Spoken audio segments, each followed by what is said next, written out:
In a plain with nothing but bushes, Kim Suho, or rather, Lloyd Frontera, observes with his pets and his loyal servant a vast sea of money. Digging his shovel into the ground, Lloyd activates his ability, turning that vast plain into a cluster of future buildings. This is the story of a civil engineer who completely changed the medieval world. But before that, let's go back a few years. You have been randomly chosen by the Absolute Being as a candidate. From now on, you will be a character in the novel. Knights of Blood and Iron. This was the message Kim Suho received as soon as he opened his eyes. Instantly, he realizes he has ended up in the fantasy world of the novel he read the night before but is confused because he woke up on the ground. He gets up, freezing, his mouth paralyzed from sleeping on the road. The system mocks him, leaving him stressed and making Lloyd try to hit it. Regaining consciousness, he knows he has possessed someone from the novel. But the only person who sleeps on the street and lives in the rural area is the young Master Lloyd. His bodyguard, who was searching everywhere, finally finds him.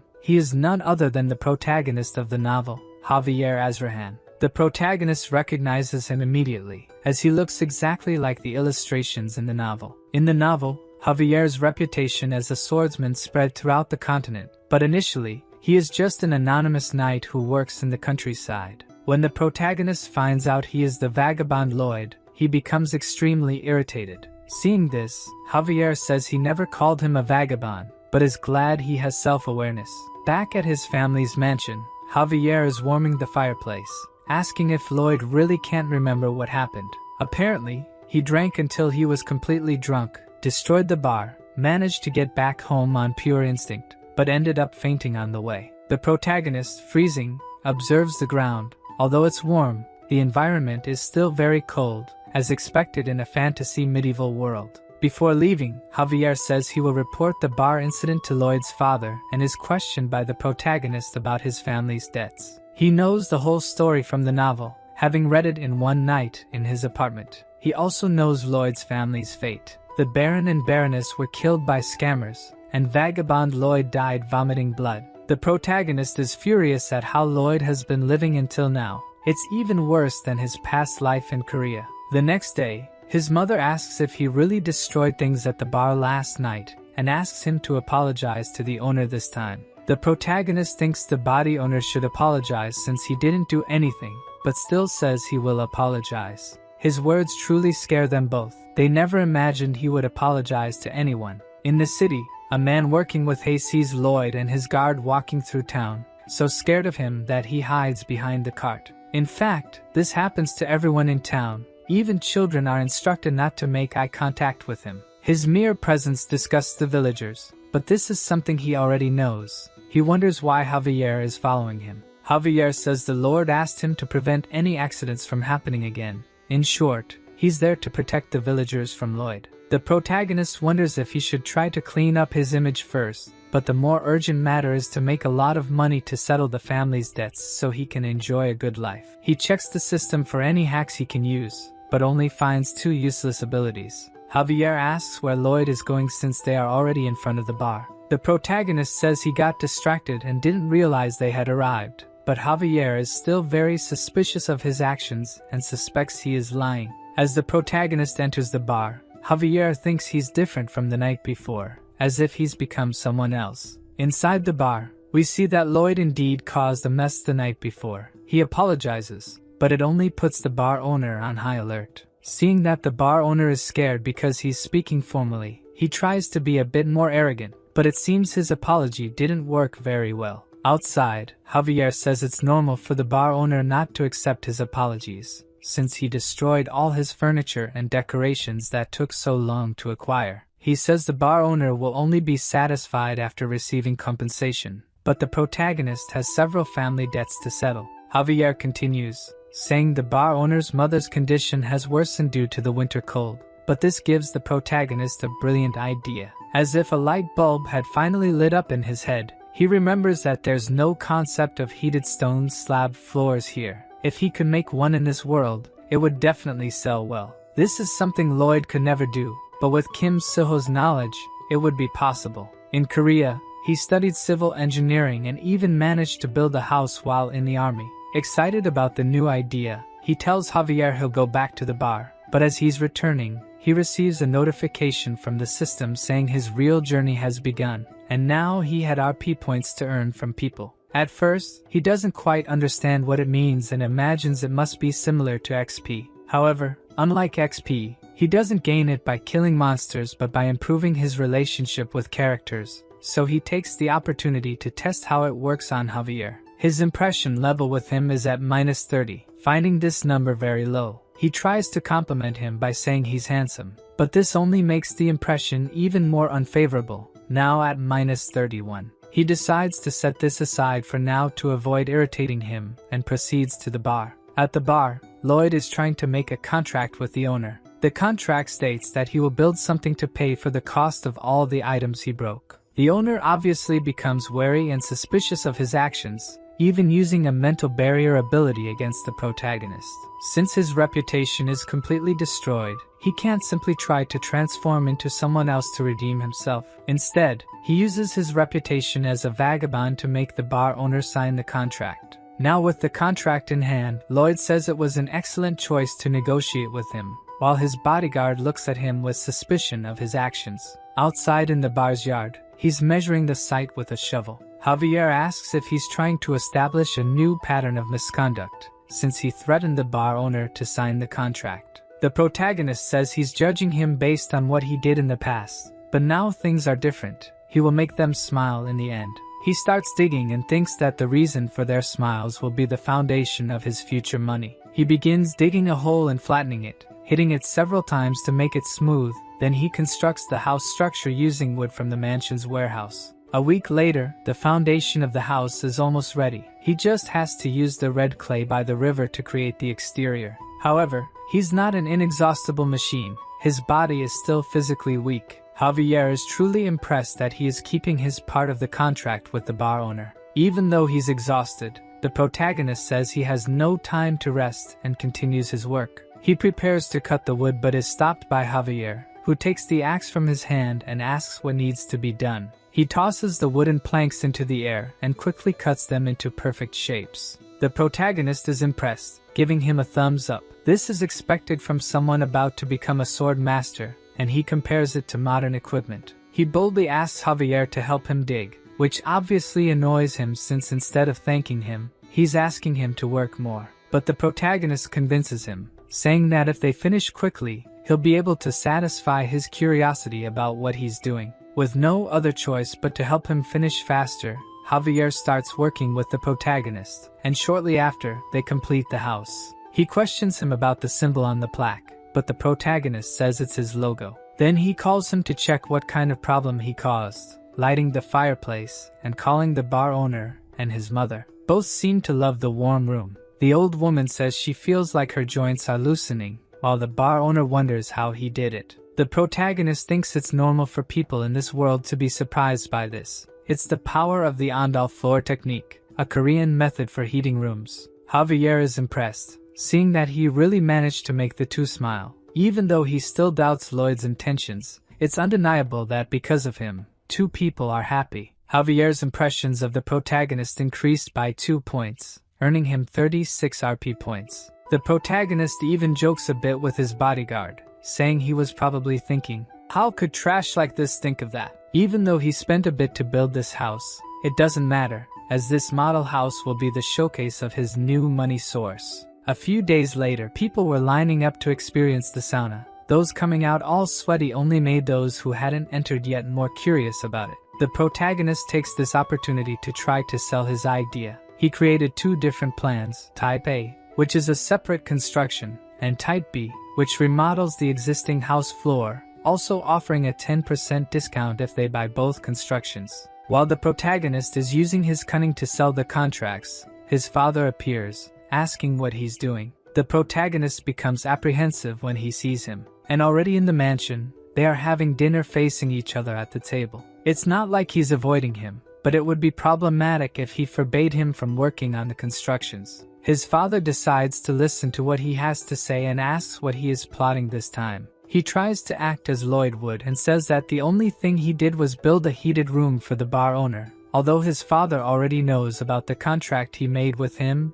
and warns that lying and deceiving the population will not be tolerated. The protagonist says that's not what he's doing and asks to leave, but his father asks if he's worried about the family's situation. He continues to say not to worry, that he will overcome this situation immediately, and asks him not to stray from the right path. The protagonist remembers that in his past life, he also heard these words from his father. At the time, he thought everything was fine, but it was all a lie. As he leaves, he tells his father not to give up and to keep going strong. Those were the words he should have said to his father back then. While walking through the corridors thinking about the requests he received, 2 loan sharks pass by him without even greeting him. In the Baron's room, they say he has 5 days until the deadline, and if he continues not paying, they won't stand still. The protagonist, who was eavesdropping behind the door, thinks this is the perfect time to appear. He remembers receiving some RP when Javier's impression increased and found out he could use them to level up his skills.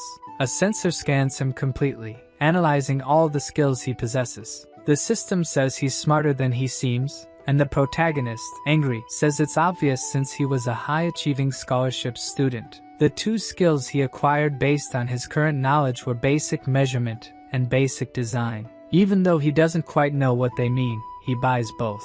Basic measurement is activated, and his eyes begin to glow green. As soon as he looks outside, he can calculate the land area simply with his eyes. The design skill creates a screen in front of him capable of drawing models quickly, much more useful than doing it on paper, for example. Even though the work will definitely become easier from now on, there's still a construction problem since he doesn't have enough manpower, and he thinks that having a backhoe or heavy machine would make things much easier. The system says it's possible to summon one, making the protagonist quite excited, but it costs 50 RP to summon a random fantasy species, and he only has one. Still, that's great since if fantasy species are as he imagines, they will probably be more useful than heavy machines. Back to the loan sharks. They are threatening the Baron that if he doesn't have enough money to pay, they might end up taking his wife and maid to be sold. However, at that moment, the protagonist arrives, asking if they have no manners just because they are loan sharks. They ask why a child is interfering in adult conversations, but before they ask him to leave, the protagonist asks for their invitation letter.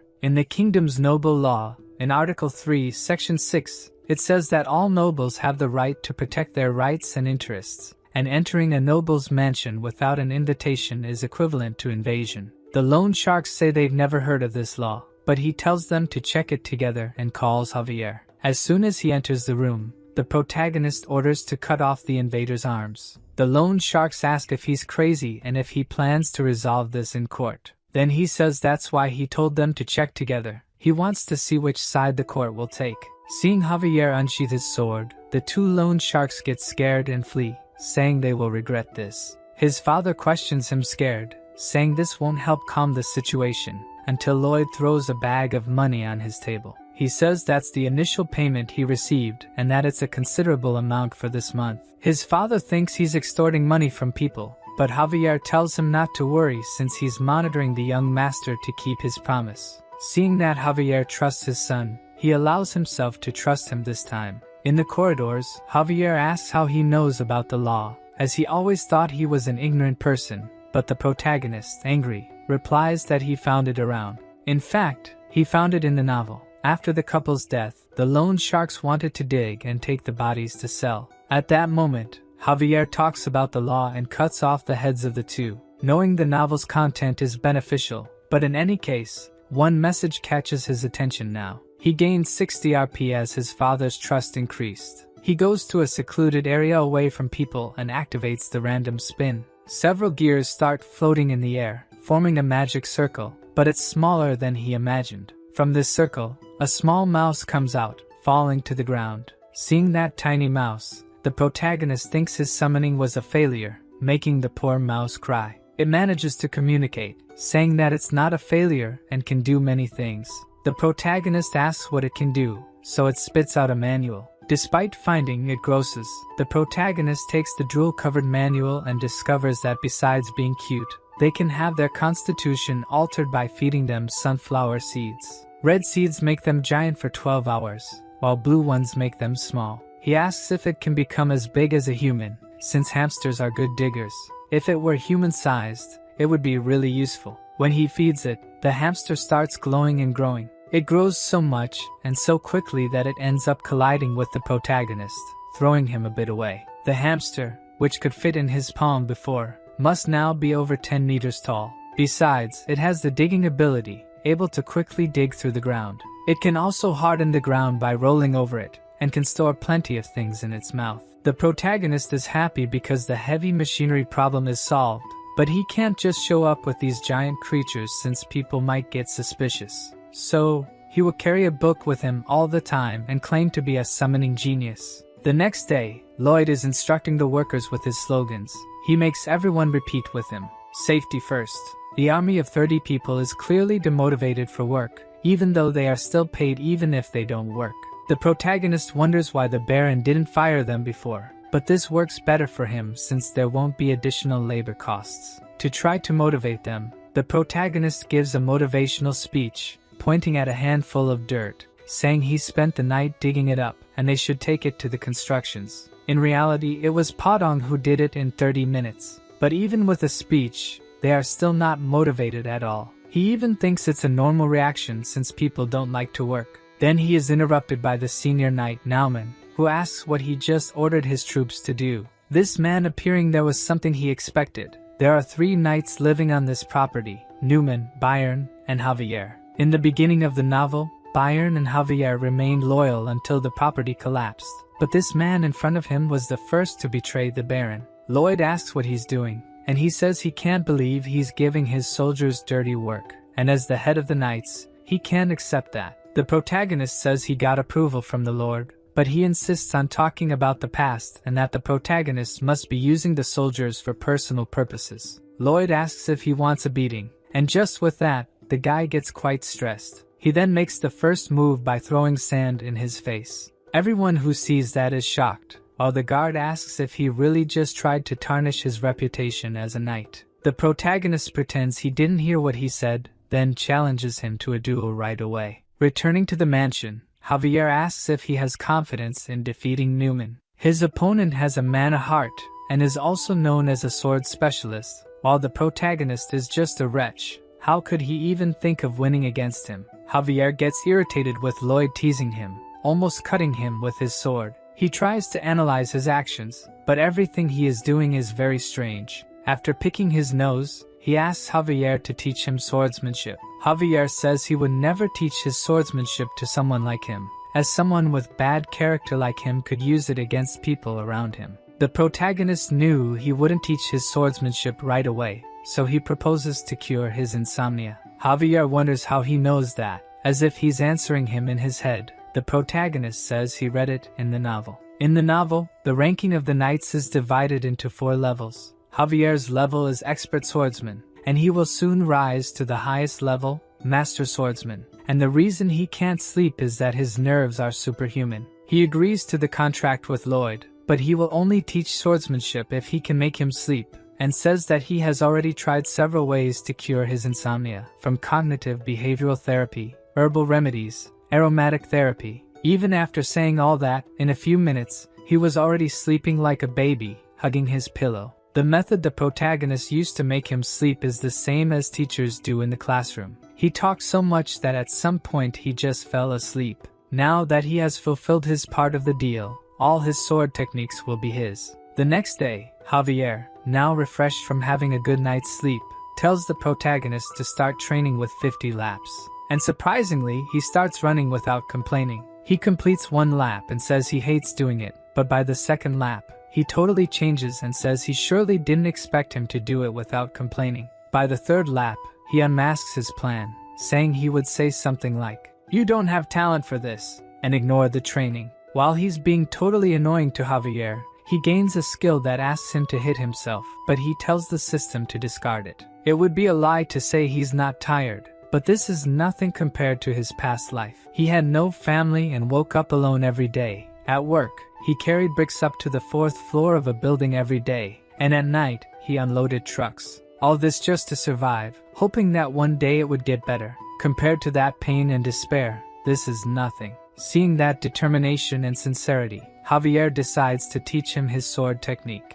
In the mansion, Newman talks to the Baron. He is disappointed that his son dared to insult someone who has protected his family for so long. He had hoped that he was becoming more rational, but it seems he was mistaken. He says it's his duty not to cancel the duel but asks him not to hurt him so much since he's still the heir to the estate. Newman says he accepts his request, but his true intentions are entirely different. He plans to kill him in the fight, and if the Baron complains, he will kill him and his wife and make it look like suicide, all as he had planned. 1 month later, the long-awaited battle begins. The Baron and the Baroness, with their servants, watch anxiously. Newman asks if the protagonist is prepared. He, carrying only a shovel, says he should be prepared to take a beating. Everyone watching the fight from outside wonders if he's really going to fight with a shovel. Javier says he personally asked the blacksmith to forge it. His father is deeply disappointed, thinking he's playing around with a serious situation.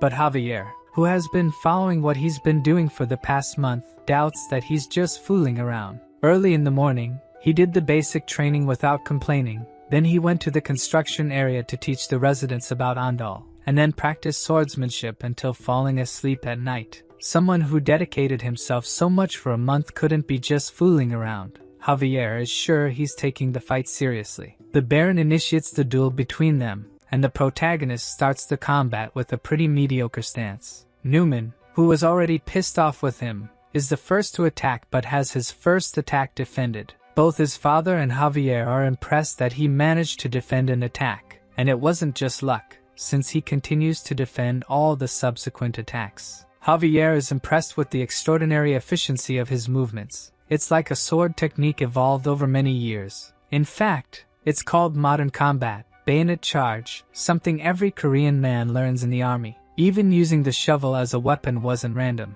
since in addition to being able to use the shovel to defend himself, he can also use it to attack. For this combat, the protagonist came 100% prepared, first preparing the shovel, second, the basic sword technique, and finally, a tool synchronization ability for excavation. He managed to buy this ability thanks to Javier and his parents. Then, Newman shows why he is a Baron's Knight. He starts accelerating the state of his own mana using his mana heart. He truly prepares to attack this time, advancing almost instantly towards the protagonist. Even Javier says it's impossible for an ordinary person to block an attack from someone who has a mana heart. That's if he were an ordinary person, of course. Even though he attacked with all his strength, aiming to kill, the protagonist manages to block the sword. Newman is confused, feeling as if his body had sunk. This was the fourth ability he prepared, Azrahan's core technique, the technique that made Javier the strongest man in the novel. He realizes that his attack's mana was absorbed,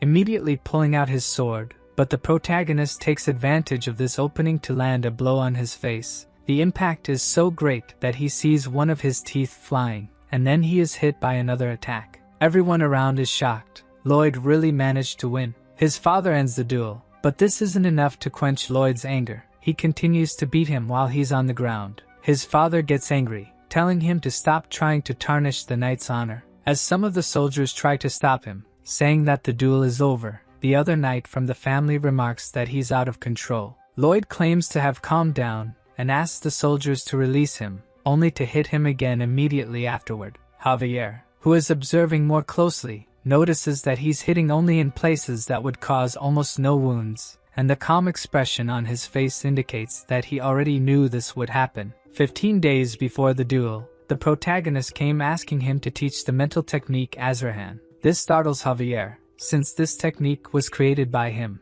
and supposedly no one else should know it. He confirms if this technique can attract mana from the surroundings and convert it into one's own. Javier asks how he knows the technique, but the protagonist shamelessly lies, saying he talked about it in his sleep. Javier says he can't teach the technique because it's still incomplete, but the protagonist claims he can complete it. He explains that if he absorbs external mana and puts it in the mana heart, the mana heart will simply reject it and explode it out, as they don't mix. He should concentrate it separately, and then move it around the mana heart.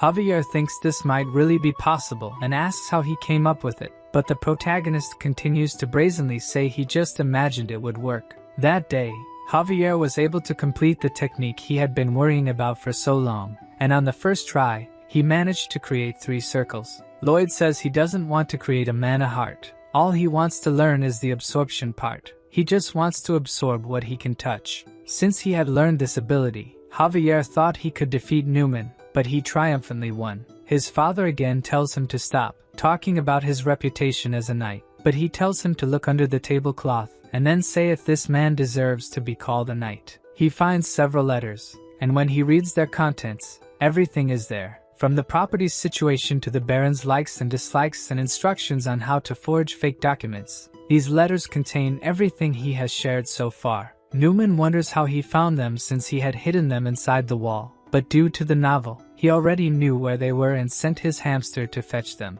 He sees that his father is completely shocked. In the novel, he was described as a kind man, but this protagonist doesn't know the words kind and friendly. He suggests a way to get rid of this man. He proposes throwing fierce rats on his head and then banishing him from the properties or reducing him to a normal knight and giving him a chance to think about his sins. People are confused about why he wants to throw rats at him, since a measly rat wouldn't be able to hurt Newman. Both his father and the people around think it's a sensible and generous suggestion, albeit understandably dangerous. His father agrees to the punishment and asks if Newman has any objections to it. He obviously doesn't, and thanks for their mercy. If you treat an evildoer well, will they really reflect on their sins and return the given mercy? Or will they become even more determined to manipulate and figure out how to take advantage of that kindness? The protagonist says it's great to see his final smile, gives a red sunflower seed for his pet to eat, and says there's no best method to ask for forgiveness. The rat thrown into the air grows to a colossal size, falling on top of Newman, probably killing him. With this, the rotten apple of his lands has just fallen. The next day, his hamster digs a path in the middle of the city. Javier asks what he's doing, and Lloyd replies that he's preparing the way to build a road. The engineering unit, previously shy and unwilling to work, has now become surprisingly efficient. He mentions that in ancient times there was a city called Rome, where people loved roads and even created a road system called the Appian Way. He wants to build something similar, a road that stretches from the Baron's house to the eastern coast. Javier questions again why he's building a road, but the protagonist tells him to just watch quietly and see the rising popularity of roads. However, everything seems very strange to Javier, so he asks where he suddenly learned to do all this. He asks if he's really his young master Lloyd. When the protagonist saw this guy's personality in the novel, he knew something like this could happen. He's the kind of person who would notice the change and immediately draw his sword. He starts using his Lloyd persona, claiming he studied without anyone knowing, and when questioned, since he only lived on alcohol, he says that Javier didn't watch him all day and couldn't know if he was studying or not. He asks how he explains the summoning, as it would be difficult for mages even with 20 years of experience. So the protagonist retorts by asking how he manages to use mana so well at 20 years old, and says that if he's a genius, why couldn't he be one too? Unable to refute his words, Javier just stays silent, so the protagonist seizes the moment to flee and get out of there as fast as possible. He goes to Knight Bayer and asks him to take care of everything while he's away. Javier says he'll accompany him, as it's his duty to watch over the young master, but the protagonist questions why he's stating something so obvious. Javier asks where they are going, and he replies that they are going to a distant place to collect unpaid debts. In a small, remote town in the Runia property, the scammer from Thor to Real Estate is very stressed because he lost a lot of money. His bodyguard says it's normal since he makes money by gambling, and also says that if he doesn't have enough money to pay him, he'll have to leave. The scammer gets scared, saying he can still pay and that he shouldn't go anywhere. He can make money by cheating others again, but since many people are looking for him, it's better to lay low for now. At that moment, the protagonist kicks the bar door open. The man asks what's wrong with him, but when the protagonist introduces himself as Lloyd Frontera, the guy is shocked as if seeing a ghost. The scammer immediately tells his bodyguard to run with him, and with just one leap, he jumps through the bar window. However, when he reaches the alley, a man is already waiting for him. Javier orders him to surrender the scammer and leave. If he refuses, he will be considered an accomplice. The bodyguard won't give up so easily, and as he prepares a spell, he asks if he even knows how to use a sword. The protagonist, observing the fight through the broken window, says that when Javier lost the Baron, he sought revenge and then fought this bodyguard, the first evil black mage he encountered. He had to fight against gravity power. At least that's how it is in the novel. The black mage then uses his gravity magic, directing it towards Javier. He manages to defend using his sword, but the magic expands and creates a gravitational field around him. The black mage then activates the gravity, causing him to break the ground with his feet. When Javier fought this guy in the novel, he was just an expert swordsman, but now this Javier has 3 mana circles and easily manages to cut the gravity magic. Seeing that it will be impossible to confront him directly, the black mage flees, saying that wasn't part of the contract. Javier asks if he knows what happens if he strikes a noble, intending to cut his legs, so he will crawl to the tribunal.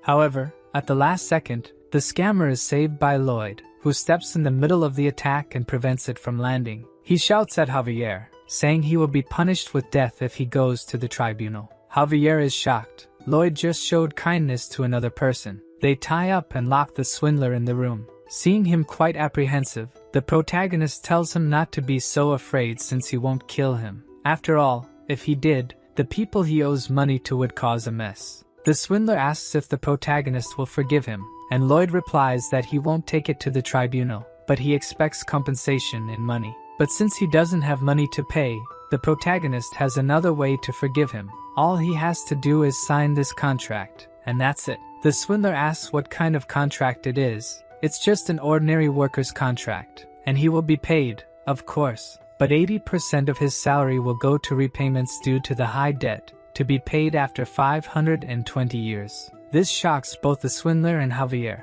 It was obvious that he wasn't there just to sympathize and forgive. The protagonist thinks he'd never be crazy enough to kill a guy who owes him. He'll suck every drop of money he can for the rest of his life. The swindler asks how he can make such an unfair contract, but when the protagonist threatens to take it to the tribunal, he ends up signing the contract right away. Back in the cart on the way to town, we see the swindler still tied up.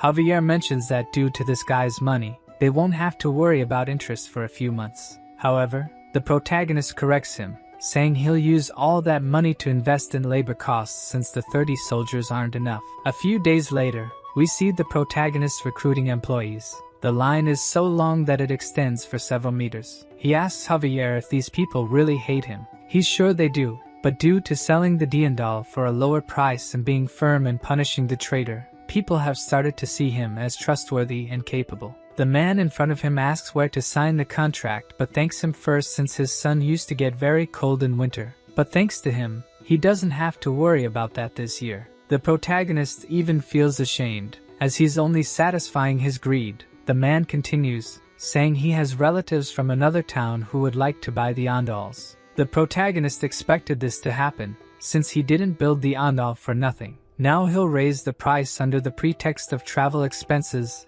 and make all the money from them. Up in the mountains, Lloyd tells Javier that one day this mountain will be entirely bare because the Andal consumes a lot of resources. The trees here won't last long. That's why he's canceling the construction of the Appian Way. At the end of the road, there's a reserve of bituminous coal. They'll extract and sell it for a high price. If the Andal gains a high level of approval, other countries won't be able to resist. Of course, the people in their town will get a discount, but just a little. Lloyd asks if he finds this unfair, but he says if he doesn't do it, he won't be able to pay off the family's debts. Javier agrees with this, but mining there is impossible as it already collapsed once. Still, he says he can do it because he knows modern-era excavation technology. He will use the shield method. Javier has no idea what this shield method means but says he'll continue to observe this completely different young master. However, even the protagonist who read the novel doesn't know everything. In this world,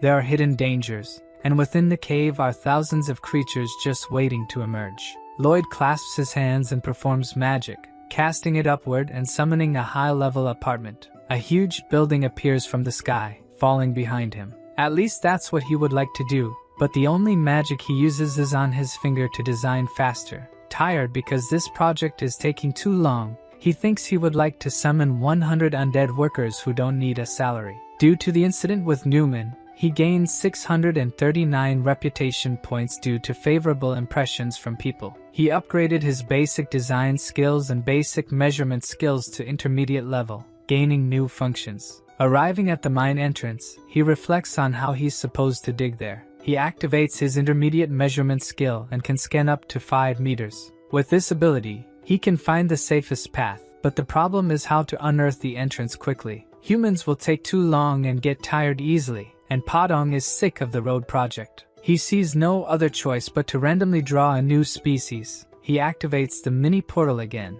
which makes quite a noise, and a mini snake comes out of it. Seeing this cute snake, it seems apparently useless on the outside, but he remembers that was the case with Padong too, and asks if it grows big with sunflower seeds. He asks her to demonstrate her skills, and weeks later, he sees that she is much more useful than he imagined. She can eat the earth in front of the shield equipment, then she digests the food, and at that moment, Javier prepares for the attacks. She excretes steel, and Javier is in charge of cutting them, which are then used to build the terrain's support structure. Javier questions why he's cutting the poop of a giant snake, but the protagonist doesn't care and orders everyone to move forward, pushing the iron shield. Even though he installed oxygen tubes, he still feels a bit dizzy, but if it weren't for them, he would have probably passed out inside. Seeing that he's starting to get tired, Javier tells him that he also needs to rest with the other workers, but the protagonist says he's the site manager and needs to oversee the operation and act responsibly.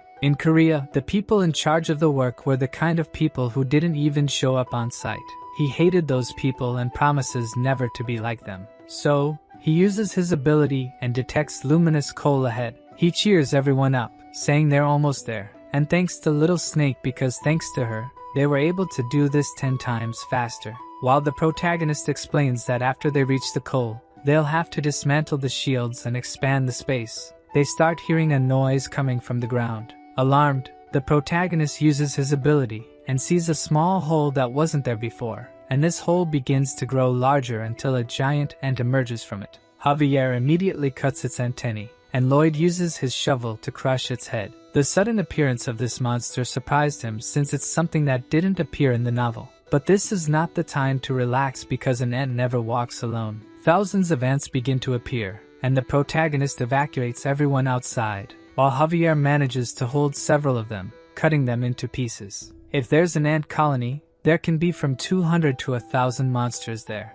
Javier is running out of breath. He won't be able to hold them all, and the path they made is so well structured that it won't collapse unless they use dynamite. The situation seems very complicated, so Javier slaps Lloyd's face to snap him out of it and not panic. Who is thinking incessantly for a solution, comes up with another brilliant idea. He tells Javier that they will attack head-on and enter the ant tunnel, even though he thinks it's absurd. There must be some reason behind it, so they proceed. At the mansion, the Baron receives the news that monsters have invaded the mine and that his son and Javier stayed behind. He quickly puts on his armor set and tells them to go immediately to the mine. Meanwhile, Javier continues fighting the ants and asks how much more they have to face. The two are completely surrounded by the ants. The protagonist knows that Javier is reaching his limit. He uses his ability to locate methane gas somewhere underground, knowing that if they can find it, they can create a large-scale explosion to deal with the ants. He manages to locate it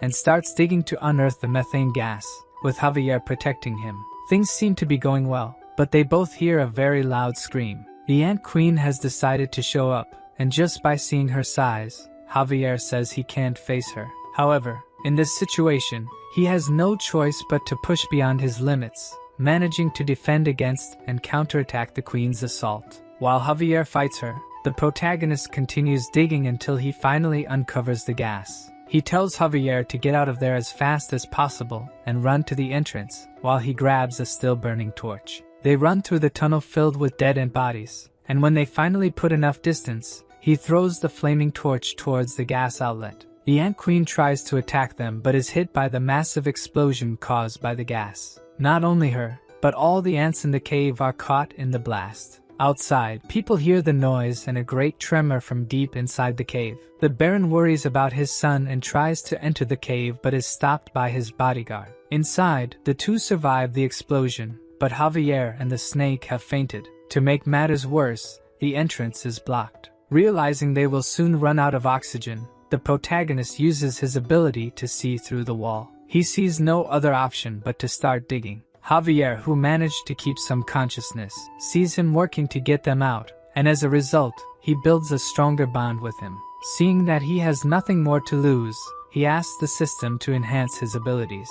The system reanalyzes the abilities he possesses, combining all these skills to create the core technique Azrahan. When the ability is created, he feels immense power coursing through his body. Even though he doesn't have a mana core, he can feel the mana circulating around his core. His mana increase went up to 120%, and now he has plenty of RP to spend, so he keeps increasing it until his technique reaches level 10. When it reaches level 10, it evolves, and he starts feeling 2 mana circles circulating around his heart. Now his mana increase is at 200%, and he also gains 2 new abilities, one that prevents fatigue for 10 minutes, and another that triples his mana for 20 minutes. He activates his fatigue preventing ability, and begins digging tirelessly towards the exit. After digging deep into the excavation, he finally sees a hole indicating the way out, but he is still 5 meters away. He doesn't give up and keeps digging until he reaches 3 meters away, but his oxygen runs out, and he falls to his knees, exhausted. Then he activates his other ability, Power Extension, and continues to hold on firmly to the excavation, but its limit is 20 seconds, which is not enough time for him to reach the exit. Already feeling hopeless, he thinks that as the son of a noble in a remote area, he just wanted to live a quiet life. Unfortunately, he is about to die after exerting so much effort. When he was about to accept his fate, Padong appears, making a small hole. This small hole is enough for him to breathe and regain his strength. Even though he is tired, he still gets up, clinging to the hope that a peaceful life as a noble awaits him just ahead. Inside the cave, the Baron's group explores it, even the deep parts, in search of the two, until he sees his son carrying Javier on his back, who surpassed the limits of his own body, was able to create a third ability that allowed him to endure until there. Seeing that he has finally achieved his goal, the protagonist faints, being embraced by his father. The next day, people in the city talk about what happened. Those who thought Lloyd was just a spoiled brat are impressed by his determination and courage to stay there, fighting against the ants and rescuing all the workers. Back in his room, Lloyd sleeps under Javier's watchful eye. As soon as he opens his eyes, the system's message saying that people are impressed with his courage and heroism appears in front of him. He quickly becomes a hero and gains 500 RP for it, which makes him very happy, of course. The next day, the workers are even more motivated in mining, and when they see Lloyd arriving, everyone starts greeting him and thanking him for saving them. They now see him as the person who saved their lives and think he's different from other nobles. 2 weeks have passed since the incident, and even though nothing has happened, the protagonist still decides to prioritize safety and conduct sweeps around the mine. Javier asks why he's personally doing these dangerous things when he could just send one of the workers. But the protagonist calls him an idiot. He should be responsible for the dangerous tasks, so they won't say anything even if he spends a lot of money. They reach the end of the tunnel, and Javier tells them to go back. But the protagonist seems to have seen something with his ability. He starts digging to investigate, as there might be ant eggs that haven't hatched yet. But what he finds is something unexpected. An orc trapped along with several other animals, probably stored to be eaten later. Javier says he looks dangerous and intends to take care of him right away, but he's stopped by the protagonist. Lloyd asks if he's dead, but Javier says ants have a habit of only paralyzing what they're going to eat. The MC gives a wicked smile and says this is an incredible reward. Back at the mansion, the orc is already awake. His name is Hirosh, and he says he will never forget him as his savior. Hirosh, the son of the orc tribe leader, says he will do anything for Lloyd for being his savior. In fact, that was the exact reason he helped the Green One. Our Prota asks for 120 orc workers to help at the mine, but his request is denied by the orc. As orcs are warriors, only other warriors can give them orders, and since young Lloyd is not a warrior, he couldn't give orders to the orcs even if they provided workers. In the orc tribe, it's necessary to bring the head of a monster ant when one becomes an adult. Hirosh made a mistake in the tunnel and ended up being paralyzed, but of course, our MC wouldn't let this opportunity pass so easily. Before anything else, he congratulates him for becoming an adult orc. Hirosh, crestfallen, says he couldn't catch a monster ant, so the protagonist says they caught the ant queen together, showing her head pinned to the wall. The Hulk says he doesn't remember catching such a big ant, but the liar says it was a truly surprising sight because when he entered the ant tunnel, the queen was trembling with fear. While Javier listens to his disgusting lie, The orc believes that they are both excellent warriors and that they together caught the queen. Lloyd mentions the 120 workers again, but this time the orc says he will recruit them. A week later, in the Steel Sand Tribe village, the protagonist, who had made a long trip there, finds out that the orc leader refuses his request.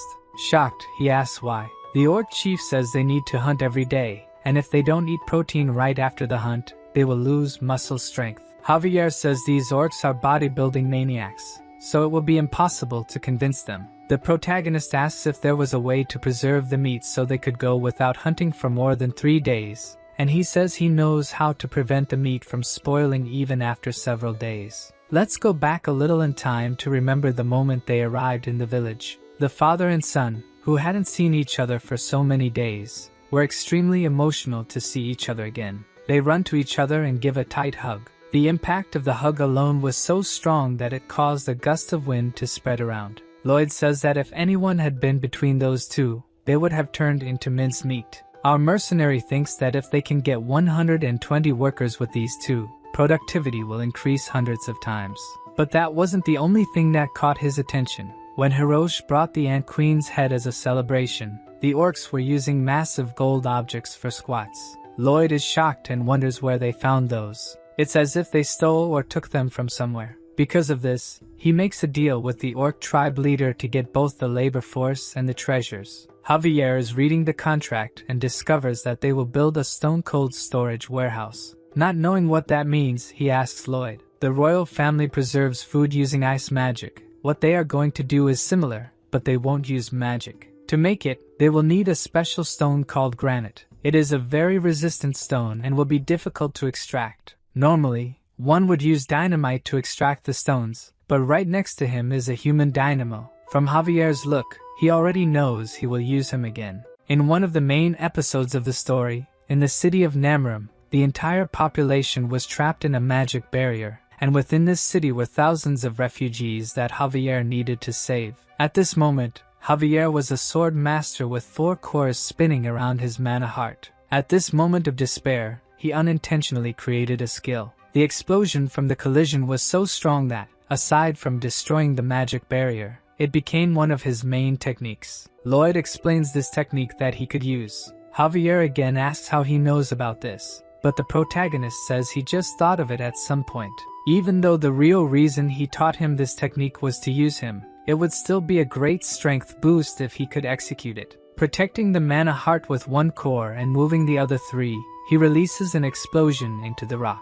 It was so strong that it tore through all his clothes and even ruffled his hair. Angry, Javier asks if he knew that would happen, but Lloyd says he had no idea and apologizes. Anyway, the idea worked. Now it's his turn to work. Javier speaks of his knight's honor, and that now he's being used for construction, but the MC realizes that this is just his way of showing gratitude. After this, the construction proceeded rapidly. The granite Javier cut was carried by Padang. The orcs who were addicted to training started working on their own. Because of this help, they will be able to finish 5 times faster, and the last thing they will need is the ice and thermal insulation. Lloyd asks Javier where the people with the insulating material are. He replies that it's been exactly 3 weeks, and the group should have arrived by now. There are 2 possibilities. Either the soldiers are lazy, or there was an accident. The protagonist says they must check immediately. Javier stops him and says that if this is a mission, he should do it alone since he doesn't know what kind of accident happened. It could be dangerous. But Lloyd has explained this several times. He is in charge of construction and responsible for the workers' lives. Exploring further into the mountains, he ends up finding one of the gloves he had custom made to use when handling insulating materials. Javier warns that he senses a strange energy coming toward the canyon, an abnormal flow of mana but very faint. Thinking about it, he tries to remember if he saw something similar in any of the novel's episodes, but something leaves him completely terrified. He immediately says there's no time, and they need to walk quickly, as everyone might be dead. They venture further into the canyon, finding several clues from the missing group, until they reach Rupalan's dungeon. This was a place Javier had been looking for since the beginning of the novel, the hideout of a black mage named Rupalan. The protagonist is deeply irritated that someone dared to lay hands on his workers. Javier is the first to enter the cave, telling Lloyd to stay behind him. He ends up stepping into a trap but is narrowly saved by the protagonist. MC asks if he's sure he's a knight. He should have thought that there might be a trap inside. In fact, he already knew about the existence of this trap since in the novel, Javier fell into it and had to continue through the dungeon all battered. But Javier is the type of person who never falls for the same trick twice. Lloyd comments that earlier, he felt a normal mana flow and asks him to use that technique since magical traps are linked to mana. He would be able to sense any abnormalities. Javier manages to detect where the traps are located and begins to guide the way to the back of the cave. The swordsman thinks that even though his master always lies or insists on annoying things, this time it seems like he knows exactly what's going on. He can't sense any special mana or energy, and thinks it might be a type of very powerful mana, but he decides to ignore that and focus on rescuing the workers. Inside the cave, a black mage senses the presence of intruders since one of the traps was activated. They probably came to rescue the recently kidnapped people. However, the black mage has already finished the preparations he needed to make and approaches a large iron door. Opening it, the 5 missing workers are there. He grabs one of them by the hair and starts dragging him, throwing him into a magic circle of blood. This is the magic circle that connects to hell. Using a scythe bathed in blood for 100 days and a young human, he will execute his spell. Before he can hit him, the black mage hears a shout telling him to stop. At the entrance to the laboratory, he sees Lloyd and Javier ready to attack him. Surprised at how fast they got there since there were hundreds of traps in the cave, the mage automatically uses one of his spells. 2 iron doors close around them, trapping them in that small space. The protagonist already knows what's coming and holds his breath as a sleep-inducing gas starts to fill the area. Lloyd uses his ability that makes him tireless for 10 minutes and starts digging quickly into the ground to make a tunnel. He doesn't need to worry about Javier since he is already immune to all medications to treat his insomnia, so sleeping pills don't work on him. Seeing Lloyd digging a hole under the door, he looks like a giant mole. Javier will keep that memory to tease him later. When the MC finishes digging the hole, he calls Xavier to finish it, preparing a magical explosion to surprise the black mage. The big explosion works, and the black mage is totally shocked to see that. Observing the protagonist emerge from the hole in a monstrous way, he decides to summon a creature to fight. A 2-headed monster comes out of the circle. Even though it's one of his failures, this monster is still very strong. Seeing this giant creature in front of him, Lloyd tries to tell Javier its weak point, but using the explosive wave, he manages to make a cut that tears the monster in half. Even the MC is impressed, since he didn't know he could use the explosion as a propeller to cut. This is a technique that doesn't even exist in the novel. Seeing the swordsman easily deal with his monster, the black mage goes into despair as he can't defeat them. The protagonist approaches him and asks how he intends to compensate for delaying the construction by 2 weeks due to the soldier's abduction. The black mage kneels, begging for forgiveness. In his mind,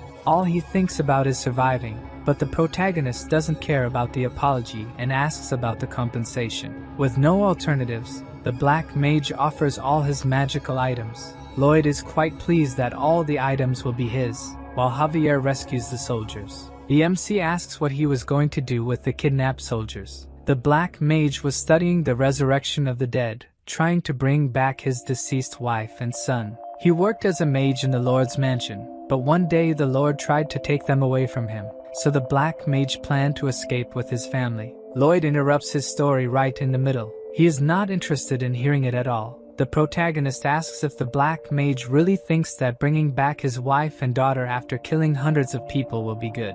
Due to his selfish goal, he ruined several other happy families. He can only be judged as a serial killer after doing that. Lloyd says he will come back later to take the magical tools. While turning his back, he asks him never to hurt anyone again. The black mage is amazed by his kindness and thanks him several times for sparing his life. In the novel, Javier also forgives the black mage and forces him out of the laboratory. Repellent kills hundreds and transforms into something strange, becoming a demonic villain who fights Javier several times. Even knowing that he was beyond saving, Lloyd still turned his back because he knew from the beginning what he would try to do. Quickly, Javier finishes off the black mage who was ready to attack, removing his head from his body. Before becoming Lloyd, in his past life, he met a man who simply mistreated him for no reason, The supervisor acted like this every day, and the MC always apologized. Thinking that kindness begets kindness, he lowered his head, but precisely because of this, he chose him as an easy prey to be mistreated. One day his anger finally consumed him,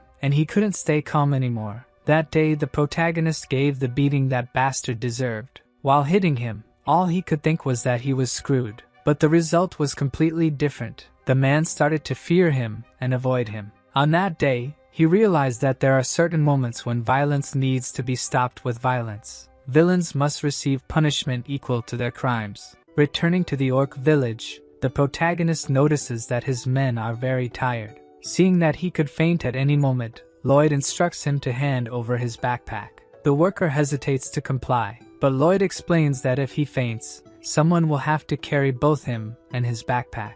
In reality, the young master takes backpacks from all the workers, ties them together, and declares that if anyone complains from now on, they won't receive bonuses. Javier isn't sure if he's doing this just for the backpacks or for the soldiers as well, but the truth doesn't matter to them, since all the soldiers see Lloyd as a trustworthy leader they can follow. The system sends messages asking if he doesn't find this rewarding, but for the protagonist, his only reward is money, nothing more. Arriving at the orc village, the stone-cold storage is already complete. Inside, the young orc notes that it is indeed a bit colder than outside, but not enough to prevent the meat from spoiling. Lloyd says it's still not complete as they lack ice to cool the area. Hiroshi asks how he's going to get ice since their living area is very hot.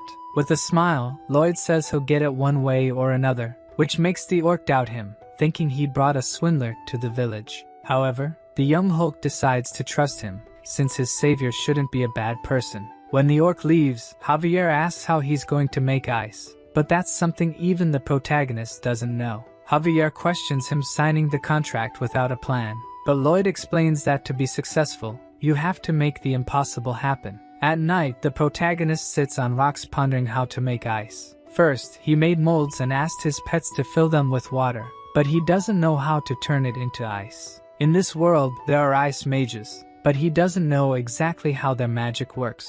He knows that magic is a way to control mana freely, a technique based on changing the arrangement of mana in the atmosphere. There are various types of different mana. If he can gather just one type and concentrate it, then he might have what is considered magic. Lloyd asks his pets to fill the giant ice cubes. Even though he can't use mana freely, he can do something similar. Placing his hand in the water and using the Azrahan core technique, he will try to draw only the warm mana and leave the cold in the water. In the first attempt, he does the opposite and pulls only the cold energy. Javier thought he was just being reckless, but apparently, the young master is finding his way proudly. A few days later, he actually succeeds. The orc chief and his son are shivering in the cooling room. What causes all this cold is a huge block of ice made from several smaller ones. Both of them are truly happy. Now they don't need to hunt every day or waste protein. Lloyd looks at Javier with a look that says, "This is the mind of an entrepreneur," and the swordsman agrees that he was indeed right. The orc lord says he is deeply indebted to Lloyd, who has now gained the 120 workers, mentions that he was merely following the contract. However, the chief states they don't take things for granted just because of a contract. Therefore, he and the entire Steel Sand tribe now declare Lloyd Frontera's family as blood brothers, and to celebrate, all the orcs strike the Arnold pose. All friends of the Frontera family will also be their friends, and all enemies will be considered enemies of the entire tribe. The protagonist, pleased, reciprocates by flexing his few muscles. After a week, when they arrived in the city, people's reaction was exactly what they expected. It's obvious they were scared to see 120 muscular orcs entering the city. Lloyd wonders if he should have made a formal announcement to calm the people. It seems even that wouldn't have worked since even his parents, who knew the orcs were coming, were scared. Besides the points the protagonist gained from the orc village, the story of how he saved the workers from the dark mage also spread, leaving him with a total of 911 points. The Baron said he would look for wealthy merchants to buy the orcs' equipment. Now all that's left is to figure out how to use the dark mage's tools. While looking through a book, Lloyd finds something so surprising that he immediately rushes to the mine. There, he searches for the defaulter everywhere and tells him he has great news. The clause in the contract stating he would work for 520 years was a joke. since it makes no sense for someone to live that long. But now he won't have to worry about it, as he found a spell that can turn someone's body into a ghost and control it. This means he will be able to work for the next 520 years. The protagonist asks why he's the only happy one there and tells him to smile. The defaulter forces a smile, while shedding tears of despair. His actions were so cruel that the system says the king of hell is enchanted by his personality. Returning to the mansion, there are things he needs to discuss personally with the Baron. He looks for him everywhere, but a maid says the Baron received a visit from loan sharks. At that moment, Lloyd's expression changes completely. He definitely has something planned for them. In the meeting room, the loan sharks are trying to convince the Baron to hand over the mine in exchange for paying only 10% of the initial debt. While he is silent, thinking about it, the protagonist knocks on the door asking to come in. This time, Lloyd arrives quite friendly to talk to them. They immediately show they have the contract, and that he won't be able to expel them from the house again. However, he continues with his act and humbly asks to make a suggestion. They refuse, but Lloyd keeps talking, leaving them quite irritated. Lloyd goes on and says that if he doesn't make suggestions, it will leave him a little irritated. At that moment, behind him, the young orc appears in fury, asking who made his brother irritated. The two loan sharks are terrified of the orc, but Lloyd tells him not to worry, as they will accept his suggestion. After the meeting, the two loan sharks run out of the mansion. Lloyd tells his father that he would like to make the debt disappear, but since that would be a crime, they must be content with this outcome. He also mentions that the extraction of bituminous coal is going very well. However, now they have another terrible problem to deal with. Orcs eat 10 times more than a normal person, and if they can't resolve this, they will end up with more debts. As he expected, the orcs are great miners. Some of them mine for over 24 hours without stopping and have to be forcibly removed by humans. Their productivity is 10 times better than he expected, and they also refuse to receive wages. Their payment is in food, but the cost of this food has increased so much that Lloyd considers raising taxes to meet this demand. However, continuously raising taxes would be theft, making the population dissatisfied and work less. The simple solution to this problem is for the population to earn more money, and for that, they will use the wasteland in the north of the village, turning a swamp into a farm. Obviously, this won't be easy. Even with knowledge from another world, the protagonist still struggles to create a perfect drainage system. After 21 days of effort and hard work, even Javier asks the Baron if he should stop Lloyd, as he's not sleeping or resting properly. But the chief says that he used to hate his son, as he was worthless. But now seeing all his effort to achieve something, the only thing he can do is respect and not get in his way. When night fell, Lloyd finally managed to create a perfect drainage system. Now, tax money will flow like water. He lies on the ground extremely tired, but compared to the overtime and sleepless nights he used to endure, he can handle it. At this moment, a notification from the system appears in front of him, adding a new option to the design ability, allowing simulations using data obtained through measurement. Lloyd does a quick test, activating his ability on a distant mountain, and when he modifies the structure in an abnormal way, it breaks. He's angry that the system only mentioned this now, after a month of working like crazy. Arriving at the swamp, he starts the first phase of the wetland recovery project. The first step is to have his pets drink all the water from the land. The MC knows that just the two of them won't be able to do it, so he intends to use all his points to summon as many pets as possible. With his current number of RPs, he can summon 4 of them. The pets don't need to have special abilities. They just need to be big enough to drink all the water. The creature that comes out of the portal hits the protagonist's face due to its speed, and when it lands, Lloyd is surprised as it looks like a hippopotamus, an aquatic animal. The 3 pets celebrate by playing among themselves. The protagonist, now hopeful, asks him to show his instructions. Like all the others, Hippo spits out a card, and Lloyd, accustomed to this, picks up the card and reads it, discovering that it won't grow even if fed sunflower seeds. As Hippo doesn't grow like the others, it won't be suitable for this mission, so Lloyd decides to ignore it and summon another. His pets become irritated by his attitude and console their new friend. The protagonist tries to explain that he's not suitable for the job, but the pets go on strike,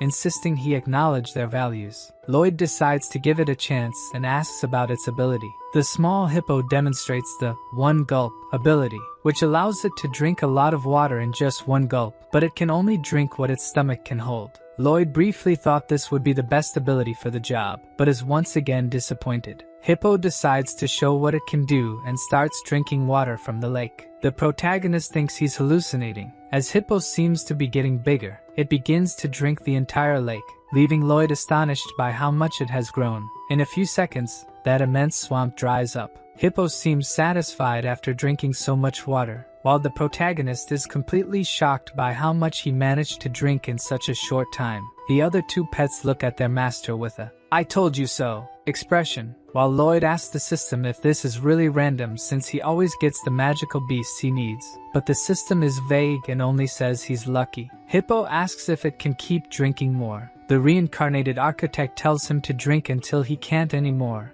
since the construction of the matrix terrain will start tomorrow. The next day, the workers are amazed at Hippo's size. He's part of the first process, drinking the maximum amount of water and spitting it into the river, repeating this process several times until everything is dry. Then the workers remove the roots of the herbs and the rest of the plants in the soil. Using mana explosion, holes are made, and bamboo is placed while Padong compacts the soil to remove water from the deepest part of the ground. Hippo uses the bamboo as straws. Only after all this, using his simulation ability, they build a dam. With all these processes completed, they have just finished the first sector. Lloyd shouts that after they finish, they'll have a big celebration, cheering up all the workers. After a few days, even Javier is impressed that they turned that abandoned land into cultivated land, but he also wonders when a swordsman started working in construction so naturally. Lloyd arrives shouting his name. He asks Javier to spread seeds along the way to combat some insects. The great swordsman has been reduced to a farmer. Next time, he'll be sure to refuse these requests from the young master. At that moment, the Baron and Baroness arrive, seeing that wonderful scene, and everyone must be thinking the same thing they are. What they're witnessing is a miracle. The people of the village start to show respect for the protagonist, earning him even more RPs. Javier is also happy taking care of his plants, watering them as if they were his daughters. Lloyd says the only thing left to finish everything is the water wheel, a device to prevent the swamp from flooding again. They start to hear horse hooves approaching.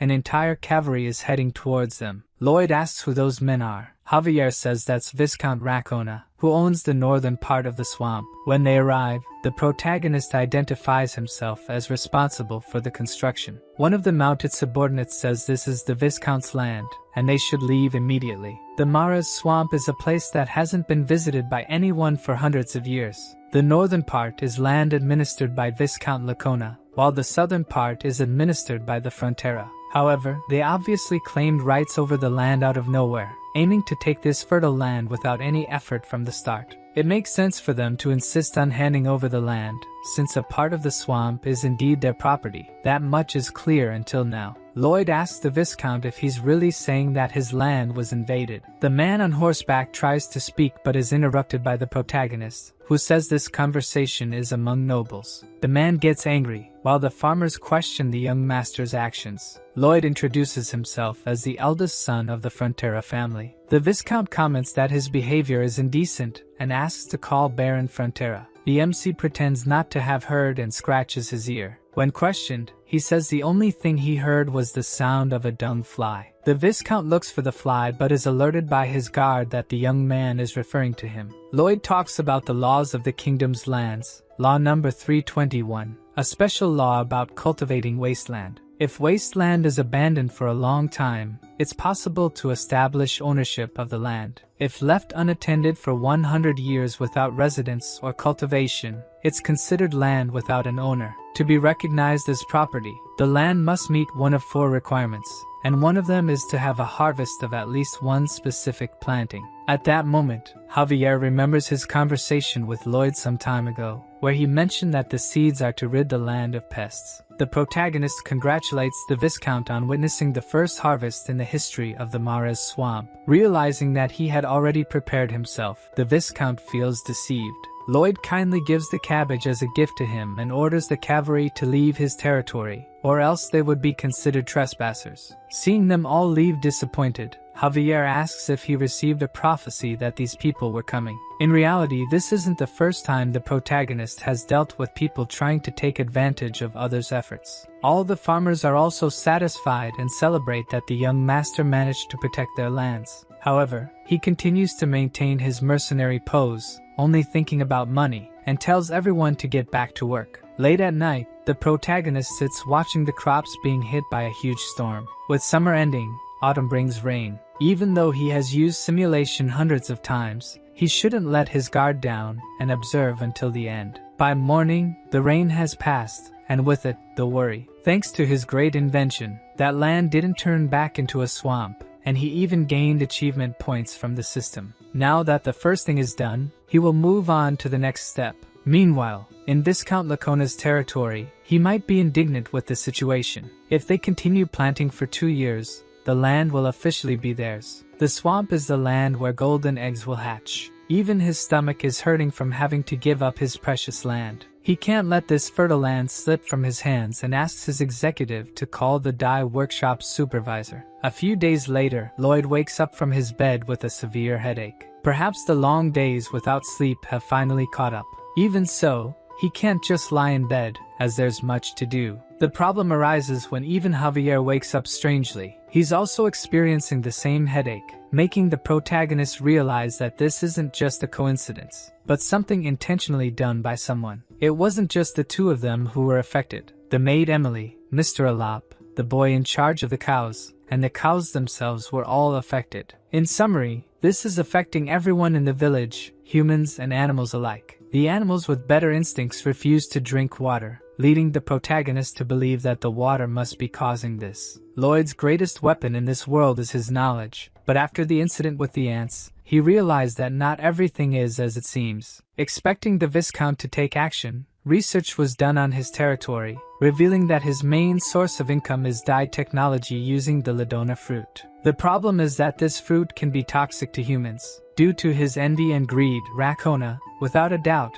sabotaged the village's water. Inside the mansion, Baron Frontera is shocked by a proposal. The Viscount's subordinate demands half of the wetlands, promising they would stop dumping dye waste into the water. The protagonist's father calls it blackmail, but that's exactly what he planned to do. Even if taken to court, it will take at least 2 years for a verdict, and with all the legal fees and the cost of new clean water, it will be very expensive for him. At that moment, Lloyd enters the room, telling his father that their parasitic neighbors are tampering with the water. The door slams in the subordinate's face, who complains to the protagonist for insulting his master. With a look of anger, the protagonist remarks that he didn't know trash parasites could understand humans. Humiliated again, the knight cannot contain his anger, drawing his sword and challenging him to a duel. Shortly after, we see the same scene again, with Lloyd beating someone who has already surrendered. After the person cries and begs for mercy, Lloyd pretends to be satisfied,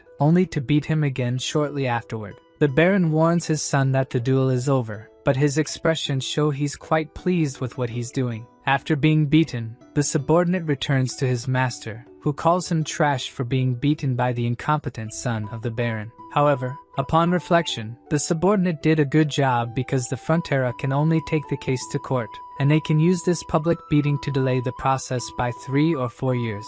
At least, that's what the protagonist thinks the Viscount is planning. However, as a Frontera, he will resolve this using his own methods, rallying the population to defend their lands from greed. First, to solve the water problem, they build a reservoir using hippo to bring water from a local river before it becomes polluted, filling the reservoir. Javier says it's a good solution, but they'll have to do it every day without rest. Lloyd says it's only a temporary solution. The real plan is to build a water supply system. To do this, infrastructure will have to be built to bring water from Lake Kapua in the eastern mountains, which will be a massive undertaking in terms of work and costs. However, the protagonist knows exactly how they will recover what was spent, multiplied by 100. Months later, the Viscount is extremely anxious about something. The manager informs him that the eldest son of Baron Frontera is requesting an audience to help solve recent problems. Inside the room, Lloyd sarcastically remarks that he's doing very well and is there to help with his problems.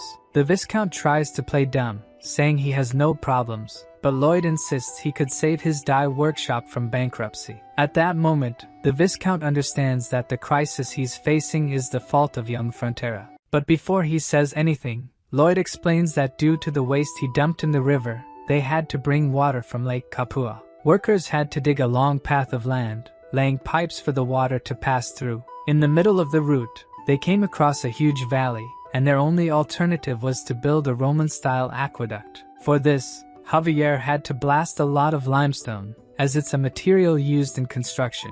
Some limestone rocks ended up accidentally in the river. Anxiously, the Viscount asks, "What the hell does this have to do with your paint workshop?" Lloyd explains that the water flowing to the workshop is full of limestone, which caused their clothes to be dyed brown. Rakona says she will take them to court, and the protagonist says it will take at least 2 years, asking if anyone will remember their products during that time. Afraid of going bankrupt, the Viscount is totally shocked. Lloyd, having already satisfied him by dispelling his doubts, bids farewell. But as he's leaving, he's threatened by the Viscount, who says he'll make his life hell. Outside, Javier questions Lloyd's intentions. All he did was provoke him, but that man is truly dangerous due to his connections in the capital. The MC asks him to wait and see who has more to lose. A month later, the Viscount kneels to beg for help to save his paint workshop. With a tone of superiority, Lloyd asks if 2 of his prosperous connections said he couldn't win this case.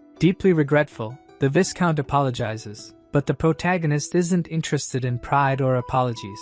All he wants is for the Viscount to sign a contract. If he signs it, water will be supplied to his workshop in a week. Seeing the exorbitant amount he'll have to pay, he asks why someone would put a price on water. The protagonist finds it strange, as he was the one who taught him that water isn't free. Startled, the Viscount sees no alternative but to sign. Even his father is scared to receive such a large sum of money every month. With a cynical expression, he says the Viscount is a very generous man. Javier thinks that the Viscount started the battle. But now, the protagonist seems like the devil himself. That contract doesn't have a specific end date, which means he'll take everything from the Viscount until he dies. In fact, knowing Lloyd's personality, he'll be draining his money for generations. Like a demon king, Lloyd wouldn't let this slide with just a pat on the back. If he could exchange blood vessels for money, he'd rip them all out. The Count also has great news to share. He found a buyer for the Orc tribe's treasures. When the protagonist asks who bought them, he finds it really odd, as someone like him would easily be able to buy new pieces. His father doesn't know the details exactly, but it seems like he wants to build a statue in the sea. At that moment, we see Count Cremo looking out his window. On the horizon, something starts rising from the sea. A great monster emerges from the depths of the oceans. The Count looks at it angrily. The creature comes entirely out of the sea, ready to attack everything in its path. The next day, we return to the Frontera territory. Javier reported to the Baron that they would be leaving in a week, and, to minimize expenses, the young master requested about 10 men to accompany him. Taking care of a plant, he said that if that's what his son wants to do, then he should fulfill his request. Javier asked him not to worry since he would be monitoring him closely. The Baron mentioned that when the night of Viscount Lacona came to blackmail him, he was terrified and actually considered giving up the lands. However, after seeing his son and the efforts of the people, he found courage. The Baron said he had always been an indecisive and incompetent lord, but Javier disagreed, saying he was the opposite, a welcoming and kind person, more so than any other noble. Despite appreciating his subordinate's words, he still couldn't say he was a good lord because of it. A leader should have firm principles and be willing to act, just like Lloyd. Javier knew that the only principle that guy had was money, but he was starting to doubt if that was so bad. The Baron stated that Javier's mission was no longer to monitor but to protect him since he was the heir to this land. Javier accepted his request, but even though Lloyd had miraculously revived the family's fortunes, he would never be able to like him. In the past, the Baron rescued him and asked what he would like to be when he grew up. Young Javier said he wanted to become a knight so he could protect him. Since he survived the winter alone, the Baron was sure he would become a great knight. On that day, he carved a wooden sword and gave it as a gift, but young Lloyd mocked him, asking how an orphan could become a knight, and broke the sword his father had carved. Javier returned to his room, taking off his coat while looking at the broken sword he had kept for so many years, sure that he could never like Lloyd. The MC started attending to his recurring client, joking that Javier couldn't live without him anymore. To help him sleep, Professor Miram began reciting the discharge compression method. Almost falling asleep, Javier was sure he should hate him, but it's as if he had transformed into a completely different person. It's hard to admit, but he had become a decent person. In the middle of the night, while both were in a deep sleep, an assassin invaded Lloyd's room and blamed everything on him. The assassin leaped from the window ready to stab him, but Javier quickly woke up and attacked the assassin, cutting his sword and leg. Due to the commotion, the protagonist woke up and saw Javier immobilizing the Knight of Viscount Racona. The next day, while monitoring the work, he reminded his employees of the company motto, "Safety first." Javier arrived, saying he handed the assassin over to the Viscount. He probably tried to target him because he was fired, as Racona is paying a lot for the water. The protagonist said it made sense since he was a well-paid knight, but all he did was get beaten up by his brother. Realizing that his master already expected something like this to happen, Javier asked why he didn't take any precautionary measures. Lloyd was confused by his question, wondering why he should take precautions when Javier is his bodyguard. Thanks to him, the protagonist could move so freely. When you think about it, it should have been impossible for a 5-year-old boy who lost his village in a monster attack to survive the winter, but he did and even became a knight. Is there anyone more reliable than him to be his bodyguard? Hearing the sincere words of the protagonist, Javier slowly started to let go of his long-standing resentment. He hated himself for thinking it, but Lloyd really is a decent guy. Since they would have finished the pipe construction by tomorrow, they could finally prepare to go to Cremo to make a lot of money. On the way, the protagonist falls asleep on Javier's back, which angers Javier enough to elbow Lloyd in the face. Lloyd wakes up, asking if he really just got hit. The MC decides to get off and asks Javier to teach him horseback riding. Javier retorts that he is a knight, not a teacher. Lloyd says it's an order. Javier calls him repulsive, but the system continues with automatic translation, making the protagonist angry and telling him to shut up. Then he receives a truly useful notification. Rumors of his incredible construction work have spread, earning him even more fame points. Realizing that fame means money, the protagonist now sees a great future ahead. The journey there isn't short. Winter arrives while they're still on the road, so they only manage to reach Cremo in the middle of winter. The Baron there greets them. He had heard rumors about a talented builder, but never imagined he would look so young. However, he's not saying this to the protagonist but to Javier. Lloyd tries to interrupt, but the Count is determined to marry Javier to his daughter. Due to the interruption, the Count gets angry, asking how a mere servant dares to interrupt a noble's conversation, even making the system laugh at the MC's face. A while later, they manage to explain the situation. Lloyd is in deep depression, while Javier struggles not to laugh. To make matters worse, the Baron says it's Lloyd's fault for being born with the appearance of a servant. This man in front of him is the Lord of Cremo, the commercial city, and also an important character from the novel, helping Javier when he became a criminal. He wants to buy jewels to decorate a statue to be placed in the sea. However, his business is declining because some years ago, a monster appeared on the coast, the Giga Titan. Although it never attacked, it remains a source of fear. In fact, he had read about it in the novel. As people in this era lack ways to attack in the water, Cremo continued to decline until it entered a crisis. He thought Javier could help, but the work ended before a solution was found. The Count researched how to scare off this creature and found out it fears mermaids, as they are its natural predators. So, he wanted to build a large mermaid statue far out at sea but gave up on the idea because raising the seabed to build a statue obstructs boat passage. The protagonist sees this as an opportunity and says he will build the support for that statue. By combining a friction pile and a crate, it will be possible to raise a column to place the statue. With Javier, he goes by boat to where he wants to place the structure and dips his head into the cold water, activating his ability. The ocean floor is flat, making construction easier. However, he can't bear to stay submerged for long as the water starts freezing his face. Javier seems happy watching Lloyd shiver from the cold and apologizes, saying it's the first time seeing someone suffer that makes him so happy. Also, Javier is curious about how Lloyd will build something from the ocean floor to the surface. To do this, he'll need to use magic. Lloyd says the only magic he'll need is cement magic, but the question is how he creates cement in this world. Back on the deck, Javier sarcastically tells him not to look where he's going and fall, to which Lloyd responds that his sarcasm is reaching master swordsman level, calling him a master of irony. Looking back, a young blonde lady asks if he's Master Lloyd, and seeing the love letter in his hand, the protagonist blushes. Lloyd, however, is disappointed when the letter is delivered to Javier. He kind of expected it, but seeing the swordsman tuck away the love letter, as if nothing happened, fills Lloyd with rage, asking how he could look at the love letter and act like it was nothing. At that moment, Javier becomes startled, realizing that the protagonist has never received a love letter. He doesn't know what to say to console him, and wishes for him to stay strong. Consumed by hatred and envy, the MC tries to tell himself that he isn't feeling this way while working on the Pillar project. The Count appears, saying he managed to gather most of the materials Javier had requested, except for volcanic ash. Ash is the main ingredient in Roman cement, and the advantages of making this cement are obvious since its structures have stood for over 2,000 years. To obtain ash, they would have to go to a volcano, but even the Count doesn't think they have that much time. The protagonist says he will find another way, giving up on making Roman cement and focusing on Portland cement. This was the cement that gave rise to modern cement.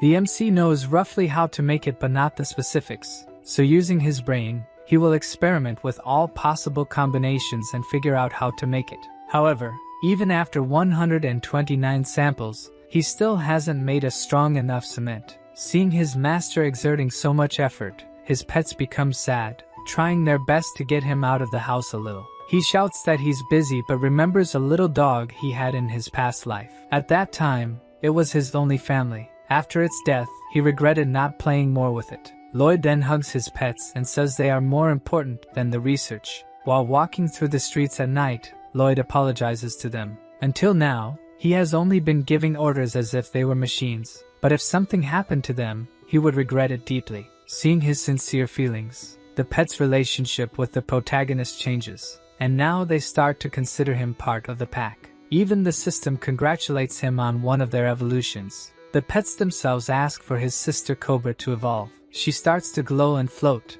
gaining several new abilities. But the ability that catches Lloyd's attention the most is volcanic explosion. The next day, a huge explosion is seen from the mountains, and the people in the city are frightened by it. Even the Lord thinks it might be an enemy bombardment, but it turns out it was just the protagonist testing the new ability of his little snake. Using her ability, he analyzes that the ashes are indeed volcanic ashes. Excited, he tells Javier that this is an absolute gift, but due to the explosion, Javier isn't hearing anything. Thanks to Bangul, the cement problem is quickly resolved, wasting no time and moving on to the first step of the pillar construction. They built a massive diaper to collect the volcanic ashes, and when Bangul activates his ability, the diaper prevents the ashes from spreading. The entire population is impressed with Lloyd's ingenuity, especially the Baron, who will keep an eye on him and analyze his creations to make an impartial report to His Majesty the King. Once the ingredients for the cement are gathered,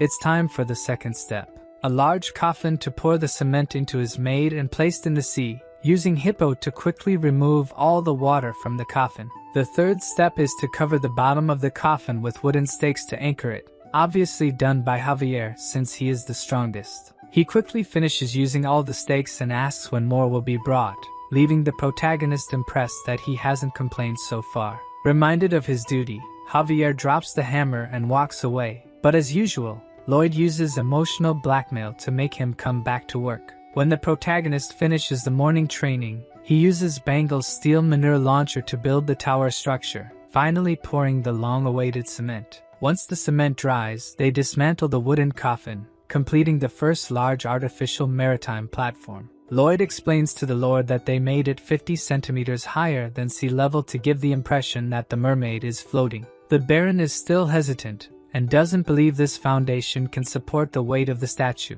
But if it does work, he won't be disappointed with the construction fee. At night, the statue is finally placed on the platform, a grand mermaid statue covered with sparkling jewels. To celebrate the achievement, a nobles' party is held on the ships. The protagonist, obliged to participate, feels uncomfortable in his outfit and asks Javier how he can stand wearing it. The Lord introduces Lloyd, saying it was this young man who made the statue a reality. And once again, the protagonist is ignored by people who mistake him for Javier. He knows he's smarter than most and prefers money transfers to compliments. But the look of sadness on Javier's face annoys him greatly. To completely crush his self-esteem, the Lord appears, saying it's because of his face. While the party is going on, a little distant from the ships, at the bottom of the sea, the Giga Titan observes the statue. Seeing that mermaid, his natural enemy, all he can think about is attacking her. He quickly approaches the ships, where the protagonist chats with other nobles, and Javier captivates all the women present with just his presence. He goes to the edge of the ship and drinks his wine peacefully, but he feels a slight tremor in his glass, causing him to look towards the sea. At that moment, the protagonist approaches, asking what he's doing. Javier thinks something is coming towards them, something fast and about the size of 2 ships, making the protagonist realize exactly what it is. He approaches the Lord and speaks quietly so only he can hear, that the Giga Titan is approaching and they must evacuate everyone. The Count calls his knight and asks if he feels anything strange in the sea, but he says no.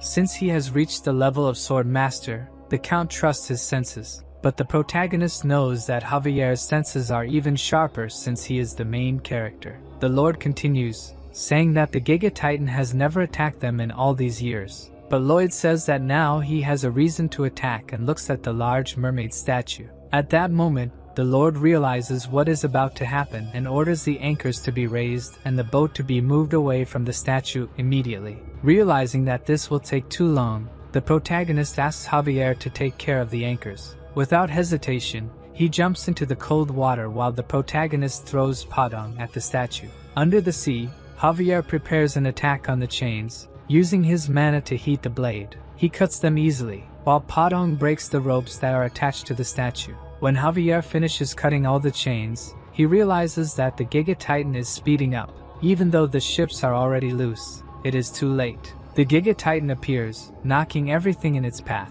The protagonist and the others on the boat are thrown into the sea, while Padong dodges the monster's attack.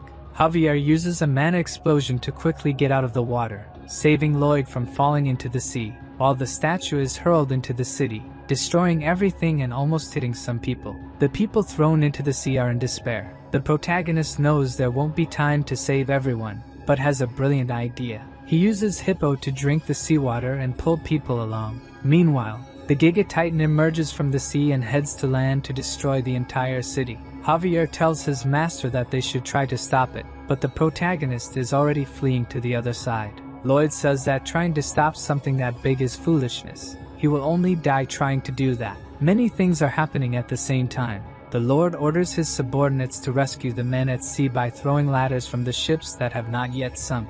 Meanwhile, in the city, the gigantic Titan continues to destroy everything. Javier asks if Lloyd is really going to ignore the people who are in danger, but his only concern is to get the money. Lloyd says they didn't come there to fight a giant thing but to keep the peace. At that moment, Javier is disappointed with his master. He thought Lloyd was someone who always fought to protect others, but now he sees who he truly is. As a gentleman, he would never abandon people in distress. Lloyd tries to warn him that if he tries to fight that thing, he will die, but Javier doesn't listen to his orders and heads towards the monster. Using his blade board and mana blast, he quickly approaches the coast. The soldiers shoot cannonballs at the gigantic Titan, but they are only reflected by his armor. The soldiers are scared as not even a scratch is made. The monster prepares an attack by opening its armor, and the wind power that comes out is so strong that it destroys the attack towers. The monster's real concern is not the soldiers but the supposed mermaid that it believes is still alive.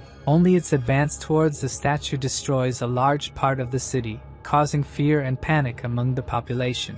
A man who fell on the ground is almost trampled by the gigantic Titan, but Javier appears to save him. He attacks the monster directly, hitting one of its joints, but even using the mana blast, his attack is reflected, only making the Titan angrier. Javier dodges its attack, but the monster takes advantage of him being in the air and fires a burst. Even trying to protect himself, he is hit directly. With just one attack, Javier is already quite injured. He knows it will be impossible to defeat this creature. but he is willing to sacrifice himself so that as many people as possible are saved. While Javier fights to save the population, the protagonist tries to escape on a table. It's not like he's an overpowered character or anything. Even if he spent all his RP, the only skills he has are related to construction. It's not that he's not sad about people being hurt and the city being destroyed, but he can't do anything. However, when the protagonist says these words, something clicks in his head. He realizes he must return immediately since the Lord hasn't paid the construction department's commission yet.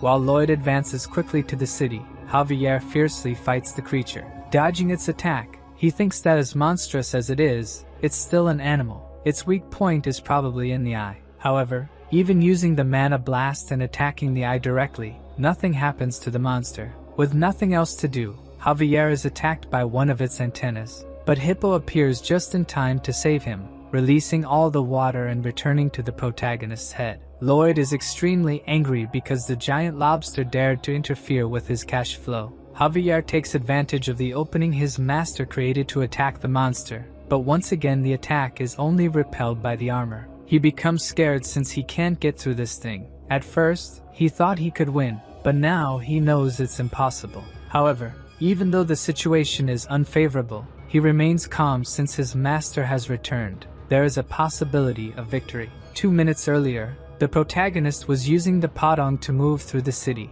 observing from afar as he tries to find a weak spot using his ability to understand what it's made of. Its armor is 1 meter thick, a mix of dentina and quintina, molecularly a triple honeycomb structure tightly intertwined. When Javier attacks, all the impact energy is transferred to his horn, releasing it into the air. Inside the creature, there is a sac for its hydraulic claw. If they can destroy the beak and hit that sac with the blessed mana, the creature will surely be killed. Javier asks what he should do, while Lloyd gestures to cut the horn with his hand, but the swordsman doesn't understand anything and asks if he's gone crazy. The protagonist then decides to shout, explaining that he should cut the horn, while Javier elegantly dodges the attack from the giant lobster, knowing that cutting the horn won't cause lethal damage. But his master wouldn't ask for it without a plan behind it. Lloyd warns that even though it's hollow inside, it won't be easily cut and that mana circles aren't just about hitting. Javier doesn't exactly know what he means by that, but instead of just hitting, he uses the mana circle like an electric saw to cut. The protagonist is happy knowing that his theory really worked. This time Javier's attack really seems to damage the monster, and when he is about to be attacked, the MC uses the Padang to defend him. Javier finally manages to cut the horn, making the creature scream in pain, but the only thing that falls to the ground is his sword, leaving the protagonist totally shocked. Even knowing he would be crushed by the Giga Titan, Javier stayed underneath it to attack. He was willing to sacrifice himself to defeat it. However, at the last second, Padang rescued him. The hamster scolded Javier, who, even though he didn't understand exactly what he was saying, understood that he was probably being reprimanded for being reckless. After thoroughly analyzing the Giga Titan, the only remaining option to defeat it was the combination of Plan A plus D. To do this, he first called Padang and told him to take him to the location he mentioned earlier. Lloyd warned that the creature now saw Javier as a threat, so he asked Javier to lure the monster into the forest. The protagonist had bought enough time. They should have finished by now, so the only thing left to do was to trust the Count. 15 minutes earlier, the Lord was in shock watching his city being destroyed by the monster. His knight apologized for not detecting it earlier, but the Count said the fault was actually his. It was a mistake to think they could drive out the beast with just a statue. At that moment, the protagonist stated that the statue did drive it away. That monster only came to destroy it, and recommended taking advantage of this obsession. He would buy as much time as possible for the Count to prepare something. Javier continued dodging the beast's attacks, but even he was reaching his limit, yet he kept luring the creature relentlessly into the forest. The Giga Titan remained an unstoppable force that destroyed everything in its path, and Javier couldn't run anymore, getting closer to being caught by the creature. Before he was caught, the protagonist shouted, asking for applause for the bronze statue. When Javier looked, Lloyd was bringing the statue, now fully patched up. Seeing its natural enemy, the Giga Titan flew into a rage, leaving Lloyd quite pleased with its reaction. Through the novel, he knew he could trust the Count to reassemble the statue. His plan was to use it to create an opening for Javier to attack. When they got close enough to the monster, Padong drifted the cart, and they began to lure the titan towards them. Javier seized the opportunity to attack the creature's weak point, hitting it precisely with a mana blast. Even though the attack was powerful and created a huge explosion, all it did was create a crack in the armor. Javier was saddened by his weakness, but as he fell, he heard Lloyd say to leave the rest to him. As your master spoke with great confidence, he knows he can now relax. Before he hits the ground, Hippo appears to cushion his fall. Lloyd shouts that he will protect this city no matter what. Padong is also at his limit, and he can't ask for more from him. At his signal, Padong throws the protagonist towards the Giga Titan. Earlier, when he was still heading to save the city, he thought of some plans to attack it, deciding he should use the mana blast. The problem is, for that, he would need to have a triple circle heart, and currently, he only has 2. Using the system, he starts to evolve his technique, but unfortunately, he doesn't have enough points to evolve to the final level. Even though he had decided to stay out of the fight, he wonders what the hell he's doing hanging there, while deciding whether he should try to punch it using mana. The notification that he gained 5 approval points from Javier appears, and with that, he has what he needs to create the 3rd mana circle. Now confident, he prepares the attack using 1 circle to protect the heart and the other 2 to collide, but the monster ends up breaking a mountain with its paw, and one of the stones coincidentally hits the protagonist's head. Due to the impact, he loses his senses, not knowing what to do anymore. He uses the 3 circles to collide, creating a triple circle mana blast that is so powerful it explodes the entire creature. From the city, people see that huge smoke. The creature is now completely dead. Lloyd's pets try to wake Javier up. Slowly, he gets up and sees the Giga Titan on the ground, impressed that he actually succeeded. However, Padong is not happy at all and tries to get Javier's attention. He follows the 3 desperate pets, finding Lloyd a little further ahead, with a bleeding head and lifeless eyes. He gets close and listens to his heart. However, Lloyd has no heartbeat. A carrier pigeon flies to the Frontera household, where the Count retrieves the letter and is completely startled by its contents. He immediately mounts his horse and sets off towards Cremo. In the letter he read, the Lord of Cremo mentions that his eldest son, Lloyd, admirably completed all the construction work they needed, but after the party, the city faced great danger, and at that moment Lloyd and his guards sacrificed themselves to save countless lives, leaving Lloyd in an unusual coma state. The Baron hurries to Cremo, worried about his son, yet recalling all the moments he shared with the new Lloyd, who never called him father, only Baron. For a moment, Frontera doubts if that young man is truly his son, but before he can dwell on it, a monster appears on the road. The knight dismounts and instructs the Count to continue while he faces the creature. He defends against the beast's first attack, apologizes to the Count, and promises to meet again in Cremo. The knight and the monster attack simultaneously, but the wolf is too strong, breaking the sword in half and biting the swordsman's shoulder. Undeterred, the knight continues to fight, even as he's overpowered. Just when he thinks he'll die, the Baron and Baroness appear, aiding him in defeating the wolf. The knight feels ashamed for not handling the creature alone, but the Baron reminds him that he's a vassal, and it's his duty to protect his people. Suddenly, the Baroness notices something alarming, a pack of wolves approaching. The knight, despite his injuries, stands his ground against the wolves, while the Baron and Baroness lose hope. Then Javier arrives, swiftly dispatching the wolves and offering to escort them, asking if anyone is hurt. The Baron's knight knew Javier was skilled, but wonders what made him so powerful since arriving in Cremo. The Baroness asks if Lloyd is alright, but Javier can't say for sure if he's alive or not. He explains that after the giant was defeated, Lloyd had no heartbeat. Worried that he would lose his new home, Javier was suddenly relieved when Lloyd's pulse returned. Although he's sure Lloyd's heart has stopped, he still has a pulse and is breathing. Touching Lloyd's chest, Javier feels the triple circle heart spinning at an incredible speed due to the magnetic fields they're generating. He can't determine the condition of his heart, only that these fields are keeping him alive. Returning to the present, people are trying to rebuild the city. Javier explains that the young master is at the Count's mansion, under a doctor's care, but his condition hasn't improved. The Count reflects on their battle against such a monstrous creature, but Javier insists he was just a sword Lloyd was using. It was his own strength that defeated the monster. Hearing this, Not even the protagonist's parents believe he has this power until they hear that other nobles are heading to the Count's mansion to pay respects to Lloyd, acknowledging that without him, everyone would have frozen to death. Lloyd didn't just save the people from the sea, he also helped a soldier trapped in rubble, preventing a massive fire from destroying the city. Indeed, the entire city recognizes that they were saved thanks to Lloyd Frontera,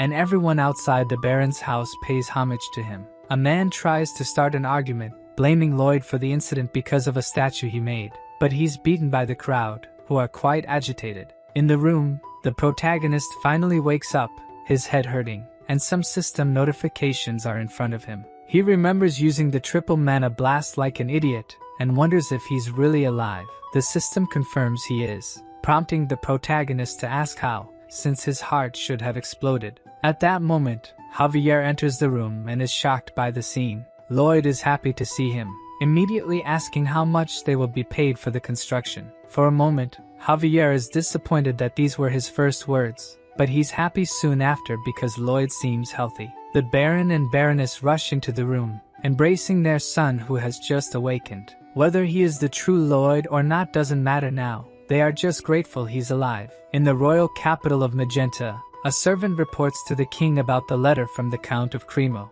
The king is intrigued that such a man exists in his kingdom, and instructs his subordinate to send a message to Baron Frontera to bring his son and guard. The Royal Highness, Alicia, declares that she will meet this man and evaluate him herself. Returning to Cremo, the system states that your great courage, wisdom, and self-sacrifice are spreading throughout the kingdom. Thanks to having taken your social position, he gained 1,500 RP. Additionally, he also obtained a mana heart, which explains why he has so much energy even though he's been in a coma for a month. Now that he has become the owner of a mana heart, digging will be much easier. The system questions if that's the only way he can think of using it, but the protagonist wonders if he's underestimating the world's builders. Since his mana heart emerged abnormally, it has unique properties.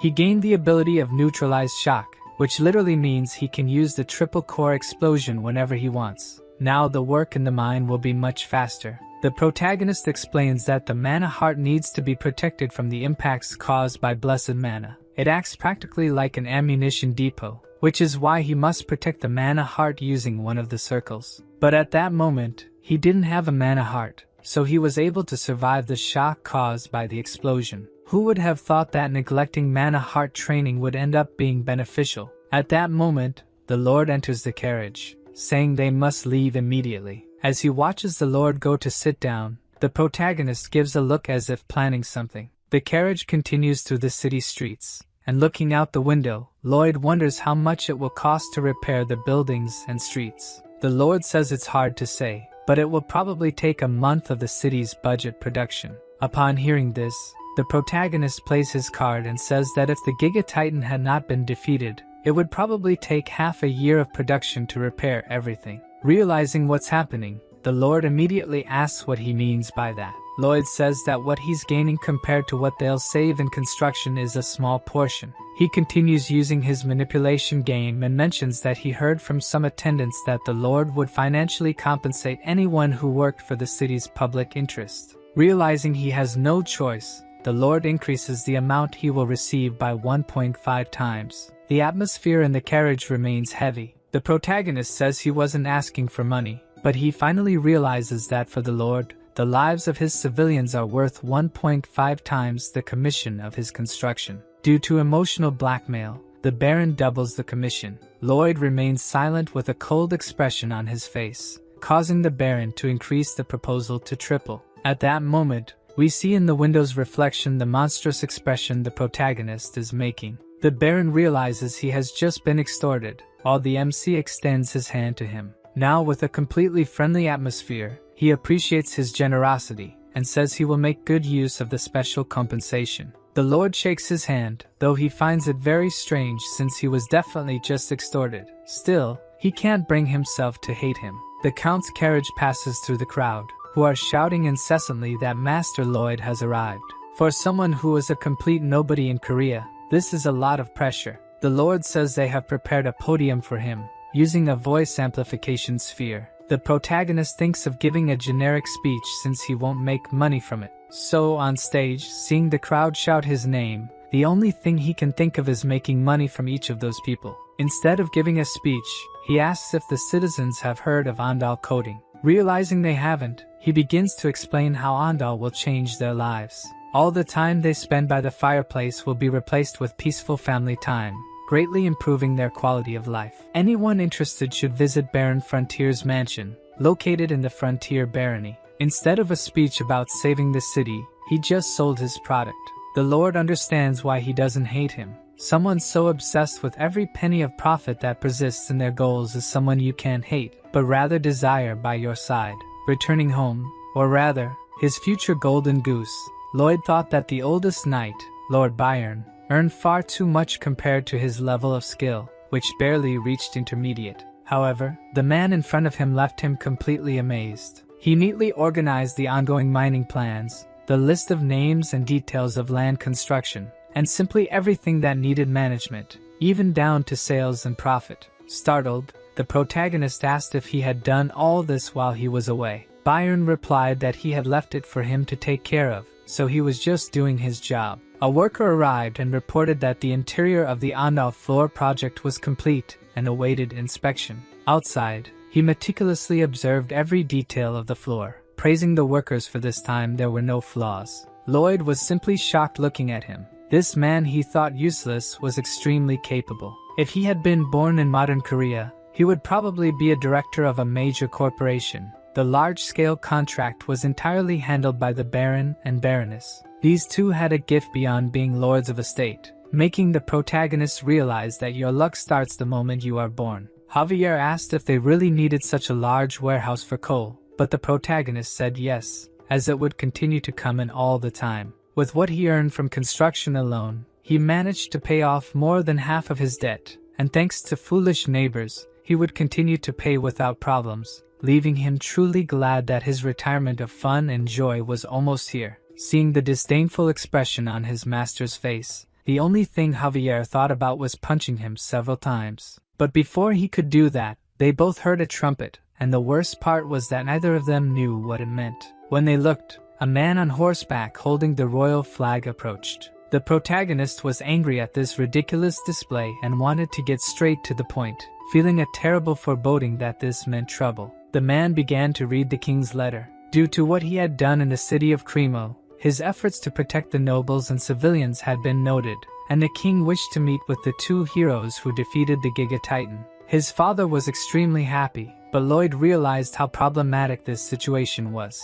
If there was one thing he had learned in the army, it was never to stand out too much. Once, a superior found out he was a civil engineer and asked him to build a sauna. He studied like mad to create one, but that was also his worst mistake because it turned out too perfect, and then the superiors started making many requests of him. Upon hearing that they had to visit the Majesty, he knew he shouldn't have built that platform in the ocean. Inside the royal carriage, he felt completely hopeless. Javier said he looked like he was going to be executed, which was unexpected since his master would probably have said something like, "How much can I extract from Majesty?" This made him see a bit of color in the world again since he had read the novel and knew some things that would happen. If he could use all that to his advantage, he would surely get the most money possible from the Majesty. Arriving at the palace, Lloyd and Javier knelt before her. When they looked up, Lloyd almost had a heart attack because of her beauty. When the protagonist introduced himself,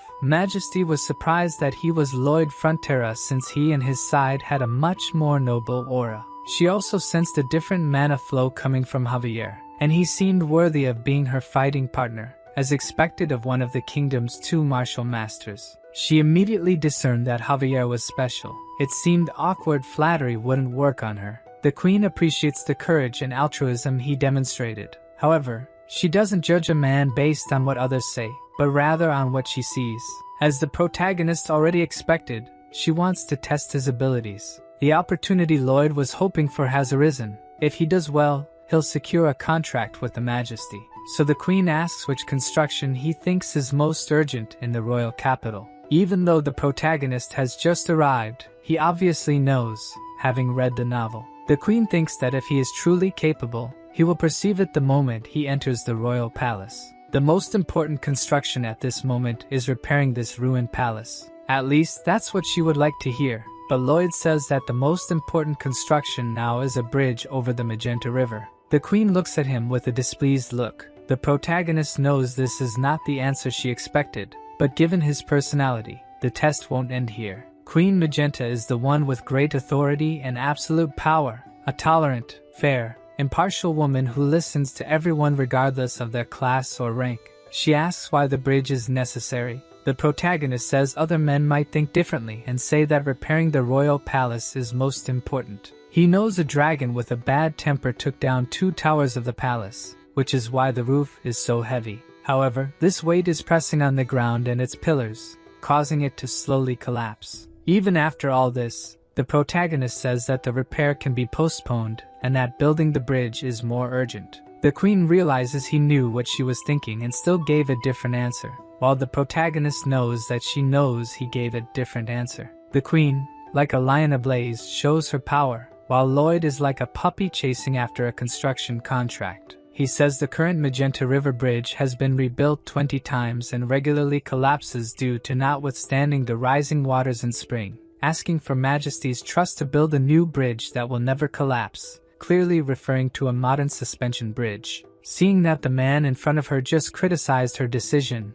the Queen starts to like him and asks to hear more about this bridge. Majesty took the bait, and Lloyd lets out his demonic laugh. He knew from the start that the Queen despised sycophants and placed trust in those who were strong in their words. However, eventually, she will be betrayed by someone she trusts and will lose one of her arms, becoming the assassin tyrant. But that's a story 3 years in the future. The Queen asks what he will do if the bridge collapses. In his mind, Lloyd would pack his things and leave the country, but he ends up betting his head on it. In return, as long as his bridge stands, he would like to secure a position for his family. The redhead, who hadn't shown anything until now, gives a small smile and accepts the proposal to build a bridge.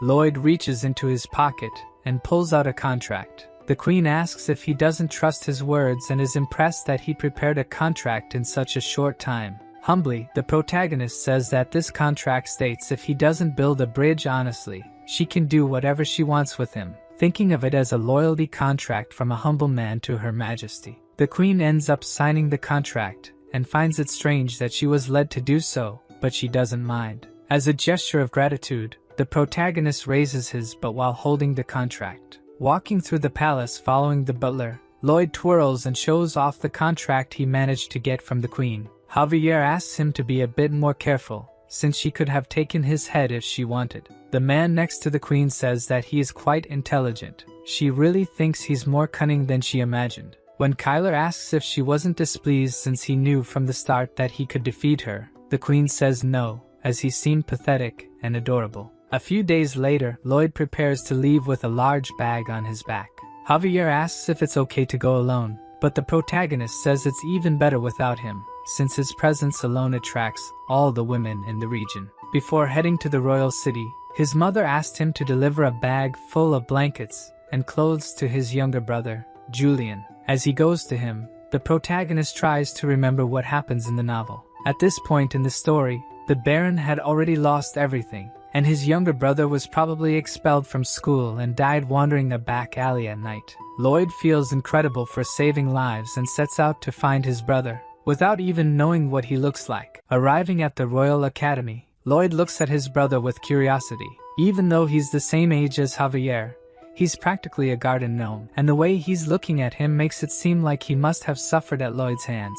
The protagonist decides not to be too nice and acts as if he's turned the page. Maybe then Javier wouldn't suspect so much, throwing the bag full of clothes at him, saying their mother sent it. Julian finds it very strange that Lloyd didn't insult him.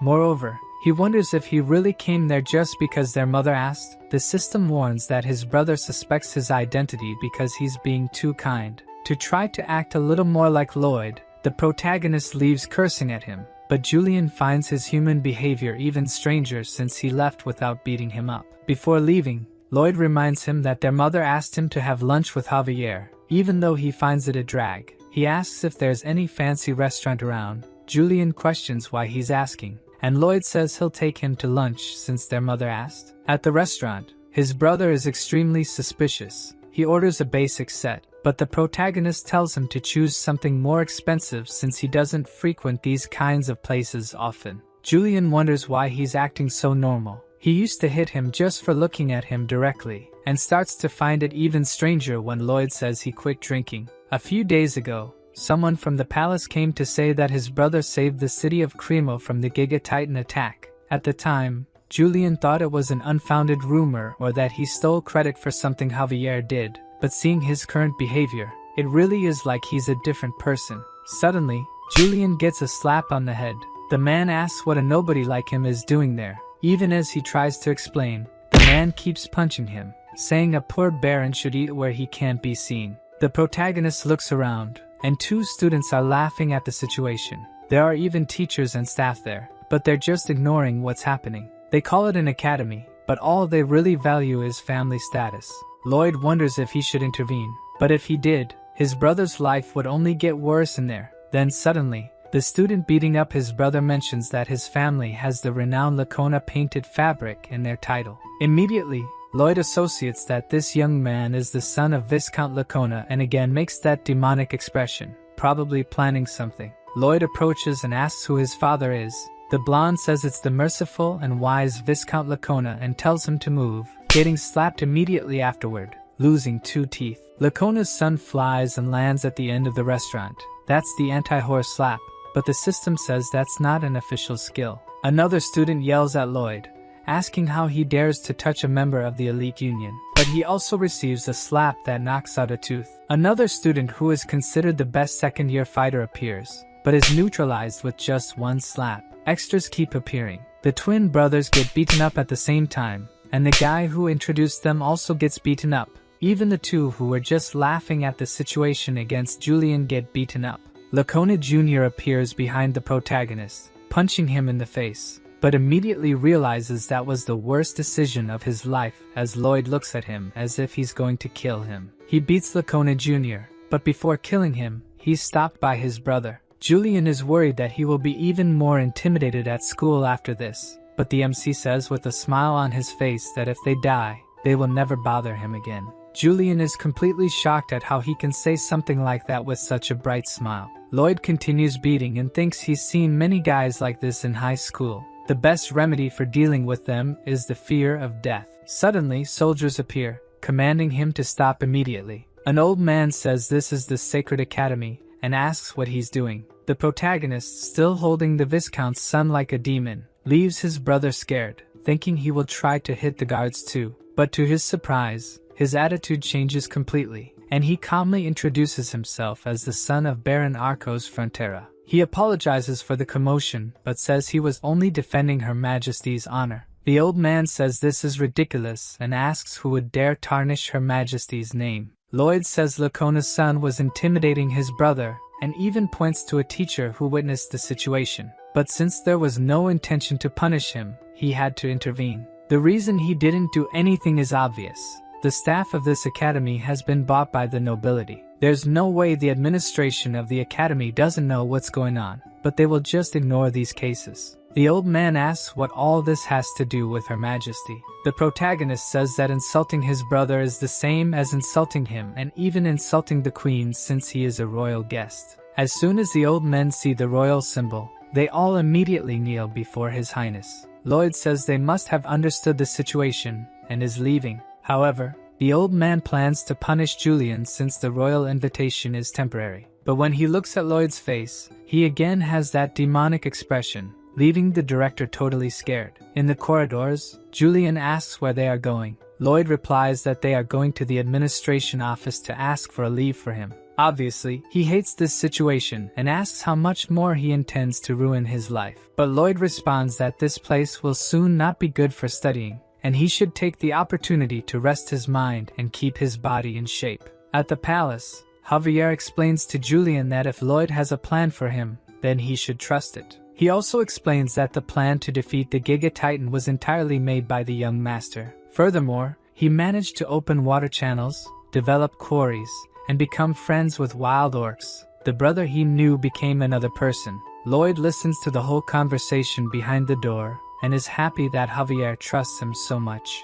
Soon after, His illusions are shattered as they begin hurling insults at him. Julian asks if he really thinks someone can change so suddenly. Javier is sure they can't and has convinced himself that Lloyd is an imposter disguising as the young master. The protagonist is worried because he could be discovered at any second. Julian asks if they could have used black magic to do this. Javier responds that it's a possibility. He has even seen the theory in a book. Because of this, he investigated if there was any abnormal mana flow in Lloyd's body. The protagonist wonders when he did that, leaving him extremely worried about being discovered. Fortunately for him, Javier doesn't feel anything unusual in his body. Javier tells him to forget about it, saying it's just an exaggerated theory. The MC knows that Javier is probably sensing his presence behind the door. It's a way of saying he suspects his identity. Julian mentions it's the first time he's heard about the family debt. He thought only he was having difficulty with studies, but Lloyd managed to get their family out of that situation, so he deserves some credit at least. The protagonist, having just earned RP points from his brother, thinks that now Julian will be his golden goose. He enters the room calling Julian to join him. As he mentioned earlier, they will train his body with manual labor. Lloyd explains the first step in making bridge suspension cables. First, spread the clay and beat it until it becomes a 90 centimeters pizza. Then fill it with dirt and rocks and give it to the snake to eat. It will excrete the molten metal, and Podon will unite and wrap it. Then everything will be ready to make the cables. The MC hands him the shovel and says the tutorial is over. This task is crucial in construction, and if it's done wrong, the rest will be a mess. Julian asks why he's giving such an important task to him, but the reason is obvious. He's a Frontera, so he should be intelligent and responsible. Outside the palace, Lloyd knows that the modern bridge is a great idea, but even with all his knowledge, it would be impossible to make it perfectly. This means he'll need to borrow knowledge from this world. Before he can ask for anything, the master craftsman denies his request. Lloyd already knew this old man was stubborn and would only work on projects that caught his attention, so he had prepared to visit him, innocently showing the project of building a new bridge. As soon as the dwarf sees his project, he immediately tells him to wait. If he builds something like that without the exact rigidity, it will break. The MC says when the bridge collapses, everyone on it will die, and as he's decapitated, he'll scream that the culprit was the great Cortigus, who didn't help make the trusses. The dwarf asks if he's trying to threaten him, but Lloyd says it's just an appeal to the conscience of a great master. He ends up relenting and asks to see the drawings. Upon closer observation, he is fully aware that he is the only person in the kingdom capable of doing this. The protagonist continues with a killer look and says that's why he asked for his help. The dwarf says this has caught his attention and decides to help with the project. With Julian working on the cables and the royal workshop working on the trusses, the only thing left to work on is the suspension of the towers. Lloyd and Javier use a mana explosion on the ground but are suddenly stopped by nobles who accuse him of stealing the Majesty's treasure. The protagonist is obviously confused, but it seems this was planned for a long time, as they personally went to ask for a trial from the Queen. In the meeting room, the Queen orders each side to state their arguments, and the first to speak is the guild. Victor says that the Magina Bridge was built by the guild's previous leader and has stood for over 30 years. He explains that in its structure, wedge-shaped columns were made to slow down the strong water current, making it practically impossible to fall. Lloyd knows that it will eventually fall, as this is information from the novel, but he cannot reveal future events to others. Boldly, he asks the guild leader how much they were paid to say that. His scandalized reaction makes the protagonist absolutely certain that he is being paid, and he recalls that in Korea, when a politician and a businessman meet, either the politician takes money from the businessman, or the businessman bribes the politician. In this case, it's the latter option. They strip away all negotiating rights and monopolize the budget. His accusation without proof ends up irritating the Queen considerably. She says that accusing someone without proof in her presence is unacceptable, and immediately sends Lloyd to royal trial. He is tied up, and his head is placed at the Reaper's aim. The Queen says he insulted her and her vassals with lies and must restore his honor. Seeing that scene, Javier prepares to enter combat as needed. The Queen asks for their final words, and Lloyd says they must exterminate the entire bloodline of the guilty party. Javier becomes even more worried about the situation. The Queen asks her two vassals if they agree, and they fully respond that it is the right thing to do. In that situation, Javier is ready to attack, but before he does anything, the queen says they must prove the innocence of her vassals and immediately orders 4 mages to circulate the guild leader. As if he knew this would happen, Lloyd has a smile on his face. The Majesty orders the confession spell to make them tell the truth. David becomes completely desperate, asking her to wait a bit. Seeing the 2 hit by the spell, Lloyd starts laughing like a psychopath, and the next day, the 2 men are crucified in the public square. The protagonist made only those 2 pay for the crimes since their families did nothing wrong, thinking of himself as a good and altruistic man for doing so. As a reward for telling the truth, the queen hands over all the kingdom's workers for the bridge construction. The archmages use gravitational magic to lighten the weight of the stone blocks, making the construction extremely fast. Bangul is tasked with taking the suspension rope to the other side, using her volcanic explosion to quickly cross the river while Padong tries to hold it. Seeing this incredible construction method, Julian says his brother is amazing. Javier also thinks he is and says that even though it's his first time doing hard work, he managed to do it every day. Before, Julian couldn't learn his sword art because he had a fragile body, but looking at his body state now, that shouldn't be a problem anymore. After some time, the bridge construction is finally complete. The queen says this bridge will be called Lojavi, a blend of Lloyd and Javier's names. She also grants him the title of Master Builder, leaving the dwarf irritated as he built the entire platform. Lloyd thinks that only the commission money will be enough to clear his debts, but now he has another major obstacle. The queen is probably thinking of how to use him to her advantage. If he fails now, it will break his entire plan of becoming a wealthy and lazy lord, so he will put the plan of escaping work and helping Julian in the academy into action. Returning to the castle, the queen fulfills her part of the agreement and grants a noble title and properties to Lloyd. The castle's nobles were not pleased with this at all. The queen thinks it's natural, since he has sunk other nobles. The protagonist says he would like to ask for something a bit bigger and mentions that if she considers his request reasonable, she may even withdraw the offer of the title and property. This piques the queen's curiosity about what he will propose.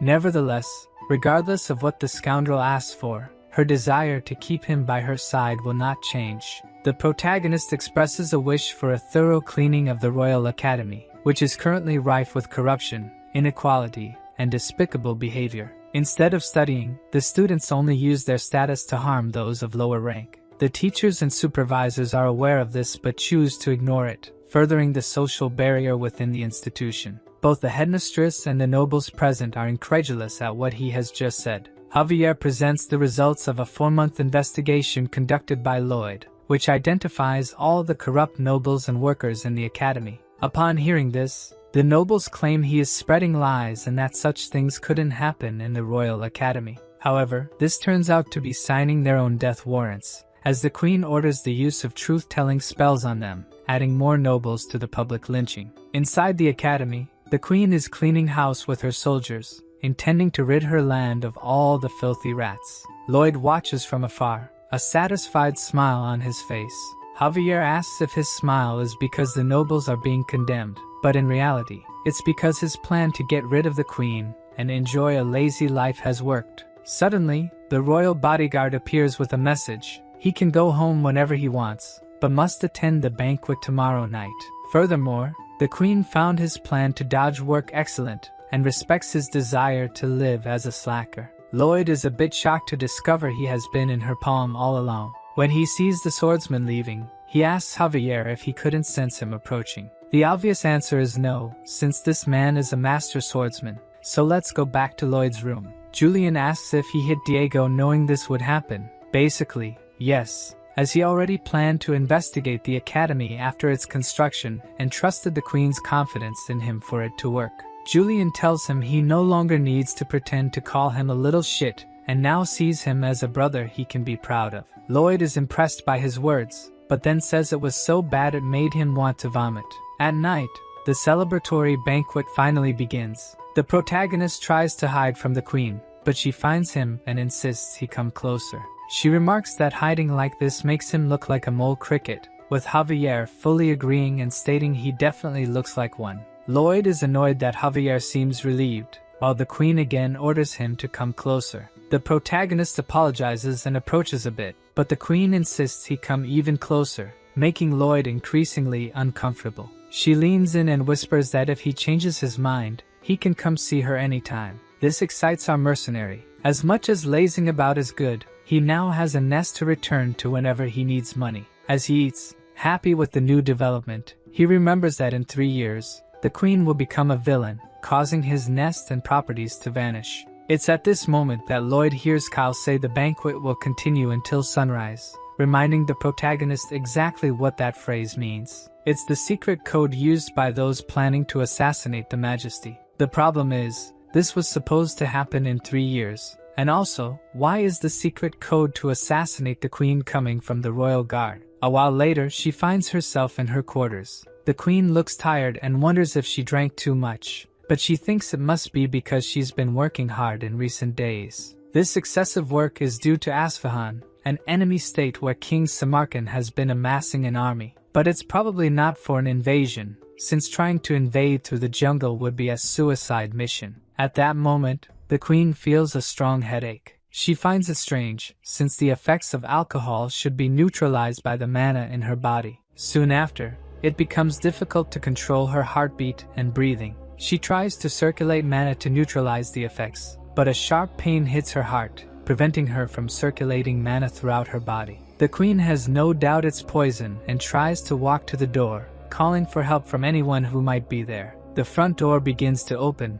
and her knight Kyle appears. The queen says he arrived just in time and that she needs his help, but the help Kyle offers is different, leaving the queen incredulous at the betrayal. Meanwhile, Lloyd, still at the banquet, tells Javier that they have a problem. The swordsman simply starts following him without asking anything, surprising Lloyd that he doesn't inquire about what's happening. He asks if Javier can knock out a master swordsman. Javier knows he's not joking but asks for some sense, and says he'll try to stop him for a maximum of 3 minutes. Turning the corner, they come across a pile of bodies. Inside the room, Kyle does his best to kill the queen, but even poisoned, she manages to defend herself. She asks why he's doing this and receives a kick to the stomach. Kyle prepares for a final attack but is stopped by Javier, who approaches quickly. Not giving him time to react, Kyle attacks, but our swordsman manages to defend, surprising Kyle as he stopped his sword using a candelabra. Taking advantage of the distraction of the battle, Lloyd approaches the queen, covering her mouth before she says anything and using the core technique to absorb the poison. Javier continues buying time, but Kyle is not playing around and activates the sword's aura. Realizing that if he completes that, they're in trouble, Javier throws the candelabra, interrupting the aura formation. He catches the candelabra back in the air and uses blessed mana to attack, impressing Kyle with his mana talent. However, he still lacks experience in real combat, and Kyle takes the opportunity to strike while Javier is in the air, cutting his candelabra and his chest. Lloyd continues absorbing the poison mana. The only thing he can do at this moment is pray for Javier to win, or everyone there will die. Kyle knows his cut was superficial but takes the moment to land another blow. However, our lunatic swordsman isn't afraid of death and charges forward, dodging the strike at the last second. Javier shouts the name Padang, who tosses a sword towards him. With the blade in hand, he's perfectly ready to face a master swordsman. Javier uses blessed mana again, directing the explosion at Kyle. Kyler manages to defend but is thrown back by the impact, stunned and scared, wondering how Javier can wield the power of a cannon. Before he can think, another mana blast heads his way, but this time he manages to dodge. Javier decides to attack from all sides, dividing the blessed mana into multiple explosions, making a master swordsman run in fear. Meanwhile, Lloyd continues the process of absorbing the poison. The queen wonders how this is possible. He's only absorbing the mana contaminated by the poison. But before she can ask where he learned this ability, our protagonist tells her to shut up, angering Her Majesty as he just reprimanded her. But seeing Lloyd spit blood, she wonders if he's trying to sacrifice himself to save her. In the banquet hall, a huge explosion is seen as Kyle is thrown back, watching Javier advance slowly. The master swordsman realizes he can't handle him alone and shouts to the guards that Javier is an intruder who tried to assassinate the queen. With a single sword swing, our mini-monster sends several elite guards flying back and, concentrating a bit of mana, causes an explosion to keep them at bay. Kyle has never heard of a man who could do something like this in history and is scared at the possibility of him becoming a sword master. However, that won't happen as he will personally ensure Javier is eliminated. Seeing the sword's aura, Javier knows he's in trouble. Just swinging his sword makes the ground stones float. Shortly after, Javier is thrown away by the aura, heavily injured, as Kyle approaches to finish him off. At that moment, the protagonist finishes absorbing all the poison, but it's too much for his body to handle. He starts vomiting black blood, and the queen says he will die like this,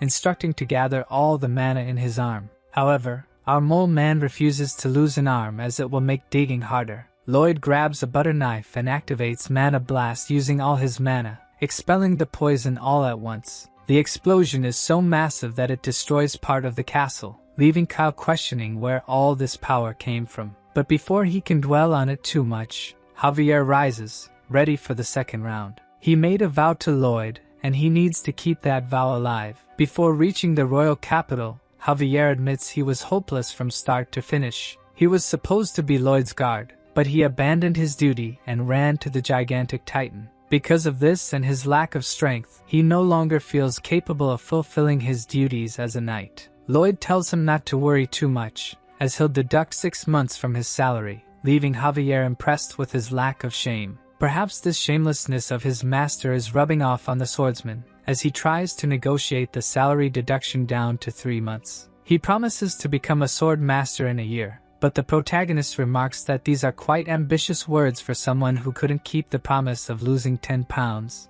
Nevertheless, Lloyd decides to help him, explaining the concept behind becoming a sword master. Before finishing the explanation, Javier interrupts, saying he'd like to do it without his help. He advances determinedly but is impaled by Kyle, who is surprised that he survived. Most people would have been torn apart as soon as they were hit by the aura, but our prodigy concentrated all his mana into one point to strengthen it. Kyle would like to see more of his tricks, but he's running out of time. At this moment, Javier starts to catch fire but still manages to hold onto Kyle's hands, preventing him from escaping. The aura is burning his body, but while holding Kyle's hand, he manages to absorb the aura directly from the mana heart. Realizing the danger, Kyle throws Javier away, who simply falls to the ground without showing any signs of life. Even the master swordsman can't detect any breath from him. As Kyle has already wasted too much time, he moves to take the queen's head but is stopped by Javier, who rises unexpectedly. Javier says he now understands mana and activates the aura,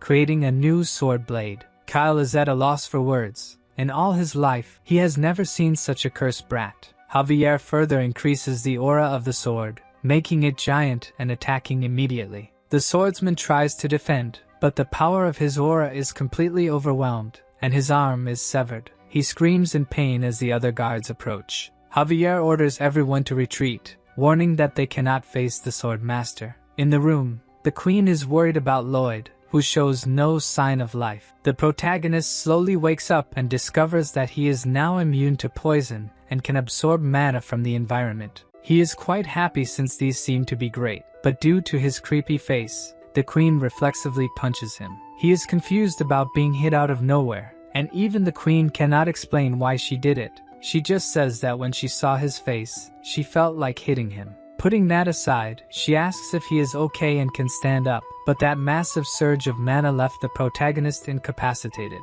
As the only option, he uses his new ability to absorb the mana from the environment, even drawing mana from the queen who is nearby. She is frightened by this ridiculous absorption power and tries to get the MC's attention, but he does not seem to hear anything. The queen simply accepts it, saying he can take all the mana he needs and go help his knight. After a few minutes, he finally manages to restore all his energy. Lloyd feels his body much lighter, probably now fully restored, but before celebrating, he remembers he needs to help Javier. When he turns towards the queen, he sees she is completely out of mana. Magenta says she will ask for details later. The priority now is to stop Kyle. The protagonist puts her on his back and heads towards Javier. The queen knows he is strong, yet it is not enough to face a sword master, or so she thought. As soon as they turn the corner, they see Javier facing the guards. At that moment, the protagonist notices the sword aura and Kyle on the ground, groaning in pain.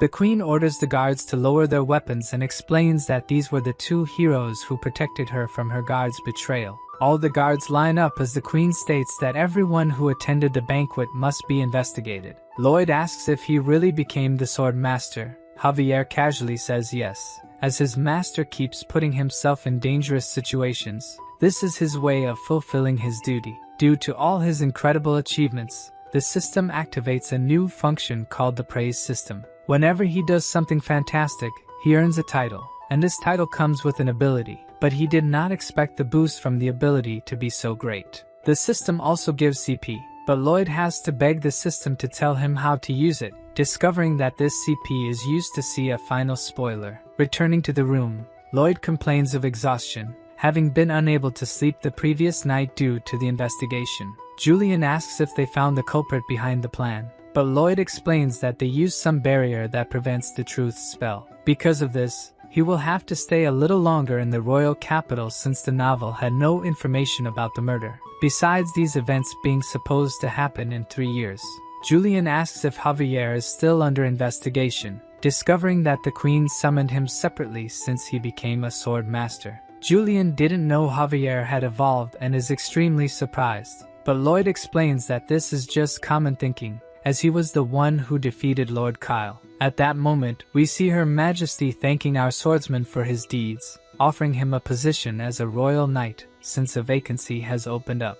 Julian is worried that Javier might leave them, but Lloyd warns that he really doesn't know the swordsman from the Frontera's family. Javier explains that he is a knight of Baron Frontera and wishes to continue by Lloyd's side. The queen states that this is not a request but an order. Refusing an order from the queen is equivalent to treason. Our honorable knight only asks for permission to send a farewell letter to his baron, making the queen realize that he would rather die than serve her. Understanding that she won't be able to have Javier by her side, she allows him to remain a knight of the Fronteras. Javier thanks her for her mercy and heads towards the exit. He meets Julian, who asks if he will leave the family, but Javier asks him not to worry because he will continue to be their knight. The queen realizes she truly isn't lucky with people from the Frontera's property. Finally, night falls, and Lloyd is lying on the grass, checking the abilities that titles offer. Many of his great achievements have earned him titles, and his most recent one was gaining the queen's trust. All these titles grant CP, character points, but they are only counted in the system once a month on the full moon. Seeing the moon shining in the night sky, the CP is finally accumulated,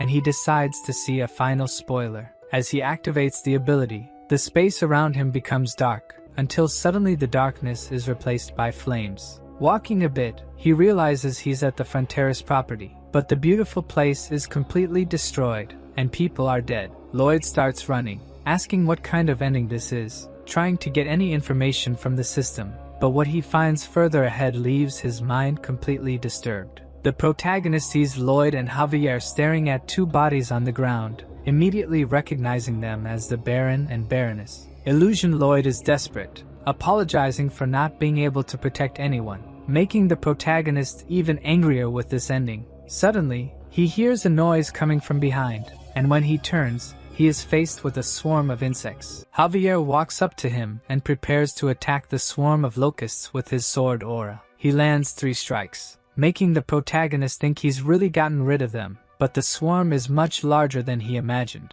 At that moment, Lloyd wakes up on the lawn, utterly speechless. He asks if what he saw was real, and realizing that it's all really going to happen, he heads straight for the queen. In the spoiler, he said that if he had arrived a little earlier, he could have avoided this. But Lloyd doesn't know how early he needs to arrive, so he decides to go as fast as possible. He goes to the queen's office and tells her that all regions will be reduced to dust. This is the work of the enemy nation. They are trying to set up a domino effect with monsters, driving the monsters out of the jungle and making them migrate to the west region. In the book, this was supposed to happen in 3.5 years, but now is not the time to think about the future. The queen was already aware of Asfahan's movements and thinks this is really possible, but the bigger question is how the protagonist knows about their movements. At that moment, Lloyd thinks he screwed up but manages to quickly come up with a lie. He says that due to his blood bond with the orcs, he got information about Asfahan, about the assassination attempt. He simply saw Kyle acting suspiciously and decided to investigate. Regarding the mana he absorbed, destroying the surroundings, he simply says he learned from his knight Javier, who is a genius, and as he is also somewhat clever, he has decent control of this ability. The queen realizes that everything he said makes sense, but it still seems like he just made it up. At that moment, his title activates, giving him the ability to make the queen believe 100% in the protagonist. Lloyd thanks her for her generosity and says that as soon as he can stop the attack, he will give her all the credit for the resolution, restoring the honor of the crown that was tarnished by the assassination attempt. The queen has never met anyone as suspicious as our protagonist, but she's glad they understand each other so well. Lloyd and Javier head to the Frontera territory. The horses' legs have been reinforced with magic, making them run at supersonic speeds, which further distorts Lloyd's not-so-pretty face. After a whole night of travel, they finally arrive at the territory just in time, since the locusts have already begun to appear in the sky. Seeing that black cloud forming, the field workers don't know what to do until Lloyd appears, telling them to hide in their homes and asking for the largest pot lid they have. The invasion of mutant locusts continues, spreading rapidly through the city, even invading the Baron's house. A maid passing by is frightened by the insect, but is saved by the Baroness, who crushes it using a chair. At that moment, several other insects invade the mansion. The two start running in fear, and when the Baroness peeks out the window, she sees that the swarm of mutant locusts is so large it almost covers the sky. The Baron appears, telling them to join Bayern and the other soldiers, but when they open the mansion door, they attract the attention of all the locusts outside. Bayern runs through the city, calling his soldiers to mount a defense at the Baron's residence, but he realizes that all the villagers are in danger. This leaves the bodyguard confused. Should he protect the Baron or the people? Bayern recalls a conversation he had with his master, where the Baron advised that if the property were ever in danger, prioritize the people. The knight goes to save a citizen who is being attacked, but ends up completely surrounded. He knows it will be impossible to deal with all these locusts alone. Fighting the invaders alongside the Baron are the orcs. Being a tribe of warriors, they uphold the oath with their blood brothers. Everyone fights relentlessly for their lives or for the lives of others, and when all seems lost, people start hearing sounds that draw the locusts' attention. Lloyd shouts, saying they should be in a natural history museum, while holding a pot lid for Javier to bang. The impact sound on the lid attracts the locusts' attention, making them stop attacking the city and start chasing them. Javier notes that they are following in a regular manner, as he had said. Lloyd says they should circle the entire city and attract every locust that is destroying it. The protagonist orders his swordsman to hit the lid harder but gets annoyed when he realizes Javier is enjoying it. Thanks to the novel, he knows that locusts are attracted to this kind of loud noise, and he doesn't plan to stop just at his properties. He intends to save the Laconas from the invasion. Javier is surprised that he is helping the neighbor even in a critical state, but Lloyd simply doesn't want to lose his water supply. In the Viscounty, Lacona is desperately trying to survive the invasion, until Lloyd simply appears, destroying part of the house, telling Lacona not to even think about delaying the water bill this month. Javier asks if his plan was to lead them through the buildings and concentrate the swarm even more, but the protagonist just wanted to be a jerk like the Viscount. While attracting the locusts, Lloyd repeatedly shouts his name and that of Frontera. The swordsman tells him to save his strength and stop shouting, but again, all of this is a plan to make everyone know who their savior was. Not even Javier knows what's wrong with this guy, but since they've already attracted most of them, now they must go to the wetlands. Heading to the plantation, their path is blocked by another swarm of locusts. But of course, for a master swordsman, this swarm is nothing. Javier simply passes through, cutting down all that stand in his way. Moving forward, Lloyd realizes that the horses can't run anymore, so he has a brilliant idea. He jumps on Javier's back and uses him as his horse. Even pissed off with this, Javier goes along with the idea and starts running, but they're not faster than the horde and almost get caught. Lloyd shouts, calling Bangul and Hamon, who emerge from the water at the same time. Hamon uses his volcanic fart to explode a large number of monsters, but it's still not enough to eliminate them all. So, Hippo uses the accumulated water as a pesticide to kill even more insects. Round 3 belongs to the protagonist and Javier, who use mana explosion and aura at the same time to eliminate the rest of the locusts. Javier says they managed to take care of the majority, but there are still at least 1,000 left. Lloyd tells him not to worry, as the cavalry is arriving, 300 orc warriors approach with 500 soldiers of the white cavalry. The rest they can leave to them since they'll have something else to worry about. The monster domino effect never ends with just one wave. Meanwhile, the soldiers of the white cavalry do their job. The mages enchant the knight's swords with a fire spell, making it easier to subdue the insects. The orcs don't even need magic. With just a stake, they can impale 3 at once. As they are crazy about protein, they roast the insects and eat them right away, saying they found a strong protein source. The maid, saved by the orc earlier, hands him a gratitude flower, leaving the warrior quite happy. The baron and the baroness rush to their son, worried he might have been hurt somewhere, and embrace him, asking why he likes saving people so much. In fact, the protagonist only did it for his retirement. Everything was for his own benefit. Anyway, now he must prepare for the second wave. At night, the commander of the white cavalry appears and asks why Lloyd called him at this hour. First, he thanks him for helping exterminate the locusts, but the knight tells him not to say nonsensical things. Anyone can see they were just responsible for cleanup. Valalardi says he is a brilliant strategist, even being an engineer. Nonetheless, his pride is hurt. He sent the mages back and asked the cavalry to stay. The greatest pride for a knight is to fight and die for the queen's honor, so he didn't like Lloyd preventing that. In the novel, this knight fought against Javier, defending the honor of the queen who had become evil. At that moment, Javier wasn't yet a master swordsman, so he barely managed to win. However, what increased respect for this character the most was that, on his deathbed, the only thing he wished for was for someone to stop the queen's evil actions. With unwavering loyalty and a natural warrior, this knight is needed in times of crisis like this. Lloyd knows he won't get far if he keeps going in circles, so he proposes a duel. If he wins, the white cavalry will have to obey him. If he loses, they can return to the queen right away. Valalardi says he can never fight a civilian without the queen's orders, but the protagonist reminds him that he is the one commanding them now, and that's an order. The knight asks if he has a weapon. Of course, Lloyd shows his shovel. But this time the knight doesn't underestimate him. He knows that shovel protected Frontera's property. Even reaching the 3rd mana circle, Lloyd's chances of winning this duel are 0. But as always, he has a strategy to win. The knight says their levels are very different, so if he dodges any attack, he'll be the duel's loser. As soon as he finishes speaking, the protagonist prepares an attack. He uses Mana Blast with all his mana, causing the knight to dodge. The attack only stops when it hits a mountain, creating a huge hole in it.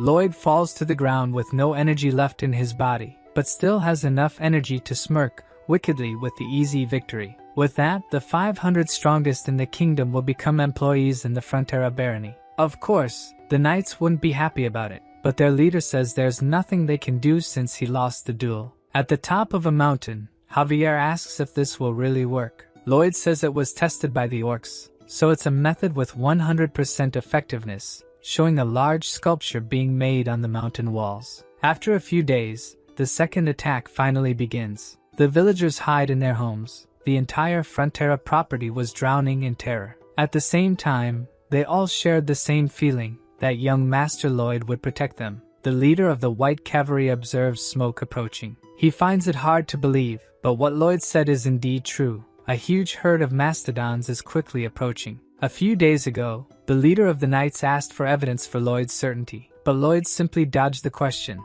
saying it was obvious which animal would attack in the second wave. Regardless, he was right. Without a doubt, it's time to fight. The cavalry's plan is to slow down the herd, then encircle them and attack from the outside in. They will likely have some casualties on their side, but if they use this method, victory is guaranteed. One of the soldiers says that after the battle, he will propose to his beloved, but the leader of the knights thinks that maybe what returns to his beloved won't be a ring, but rather news of his death. As they advance, he says there's nothing to fear, as that is the fate of a knight. But before the confrontation begins, they are stopped by Bayern. The knight asks what he's doing on the battlefield without armor, but Bayern simply says that his master said he wouldn't need any. In fact, he is there only to decipher Lloyd's message, who is on top of a mountain observing the mastodon's arrival. Suddenly, Lloyd begins to signal using 2 flags.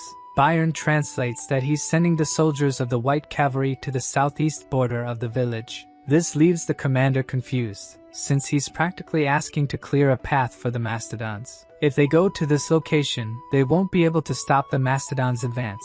But Lloyd signals that if he keeps arguing, he'll report him to Her Majesty. The knight asks how he's saying all this just by waving flags, and he'd also like to understand what he's planning, since it goes completely against all common sense. Lloyd warns that the mastodons have arrived, and with that, the first phase of the plan begins. As the herd encounters the monster sculpture, they automatically stop running and start dropping to the ground. This extreme fear reaction is because that creature is their natural enemy. The second phase of the plan is to have the troops march forward, making a lot of noise, movement, and kicking up as much dust as possible. The mastodons, already scared by the appearance of a natural enemy, think another one is approaching and start fleeing, successfully completing the plan to move the herd. They start heading towards the hole that the protagonist had the knights dig.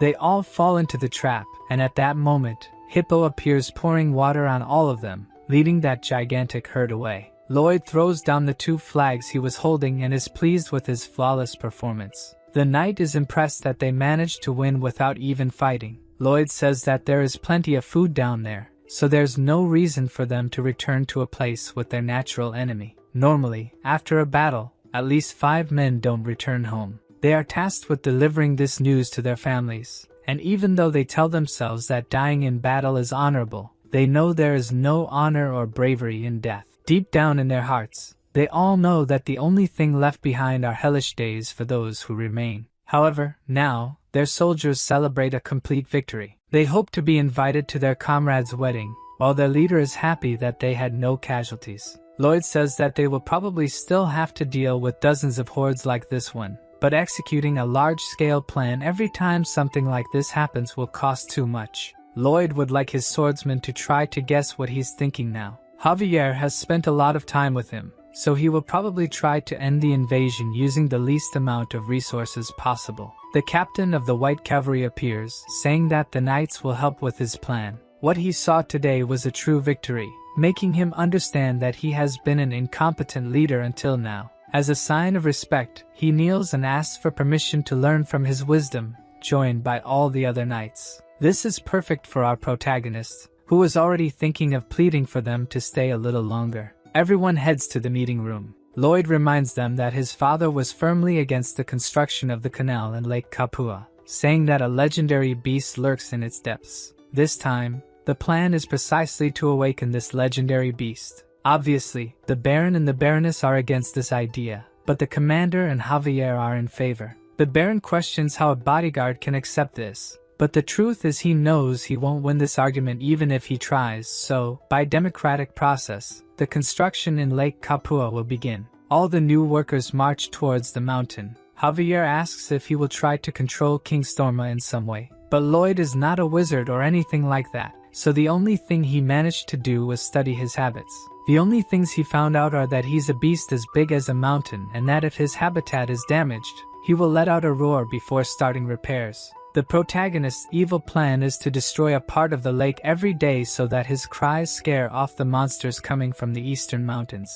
Javier thinks his master is a demon since he will torment a beast that was quiet, but questions what would happen if the plan went wrong and King Storm attacked. Lloyd says he would have to give his all to defeat him, and that he would be the one shouting day and night to scare off the monsters. Finally, Lloyd arrives at the lake. He uses his ability to analyze the terrain and figure out where to break to avoid causing a flood, but since only he can see the ability, to others, it looks like a lunatic waving his hands in the air. Meanwhile, at the bottom of the lake, the monster senses the presence of humans.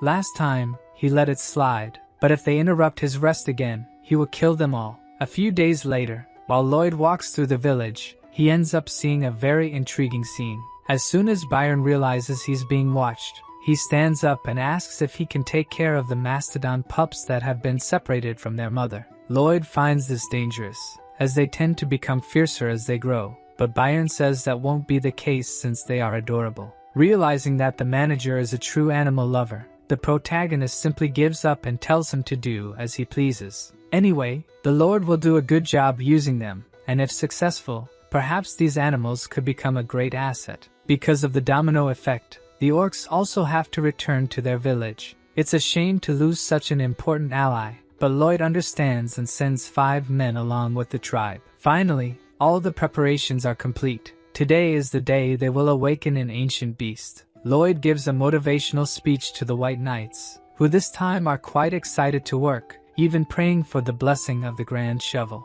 Seeing all those knights marching with shovels in their hands, Javier truly laments for the White Knights. Through simulation, they modified the land so that when they broke the dam, it wouldn't cause a flood. Using Javier's destructive power, he destroys part of the mountain with his mana blast, causing a great tremor. Lloyd tells everyone to duck because the thing is coming. The lake, which was calm, starts bubbling, and King Storma finally emerges from the depths. Everyone is impressed by his colossal size, but what truly emerges from the lake is a giant beaver. Lloyd is clearly disappointed, as he expected a scary mythological creature. However, somehow, he manages to understand everything King Storma is shouting, probably because he's like his other summons. Anyway, that doesn't matter since he's a beaver. His attention is focused on repairing the dam. But what Lloyd didn't count on is that he can smell the metal and knows exactly where they are hiding. Storma realized they were purposefully damaging his dam, and is going to eliminate them right away. At that moment, the protagonist knows he screwed up. He didn't expect this creature to be so intelligent. The commander asks what they should do now, but Lloyd is totally desperate, not knowing what to do. King Storma puts his hand in the lake and raises a large amount of water, drowning all the workers who were trying to flee. Javier is the only one who manages to escape the flood and attack the creature using mana blast. But not even the power of Sword Master is enough to even harm this creature. Seeing that they have no choice but to kill him, Javier activates the sword's aura. But before he can do anything, he is stopped by Lloyd, who says he has come up with a plan. So, instead of attacking, Javier just keeps dodging his attacks like a fly. Taking advantage of the gap, Lloyd swims towards King Storma, but is almost detected by his keen senses. The swordsman keeps attacking to get his attention, but even using the sword's aura, none of his attacks are effective. The situation isn't good, since mediocre attacks won't be able to get this thing's attention. In desperation, Javier uses all his strength to shout in King Storma's language, managing to catch his attention, but he gets confused for being called mommy since he's a male. Javier starts shouting various things in his language, not knowing what he's saying, leaving King Storma sad because he's saying mean things. While the two are arguing in a completely strange language, Lloyd takes the opportunity to climb onto the beaver's head. Even trying to get him off, he can't because his arms are too short. The protagonist jumps and throws something into his mouth, making King Storma shrink. He gets confused as to why the world seems so big, and is captured by Lloyd shortly after. Of course, King Storma won't let himself be caught so easily, hitting Lloyd in the face with his tail and using the opportunity to escape. The protagonist uses his Pokemon to catch him, but Storma took boxing lessons and punches Padong. Our guinea pig won't let it go and punches back.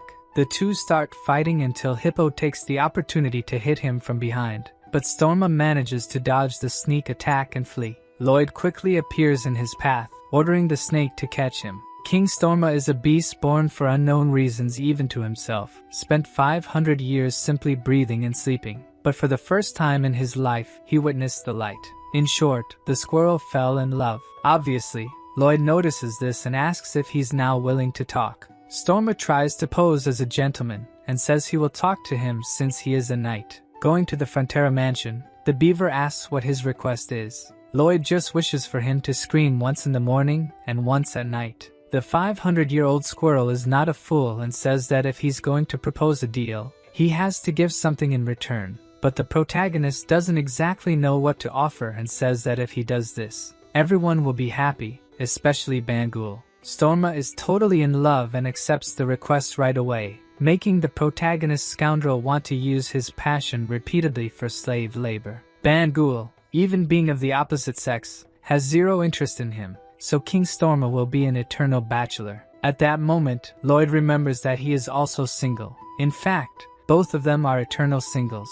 Storma, who was previously confused about what he was doing, ended up feeling the emotions Lloyd wanted to share. So Lloyd asks if he can call him by Byung from now on. At that moment, one of the workers arrives in the room, and Greg informs them that the orc tribe is being attacked by a group of Megalania. Even though they are a tribe of warriors and all very strong, they are still not enough to penetrate the thick skin of these lizards. The leader is thrown far away with just one attack, yet he orders the other orcs to keep fighting. Lloyd orders the entire white cavalry to gather at the entrance of the village and tells Javier that they need to take advantage of this golden opportunity, turning the monster's domino effect against themselves. Storma eats a red grain, becoming gigantic and scaring the townspeople. Lloyd tells him to show his cool side and win Bangle's heart, while Javier is confused about what he's talking about. With just a few leaps, Storma quickly reaches the desert. The orcs continue to survive the lizard attack, but at this moment, the giant beaver appears. Lloyd tells them to spread the word that if the monsters keep heading west, they will become the food. With just one slap, Storma throws several lizards at once, sending them flying kilometers away. He shrinks back down and looks at Bangul, waiting to see her reaction. Seeing that she is quite happy, Storma blushes and feels embarrassed. The leader of the White Cavalry says that even though they accompanied them, they didn't manage to do much, while the orc leader says they are no longer in a blood pact. Now that he has saved them twice, the Steel Sand tribe will swear loyalty to the Frontier Barony. Lloyd seizes the opportunity and tells them to start the third project, resurrecting the Steel Sand tribe. Some time ago, Asfahan burned the wheat field region for a certain strategic purpose, causing a massive domino effect of monsters to follow. Among these monsters were some from barbaric societies that possess intelligence. It was these exact ones who saw 3 apex predators being tossed around like paper. They spread the news that there was a beast the size of a mountain to the west, so large it could touch the clouds. Its eyes were black as the abyss, and its fangs could devour all living beings in the world. Moreover, there was the master who controlled the beast, with demon eyes that looked like hell itself. In the palace of Asfahan, a man informs the king that the Steel Sand tribe abandoned their settlement and migrated to the Magentano forest. The Sultan says his plans worked and asks how Magentano reacted to this. The man replies that the tribe managed to reach the kingdom without any problem, leaving the king disappointed. Before leaving, the messenger reveals that there was another problem. The group of monsters the king expelled have returned and are now attacking the kingdom's border walls. The king gets nervous and asks the messenger if this is really happening. According to the servant, they are doing their best to repel the monsters, but the monsters seem to have gone mad with fear of something and won't stop attacking. He tells them to gather the soldiers and set more fires in the reed fields. It seems the domino strategy has backfired on them. It should be impossible to stop such a massive movement of monsters unless there is a true demon living in the West. At that moment, we see the protagonist instructing them to sign a document. The 2 loan sharks are confused about what kind of document it is, but Lloyd explains that, as it says, it is a receipt for the full payment of the debt.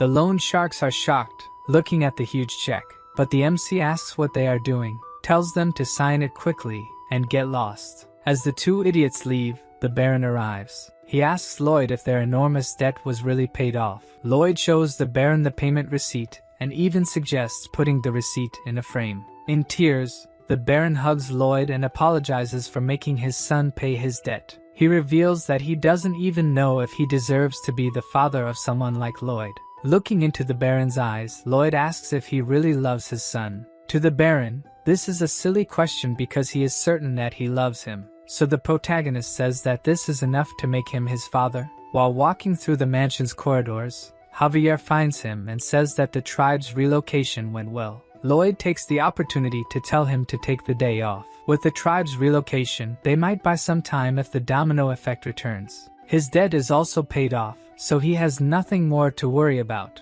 However, it is strange. Our protagonist would normally be jumping with excitement when the debt was paid. For the first time in a long while, Lloyd lies down on his bed to rest. He remembers the Baron crying when the debt was paid, but this memory triggers another memory he would like to forget. He remembers his real father in Korea, crying and apologizing for making his son suffer. The protagonist says he managed to take care of all the problems in that world, yet he still feels guilty for not being able to help him in any way in his world. Javier hears his master's muffled sobs behind the door, while the protagonist, for the first time, cries as Suho and not as Lloyd. A few days later, while the MC is walking through the village, he is greeted by the villagers as if he were some kind of celebrity. Suddenly, Mr. Byron appears, saying there are problems, and Lloyd gets excited to hear this. According to Mr. Byron, many people are coming from the south. Lloyd is curious if they could be enemy soldiers, but it turns out all those people are refugees. The MC goes to meet these people, and the refugee at the front of the group asks if Lloyd is the lord of those lands. The protagonist explains that he is the son of the lord and asks who they are. The refugee introduces himself as Nicholas, the chief of Sortie village, and says they are subjects of Baron Certino to the south. Until recently, his father was the chief, but he stayed behind, so the rest could escape. His father protected the barony with the lord until the end. It all happened very quickly. Lloyd interrupts Nicholas and asks what happened and if it has anything to do with monsters. Their lands were attacked by giant beetles, and their only option was to flee there. Javier comments that the domino effect affected a much larger area than they had calculated. The protagonist knows that all areas near the jungle were affected, but his was probably the only one still intact since, besides giant summons, they have a master swordsman and the white cavalry. To the north, the refugees would find only the sea, to the south they would reach another country, and to the west of Cremo, it would be too far to go. So, they would probably head to the center, where Frontera and Lacona are, making Lloyd worried about the number of refugees that could go there. They beg for food, even if only for their children. Javier comments that they won't have enough space to accommodate everyone, but the protagonist is quite excited about all this. Obviously, the swordsman is scared, asking what he is thinking in this situation. But Lloyd asks how much he thinks they will start earning when they tax all these people. Javier gets angry, asking how he can think of taking money from these miserable people. But the protagonist ignores him and orders Mr. Byron to prepare some of the cooks to feed them all. While the young master goes to report all this to the Baron, the knight asks Javier not to be so angry. Even though he makes those bizarre expressions and can read people like a book, Lloyd is a good person, so it's better to see what he does before getting angry. The Baron is frightened to learn that more people will come in the future. Although he wants to help everyone, the current food stock is not enough. Lloyd is confused and asks what he is talking about, since they should have enough to feed everyone for now. Initially, they were stored to be used as fertilizer, but there are several warehouses with tons of them. Obviously, the Baron says that giving locusts to people is a bit bizarre, but when he notices, his wife is already eating one of them. She says they taste like shrimp and there shouldn't be a problem since the orc warriors eat them too. The problem is that the smell of the insects is quite bad, and she asks to be in charge of the kitchen. Soon after, tents start being set up for the refugees. While they are still finishing the first set of tents, more refugees arrive in droves. The protagonist tells them to hurry, or everyone will freeze to death in the winter. While the workers set up the heating system, the Baroness explains how to prepare nutritious meals using locusts. The other cooks say the smell is very strong, but the Baroness shows the legendary recipe book, leaving everyone astonished, since this book is the obsession of all aspiring cooks. Looking at the construction of the tents, Lloyd realizes there won't be enough space for everyone. Even if they expand the houses to the northern mountains, it won't be enough. At that moment, he sees a child crying, wanting to go home, reminding him of the day he had to move as well. At the time, his parents were happy while mentioning "our home" in their sentences. Unfortunately, he will never see that smile again. Even if it was a small and bad house for others, it was where he had the best moments of his life. Lloyd tells the boy not to worry since they will have a new home soon because the legendary architect, Lloyd Frontera, is there. Hearing this, Javier feels a bit relieved to know that his master is not a complete jerk. Lloyd says this will be the biggest project they have ever done, and he will solve the space problem by creating apartments. It's a common type of building seen in South Korea, and based on the current circumstances, this would be the most effective type of construction to house everyone. The necessary costs are also reduced due to standardization, and having units in all directions optimizes insulation. On top of a mountain, Lloyd analyzes the surrounding area using his ability. The construction of the apartments will bring significant changes to his lands, and these changes will bring rivers of money. This will be his last job. After that, he will enjoy a lazy life for the rest of his days, finally achieving humanity's ultimate dream of becoming a wealthy, unemployed person. He won't even need to manage the state. He will just dump all the work on Mr. Byron. Lloyd begins the meeting about the construction of the hive apartments. Javier immediately objects, as he suspects there are many hidden motives behind this. Mr. Byron also looks uneasy, saying he dreamed of a demon slaver working him to death. Lloyd tells everyone to look at the documents. This is a tulu, an ancient building design found in Fujian in the east. Each generation has a room and a hall, and in the middle, there is a dining plaza with shared facilities. The protagonist's idea is to build them in square shapes, since they are faster to construct than circles.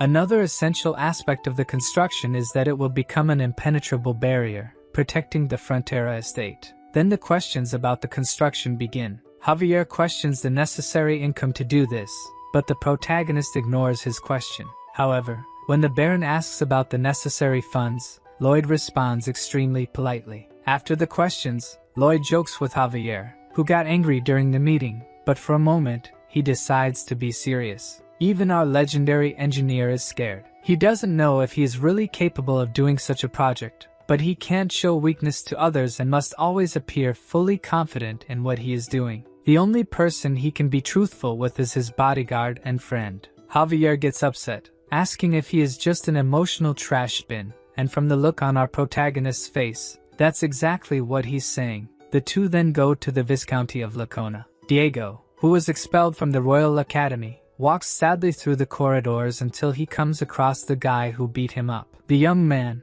still missing 2 teeth, screams in fear when he sees Lloyd, but the protagonist tells him not to be so afraid since he is there to help him return to the academy, though that will depend on his father's actions. The Viscount is shocked, asking if he really wants to increase the price of water. Besides expelling his son from school and profiting from selling water, this bastard wants to earn even more. But of course, the Viscount won't just hand everything over to him. Perhaps because he is still young, he doesn't know how business works, but this contract has a fixed price, and he doesn't have the right to increase the price of water. Of course, our swindler had thought of this and takes a magnifying glass out of his overalls, showing tiny hidden letters that say the water price is subject to change. The Viscount gets angry, calling him every name possible, but Lloyd says this is a fair trade and that he too will profit immensely. Since 17 states were destroyed because of the domino effect, before the refugees went to the Frontera estate, they had to pass through the Viscounty of Lacona. As a fair exchange, he won't tell the queen that a Viscount ignored his needy population. Basically, he is threatening him, saying he will spare him, but of course, our good-hearted protagonist really cares about his neighbor and will send a letter to Her Majesty requesting his son's return to the academy. With this tempting offer, the Viscount asks how much he will have to give, but Lloyd says that speaking like that makes it sound like he's a gangster extorting someone, and he only hopes that he gives enough to ensure there are no cracks in their strong friendship. The poor Viscount just wanted him to give a number. Javier is really scared of his master's actions, thinking that he really is a disgusting person. The MC tells him not to feel pressured, as he will be grateful no matter the amount decided. The Viscount starts with 20%, but Lloyd's expression makes him change his mind instantly. Fearful, he raises the offer to 30%, but Lloyd's face only worsens. Completely desperate and unsure of what to do, the Viscount looks at Javier, who signals with his hand, indicating 5, increasing the offer to 50%. Even so, Lloyd is not at all satisfied with this amount, leaving the Viscount confused, asking if he wasn't supposed to increase by 50%.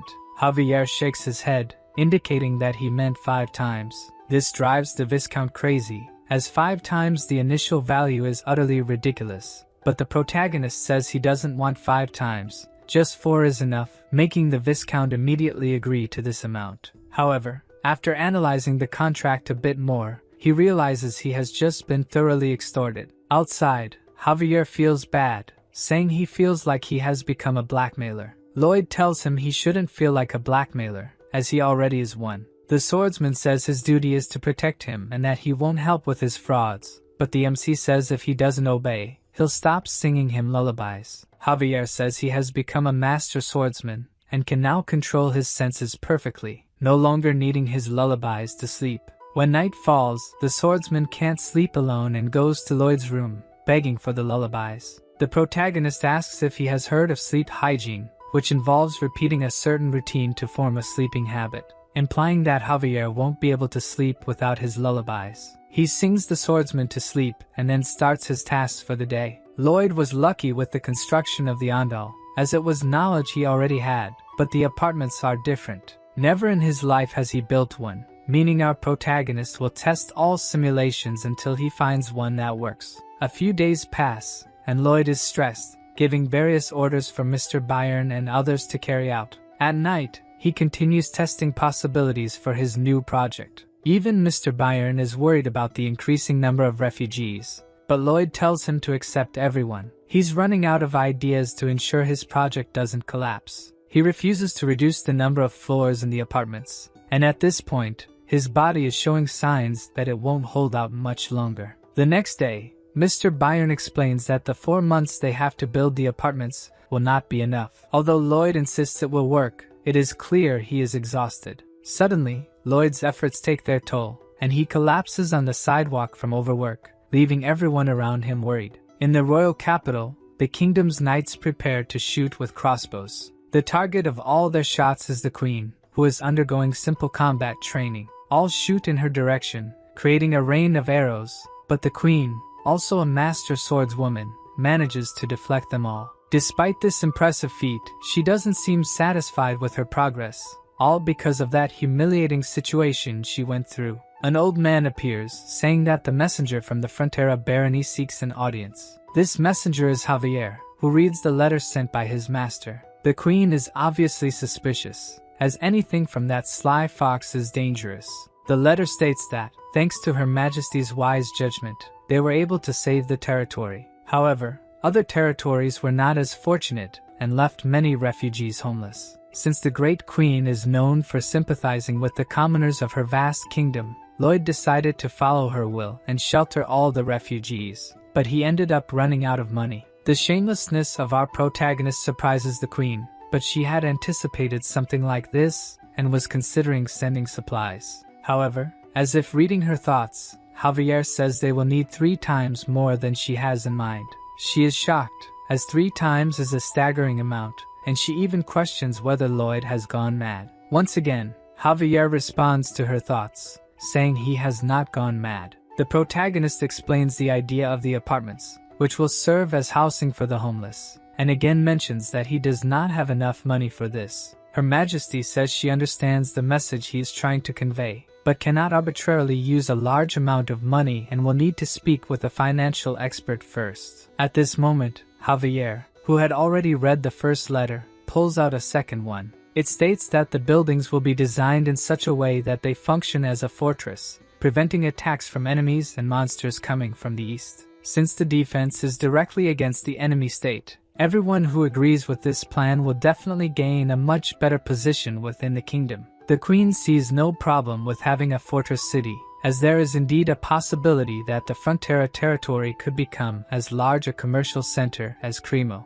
The queen decides to provide the money, but Javier comments that he would love for her to send the dwarf Corgidus as well. Meanwhile, our protagonist is unable to work, and Greg is in charge of commanding while Lloyd is absent. So you asked me, who is Greg? In the beginning, he was just another lazy soldier, but he was always around, even participating in extremely dangerous missions and difficult and meticulous tasks. He is someone who gained responsibility, did his best, and finally was reborn as a true man. This is the kind of person Officer Greg is. When he leaves the tent, he ends up meeting Emily and asks why she didn't take a break like the others. Greg tries to take the sheets she is holding, but fails, yet the two seem to be having a lot of fun while doing this. At that moment, an orc who is in love with Emily sees this scene. The warrior is completely disappointed by this, while being teased by the other orcs, who say that a human would never like an ugly and muscular guy like him. The orc gives up on his love, throwing the bouquet of flowers on the ground. But this will not be the end of the orc's love story with Emily. In his bed, Lloyd finally wakes up. Due to days of relentless work, he is quite exhausted, and to make his situation worse, payday is approaching. Byron comments that they can delay the payment a bit, but something like that is inadmissible to our protagonist. All those people worked so hard waiting for payday. He could never do something as terrible as delaying it. Lloyd says he would rather die than commit such cruelty, leaving Byron very worried and looking for a doctor. At this moment, our great swordsman returns with the money, making Lloyd resurrect from death like a greedy phoenix. After several days of hard work, the Honey Pot Apartment Complex 101 is 70% complete. They manage to create a large plane to build the buildings. The protagonist uses his ability to create holograms of the apartments, running various tests to see if they are truly stable. The first test is a landslide, then he creates a typhoon, and for the final test, Lloyd summons a meteor, leaving the system confused and asking what he is really testing there. The truth is that Lloyd did this purely for fun, making Javier think that he has finally gone mad. Javier informs that Cortigos and 30 more dwarves have finally arrived. Even though he is very intelligent, an apartment is a complex and detailed structure, so it cannot be built randomly. Therefore, he plans to build a cement mixer to help maintain the quality of the cement and prevent the entry of unwanted elements into the mix. The dwarf complains that they have just arrived from their journey and are already receiving orders. But Lloyd makes that face and says that there's nothing better than showing a project first.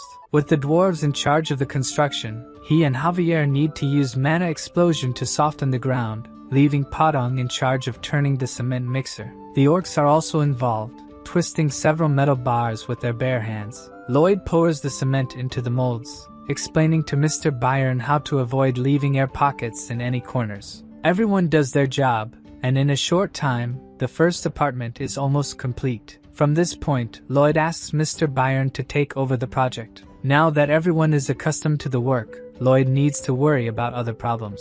The heating system works via a steam boiler. All that hot steam rises through pipes connected to the radiators in each apartment. However, there is a problem. The higher it goes, the more heat loss occurs in the system, leaving the top floor without heating. The protagonist spent the entire night studying how to solve this problem, but the only idea he had was to use a material found only in this world.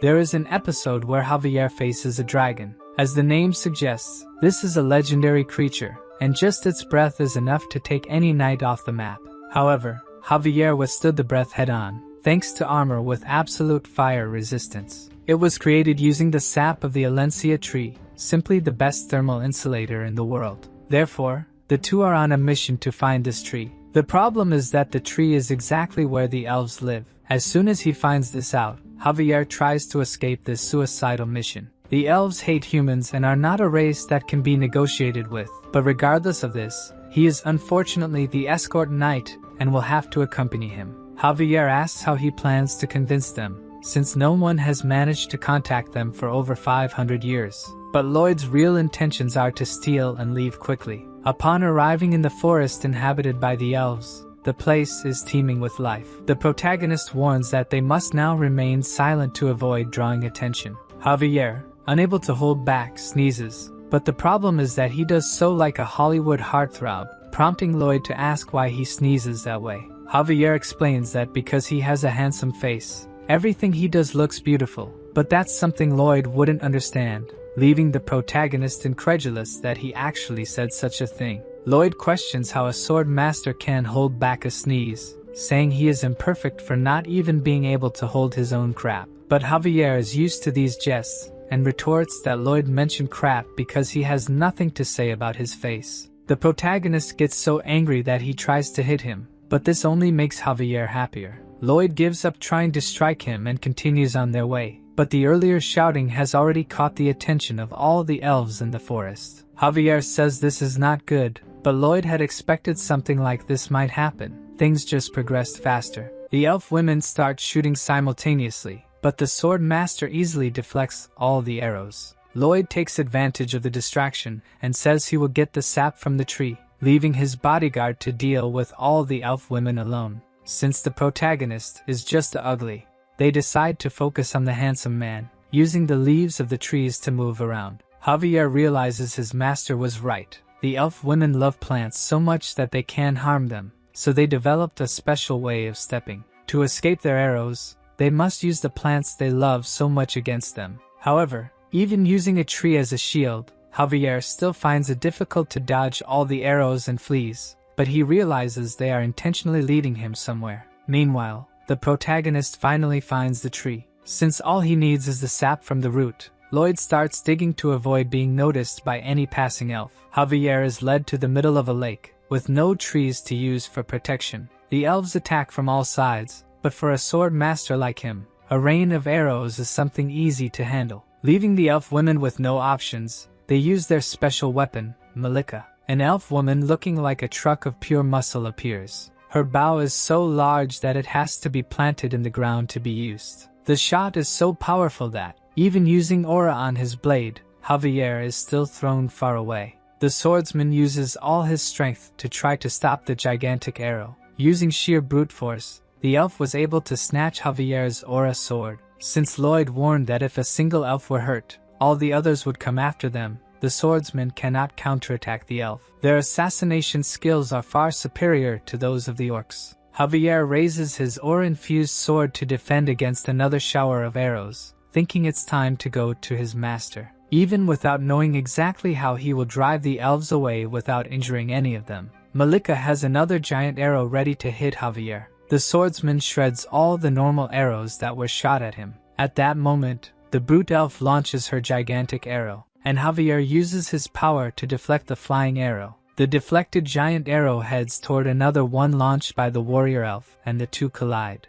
Meanwhile, Lloyd is in the hole he dug, collecting Alencia roots, until someone calls him a demon, and he turns to see who it was. Behind him are three elf archers trembling with rage because he dared to cut the precious tree roots. Lloyd apologizes, obviously without any remorse, and says that many lives depend on him. Of course, the elves do not back down and warn him not to move, or they will fill him with holes. The MC says they can do that if they want, but the elves do not understand what the stranger means by that. Then Lloyd turns around holding a mandrake and threatens to burn the plant if they attack him. This horrifies the elves, who love all the plants in the world. The MC continues threatening to burn the mandrake if they do not back off. Furious, the elves start cursing Lloyd, one of them saying that it is because of his behavior that he is not popular with women. This hits the protagonist like a blow, and he almost burns the plant in anger. The elves retreat as he asked, until they reach a wall. With nowhere else to go,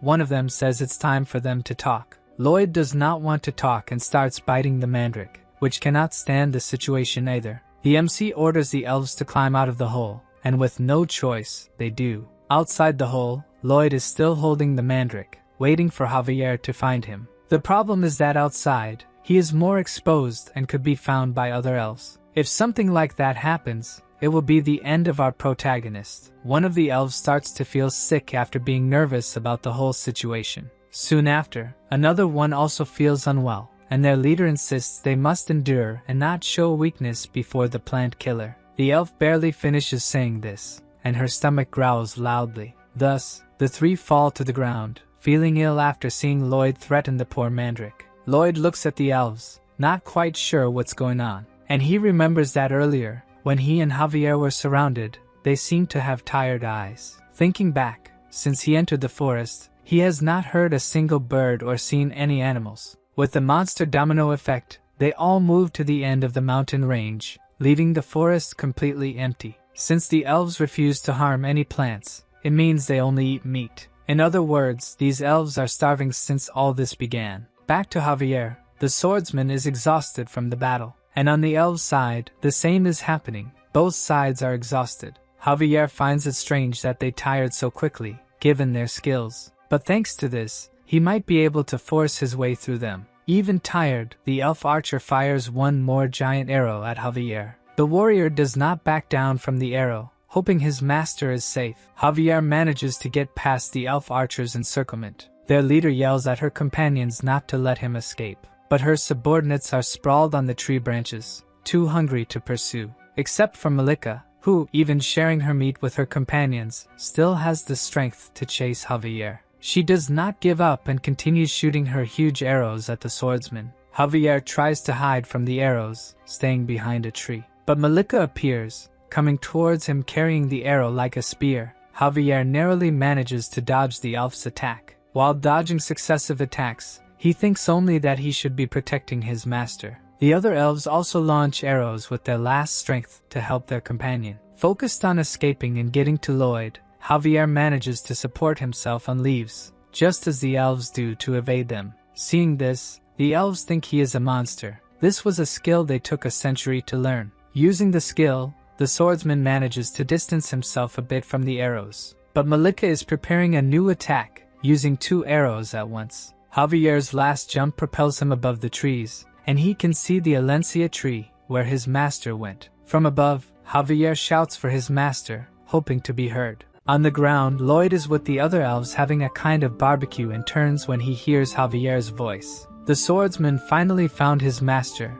and he is in a very different situation than he imagined. Lloyd asks what happened to him. By his appearance, it is as if he has been in a war. The MC turns to the elves, teaching them the ideal point to savor pork. He turns again to Javier and invites the swordsman to eat with them. Lloyd introduces Javier to the elves calmly, saying he is his servant, while Javier has not yet accepted the situation. Javier is also introduced to Muira, the tribe leader of the elves, but he has no reaction, as he has been fighting the elves until now. Muira takes the opportunity to ask Lloyd if there is room for one more person, and he agrees. Then she calls Malika, who is hiding behind a tree, to join them. Malika sits down, squeezing Javier, and Miura reveals that her companion is starving. Lloyd, pretending to be a good guy, says she can eat as much as she wants, although they did not bring much food. For the elves with their bows pointed at them, just the smell of meat has to be enough to satisfy their hunger. Looking closer, the poor elves are weak and salivating at the smell of the food.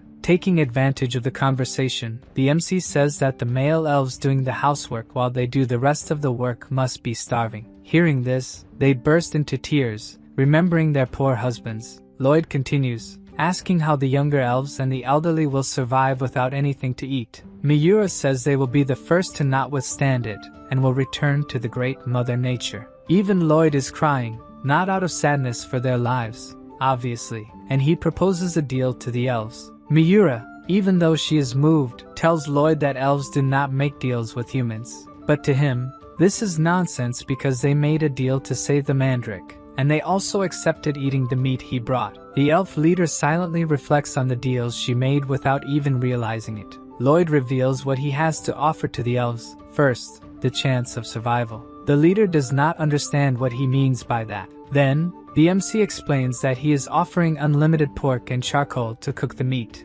Of course, he does not mention that the charcoal is made from trees, as that would displease them. This time, the offer seems more attractive, but the leader still says nothing. Lloyd reminds her that the slices they are eating were dried by him, but with the deal, they could eat juicy pork. Finally, the leader opens her mouth and asks what he will want in return. The MC reveals that many lives depend on him and will suffer from hypothermia if she does not accept the deal. All they need is the Alencia tree sap once a month. He will explain a way for the elves to extract the sap without harming the tree. Lloyd also thinks that transportation would be faster if the elves were divided into two groups. One to transport the meat and another to help with house construction, as this would help both sides survive. The elves are outraged and say their leader should not accept the deal, especially because humans are liars. The leader remembers her mother saying that humans live short lives and therefore try to make the most of it, being capable of horrible things. She should only trust a human if she believes he can be a true friend.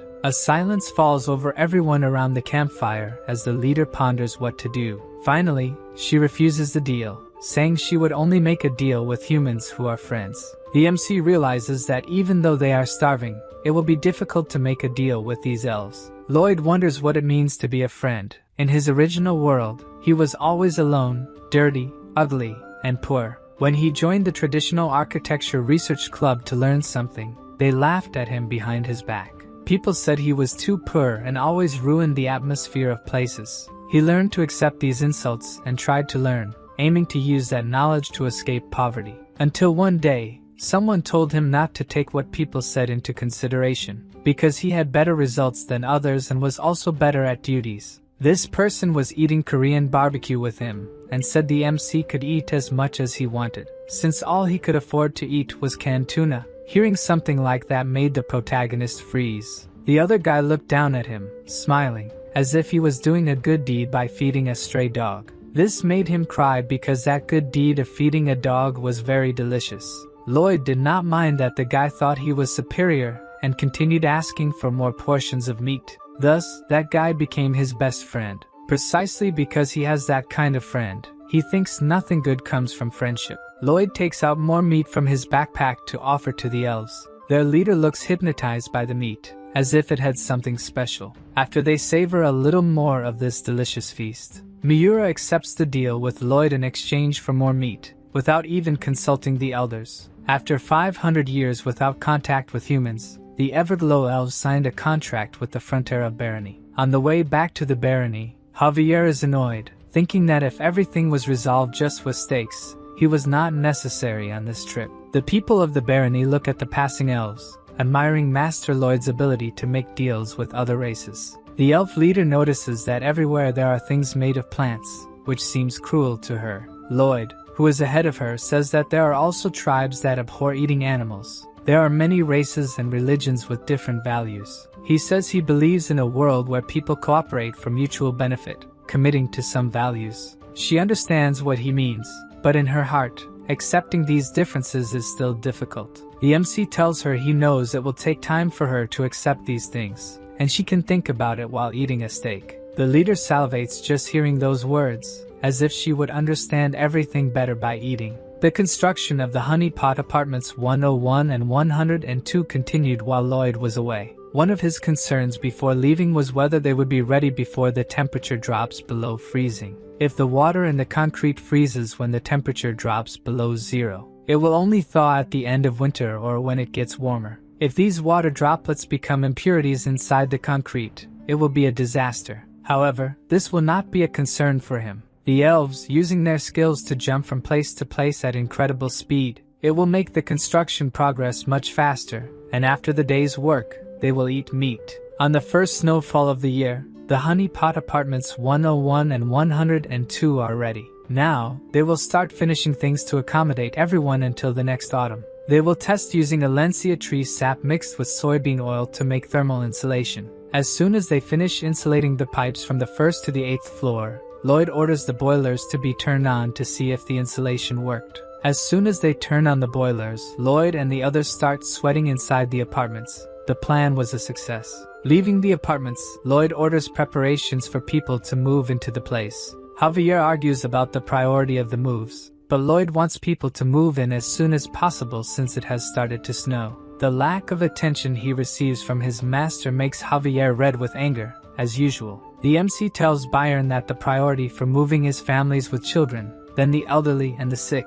People who cannot move into the apartments will be placed in other heated houses, so they do not suffer from cold or hunger. Thus, they will owe a big favor to Lloyd, and it will be easier to get them to work. With this part decided, Lloyd decides to go to the Baron, telling Javier that they still have a lot of work to do this winter. Even wanting to punch his master, since Lloyd's personality changed, Javier stopped hating him. After changing so much, the protagonist managed to gain the trust of everyone around him. While they are walking, they hear a trumpet, and Javier says it is the royal messenger from the Empress. The Baron and the Baroness are bowed before the messenger. The messenger starts reading the Queen's letter, saying that since the Frontera barony set an example, given the recent events, she orders that from the date her orders reach the Frontera region, the barony will be promoted to a county, and congratulates Count Frontera on the achievement. The Baron and the Baroness have tears in their eyes. They certainly were not expecting this news. The messenger describes the Baron's contributions in stopping the monster invasion,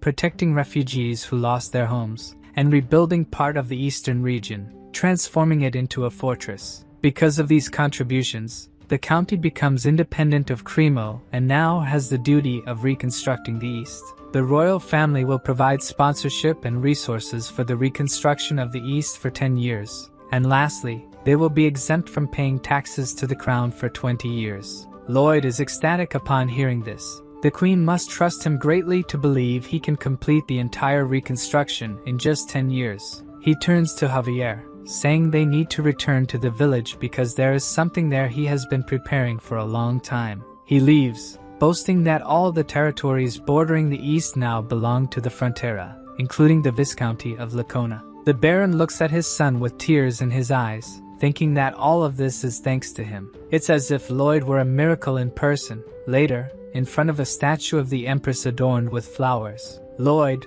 the Baron, Byron, and other villagers are dancing around it and shouting "Long live Her Majesty." Lloyd still urges everyone to shout louder so that Her Majesty can hear them. The messenger observes the entire scene as if he were watching a group of lunatics, and then tells the Empress that they did this all night long. The Empress is embarrassed to hear this and orders them to stop. Returning to the county, the Viscount of Lacona is riding desperately to find the Baron, who has now become a count. He arrives at the mansion and kneels before the Count after being summoned. The Count asks him not to be so formal, as he is getting used to the new title. To please him, the Viscount says that no one deserved it more than he did. But inside, he is cursing the Count, thinking he was the only one who shouldn't have received this title. At every banquet, the Viscount always made fun of the Count. As the Viscount thinks the only thing the Count is good at is being kind, he believes the Count will soon lose the title, so he just needs to endure the situation for now. The Count reveals that he received an imperial order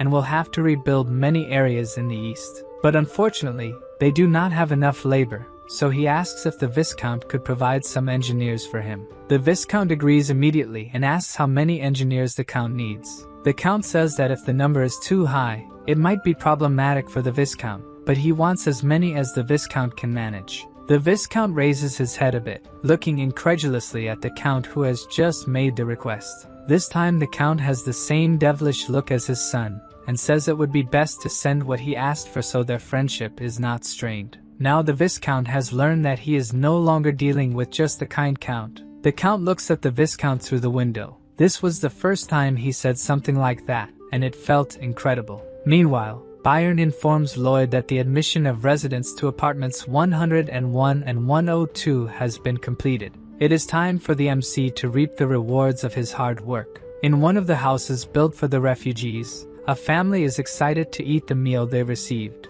except for the father, who now sees himself as useless for not providing for his family anymore. He wonders how long he can endure living in this situation. Then he hears people shouting Lloyd's name in the streets. As the MC walks, many people thank him for everything he has done for them. Lloyd treats these people so well, it is as if he is completely out of his mind. Because of this, Javier knows that all this kindness means his master wants to extract something from these people. He barely finishes this thought when a table is placed in the middle of the settlement. Lloyd sits down and smiles, explaining that it is now time for these people to pay their debts through work contracts. The people around him do not understand what Lloyd is saying, but to him, it is very simple. Nothing in this world is free. Javier no longer knows if his master's actions are right or wrong and does not try to interfere. The father from before is the first to say something, asking if he will have a job if he signs Lloyd's contract. According to the good master Lloyd,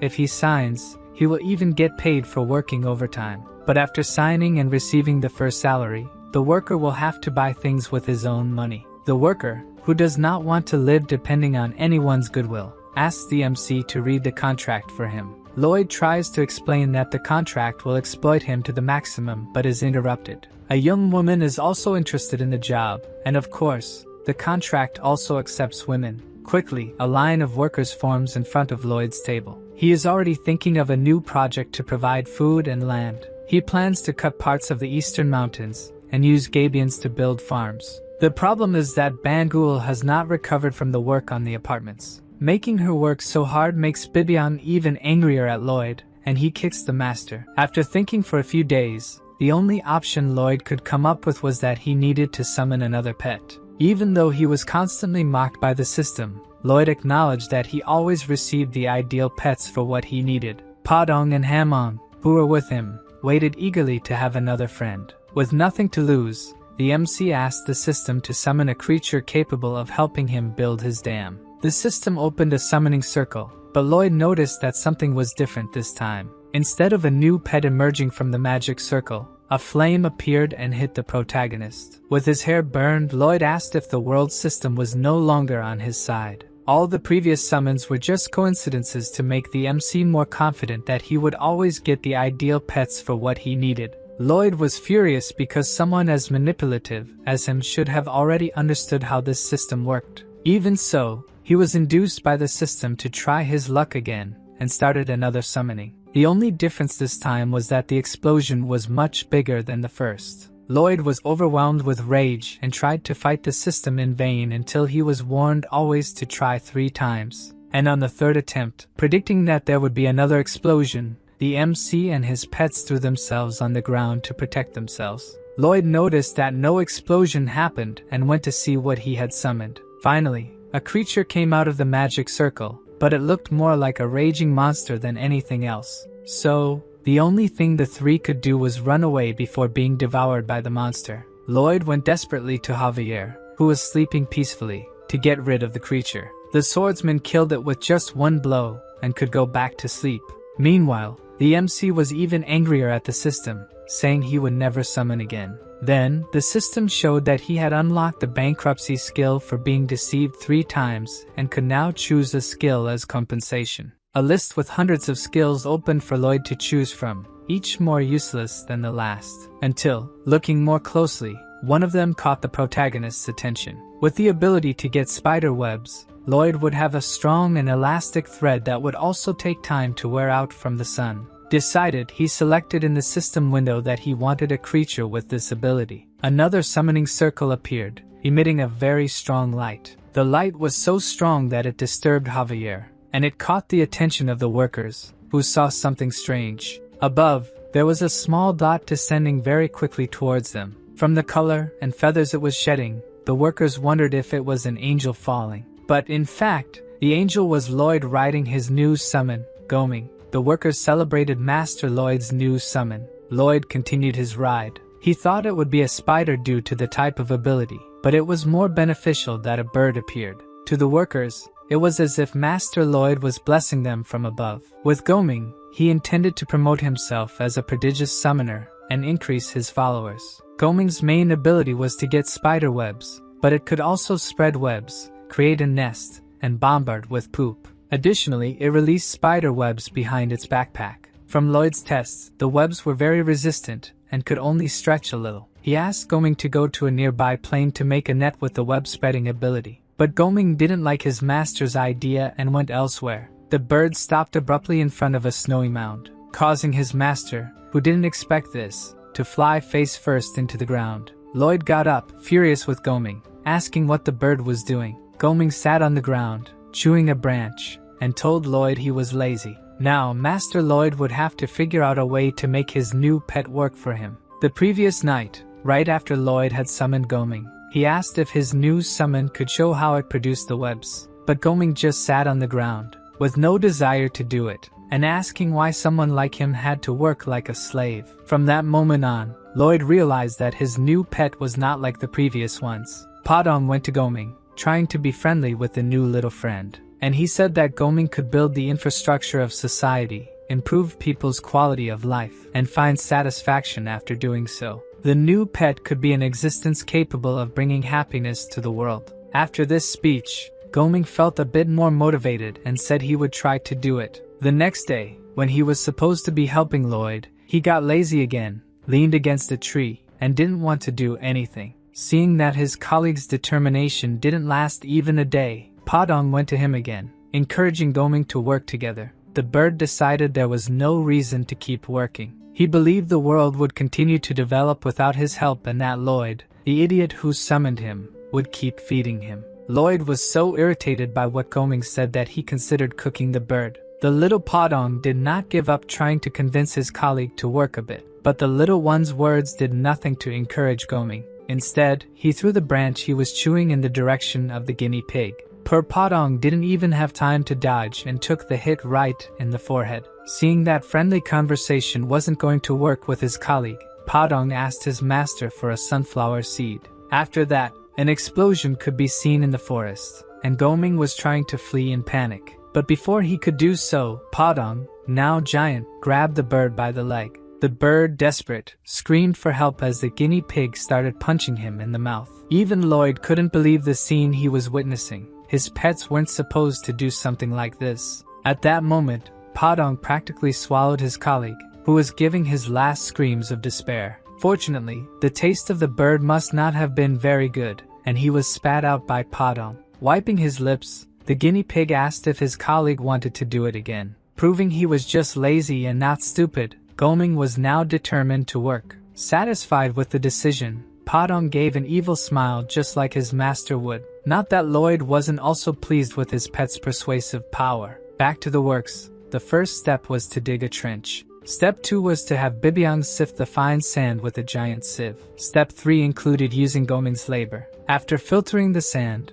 the plan was to have the bird weave webs in a mesh pattern. In step 4, Padang encouraged Goming not to become lazy again, while Lloyd shouted from atop the bird for the white cavalry to start their part. Lloyd's loyal followers were in position, fully dedicated to their master. Step 5 was to use the sand to cover the web and repeat the process until everything was covered. In Step 6, after covering all the sides, they would pour stones and gravel into the gabion. Monitoring the work from above, Lloyd noticed that the first section was ready. At this rate, they would finish before spring. Once they sold the land to the refugees and the construction of the apartments accelerated, everything would be ready by the following year. With this, Lloyd's dream of ending his life as a worker was close to coming true. The days passed with everyone working hard to finish Lloyd's final project. Not long after, the construction of the county's terraformed farm was completed. And with that, Lloyd, lying in a flower field, earned the title of Leader of the Tired.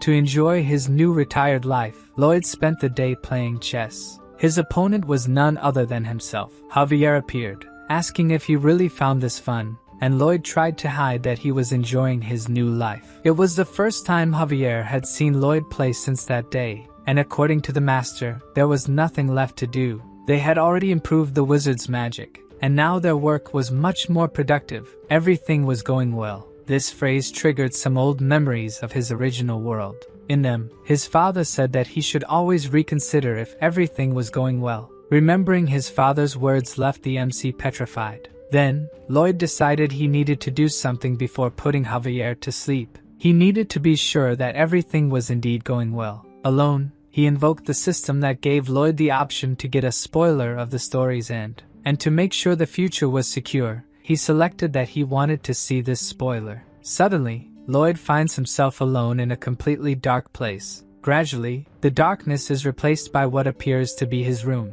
When Lloyd turns around, he sees himself lying in bed with Javier standing next to him. It seems Javier is giving some kind of massage to Lloyd, but he soon realizes this massage isn't normal. Javier is using magic, and from what Lloyd can tell, if Javier continues doing that, it will kill his future self. Worried, he approaches Javier, asking him to stop before his other self's heart explodes. But as he gets closer to the swordsman, he notices that Javier is in tears, desperate, in a way Lloyd has never seen. The Lloyd of this future is very weak, with a cadaverous face. Seeing himself, Lloyd wonders what happened. What could have led him to end up like this? Meanwhile, the other Lloyd asks Javier to stop his efforts, as both know it's useless. But Javier doesn't stop. He remains determined to do everything he can to keep his master alive. Lloyd, with great difficulty, says that he is actually not the Baron's son. But Javier interrupts him, saying that he is the hero who protected their home and saved countless lives. This is how he will pass on his master's story. Without the strength to do anything more,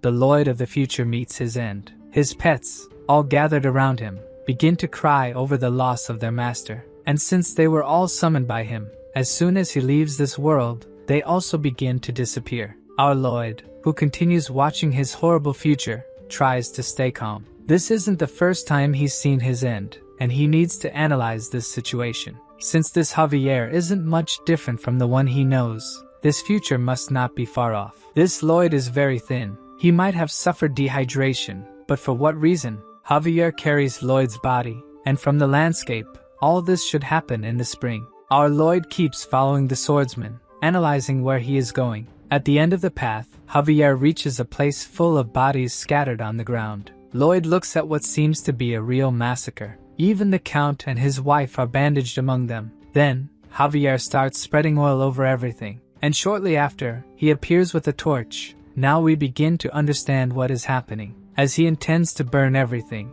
it's likely some kind of contagious disease has spread and infected all those people. Lloyd concludes it must have been some epidemic that caused all this. But when he thinks about what disease could do such a thing, he has no idea. He doesn't even know if it's possible for a disease. He wasn't a doctor in the other world. Suddenly, Javier starts talking to Lloyd, something that should be impossible. He says that his master asked that when he was cremated, Javier should say these words. With a lost look, Javier says his master's last words, "Remember Vienna." The swordsman's words shock the MC even more, who discovered this terrible future. Then, Lloyd returns to the present. The spoiler of the end is over, but the last words spoken by Javier linger in his mind. Perhaps it was a coded message. And it must really be that because that Lloyd already knew how the end would be. So this might be a message for himself, something related to epidemics. Suddenly, Lloyd stops walking in circles. Things are starting to fall into place in his mind. And of course, in the end, his conclusion is that his future self was an incredible genius. A few days later, Lloyd has a conversation with Byron. He explains that he needs some professionals as soon as possible, even though Byron warns that the cost will be very high. But for Lloyd, there's no choice. The Count of Cremo will have to provide these professionals, though it hurts that they'll have to incur new debts. Byron wants to understand how big this new project will be, and according to Lloyd, it will be even bigger than the apartment project. Since he wants to prevent an epidemic, the MC explains that the project will cover the entire Viscounty. He continues by saying they will need tunnels. His new plan is to build sewers. The tip Lloyd gave before he died was about Vienna, where the population grew significantly during the Industrial Revolution without the city having sewers. Thus, people's waste was simply dumped into the river, where it would normally dissolve and decompose naturally. But the brutal winter caused a terrible disaster. With the river frozen, the waste didn't dissolve and remained solid, polluting all the water. And in this way, cholera emerged in that place. Looking down at the Viscounty, Lloyd reflects that the same will happen to them if the river freezes. Just when he thought he could enjoy his life as a rich retiree, he has to go back to work. Anyway, no matter what comes, be it diseases or demons, he will achieve his dream of retirement. Even so, knowing that he is in debt once again dampens the MC's spirits. In addition to worrying about paying the employees, Lloyd also needs to think about the cost of accommodations and other things. The poison of so-called indebtedness consumes the protagonist's thoughts. Meanwhile, near the construction site, we see the love-struck orc. He has just spotted Officer Greg flirting with a girl. The officer is telling the girl that ever since she arrived in the Viscounty, his heart has warmed like the sun. The girl starts to laugh at his silly words but still likes them. This scene becomes increasingly strange for the orc, who continues watching from a distance. From the smile the girl gives the officer, we can see that she likes him. The orc also notices this and becomes completely enraged at the officer's actions. Suddenly, a soldier appears saying that Byron is looking for Greg, forcing him to say goodbye to the girl. As the officer goes to meet Byron, the orc calls out to him. The orc is so angry at the human that it's as if flames of fire are coming out of him. Then he asks how the officer could do something like that, but Greg doesn't understand what he means by that. Kuga, the orc, shouts in disbelief that the officer could court a girl when he already has Emily. The officer doesn't like what he hears and asks what the orc is talking about. What did he mean by someone like Emily?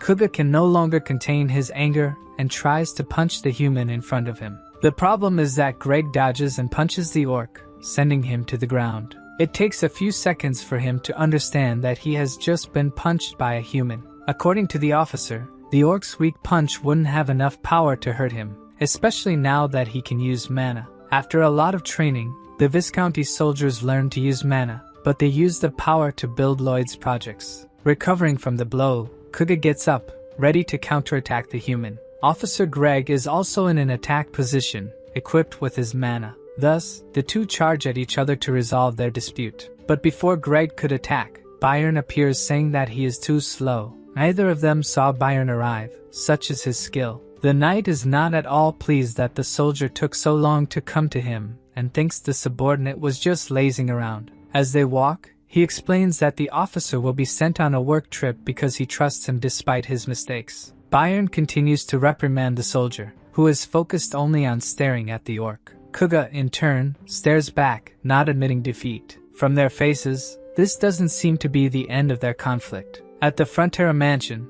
Byron and Greg are saddling the horses to go to Cremo in search of reinforcements for Lloyd's new project. Without knowing the importance of the project the MC wants to implement, Greg tells his boss that he doesn't think it's necessary. Tired of working, Lloyd receives a message from the system saying that his achievements and accolades are generating a combined effect. The MC looks at the message without knowing what this effect is. He was able to punish the traitor of the Viscounty and pay off the debts they had. He accepted the refugees and gave them a home, faced a great disaster, and emerged victorious. Thus, the citizens and refugees of the Viscounty would like to repay the favors Lloyd has done for them. Even with the system's explanation, The MC doesn't understand how they will repay him, and the protagonist starts hearing voices. He gets up and opens the window to see what the voices were talking about below. A crowd is gathered at the mansion's door, saying they would do anything for Master Lloyd. They would even work for free, do everything for their master.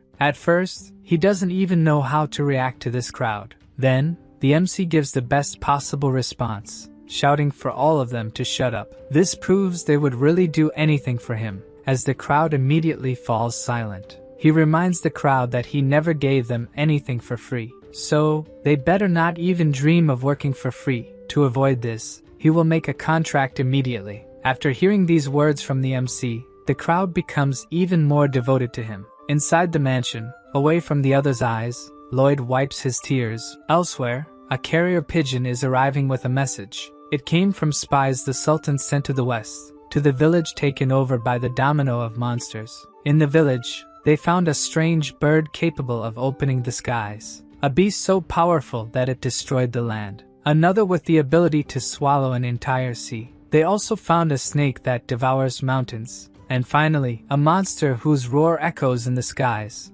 The workers of this place can defeat orcs with just their hands, and the old men are faster than the wind. The white cavalry uses shovels instead of spears, and the elves and orcs are building something, so the combat strength of this place must be unimaginable. After reading this report, the Sultan can only conclude that something is very wrong with this place. The next day, in the town of Mr. Lacona, we saw his son watching two men fighting in a fist fight. He says to put more force into the punches, but judging by the men's faces, they are being forced to fight each other, because the boy is threatening to let their wives and children starve. The men, powerless to do anything, start fighting with stronger punches. The blonde boy gets excited that it is now more fun to watch the fight. But look who appears beside him, even more excited and smiling. The boy almost dies of a heart attack from the shock he receives. Lloyd asks who the two men fighting each other are. The blonde boy says they are servants in his house, and Lloyd gets excited about this competition and also wants to participate. But the boy, trembling all over, says there is no way he can fight against the two men. But Lloyd says he is asking to compete with the blonde boy, not the men. The boy freezes like a ghost, and Lloyd says his opponent will be Javier, who already materializes his aura sword and says that if it is an order, he must comply. Mr. Lacona's son kneels in apology and says Javier is a master swordsman. It wouldn't be fair. Lloyd agrees and then says the blonde boy will fight him instead. But this was what Lloyd really wanted, and the boy, scared to death, doesn't have time to breathe and already takes a very light punch from Lloyd. Per blonde boy loses 3 more teeth. Lloyd is writing a letter of recommendation for the boy to return to the academy he was expelled from, and Lloyd will add everything that happened today to the letter. The protagonist's pigeon and rat deliver the message, while Lloyd looks at the men who were fighting, and tells them to seek out Mr. Byron and that from today, they are residents of the Frontera. The men let some tears escape out of so much happiness.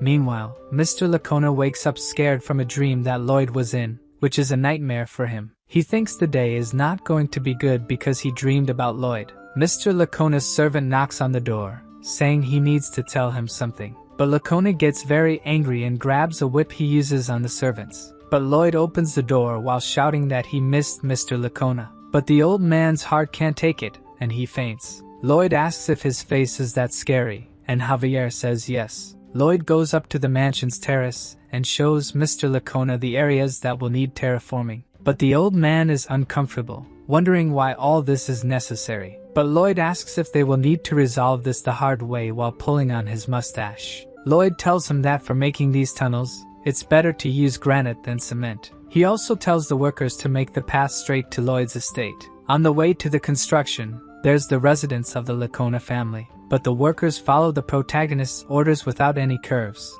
Count Lacona just watches incredulously from his window as the building cuts through the middle. Lloyd says the Viscount doesn't need to worry, he'll build another house for him. In the next scene, we see a patched up tent. Inside it is Malika, the bodybuilder elf who looks like He-Man. Mr. Lacona is also there with his son. Malika asks if they are okay and why they are trembling, but they say it's nothing. Lloyd appointed Mr. Byron as the supervisor of this work front, praising his leadership abilities. Lloyd also doesn't need to worry about the heavy work. After all, They have many monsters on the team to do that job. They are even using monsters as vehicles to carry soil. The elves are in charge of building more apartments. Now Lloyd is racking his brain about what to do with the waste. The best option would be to incinerate it like in modern times. But only he, Javier, or Bangul have the ability to burn it. However, they can't be tied to this job, as if something happens and they need to leave, it's going to be a disaster. After thinking a lot, Lloyd has an idea of who can solve this problem. So he asks the dwarf blacksmith for armor made from the sap of the Alentia tree. The giant dwarf asks if he's going to hunt a dragon to need such armor. And Lloyd, in the most natural way possible, says yes. The dwarf asks who is capable of doing this. And Lloyd points to Javier, who has a look of, well, I'll leave it to you to say what Javier thought in that image in the comments. In the mountains to the east, deep within, precisely in a grotto where a stream flows slowly, a large red dragon is sitting on a pile of precious stones, while whining that he can't refine any of them. He is very upset, saying he wants to get married, but for that, he needs to create beautiful gems to feed the offspring. And since he breaks all the gems, the females don't like that, and he can't get married. The dragon complains that it wasn't so hard to make precious gems in the old days. At that time, dragons could invade human castles and steal them, or they could kidnap a dwarf and force him to work. But one day, an idiot called the Dragon King married a human woman and created the dragon law, which prohibited dragons from invading properties and intimidating other species. Someone in armor arrives saying they understand the dragon's feelings. But the dragon gets furious and asks how he got through all the traps. Yes, it's Lloyd and Javier who are there to talk to the dragon, and Lloyd says he disabled the traps. Lloyd asks if the dragon's name is Solitas and says he has a proposal for him. But the dragon spits fire at them without even hearing the proposal, shouting that he can't get married because of humans.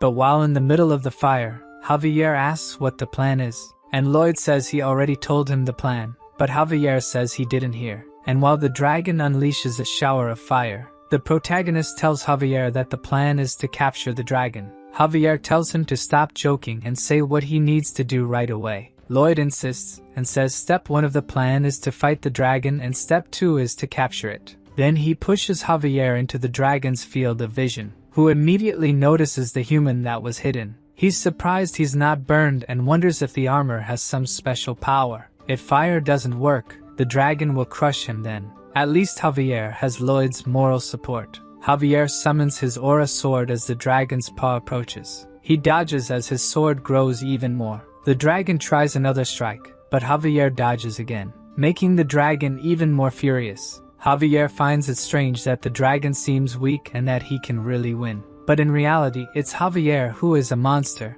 Lloyd, with a smile, says he knew this would be easy. In the book, Javier won the fight against the dragon even though it was difficult. So now that Javier is much stronger, it's going to be impossible for the dragon. The dragon is scared of Javier's new technique. He simply used the elves' technique as a base, and now with Mana Blast, he can jump in the air. Almost like Sanji's technique in One Piece, he goes after the dragon. He says he needs a powerful attack to hurt the strongest creature in existence. So he uses Aura Blast and charges a powerful attack on his sword. The attack hits the dragon's chest, making it immobile. The attack creates a small hole in the dragon, who watches as the attack disappears. From the dragon's despair, he had never taken damage from anyone. He starts thrashing in pain while Javier watches from afar. As Javier prepares to start the fight again, the dragon asks for calm. Lloyd explains that now that Solitas has experienced fear, Javier is like a monster to him.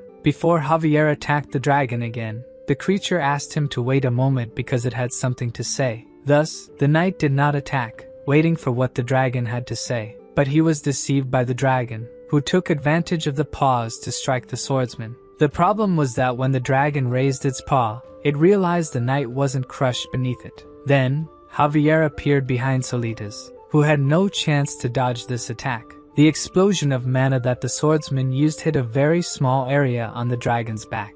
Even so, Solitas roared in pain, as if he could be defeated with just one attack. Javier continued attacking the dragon relentlessly, not giving it any chance to counterattack. As the fight had been going on for a while, Lloyd lay calmly on the ground, watching. Everything was going as planned, and he knew what Solitas would do next. The dragon blew a puff of smoke in Javier's direction. It seemed like he had a plan in mind when he launched this attack. Covered by the smoke, Solitas took advantage of the fact that no one could see him and transformed into a human. Then, he ran away in fear, trying to get as far from Javier as possible. He hid behind some rocks, thinking he hadn't been noticed by his opponent, and he used some kind of mental power to teleport out of the cave. But before he could do that, a lightning bolt appeared out of nowhere and struck him on the head. He fell to the ground, thinking he had set up the anti-teleportation trap himself, and felt like a complete idiot. Then, the dragon realized someone was approaching him. Lloyd arrived politely and introduced himself again as the son of Frontera,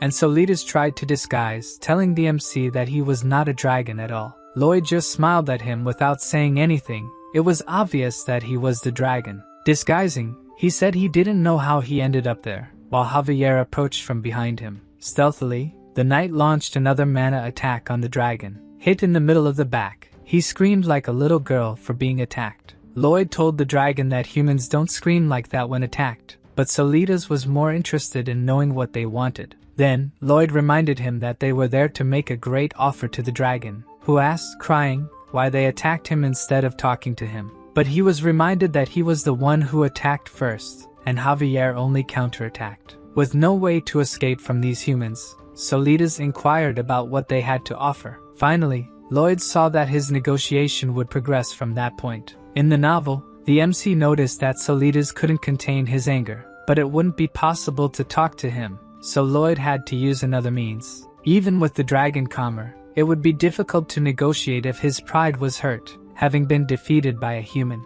Then, Lloyd shouted at Javier, calling him a reckless idiot. He belittled the swordsman, showing that he had the audacity to hit a wise dragon. This attitude from the master caught Javier by surprise. He had no idea what Lloyd was saying, and Lloyd didn't stop, stating that if the dragon weren't magnanimous, the two of them would have turned into barbecue. Finally, he asked the swordsman to kneel and raise his hands, asking for forgiveness. Surely, Javier wasn't in the mood to do what his master had just asked, and Lloyd kept pressing, ordering him to kneel immediately. With no choice, poor Javier was forced to do what his master ordered. While kneeling, the MC asked Solitas to sit so they could start talking. Completely on his knees, he asked to ask a question to the Lord Dragon. Finally, Lloyd abandoned the polite smile and went straight to the point. Solitas' desire was to get married, wasn't it? The dragon blushed and asked how the human discovered that. The MC didn't answer but said the dragon couldn't get married because he couldn't refine jewels. Once again, the dragon didn't understand how someone could know this,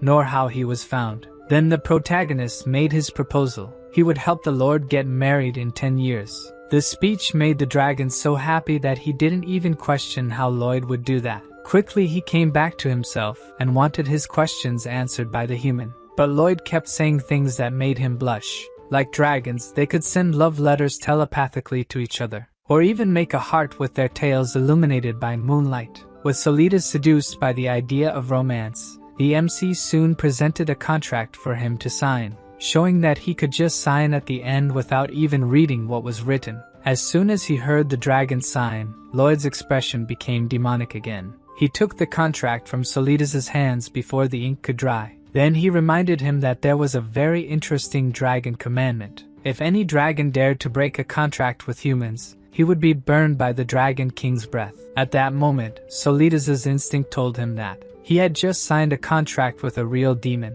Back in the county, the farmers noticed that Master Lloyd had returned from his work trip, and as always, he brought something new with him. They thought Lloyd would bring a dragon, but instead, they just brought a weary young man. After all, there was no way to bring a dragon. Walking ahead of Solitas, the MC celebrated that he had just conquered his dragon. Lloyd introduced the young man to someone, but the person wasn't convinced he was a dragon. He explained that the dwarf could confirm by looking at Solitas' body, which exuded smoke. The dwarf asked if the dragon was really bad at crafts, and he confirmed. By Lloyd's contract, Corgidus would teach him how to make jewels, and in return, Solitas will incinerate the waste from the sewage facilities once a day. As a legendary creature, he was not at all thrilled to have to incinerate human waste. Knowing this, the MC said it would be difficult for such a grand creature to accept doing that. For this reason, he pressured him to sign the contract. Otherwise, Solitas would lose the chance to learn how to make jewels.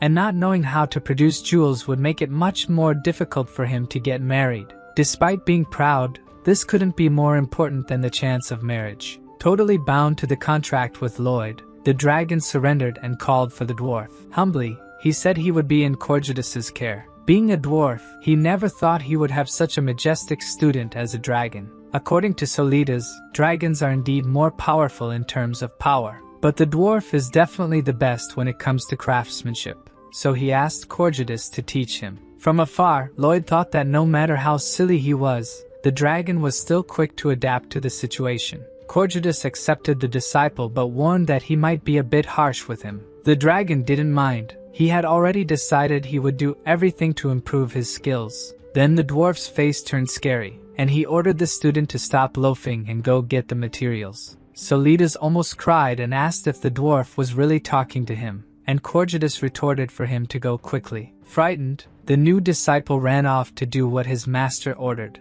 Meanwhile, the MC was satisfied that in this contract, both parties would benefit. Solidas managed to trade his pride for the best education that exists in the world, and Corjudus could enjoy being the first in the world to abuse a dragon. Lloyd lost count of the experiences he had with contracts that were unbelievably disadvantageous, but he had to sign them. Those who offered these contracts must have known that he had no choice but to sign. For the MC, this was nothing short of violence. In a real contract, both parties must benefit. However, he didn't take his eyes off the jewels that the teacher and student discarded on the ground. Even though both benefited, there was no problem if he managed to gain a little more. Leaving with the jewels, a system message appeared saying he had managed to transform another tragic destiny. Solidas's fate was to lose his horns in the fight against Javier, and leave it extremely wounded, having received fatal injuries. After returning to his lair, he would die alone and never be found.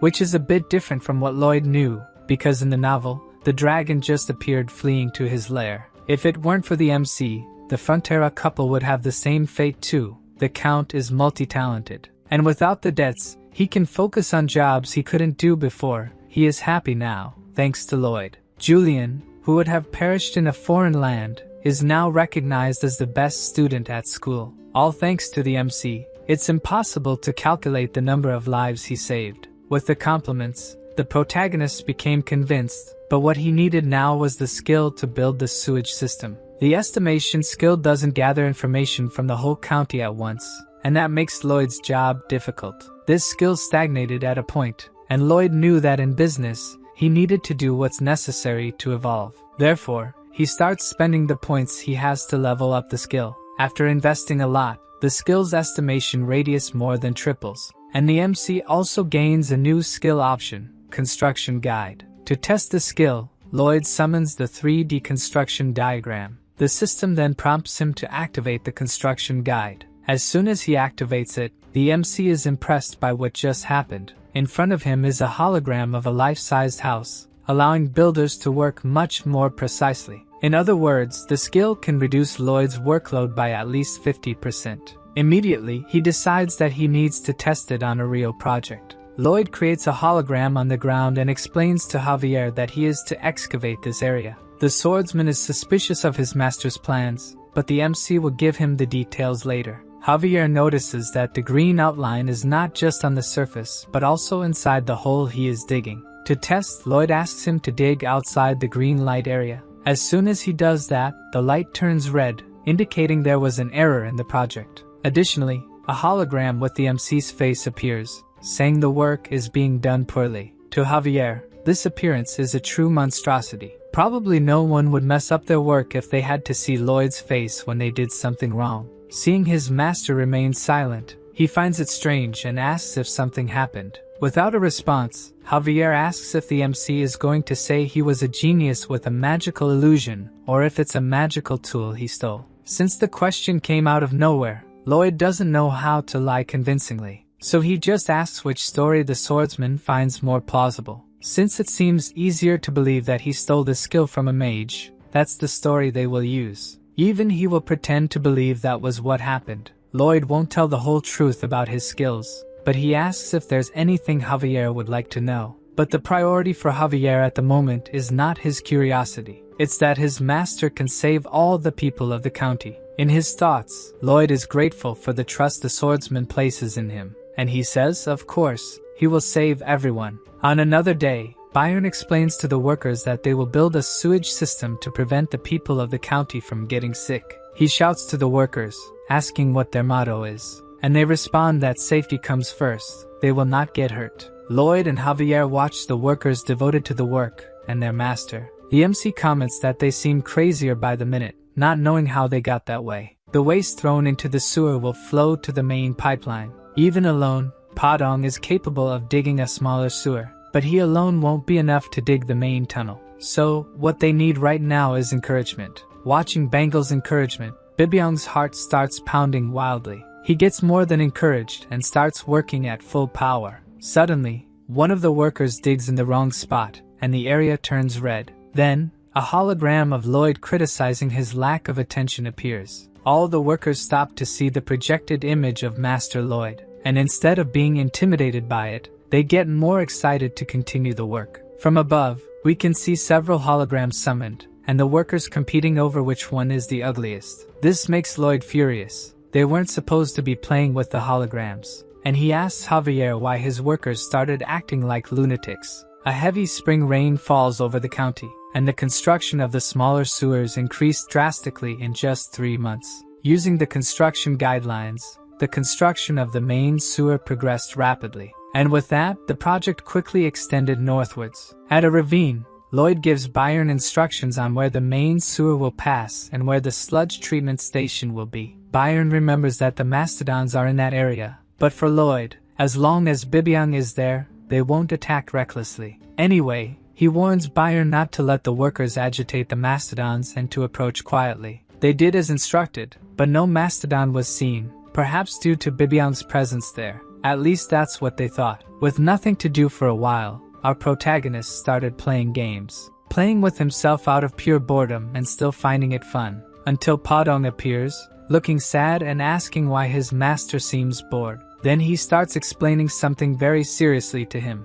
From what Lloyd could understand, his pet found something very strange. A crowd of workers is gathered around a large hole with something at the bottom. Lloyd arrives, asking for passage through them to see the hole. And when he gets closer, he falls completely silent. At the bottom of the hole is what was once a mastodon. Approaching it, it seems it hasn't been long, as if someone had killed and buried it there. The question is who would do this and why. Bibyong catches his attention by saying he smells something. Then Lloyd asks the workers to dig a bit more in that area. They barely start, and already find something that catches their attention. From the edge of the hole, the MC is astonished by what he is seeing. Down below, dozens of mastodons in the same state as the other one were unearthed. This kind of thing wasn't in the novel, so he is no longer sure about anything that is happening. But there was something in the novel that resembled this. In the episode of Namarin where Javier learned to use the mana blast, the purple light emanating from the mastodon is similar to the dark magic from that city. He quickly yells for all the workers to get away from there immediately. That is corpse explosion magic. All the workers run desperately to get away from the hole. But before they could get very far, a large explosion happens behind them. Lloyd, who is behind them, realizes that the flames aren't stopping from approaching. If it continues like this, they won't escape. So he stops running, determined not to let any of his workers get hurt. He doesn't know if his plan will work, but he will try to use the impact of his mana explosion to neutralize the other one. Before he could put his plan into practice, Bibyong appears in front of him, trying to protect everyone from the explosion. From the ground, Lloyd desperately yells to his pet that this could be his end. Far away, while practicing his skill, he notices the explosion. The wise dragon thinks it must be the invocation of a necromancer. The magic must have used a creature larger than a human. Thus, the scammer Lloyd must be in trouble, but he is not sure if he should help him. On the other hand, he sees someone who doesn't think the same way. Nearby, Javier is running, trying to reach his master as fast as possible. Since the swordsman went to Lloyd, the dragon doesn't think he would be of any help, as he knows how strong the knight is. Back at the explosion site, Bibyong is unconscious, and the MC is trying to wake him up. The workers, thrown to the ground by the explosion, look back and see something sinister. Even Lloyd is worried about the scene he is witnessing. At the explosion site, mastodon corpses are floating, as if they had turned into some kind of zombies. The herd of zombie mastodons descends to the ground, and Lloyd, holding the still unconscious Bibiang, doesn't know what to do to protect his workers now. The herd must have been buried deeper than the bodies that exploded, and their number is much larger. As if it weren't bad enough that these creatures have come back to life, one of them screams as if commanding the others. Then the whole herd starts running towards Lloyd. Realizing it will be hard to escape them, the MC yells for the workers to run away, and they waste no time trying to distance themselves from the pursuing herd. Further away from the workers, Lloyd notices something wrong ahead of him.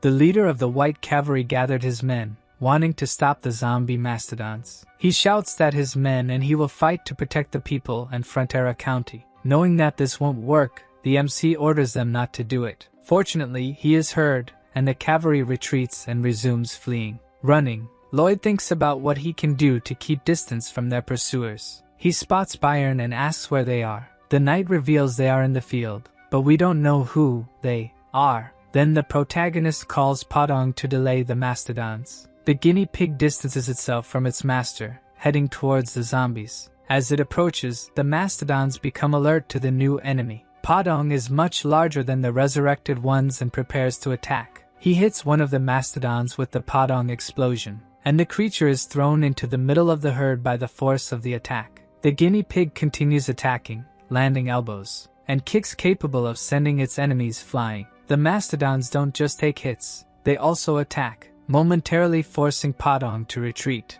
Then he starts preparing a new attack. Padong delivers a series of blows to the mastodons, with names like Plum Blossom Fist. From afar, his master watches in awe at the guinea pig strikes. Despite the attacks, they don't retreat and hit Padong in the belly. Several other zombies join into attack, pushing him back. But that won't be enough to defeat him. The guinea pig manages to throw all the attacking mastodons into the air. He barely does this when another creature appears, sinking its fangs into the fighter's leg, even giving his best to fight against the entire herd. They are too numerous, and little by little, Padong is being overwhelmed by them. Suddenly, Lloyd's voice echoes, catching the creature's attention. The shout was so loud that they stop to see what's happening. Lloyd is at the end of the ravine with a small mastodon. He tells the herd that he has one of their calves, and that he will turn it into ham in just a few seconds. This definitely caught the attention of the zombie mastodons. The MC continues his threat, saying that the herd must be feeling nervous and irritated right now.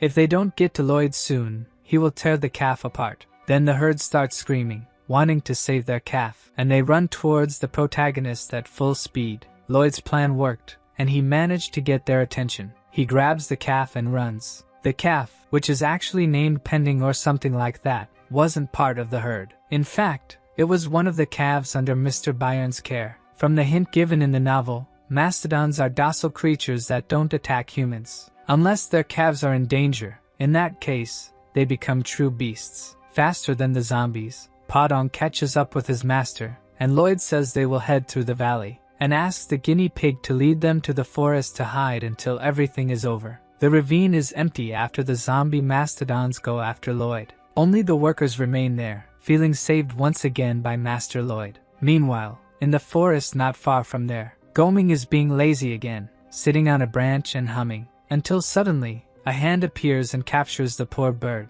The hand belonged to Javier, who needs Goming to grow up to take him north. Back at the ravine, Padong is still running from the zombie mastodons. As he is very tired, the zombies are slowly catching up to them. To buy some time, Lloyd prepares a mana attack, and launches it at his pursuers, hitting one of the leading mastodons. A purple light starts radiating from within the creature, and another purple explosion occurs. Before the smoke from the explosion dissipates, several zombies pass through it without a break. Lloyd thinks about what he can do. There are many of them, and attacking the mountain might injure himself and his companions. Suddenly, Padong looks very scared, and abruptly stops running. When Lloyd and the calf look ahead, they realize why he stopped. The guinea pig has nowhere to run. There is a mountain in front of them. Lloyd needs to think quickly about what to do, or they will be trampled by the gigantic zombie herd. The MC uses his search ability, trying to find a way out of that place. But just as he thought, Padong isn't able to climb the embankment due to his weight. Lloyd is panicking as the herd gets closer and closer. He tries to calm himself by thinking about his past experiences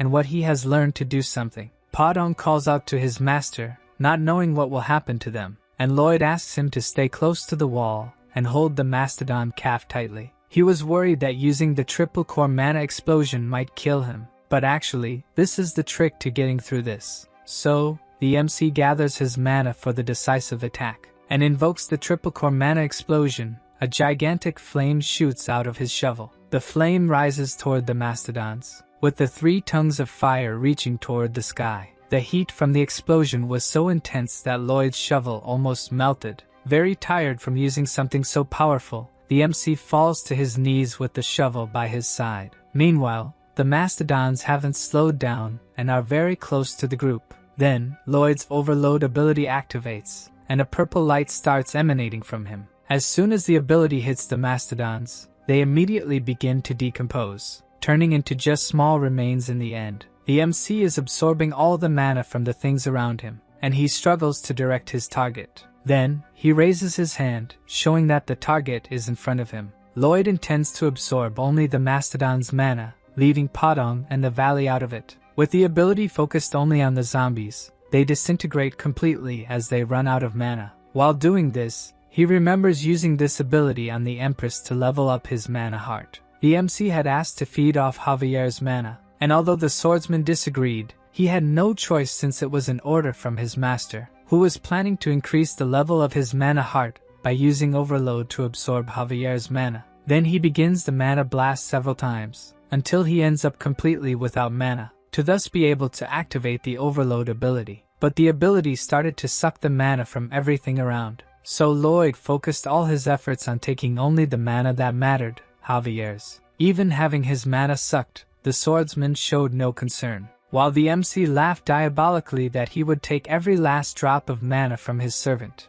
That is until a system message showed that his body couldn't withstand this type of mana, and he fell to the ground, powerless after his plan failed. Then, with a satisfied smile, Javier asks if the master is alright. After failing, Lloyd learned to establish a direction and target, and now will take all the mastodon's mana. While doing this, several of his abilities are improved, such as his expanded mana heart. The problem with this absorption is that the mana from these zombies is rotten, making it necessary to use more powerful rotations of his mana core to convert this rotten energy. The system warns that the mana heart was damaged and then healed with purified mana. Right after, the process repeats, and the mana heart ability evolves several times. The mana heart continues to be damaged and healed in turn, until the ability's rank is updated. Now the MC's physical capacity increases by 600%. After using the ability for so long, he can barely stand. Then the system communicates that a new mana heart ability has been activated. Lloyd commands all the zombie mastodons to kneel before him. He gained the undead domination ability, and all the mastodons kneel. Behind his master, Padong is impressed with Lloyd's powers. The MC throws a blue sunflower seed to his pet. Finally, it's time for them to go home. Lloyd's new ability allows him to control any undead with less mana than him. Those who are dominated will follow all his orders faithfully. While walking on the zombie mastodons, the system alerts Lloyd that there is a catch to the ability. The ability can only be used if he is looking directly at the zombie. Upon learning this, the MC looks at the mastodons behind him. They are all turning and heading towards the protagonist. The system informs Lloyd that he has 40 seconds until the 308 zombies are no longer controlled by him. Thus, he, Padong, and the calf begin to run desperately. They have only a few more seconds to escape, before being caught by the zombie mastodons. But time runs out before that, and Lloyd embraces Padong and the calf, trying to protect them. Suddenly, a white rope descends from the top of the ravine. Somehow it attaches to Lloyd, pulling him and his protected ones up, avoiding being crushed by the herd. Catching his breath, the MC looks up, trying to see who saved him. Goming is flying above him, and used his web-spinning ability for the rescue. And mounted on the bird is Javier, who has finally arrived. The swordsman activates his aura sword ability, commanding Goming to start the attack. Even though he's completely disheartened about having to do this, he does what Javier wants and flies higher, getting very close to the walls of the ravine. Standing on top of him, Javier uses the aura sword to destroy the walls. All this happens while Lloyd is trapped by the web, swinging from side to side. Javier's attack on the walls. causes hundreds of rocks to fall towards the herd, which, when hit by the rocks, explode. From above, the swordsman continues to make more rocks fall, while a large purple explosion takes over the ravine. Lloyd watches in awe at what Javier managed to do in such a short time.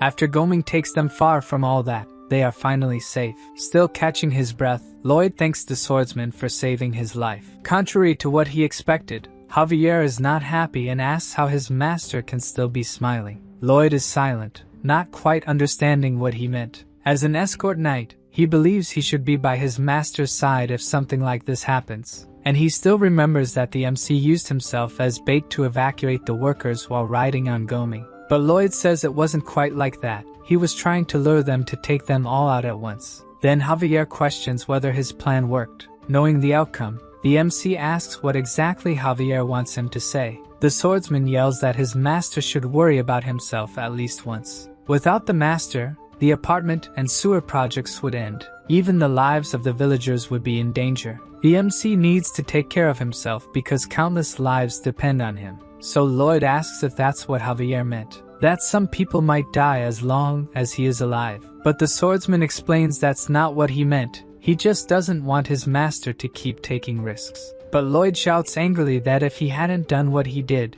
people would have been hurt. One shouts what they think should have been done to the other, while Padong watches the two worriedly. The MC continues to say that he is the most important person in the county, and the people there are his responsibility. So, who else but him should protect these people? Javier asks if he will continue doing these dangerous things in the future. Of course, Lloyd won't stop and will take more money as a benefit for taking risks. The swordsman gives an enraged look to his master, but then calms down and tells him to do as he pleases. Javier will stay by his side anyway. After that, the system informs the MC that his affinity with him has grown, and now he has gained Javier's respect. From now on, the swordsman would be willing to die for his master. Knowing this, Lloyd gives a smug smile to his loyal servant. What they need to figure out now is who summoned the mastodons. It could be retaliation from Asfahan for the monster Domino, but as far as the MC knows, there is no necromancer there with the power to do this. Based on the information from the novel,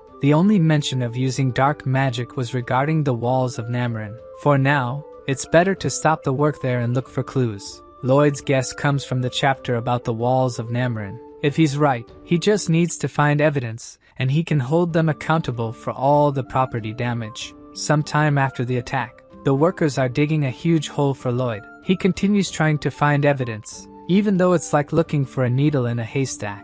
Somewhere in that hole should be a conductor used in dark magic to control things. Suddenly, a soldier appears on horseback calling for Master Lloyd. Count Cremo just came from the west, looking for him. In a room at the Frontera mansion, Count Cremo starts the conversation by suddenly talking about marriage. This leaves everyone present at a loss for words, until Lloyd explains that the Count is not his type. In fact, the Count wants him to marry his daughter and, not liking to beat around the bush, got straight to the point. After the MC left, the Count wondered if there would be a better son-in-law than him, and now that he's famous, he must have received several proposals. So he got worried and decided to come straight to the county. But Lloyd explains that he hasn't received any marriage proposals. At that moment, the Count draws his son's attention to something, and throws dozens of letters with marriage proposals onto the table. The MC is amazed at the quantity. His father was waiting until he was less busy to show them. Upon seeing all the letters, Count Cremo says they are all insincere for not coming in person as he did. Before he could continue, Lloyd interrupts him, thanking him for his consideration, and apologizes for not being willing to do as the Count wishes. The Count does not accept this response. The MC is already 27 years old. With the Count's sincerity, Javier struggles to keep from laughing at his master in front of everyone,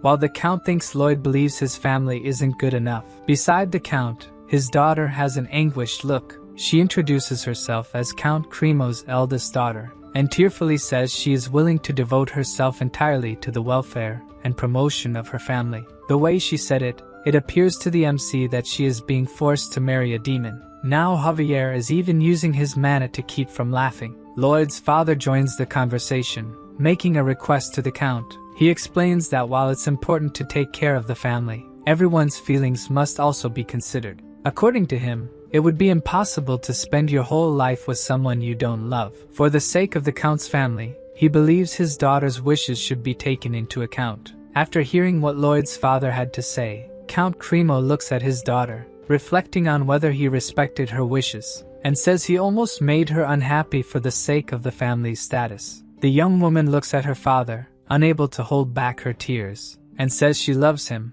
now crying with happiness. The Count confesses he is always impressed by the Frontera family, and that day he learned a great lesson: to live with love. The Count and Countess, who are in love, completely agree with him. When the Count leaves the room, Lloyd sits thinking about what just happened. It seemed like avoiding a marriage with him is a happy ending, and even his parents agreed with that. Looking to the side, Javier is crouched in a corner, trembling. He continued to hold back his laughter until the end at his master's expense. After that, rejections to all proposals were sent. At the palace, a messenger informs the Empress of this fact. To her, this was expected, and even if the Frontera family accepted a proposal, the girl would refuse the marriage. Looking at the messenger who just informed her, the Empress concludes that Lloyd is practically a potato after all. The thought makes her laugh, and the messenger thinks she must be unwell, so she requests potatoes for dinner. In any case, she has to monitor who Lloyd chooses as a partner since they will become the most powerful family. So she asks if there is news of the letter sent to Asfahan. According to the messenger, they did not take responsibility for the monster Domino and are still reprimanding them, a clear provocation to Magentano. The old man from Asfahan is waiting for the Empress to be the first to attack. She decides to send a delegation there soon, and meanwhile, all correspondence to Asfahan is prohibited. As for who will be part of this delegation, perhaps she should send a potato with it. Back at the Frontera mansion, a head with inscriptions was found at the extreme north of where the incident occurred.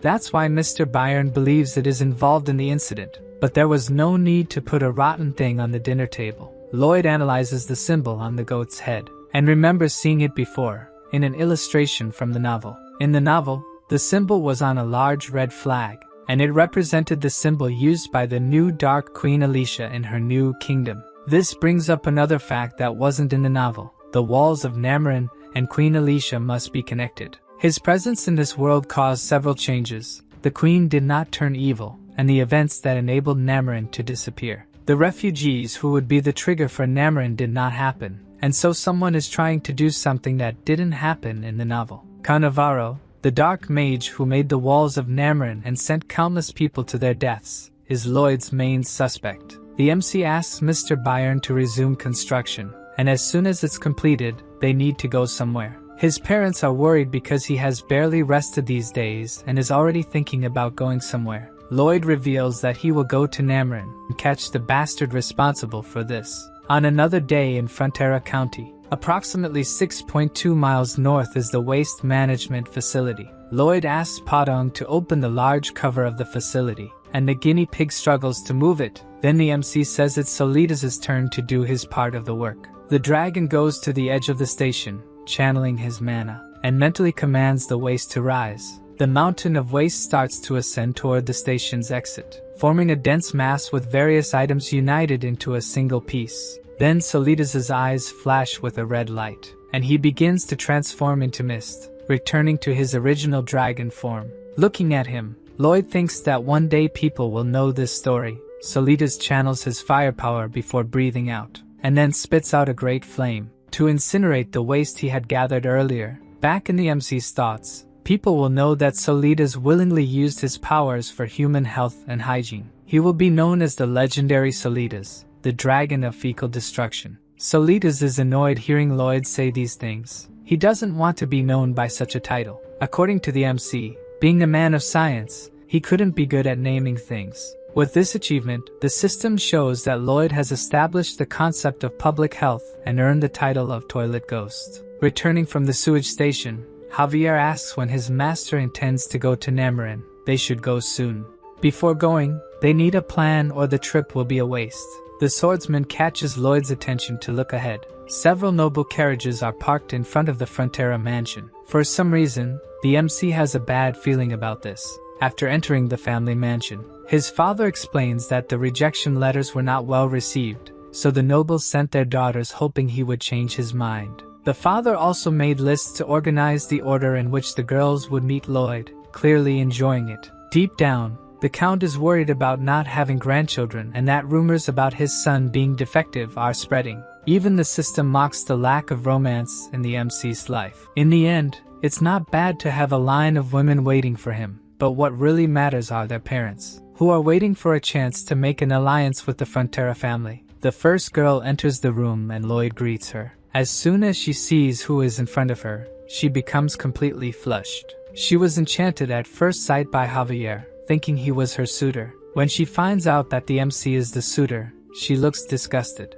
Knowing that she has no interest in him, Lloyd says goodbye to her. The door closes, and the MC waits for the next candidate. As soon as she enters, he introduces himself to the girl. She doesn't even hear him, as she is focused solely on Javier, thinking he is her suitor. Once again, Lloyd explains that he is the son of the Count and not Javier. This girl also looks at him with disgust, having no interest in him. So, the MC says goodbye to yet another candidate. As soon as he and Javier are alone in the room, the swordsman reveals that he is not finding this amusing at all. According to his master, he knows very well how the girls judge him. Then a new candidate enters the room, and it seems that this one caught Lloyd's attention. She looks familiar, and the MC is sure he has seen her in an illustration from the novel. She bows and introduces herself as Siluria Namarin, the eldest daughter of Count Namarin. In the novel, Lloyd had thought she was the heroine and Javier's love interest, but she ended up sacrificing herself to protect the people of Namarin.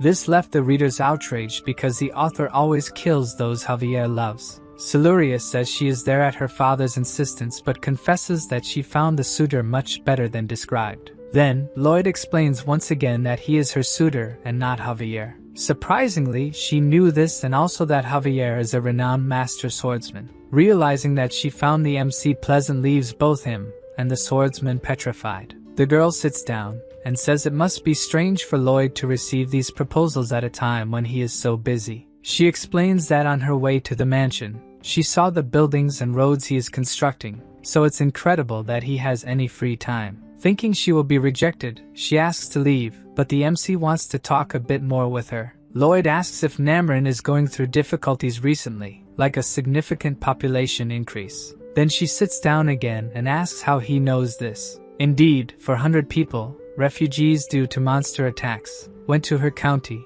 led by someone. Just as Lloyd imagined, Namarin's walls are a spell designed to absorb the vital energy of those within them. They were built to trap the refugees needed for Cannavaro's spell. The MC had thought all the refugees had gone to his county, but some ended up in Namarin. If things happen as in the novel, thousands of people from that place will be sacrificed. And all this to summon the knight who calls for death, the Knight of Hell. According to the novel, no matter how strong a master swordsman is, he is no match for a Knight of Hell, which means the destruction of that territory cannot be contained. This is much worse than Lloyd had feared. On another day, the MC is ready to begin his journey, and Javier is holding a basket full of letters. These are letters given to him by the girls before they left. Lloyd asks what kind of letters they are, and the swordsman explains that they are love letters. He realizes that his master may have never received such a letter, and he confirms that he really never has. Not everyone can be as handsome as Javier,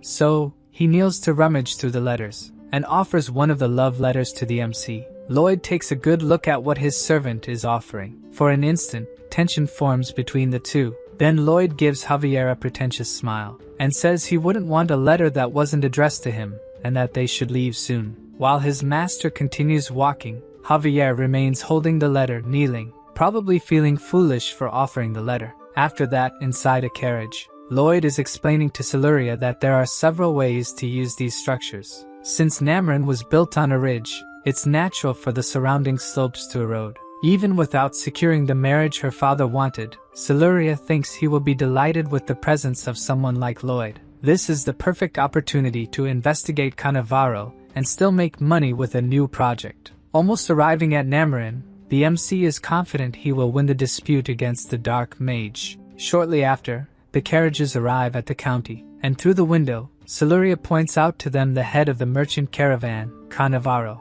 She explains that he used his own money to care for the refugees and always takes on even the most tedious jobs. Lloyd stares at the merchant, finally seeing who his opponent is. It's not hard to notice that on his shirt, there is the same symbol that was on the goat head that Byron found. Now the MC knows what this hypocrite looks like, and he plans to deal with him soon. At the mansion of the Count of Namarin, he receives his 2 guests with a smile on his face. Thinking that Javier is the nobleman, and that his daughter has become engaged to him, the Count praises the swordsman happily. He even asks what the best date for the wedding would be, and the 2 remain silent, knowing he misunderstood everything. Then his daughter explains that Javier is a knight, and Lloyd is the other guy next to him. Looking at the 2, he can't believe it, as the swordsman exudes the dignity of a noble, while the MC does not. Siluria dislikes her father's attitude and reprimands him, saying he is being rude to the guests. He should look beyond people's facades, even if it seems something is lacking. Lloyd is wise and intelligent. At that moment, Javier abruptly turns to see if she was talking about his master. The MC listens silently as she says that he is not there for them to marry, but to solve problems with the county structure. Javier continues looking at his master while the Count is pleased he won't have an ugly son-in-law, and the MC remains silent as the Count is reprimanded again by his daughter. She thinks that due to his appearance, Lloyd must have been mistreated all his life, at which point he almost cries. Being able to see his master in such a situation is so satisfying that Javier is glowing with emotion. The swordsman tries to hold back his laughter while the Count asks his daughter about the foreigner's competence. The 2 continue discussing the project, and Javier starts laughing, losing control. He laughs so much that he pats the Count on the shoulders. The Count turns to the 2, tempted to start the project, but he doesn't understand what is happening, as Lloyd is threatening the servant who won't stop laughing at his master. After all this commotion, still at the Count's mansion, the MC asks Javier to keep an eye on Cannavaro since they both saw the symbol he was wearing. If they find evidence linking the symbol to dark magic, he wants to inform the Count about what happened in his county. Still pleased with what happened earlier, the swordsman agrees, smiling. Lloyd wants to know why he is laughing at a serious matter, but Javier can't forget what happened earlier. For a moment, his master says nothing, and the 2 remain silent, until the MC can hold back his irritation and tries his hardest to land a punch on the master swordsman. The next day, it's time to explore the county. A man is shouting for people to come closer. It seems he is a clothes vendor offering great promotions. Looking at the pieces, Lloyd realizes that his plans have become complicated. The symbol he wants to link to dark magic is printed on all the clothes. Then Javier appears, and his master asks if he found anything suspicious. But he hasn't seen Cannavaro do anything besides taking care of the refugees.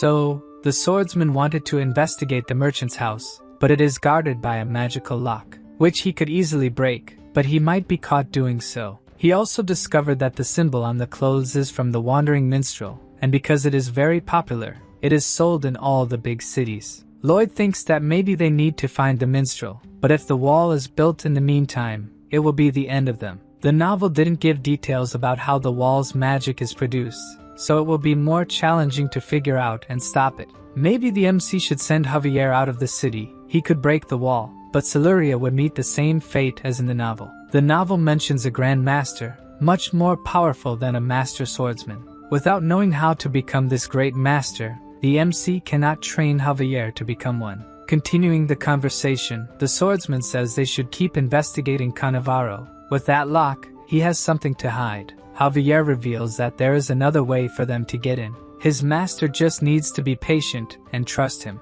The eroded slopes of Namarin need anchors. These should be buried deep in the ground to stabilize the soil. It would be good to use something like screws, but the technology of this world doesn't support something so precise. Since the delivery of what is needed will take time, Lloyd sends the planning for his project to Corgidus first. While he waits, he will research a bit more about the local topography. Some people pass by him, commenting about a beauty. The MC finds it shameful that they talk about such things out loud in the middle of the city. The girl is at a Cannavaro food stall, and this wasn't in the novel. Getting closer to the stall, there are many people, and he wonders if they are only there because of the girl. He then moves into the crowd to see what they are looking at. As he gets a bit closer, he doesn't quite understand what he is seeing. The beauty people were referring to is serving soup to the crowd, and she looks too muscular for a girl. In fact, the green hair of the beautiful girl gives a clue about her identity. With a disillusioned look, Lloyd concludes that she must be his bodyguard. Suddenly, she glances at the crowd around her and notices that there is someone familiar among them. In fact, the familiar person is looking directly at her. Javier is shocked that his plans were discovered so quickly by his master, who starts making various gestures, symbolizing that he respects the swordsman's personal tastes. In response, Javier also starts making symbols to say that he doesn't like doing such things. In fact, he doesn't like dressing as a woman. This is all part of a plan he put into action. Then Lloyd shows that he will keep an eye on him and withdraws, disappearing into the crowd. Javier is irritated, but for the sake of his plan, he needs to continue with the act. Suddenly, Cannavaro appears, walking behind him. He discreetly asks someone how the preparations are going, and a worker responds that they were completed the previous night. After hearing this, he leaves the place quietly. In disguise, Javier is gradually obtaining information about his target. In another part of Namarin, far from the center, Lloyd is in front of a huge cliff. He climbs a bit and starts analyzing the predicted fault lines on the slope. As soon as he activates the skill, he realizes he has found something. There is a skull that was buried there not long ago. After finding the skull, the MC looks around for the rest of the body. But he is surprised because he finds something else. Further ahead from where he found the skull, there is another one buried. Curious about this, he looks to the other side to analyze. And in that direction, there is also one, buried at the same depth, all around the peak. Since this is very strange, Lloyd starts to unearth the first one. In another place, Cannavaro is gathered with several people and praises the work they have done. According to him, the revolution will happen on the planned date. Back to the MC, the skull he unearthed is emitting a purple light. This means that someone placed a dark magic mana spell on it, of the same type that initiated the walls of Namarin. Returning to Cannavaro, he is indeed planning the coming of the night from hell. But after finding the skull, the MC does not intend to let these plans come to fruition. So he activates his mana absorption ability, purifying the mana he absorbed. After doing this, the skull becomes white again, with no magic left. Then the MC picks it up and notices a purple stone fell from it. The stone must be the real source of the magic, while the bones served as a vessel. To discover what kind of stone it is, Lloyd uses his research ability on it, and his eyes light up as soon as he finds out. The stone is so precious that it alone is worth a year of Mr. Byron's salary. Thus, the other skulls might have the same inside. As soon as he unearths another, he finds another stone, and another one shortly after. Lloyd starts to smile madly, digging after discovering the precious stones. All he needs to do is dig a bit, and he will find money. It's incredible. By the end of the day, he even managed to level up a skill by digging, and filled his backpack with 30 precious stones, enough to hire Mr. Byron for another 30 years. The MC's desire to exploit the night for longer makes him feel sick even from afar. Satisfied with his haul, Lloyd wishes all his days were like this. Returning, he even considers raising Mr. Byron's salary. But before leaving, he looks in the direction of the skull. The piece that was once part of a human being is exposed on the ground. Lloyd approaches, asking if it is the result of a natural death or not. Obviously, the skull remains silent. But regardless, the MC thanks each one for giving him Mr. Byron's annual salary. Then he picks up the first one he found, and starts collecting the others to place them in a sunny spot to rest in peace. Quickly, he gathers a bag full of them. During the night, at the Count of Namarin's mansion, Lloyd is talking to his bodyguard, who tries to explain the reason for dressing as a woman, but Lloyd interrupts him, saying that he knows everyone in this world is different and understands that the swordsman is unique. Javier remains silent, realizing his master didn't understand anything he was trying to say. But he tries to explain again that he disguised himself because everyone in the city recognizes him, and this way he could gather information. Again, he sees that Lloyd did not understand. The pair remains silent after that, until the MC asks when Javier discovered that he liked this sort of thing.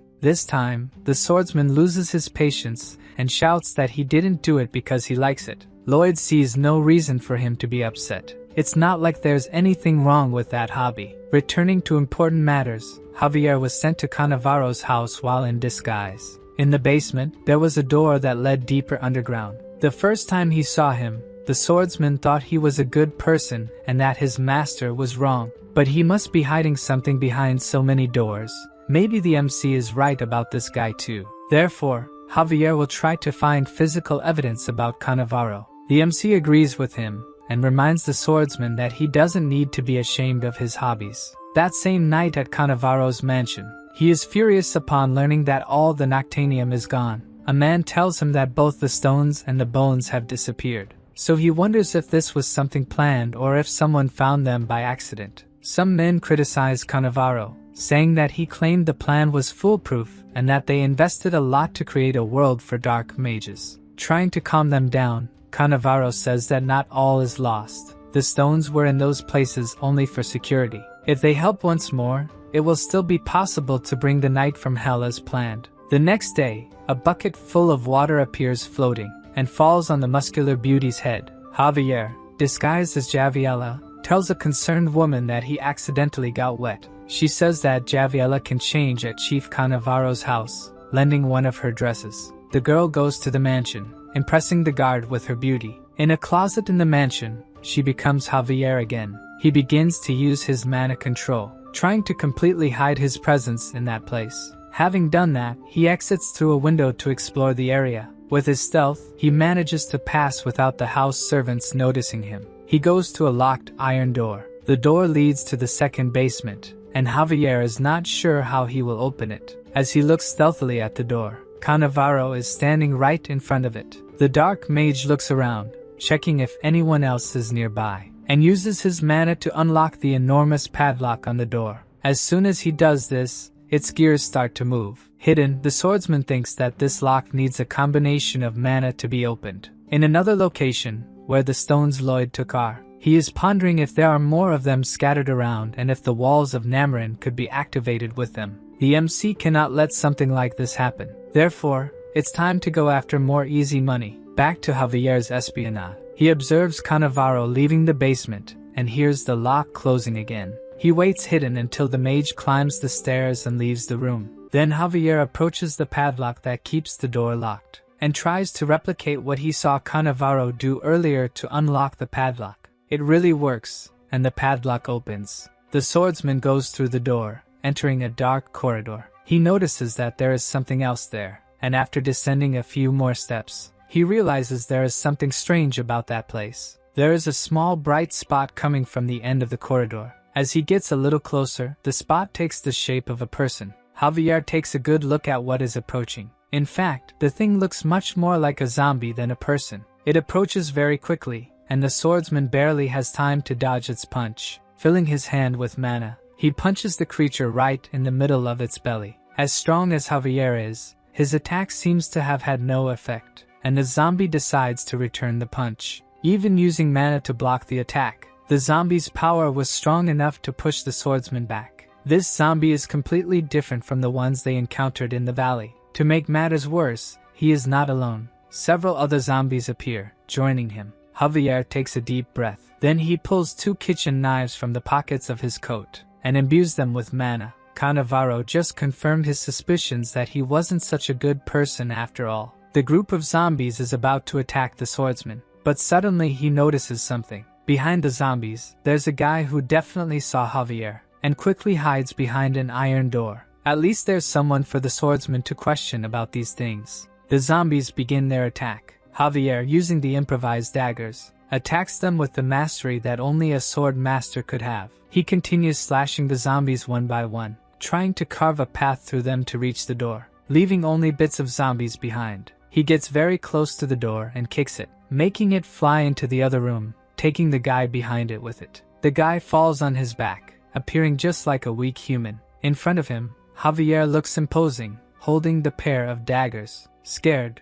the guy begs the swordsman to spare him. Then Javier says he has questions to ask him. But before that, he steps on the guy's leg, making him scream in pain as his leg twists to the wrong side. If he hesitates in his answers, the other leg will end up the same way. Javier wants to know what Cannavaro is planning in that place, but the guy says he doesn't know. He just does what the wizard asks. He was hired as a funeral agent, and the wizard asked him to use a special product for embalming. The swordsman wants to know where the wizard acquired the bodies. According to the funeral agent, They belonged to refugees who died of illness. The information stirs some memories in Javier. When he was still undercover, Cannavaro talked to a refugee, saying he would take care of her sick father. He grits his teeth upon realizing that the wizard wasn't caring for the sick refugees. Both the skulls that Lloyd found and the zombies must have been refugees at some point. Then he asks if the funeral agent never found it strange that the bodies kept appearing. To Javier, this guy is as guilty as Cannavaro, so he steps on the funeral agent's other leg, breaking that one too. Fleeing the place before he is discovered, the swordsman needs to tell his master what he has found out. But when he arrives at the mansion, he cannot find Lloyd, and he thinks it's best not to waste time looking for him. Javier decides to act alone to finish off Cannavaro. The people the mage had spoken to before were all at the exchange market, so that place must be his base. Javier arrives at the location, smashing a window to enter. As soon as he lands, he prepares for combat, and unsheathes his aura sword before he is attacked. But he notices that something is wrong when he looks around. Apparently there is no one else besides him, even though it was always full of people before. He walks through the place thinking about what might have happened, until he comes to the conclusion that the mage may have started his plans. Suddenly we see a gigantic purple cloud high above Nameron. Then, a huge roar takes Javier by surprise. He feels as if all the strength in his body is being sucked away, and he goes outside to see what's going on. From there he can see the purple cloud, as well as a light that is surrounding the entire city, and he wonders what is happening in this place. More roars echo as what appear to be the walls of Nameron rise. Javier's aura sword begins to have its mana drained. Around him, the county's inhabitants fall to the ground, having their mana sucked away as well. At this point, the swordsman worries, as his master must also be in trouble. At the mansion of the Count of Nameron, Siluria opens one of the windows to see what is happening. But what really scares her is not the catastrophic sky, but the people down there who are falling to the ground without strength. Even without having any idea of what is causing this, she feels that she needs to help them. She holds a jewel on a necklace, thinking that everything will be alright. Outside the walls we see a dark mage. He is using the tools that Cannavaro gave him, and if he continues like this, the Hell Knight will emerge soon. Once that happens, the world will be theirs. Suddenly, Lloyd appears right next to the mage. He says he saw 30 people around there who look like him and asks if they are doing some kind of rain dance. The guy seems so surprised that someone else is there, besides the mages, that he falls silent. Then Lloyd starts asking why he's being ignored if the guy is pretending he can't see him. The guy thought the MC was so ugly that he thought he was the Hell Knight. If he moves, the talking will ruin all the magic, and Lloyd leaves his side after being ignored. Out of the corner of his eye, the guy glances in the direction of the MC, who has his shovel raised, ready to test if the guy will really stay still. With all his strength he slams the shovel into the mage's face. But soon he realizes that the attack was not as he wanted. His shovel is all dented after the blow. This happened because Cannavaro put a protection spell on these mages. So the MC tries another attack, using mana this time. And now the dark mage is afraid to take the blow. After Lloyd's second attack, smoke starts to rise from the shovel, and he finds it strange that even his mana attack didn't have much effect. Even with 2 missing teeth, the mage is celebrating that the barrier around him is impenetrable. As things are not going as planned, the MC needs to focus on what he needs to do. He tries to absorb the mana that is in the mage's stone, but unlike the stones that were in the skulls, this one reacts to the absorption, leaving him unable to do anything. The MC asks if the mage doesn't move because he doesn't want to or because he can't, as it would ruin the spell. As always, the guy remains completely silent. Without an answer, Lloyd will just test his theory, returning to the city. More specifically to the City Hall building. A man is walking towards the building, passing by several fallen people without mana. One of them tries to grab this man's foot. The weakened man asks Cannavaro to help him,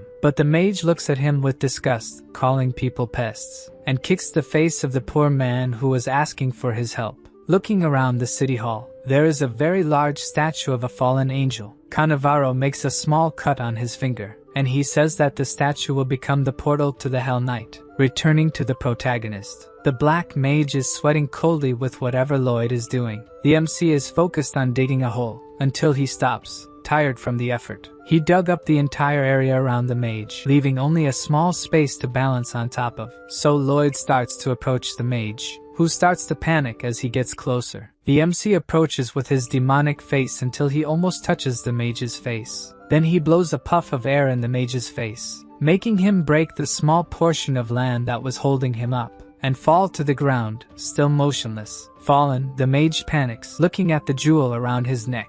It shines brightly and the guy rides around, as if he's being sucked into, until the stone stops shining and the mage trembles without moving. Lloyd picks up the stone, realizing that if the mage falters, he will be attacked by the spell. With one less mage, the MC looks towards the walls. The purple light that once permeated the entire county starts to flicker at a certain point. This cheers Lloyd up. He still has a chance to stop the spell. In the city, Cannavaro next to the statue realizes that something is wrong. Another hole opens in the wall. As soon as Lloyd finishes off another black mage, even without enough mana and knowing that something is wrong, Cannavaro decides to start the invocation. He begins to recite a spell in front of the statue of the angel, until someone calls out to him. Siluria is walking towards him, asking what he is doing. The mage wonders how she can walk without having her mana sucked away, until he realizes that she is wearing a mana protection amulet. He summons a fireball with one hand, and throws it towards the girl, trying to finish her off. Siluria looks at the fireball coming towards her, and raises her hand as soon as the ball reaches her. Surprisingly, the girl catches the fireball, holding the spell in her hands. From Cannavaro's surprised face, he didn't expect that.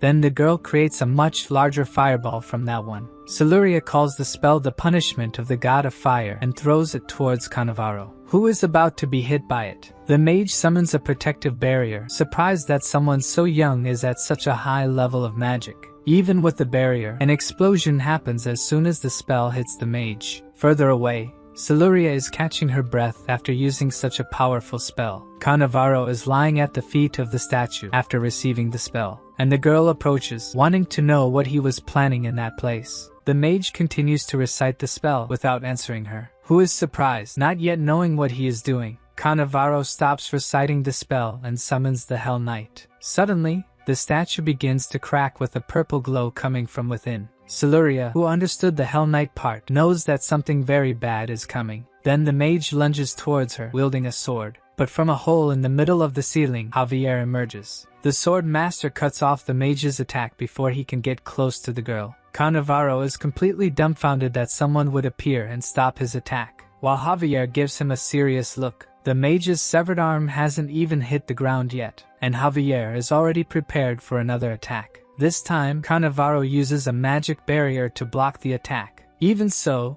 the attack is very powerful and breaks the mage's other arm. Then the statue starts to glow even more intensely. The sword master looks at it, not knowing what is about to happen. Then a powerful lightning bolt strikes the roof of the building they are in, breaking the statue into thousands of pieces and casting a red light over the area. The problem is that the debris flies towards the people, so Siluria invokes a magic to protect them. Using the Earth God's shield, a barrier appears around the people, preventing the debris from injuring those who are already weakened. A little further away, the fight between Javier and Cannavaro is not over. The mage says that now it will be the end of the swordsman, calling him a worm. For the mage, those people are worthless scum who deserve to turn to ashes by the hands of the Hell Knight. Behind her there is a pair of bright lights looking like eyes. Then, a hand appears from the middle of the smoke caused by the lightning, and we see a red sword being dragged. Cannavaro looks back in fear. Javier also looks worried at what is coming towards them. Behind them, the Hell Knight dragging himself and his great sword. The mage wonders in shock where the knight's horse is and, more importantly than that, his legs. Without enough mana coming from the walls, he couldn't summon the whole knight. Still not complete, Javier worries if he will be able to defeat him. Even without legs, an evil aura emanates from the knight. The knight asks what is the desire of his summoner. Then the mage says that the swordsman dared to raise his sword against the knight. Knowing this, he prepares to attack. And even without legs, he advances quickly to attack Javier.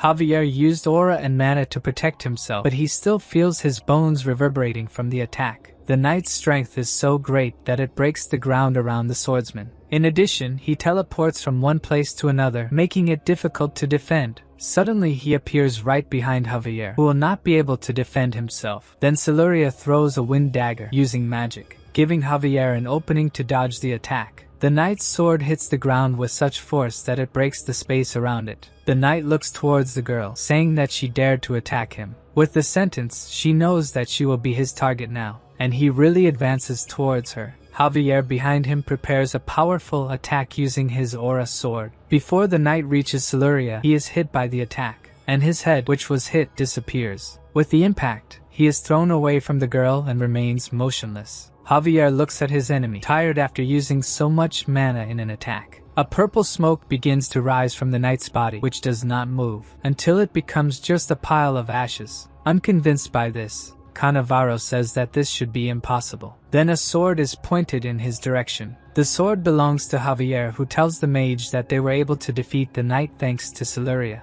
Meanwhile, the people behind him are gathering to help the wounded and take them to the count's mansion. Javier says that the details about what the mage did will be discussed in the royal palace, and he will not be spared from execution. For some reason, the mage, who seemed breathless, starts to smile in a strange way, making the swordsman wonder what is happening. Cannavaro says that Javier is an ignorant who does not know what a being from hell is like. Now the sword master knows that something is wrong, and he looks back towards the knight. What were once just ashes is taking shape again. Now an expression of panic takes over Javier. The Hell Knight's body is complete once more. Cannavaro laughs and celebrates, saying that no matter how many times he is cut down, the knight will rise again. The knight apologizes to Javier for thinking he was too weak at first. Then he grabs his sword again, and he introduces himself as Gialexius, commander of the First Corps who served the Master of Hell. Javier also introduces himself and says he will send him back to hell. Then the two set off to clash. The swordsman attacks with his aura sword, but the knight disappears into thin air and reappears well above him, making it difficult to dodge. Using a dagger charged with mana, he struggles to hold off the attack. The knight comments that he is finding the fight surprisingly fun, while Javier struggles to his fullest just to hold off the attacks. The impact of the attack destroys another part of the ground. Javier emerges from the cloud of dust caused by the attack, trying to distance himself from the knight. But it's impossible. The knight approaches him again and attacks the swordsman, who barely manages to dodge. All Javier can do is try not to get hit. The sword master is exhausted just by dodging the attacks and needs to find an opening to attack. So he throws his mana-infused dagger at the knight, who catches it in the air without difficulty. So Javier takes advantage of the opening he created to attack. He attacks from bottom to top, but his opponent disappears into thin air once more. The swordsman tries to guess where he will appear next, and prepares to attack, trusting that he has memorized how his opponent attacks. He sees a part of the knight's sword emerging from the ground,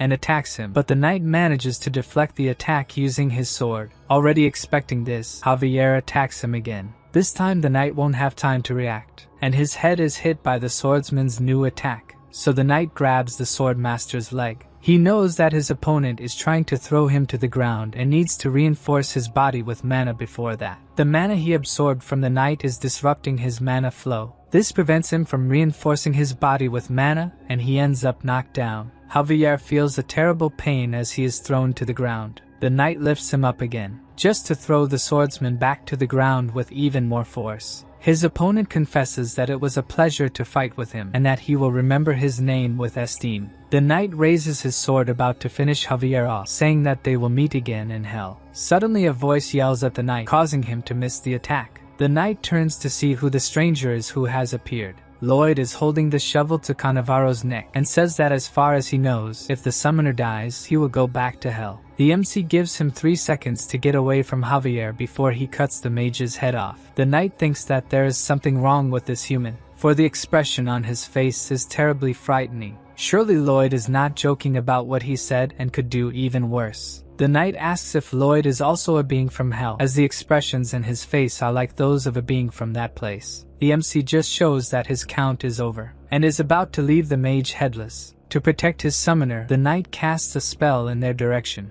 The spell causes an explosion, and Lloyd retreats to avoid being hit, crouching in a corner, while the effects of the explosion wear off. The one who had no way to escape was Cannavaro, who lost the remaining piece of his arm. The knight explains that even if his summoner dies, he will still have 40 minutes before being sent back. As his plan failed, Lloyd will have to think of something else. Suddenly we see Javier refreshed, ready to attack the knight. But before he could do that, the knight rises and repels the attack, throwing the swordsman away. Knowing that his bodyguard is still not well, the MC invites Gialexius to fight with him, and orders Javier to rest for a bit. Lloyd keeps calling the knight who paid him no attention. Almost losing consciousness, Javier thinks that with his master there, they can win. Ignoring his opponent, the MC throws a fireball at the knight. Unfortunately, it is repelled with just his hand, and ricochets back towards the one who threw it. Focused on the fight that matters to him, the knight is about to attack the sword master again.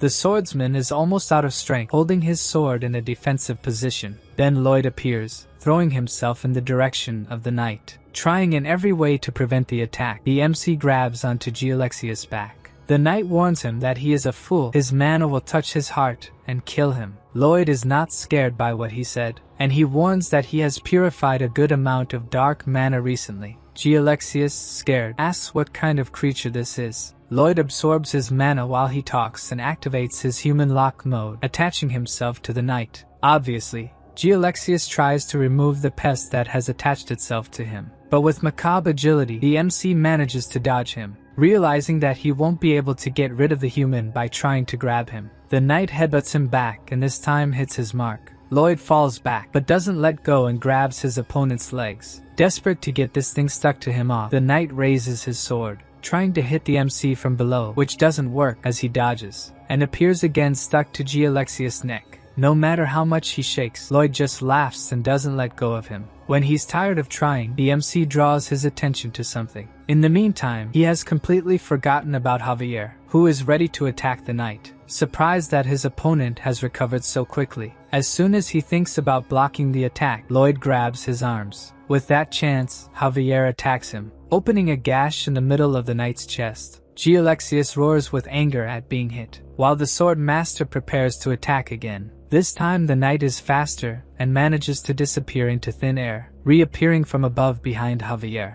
The swordsman was already expecting this, and attacks again. Unfortunately, Gialexius disappears again. Then he appears in another corner, annoyed by the pest that won't come off him. He doesn't understand how Lloyd could stay there, even with him teleporting. The conversation gives Javier a chance to launch a new attack. The MC realizes that the swordsman is moving faster than before, but it's still not enough. In addition, he won't be able to purify the mana for long. He needs to think of something fast. Then a system message appears surprising Lloyd about being able to help him once. According to the system message, he can win if he sings. With no better option, that's what the MC starts to do, in a way that really makes it seem like the knight and he came from the same place. His horrible voice makes the knight feel like he has a fingernail scratching his brain. As Lloyd continues, Gialexius realizes that it's just a song, not a spell. But the MC's horrible voice sends the knight into a spiral of despair. He starts to spin around, focused only on the horrible noise. Lloyd realizes that the tactic is working and calls Javier to attack. The problem is that this sonic attack didn't just hit the knight, the sword master is also suffering. The MC remembers his parents telling him, as a child,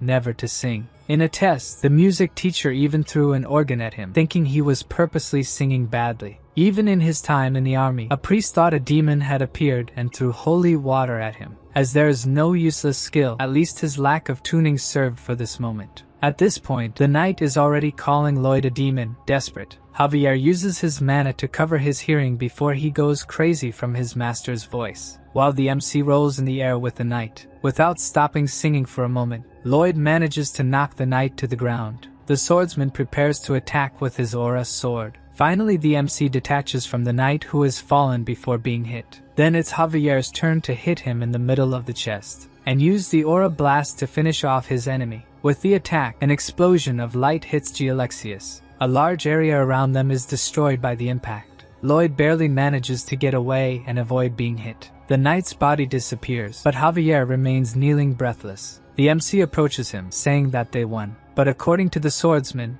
it's not over yet. Lloyd doesn't quite understand what he meant. Then Javier tells him to pay attention to the mana in that place. Analyzing the mana more carefully, the MC realizes that his bodyguard was right. Thus, the two remain alert to what may be coming. A purple smoke appears, taking the form of the knight, and Javier advises his master to stay behind him. But Lloyd says without concern that Gialexius will not rise again. The swordsman doesn't believe it, as he has already seen the knight regenerate after defeating him. Even so, the MC asks if he doesn't want to bet, as he is sure the knight is dead. Lloyd picks up his shovel from the ground, and bets that if the knight returns, he will call Javier master for a year. Otherwise, the swordsman will have to dress up as Javiella on the way home. The MC raises his shovel towards the ceiling, and fires a triple mana explosion combo, which opens a hole in the city hall ceiling. Almost out of mana, he kneels on the ground, as the Hell Knight continues to take shape. Then Lloyd uses Overload, and starts to suck mana with his ability. Javier is surprised to realize that his master is sucking the mana from the knight, who begins to disintegrate as he is caught by the ability.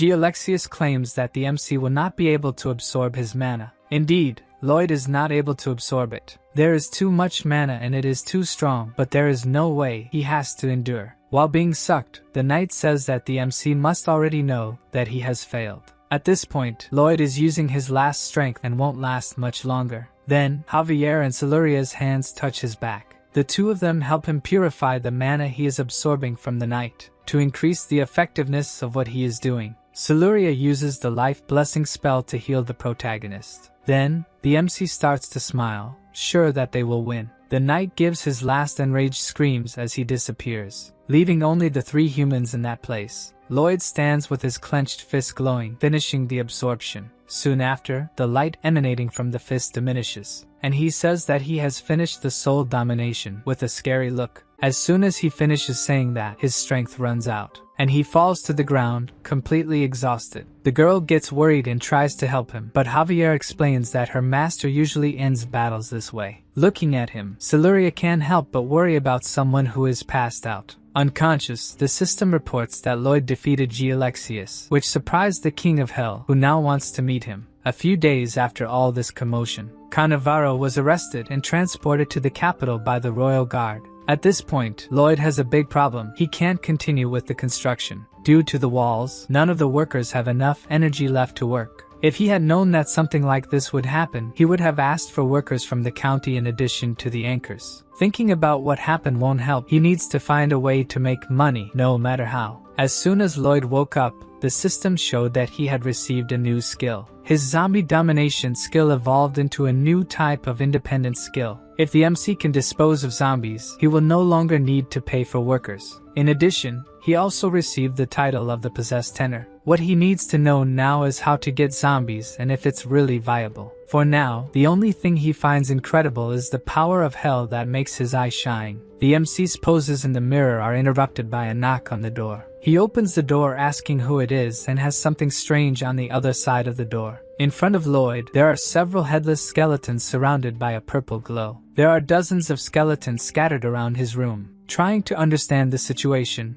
the MC asks who they are. Then one of the skeletons starts making noises, and a gelatinous head starts to form, saying that they are. The scene is disgusting even for Lloyd, who refuses to look at it. With a plaque, he explains that they are the ghosts of those who lost their bodies to the hellish enchantment. They felt the power of hell that materialized them, and came looking for him. The MC is surprised to know that they are happy to feel that he has calmed their souls. All those skulls that he had found before, and he buried respectfully, must have belonged to these skeletons. They have no memory of their life or a purpose, and would probably wander until they were exorcised. So they all kneel down, asking Lloyd to keep them together and let them repay his kindness. The MC asks if they need to be paid. He also asks if they need to be fed, but they don't have a digestive system. As for a place to stay, all they need is a large coffin. Lloyd thinks quickly about this new workforce. From that day on, they will be part of the Frontera skeleton squad. Finally, the MC has gotten the free labor he always dreamed of. Javier wakes up to his master's macabre laughter, and the first thing he sees is dozens of skeletons celebrating. Being something that his master provoked, he shouldn't have to worry about it, so it's best to just go back to sleep. The skeletons continue to work without ever getting tired, sleeping, or eating, and especially without receiving salaries, the part that makes Lloyd most happy. When the Count of Namarin went to see the construction, he ended up fainting because of the skeletons. So the MC explained to him that he is a summoning genius, but the Count did not believe it.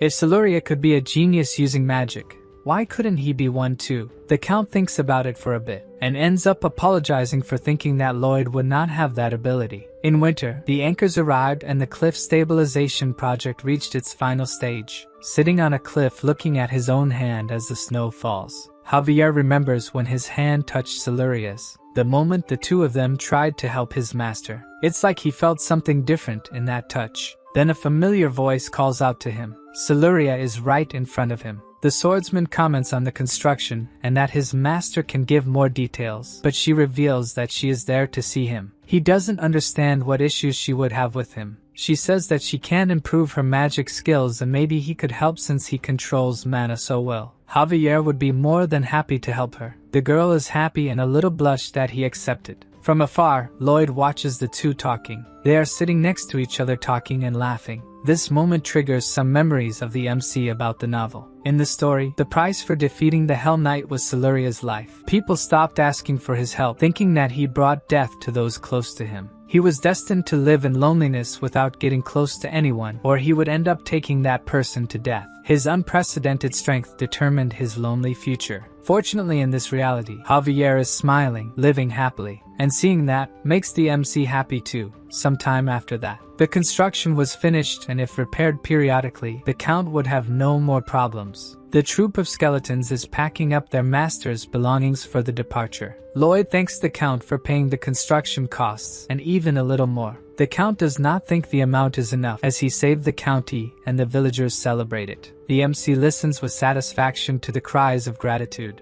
And what makes him even happier is knowing that with this amount he will finally be able to relax in peace. The Count asks one last time if Lloyd would not consider marrying Siluria and becoming his heir. But according to the MC, who wants to live a quiet life in the Frontera County, the Count already has a great heiress, who will soon be the greatest mage on the continent, Siluria. Finally, they say goodbye to the Count and his daughter. Before going, Javier takes one last look at Siluria, who was also looking at him. Then Lloyd calls for his bodyguard, saying that it is better for him to stay in Namarin, where he would receive better treatment and rise through the ranks faster. Javier questions whether some of the dark mana has entered his master's brain for him to be thinking this way, and he says he will remain a Frontera knight until the end. The MC asks what he would do if it was an order, and in that case the swordsman would disobey it and have to be executed. So, there's no way to go against his stubbornness, and the only option left is for them to return to the county together.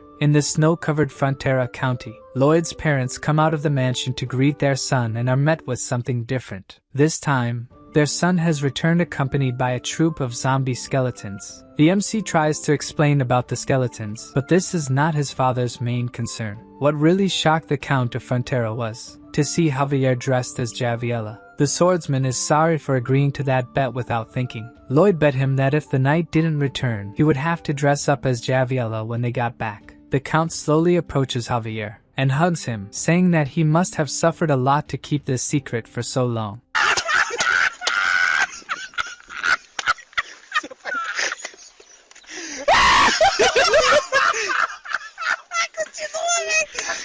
The swordsman tries to explain that it's not what it looks like, but the Count says it's okay, he's just a little different from the others. Embarrassed, he tries to say that it's not quite like that, while Lloyd is crying with laughter at his friend's situation. The MC is happy to finally be home. Now he can spend his days relaxing with his fortune. From now on he can finally live a life without having to do anything else. The poor protagonist barely has time to finish this thought, and is surprised by the Queen's messengers. The messenger says that by royal decree, Lloyd has been selected to join a special delegation to Asafahan. The protagonist is completely shocked by what has just happened, so the messenger explains that he must leave soon. For sure the MC is not at all eager to leave again. That's why the royal guards grab him by the arms, forcing the poor protagonist to leave with them. The royal carriage follows the road, and inside it, Lloyd couldn't be more discouraged. He's trembling, and at least Javier is with him. The swordsman comforts the master, saying that he looks extremely ugly when he does that. There are two other men with them in the carriage. The leader of the delegation, Count Ventura, does not understand the MC's frustration. After all, they are on a mission given by the Queen. Pouring his hatred of the Queen into his thoughts, Lloyd says he is crying with emotion.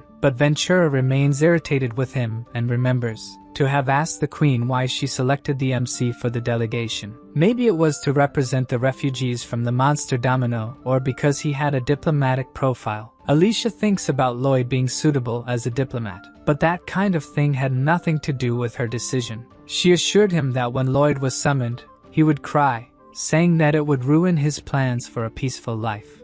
The report on Nameron said that the soldiers defeated the knight and Lloyd only helped by giving information. A lie. Ordinary soldiers would not win. The MC must have asked to have his and Javier's names removed from the records. As the Count could not do this, he reported that the two helped. Lloyd is not the type to seek fame or glory. That's why the Queen thinks he'll do something no matter what. Being a greedy man who holds grudges for a long time, unscrupulous and materialistic. The words leave Count Ventura wondering if she was praising or insulting the MC. The Queen also predicted that one day he would stop crying and discover something he could get from Samarkand. In the carriage, our protagonist still couldn't stop crying. Count Ventura sure didn't like him, thinking he was a materialistic pig who didn't know honor. The delegation's carriages are arriving in Isfahan. At the palace, a messenger informs the Sultan that the Magentano delegation is approaching, and the Sultan asks them to be given a proper reception. In the palace of the Sultan of Isfahan, Count Ventura is outraged by the accommodations given to him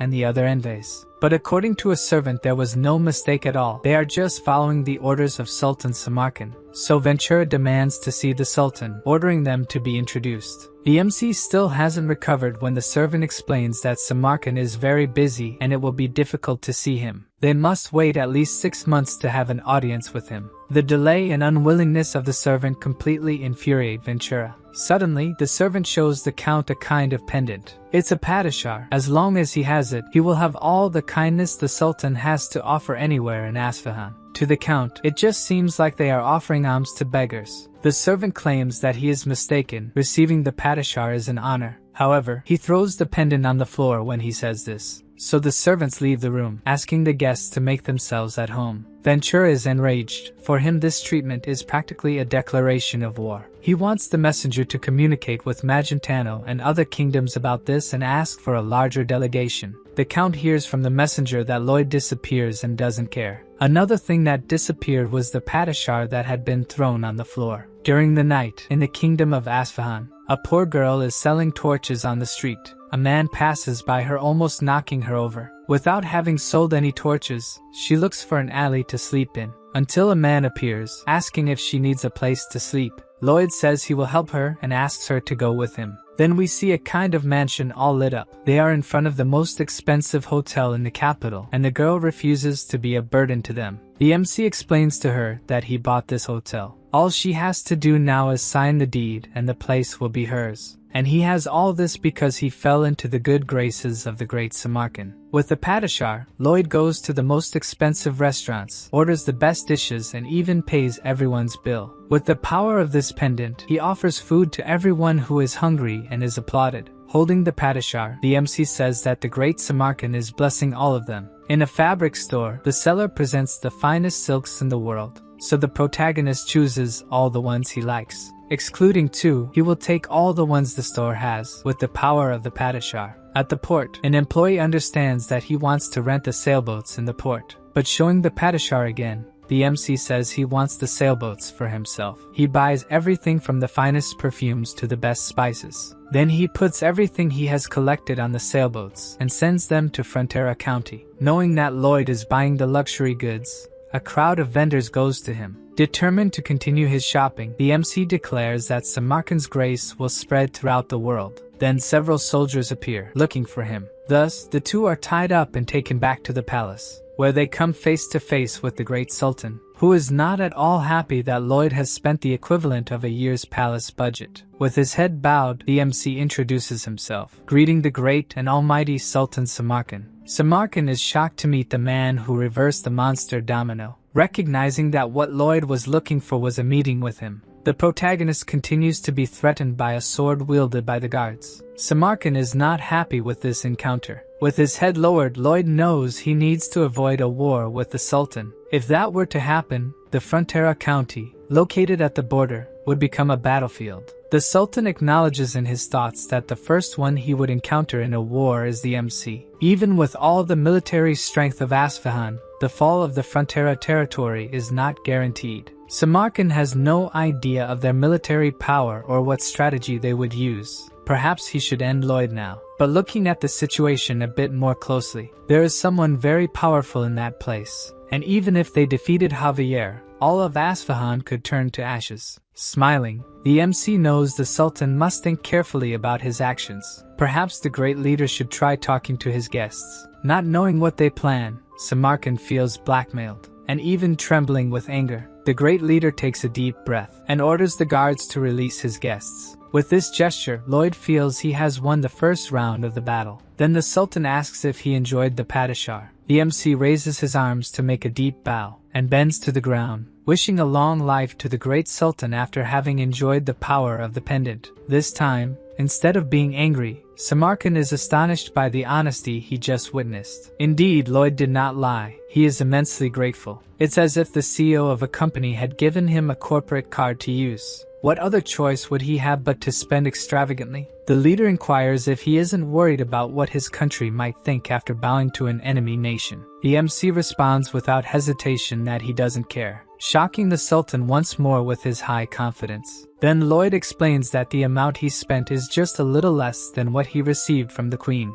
Incredibly irritated, Samarkand asks if he would be willing to betray the Queen if he paid more, receiving a positive response from the guest. The leader of Asfahan doesn't know what to think anymore. It's very difficult to understand someone like this. Either way, if the protagonist decides to serve him for money, he might not receive the Sultan's trust. Samarkand takes a long look at the two. The sound of his laughter echoes among the prostrated. He keeps thinking that the MC really dared to speak calmly with him, then asks why Lloyd did all this to talk to him, wishing to have him by his side. With this, the protagonist feels he has won another round, and asks if the great leader desires war. Samarkand responds that he desires it if necessary. The MC says that must be why he turns his attention to a foreign enemy instead of dealing with the drought. Certainly, the great leader did not expect outsiders to know about this. Lloyd proposes to end the drought in exchange for the Sultan seeing the Magentano delegation. The leader thinks for a moment about the proposal he just received, and asks him to continue with what he was saying, which means our protagonist won the third round. After that, he laughs while talking to Javier about the Sultan's face when he signed the contract with him. He hears from the swordsman that he tricked the Sultan with a high price, but that expense is nothing compared to a war. The drought in Asfahan and the lack of help from Samarkand caused the provinces to form a rebellion.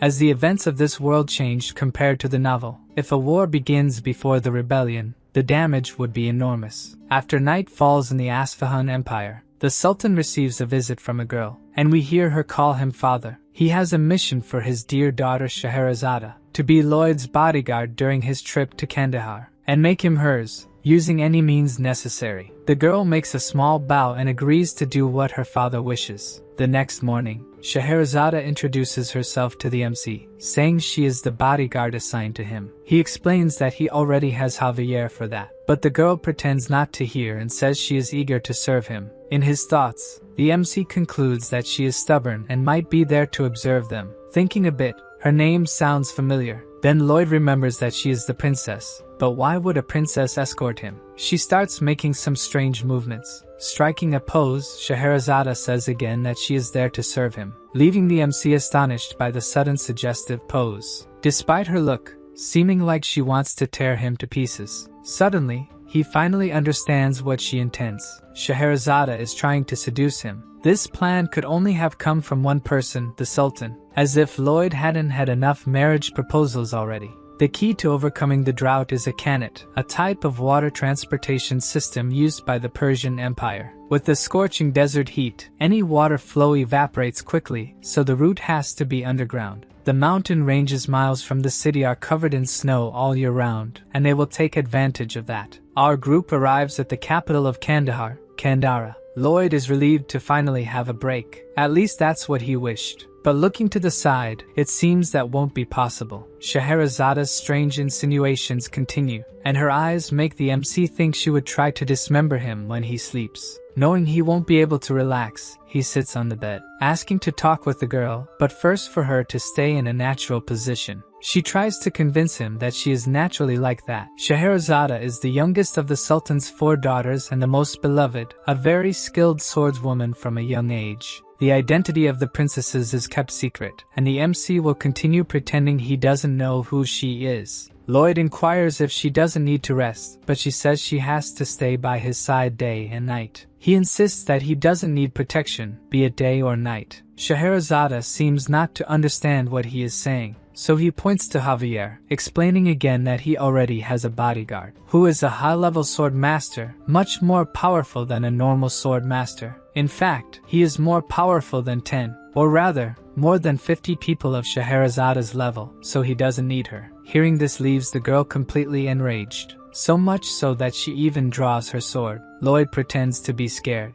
and starts mocking her by showing his neck. I seriously love Lloyd. By Javier's face. This is another moment when he finds his master pathetic. He continues mocking the girl, saying she will never be a sword master. Then she can't take the jokes anymore and punches the MC. Lloyd starts screaming for Javier while being punched multiple times by her. Unfortunately, the sword master is too busy laughing at seeing his master get beaten. Scheherazada, holding back tears, stops hitting him and leaves the room, leaving the two alone. Even with his face swollen from the beating, Lloyd celebrates that his plan worked. Javier finds it strange that his master has such a fetish, and the MC tries to explain that he should have been protected by him. The swordsman apologizes without any remorse, thinking his master deserved that, but he is curious about the provocation. The MC needed her to abandon the mission once and for all. A talented swordswoman like her shouldn't waste time after a guy. Still upset by what happened, Scheherazada keeps training alone. The next morning early, the girl appears inquiring where the two are going. Lloyd explains they are going to the construction site and that she would delay them if she went alone. Still, she insists on going, but the MC says it won't be as easy as she imagines, since she is not a sword master. Scheherazada gets irritated again and tries to punch him once more. Before she can do that, he starts talking about technical engineering terms. The girl stops, thinking he might be reciting some kind of spell, while the MC continues to talk about technical terms with a diabolical seriousness. Then she starts to feel sleepy, thinking she really fell under a spell. Lloyd gets an even more menacing look and doesn't stop talking, until the girl finally succumbs and curls up on the floor asleep. Javier, who was supposed to take her to rest in the room, also fell asleep. After waking up the swordsman, the two walk through the city, and are surrounded by the residents' gazes, who all seem tattered. They comment on the suspicious looks, as they came from the capital, which was not caring about their situation. They will need the help of these people to push this project forward. Smiling, Lloyd doesn't think it will be hard to get their cooperation. Then he shouts in the middle of the crowd. Immediately, all his pets appear, ready to work for their master. First, Lloyd asks Javier, Padong, and Bangul to build an inlet tank in the city center, while he sets off with Goming and Hamong, heading to the snowy mountains to the west. The bird drops Hamong in the snow-covered mountains, and the yellow hippo sucks up a large amount of snow, being taken back by Goming, who struggles to carry the heavy companion. Down below, the other pets have finished building the tank. Then Hamon starts dumping the melted snow, filling the new reservoir with clean water. People look at it in amazement. They will finally have water. As they start to draw the precious liquid, Lloyd appears, saying that they must all be incredibly happy, and all thanks to him, so they can be grateful for his good deed. He says confidently that he is the one responsible for bringing water from the mountains to them. Everyone should remember the name Lloyd Frontera. Then the people stone him, saying he gave them a little water just to exploit them more later. He dodges the stones laughing, claiming to be the reason they have the strength to do this. Walking later, he thinks that the people's complaints will not be easily resolved. Taking a look around, he realizes that many people are too proud to take the water, but he will keep insisting until they give in. The next day, the villagers notice that the well is full again, and once again, our protagonist appears, claiming to be the one responsible for bringing water to them. Even being stoned again, he won't stop until people stand by his side. During the beautiful full moon night in Kandara, A family is having dinner together around the table. The couple's daughter is incredibly happy because she can now drink all the water she wants. But for some reason, her parents are terrified.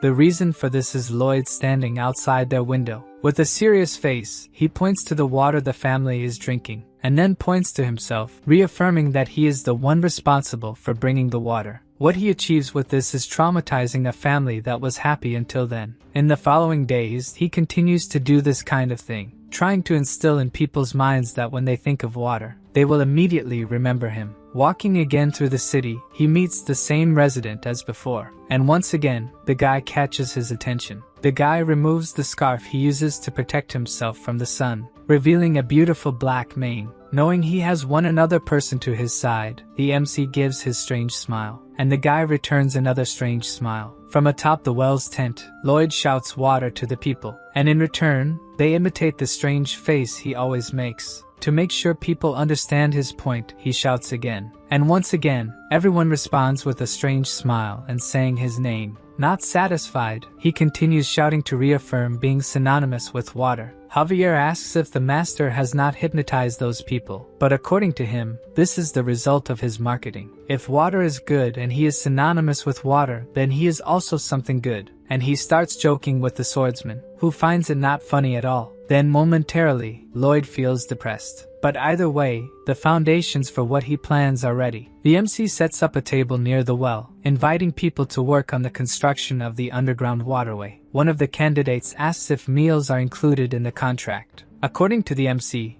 mountains of food from all over the country will come. In the capital of Isfahan, Samarkand receives more bills from Lloyd made with the Padasha. The new enormous list of expenses makes the Sultan boil with rage. Back in Kandahar, Lloyd is flying with Javier on Goming. The MC is searching for something with his ability, but since he can't find it, it must be more than 15 feet deep.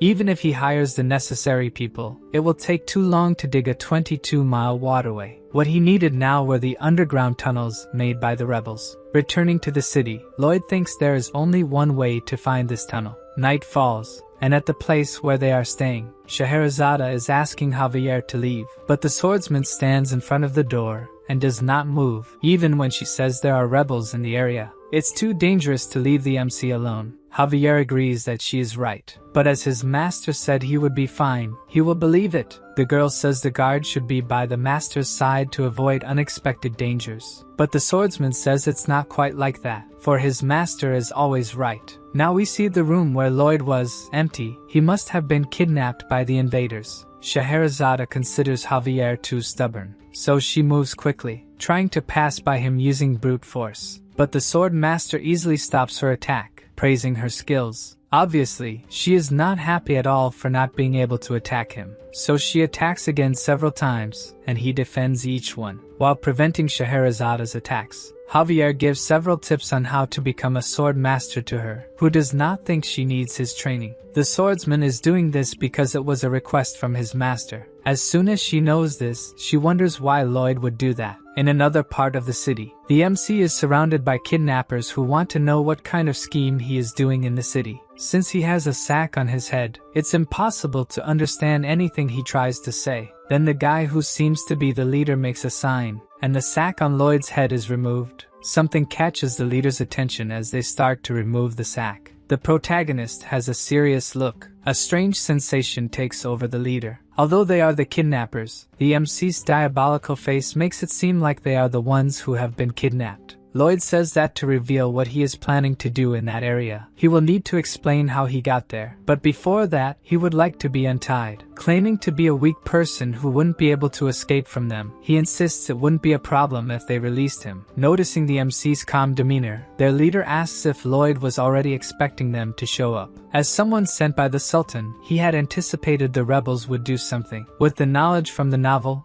Lloyd also knows that Terms, the rebel leader, dies leading the revolt. His death causes all the provinces of Isfahan to unite and start the Great Rebellion. Terms examines the young man in front of him. It really doesn't seem like the MC is someone capable of escaping from them, so he orders the prisoner to be untied, despite his companion's disagreement. As he is freed, the MC praises his captor's kindness, saying they will be blessed. In his thoughts, Terms feels indebted to him, which is why he offered a bit of kindness. He remembers his son bedridden and very weak, the child apologizing for being so frail. While Terms cried, regretting giving all the water he managed to others and not to his son, the shout of people saying there was water in the city caught his attention. Shortly after, we see the boy drinking the water his father fetched from the square. After drinking some water, the boy is visibly better. Back to the present, Lloyd's bonds are on the ground. The leader warns that even though they are letting him go, the MC shouldn't try to escape. At that moment, he has that devilish look on his face again. This makes the rebels want to attack him, thinking he is about to do something. But instead, our protagonist strikes a poetic pose. The rebels pause, not understanding his intentions. Then he begins to explain that 2.5 years ago, the county of Frontera was on the verge of ruin, deeply in debt. The rebels remain still as he recounts that it was a dark time. But he didn't give up and started by building heated floors in the village. Then they fought against giant ants, which ended up exploding in the mine. Then he and Javier went to Cremo, where there was a giant lobster. Excited, the MC explains the size of the giant lobster's head that they defeated. The rebels are surprised to learn about the protagonist's feats. He continues telling about Javier's incredible battles. At this point, the rebels are already eating popcorn to follow the epic story, excited about the sword master's deeds. Then the leader realizes something with these stories, wanting to know where the MC is going with them. But Lloyd explains that he hasn't reached the good part yet. The leader gets irritated because even his companions didn't like him interrupting the story.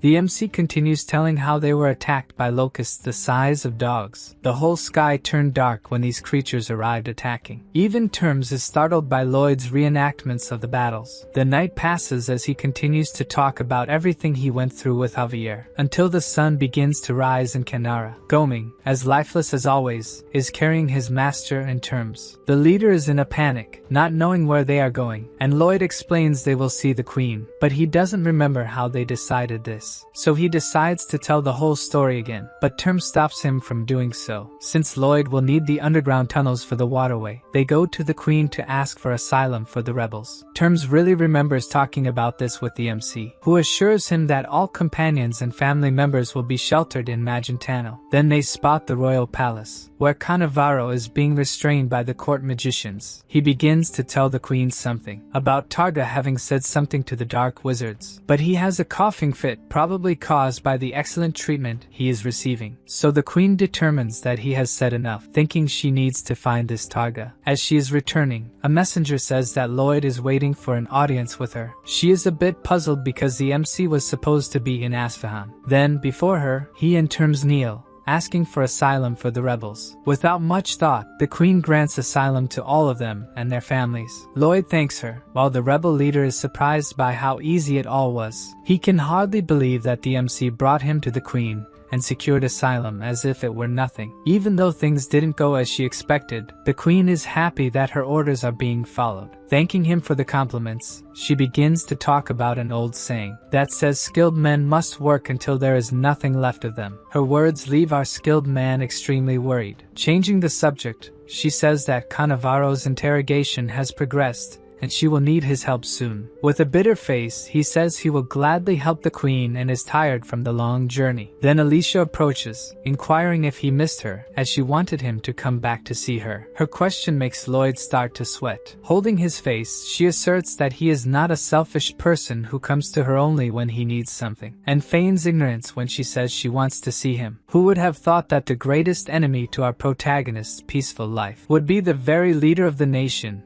Queen Alicia? Back in the kingdom of Asfahan, Javier continues to block the door to his master's room. Having spent a good amount of time there, he struggles to stay awake. Just like Scheherazade, but unlike her, she can hold out and falls asleep. A little later, she wakes up wanting to resume the fight with the swordsman. She strikes Javier several times, who continues to block the attacks with ease. As he does this, he wonders how much longer his master will take to return. But suddenly, Scheherazade's new strike is different from the others. Javier is caught by surprise as she is using aura in this attack. He needs to partially unsheath his sword to defend against this strike. Even though still a bit unstable, the girl is on the verge of becoming a sword master. She probably hasn't realized this and tries to attack once more. Right at this moment, Lloyd opens the door to the room, pinning Javier behind it. Since Scheherazade didn't stop her attack, she almost hit the swordsman, and as the sword pierced the door, it touched the MC's shoulder. Just the impact of using aura in the attack made his clothes tear, and the pets are left hanging from what remains. On the other side of the door, Lloyd is paralyzed, almost without clothes, and not knowing what's happening. Javier is furious that someone could have died from such an attack, while the princess doesn't recognize the MC. Only after looking closely at him, she realizes who he is. Immediately she wants to know where he was, but he raises his hand towards her, and starts talking about engineering theories again. The psychic attack quickly takes effect, and she begins to feel sleepy, until she falls asleep peacefully on the floor, avoiding having Lloyd explain everything that happened to her. Then he turns to Javier, calling him to start the construction. But the swordsman was also affected and fell asleep. Wasting no time, the MC starts his plan by mapping the underground tunnels with his ability. Then they check which tunnels they will drill or close to make a straight path. The third step is to close the tunnels for use during the day, and open holes in the ones they will use at night, needing to be careful or everything could collapse. Then for the final stage, several hooded figures appear. Lloyd celebrates that these people arrived just in time. Terms asks who they are, and according to the MC, they are workers coming from the county of Frontera, necessary for this project to be completed. The group of skeletons, as always, is pleased to help their master. He explains that a gigantic amount of water is behind a wall. To see if they understood, he asks what will happen if they dig in that place. The skeletons know they will be swept away by the water if they do that. Since ancient times, people have risked their lives to make a canet. More precisely, they gave their lives for it. Usually, the oldest of the workers was chosen. This person should deliver the final blow. That would release the water trapped behind the wall. There was no nobler sacrifice than this, giving one's life for the community. This time Lloyd decides that the one who will have the honor to do it is Tords, who was brought to Asfahan by the skeletons. Even though the MC is proudly anticipating what will happen, Tords is sweating cold, not at all willing to make this sacrifice. Lloyd doesn't ask if he wants to or not and runs off, saying he will never be forgotten. So Tords chases after him, wanting to be swapped with one of the skeletons, but the MC doesn't want to make them die again. The guy is completely desperate and considers that the swordsman could do it and survive. But Javier has only one change of clothes and can't get them wet. Even to the system, he is more demonic than the devil. Speaking of the devil, the guy seems totally swamped with work. It seems he has just been informed by his messengers from above. Helkeros, the king of hell, wants to see how Lloyd will finish. Back in the scorching desert of Asfahan, after some discussions, the leader of the skeletons, Turtleneck, volunteered to deliver the final blow, which didn't make his master very happy, as he preferred Tords to do it. As soon as the leader of the skeletons strikes the wall, the water begins to gush through the tunnels, carrying him along. After the tunnels, it flows into several pipes that will direct this precious resource to the people who need it. Facing water-filled paths, people celebrate that they will no longer go thirsty. Then we see a child carrying a water pot. He goes to Lloyd and catches his attention, then offers him the water he brought to the village. Our protagonist thanks the boy for giving him water. Then the child takes the opportunity to ask something that made him curious. Why does this man keep walking around almost without clothes? Lloyd gives a gentle smile, and replies to the boy that buying clothes is a waste of money. After opening the central waterway in Kandara, several other villages were connected to it. Almost at the end of the project, the system gives him the title of top-ranking person who only wears underwear. The title grants him 100% resistance to dehydration in all hot regions, which doesn't seem very useful now that he plans to relax from now on, without going anywhere hot. Suddenly, Terms appears and Lloyd asks if he's ready for the long journey to Magentano. Then the leader of the rebels kneels before him, leaving our protagonist bewildered by the warrior's gesture. Terms says that the MC saved countless people, stopped the drought, the war, and even managed to find refuge for them. Therefore, all the people present at that place will be eternally loyal to Frontera. As he was only pursuing his own interests, Lloyd is a bit embarrassed by all this gratitude. He is delighted that his approval with the rebels has risen and joined the approval of the county residents. That night, the skeleton squad guided Terms and his companions to Frontera County, just when everything seemed to be going well in the capital of Asfahan. The Sultan asks Lloyd to continue by his side in the kingdom. Kneeling, our protagonist apologizes and reveals that he prefers someone with a smaller physique. Then the Sultan, knowing that the MC has realized that Scheherazade is his daughter, asks if she doesn't please him, but he replies that the princess's feelings are much more important than his, making the Sultan remember that his daughter utterly despises this man. Samarkand sets aside this matter, and since Lloyd has kept his word, now it's his turn, who will finally meet with the delegation from Magentano. The MC thanks him for fulfilling what he promised. As the two are leaving the throne room, Samarkand gets a demonic look, thinking that as a ruler, he will always get what he wants. Somehow, he still plans to take the protagonist for himself. With a brief look back, Lloyd seems to have understood these thoughts of the Sultan. Moving on, the Sultan is sitting with the members of the delegation. Count Ventura is thinking that it was thanks to the MC that they managed to have this meeting, so they cannot lose this incredible opportunity. First, the Sultan apologizes for the suffering caused to Magentano due to his mistakes. The apology surprised the nobles who did not expect such a proud person to apologize. Samarkand promises to pay for the damages from the monster domino and will take measures to ensure it doesn't happen again. The nobles listen silently as he says he will inform Magentano about these measures, and if it happens again, he will pay double. Count Ventura knows that all this goodwill will come at a price, so he thanks the Sultan for his generosity, undertaking to convey what he said to the Queen. But Samarkand interrupts to say that he wants something in return, leaving the Count apprehensive about what the Sultan might ask for. And he wants nothing less than Lloyd Frontera. After the meeting,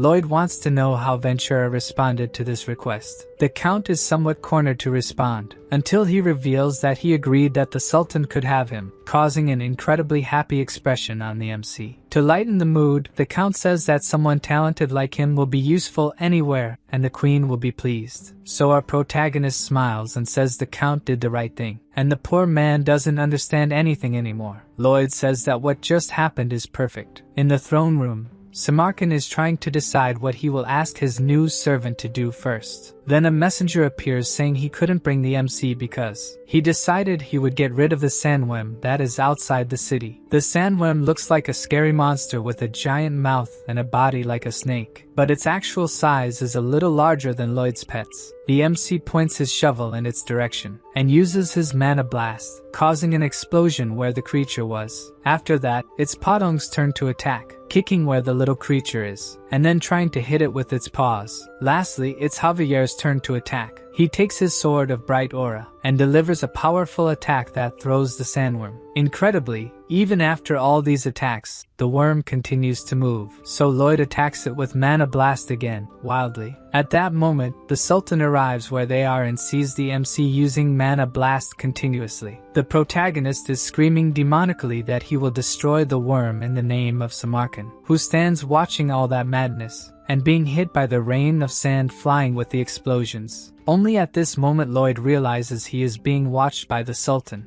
and he signals positively to him, who thereafter wants this unstable person no longer in his kingdom. After these events, night falls in Isfahan. In his office, the Sultan thinks he made the right decision. With MC by his side, you never know what he could do. He still has to pay for the expenses incurred with the Padishar and the construction costs. Thinking this way, it's as if he's been robbed by MC. Then a guard appears saying there's bad news. Lloyd has just escaped with the Padishar. This time the Sultan is speechless. He's going bankrupt this way. As if that weren't enough, a messenger appears with urgent news. Princess Scheherazade has fled and left a message saying she had much to learn from him. The Sultan doesn't know what to say after that, and collapses onto his desk, crying and cursing Lloyd for all the trouble he brought. A little while later, in Frontera County, Lloyd's parents wake up on a quiet morning, with Baibyong sounds instead of a rooster, but that's not bad. A servant announces that a letter from Master Julian has just arrived. He tells them he graduated as the second best in class and will be able to work in the capital. Then Bayern appears saying a shipment from Lloyd from Isfahan has just arrived. Outside there are piles and piles of filled chests sent by their son. As soon as one is opened, Marbella is impressed that they are all luxury items. She holds an ugly necklace of precious jewels, planning to sell these items to extremely vain nobles. The Count notices that his wife didn't use to make expressions like this. But it doesn't matter, she can sell the jewels as she wishes, he is still a happy man. The Count is glad that his county is full of wonderful people, just like wonderful orcs, who greet him as they pass by. Only one of them doesn't seem very friendly. It seems he and Soldier Greg still don't get along. The two collide as they walk. and the couple is apprehensive, thinking the two are about to start a fight. Then Soldier Greg acts as if the orc wants his attention, grabs the chest of the green man. Instead, the two stand facing each other without saying anything, until the orc moves quickly, but Greg manages to dodge the attack quickly. Somehow the creature stood still in a strange dance position, and then quickly returns to normal, kneeling. This isn't over yet, and he challenges the soldier, who, along with his companions, acts as if they had no choice, and they all choreograph together, ending with all of them standing in the same upside-down position. Then the orcs come together to make a better dance, which ends in a much more elaborate way. It seems this time Soldier Greg didn't come out on top, and the orc looks victorious. Surely this wasn't what the Frontera couple was expecting to see, but in any case, they are all good creatures. Speaking of creatures, they encounter the skeletons on the way. Would they be organic or inorganic matter? It doesn't matter. What matters is that the county is at peace and he is happy, even though some strange things happen there. Maybe very strange when they see the white cavalry praying to Lloyd's statue. And strangeness only increases when Terms and his companions arrive and also pray for MC. Finally, someone informs the couple that their son has just returned. Seeing their son dressed that way, practically only in tunic and underwear, it makes them think that the strangest person in that place is surely their son. Still, as strange as their son may be, they are still happy to have him, and on the day Lloyd calls him father instead of my lord, he will be even happier. The Count hugs his son after a long time without seeing him, and asks why MC isn't wearing clothes, who replies that he already has many at home. Meanwhile, in the royal palace, Count Ventura is reporting on the agreement they made with the Sultan. Such an agreement seems unprecedented to the Queen, who asks if he negotiated it. Ventura is a little embarrassed, but admits he's responsible for the agreement. Then the Queen wants to know if it was Lloyd who asked him to tell her this, and asks what the Count thinks is necessary for people to live comfortably. She herself answers that they only need someone to work themselves to death in their place. As her Queen said this,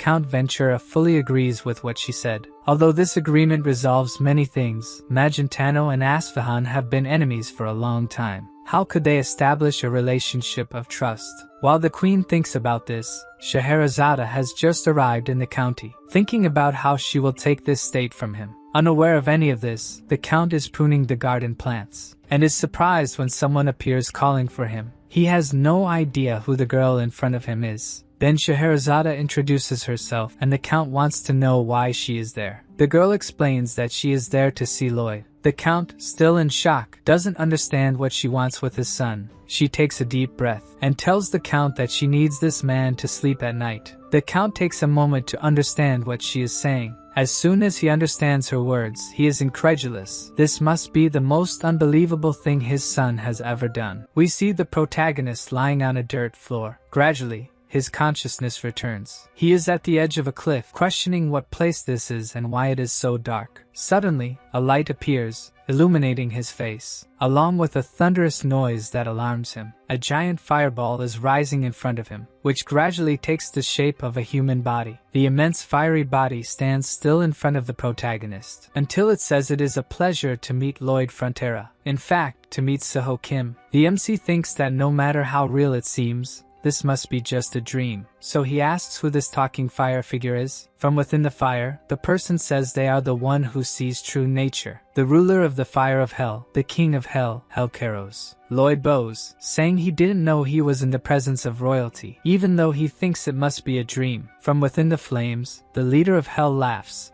saying the MC seems very confident, and asks if he thinks this is just a dream. The MC explains that no matter what he thinks, since the leader introduced himself, he is probably not there to harm him. The flames become even stronger, and the commander of hell reveals that he has grown fond of Lloyd. The young man would be someone suitable for hell. He doesn't understand if that was a compliment. All he wants is to live comfortably with the money he earned. The commander says that all the MC did for his worthless dream, his face capable of intimidating his demon knight, his singing worse than the screams of purgatory. Someone like that could make the souls of hell wish to be killed once more. By the way he talks about Lloyd, it seems like he was some kind of demon king or something like that. Then the king of hell makes a proposal to Kim Suho if he would like to join the leader of hell, where he would use the full extent of his talents. While he gives this choice, Lloyd is fighting against Roots trying to trap him. They are very strong, and he probably won't win this fight. Then a system message appears, saying it's better not to intimidate him too much. After a while in silence, the king of hell inquires if the system hasn't interfered enough, as it seems it could interfere even more. Hellkeros decides not to argue, and decides to play by the rules they have established. As soon as he disappears, the vines trapping Lloyd also vanish. Then the protagonist wakes up in his bed, sweating. The MC is panting after everything he went through with the appearance of the leader of hell. His face is hot. It may not have been a dream, and he doesn't know who Hellkeros was talking to at the end. While thinking about this, Javier knocks on his bedroom door. The swordsman asks why the master is all sweaty, but Lloyd deflects. Then Javier explains that there is a visitor from very far away waiting to see him. The protagonist thinks for a moment about who it could be, and then makes his strange face, having an idea of who it could be. On the way, Javier inquires why the master didn't ask who it was, but he already knows it is Scheherazade. After she tasted the lullabies, he knows she would need more. By his master's expression, Javier knows he is plotting something. In a closed room of the mansion, Scheherazade proposes that Lloyd record his lullaby in a magic crystal for her. Knowing that this is what their meeting is about, the count doesn't know whether to feel relieved or sad. With a grimace, the MC asks if she wants him to do it without getting anything in return, and she replies that he will be paid for this work. His expression doesn't improve as he retorts that he already has a lot of money, leaving Scheherazade frustrated for making things difficult for her. Then the protagonist places a stack of papers on the table, proposing that if she signs the contract, he will do what she asks in return. Javier is surprised that the master had prepared a contract in advance for this situation.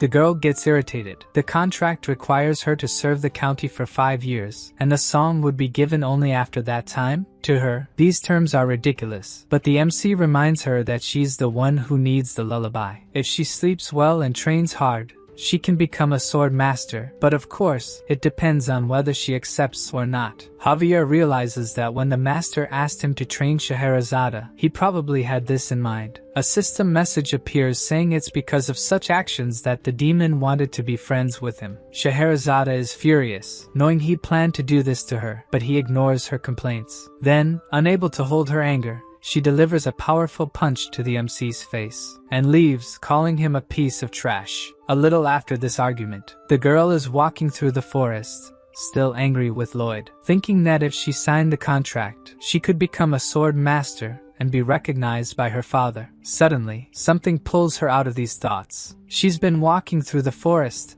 and now doesn't know where she is. The girl needs to find a trail. Then, from behind a tree, she sees something, a shiny brown mane, which makes her look more closely at who is in front of her. None other than the young Lloyd Frontera. The young man has an apprehensive expression. Scheherazade wonders who he might be. Julian remains thoughtful in silence, while she thinks he looks fragile and weak, like a herbivore that could be devoured by a predator. Then, suddenly, his expression changes, looking determined. A little ahead, some knights are trying to move a huge rock without success. Julian asks to help them, but the knight thinks he shouldn't be doing this kind of heavy work. The young man insists, but the knight says their duty is to escort him, and that he should sit and rest. His words have no effect, as the young man removes his shirt to help them, leaving the three astonished by the scholar's physique. Meanwhile, Scheherazade continues to watch the group from afar. In her imagination, he still looks weak, even with that physique. The four push the rock with all their might. The girl concludes that since he is returning from the capital, he must be Lloyd's younger brother, but he doesn't look like him at all, making such an effort to help the people with him. Since pushing doesn't work, he thinks it's better to dig around the rock with a shovel, because there's nothing a shovel can't solve. Then the girl appears, saying it's a good idea, but it will take all day, and that she will remove the rock from their path. Julian just watches without saying anything to the girl. It seems that young Frontera has just had his heart stolen. Scheherazade thinks that by doing this, she will gain some advantage in negotiating with Lloyd. Then,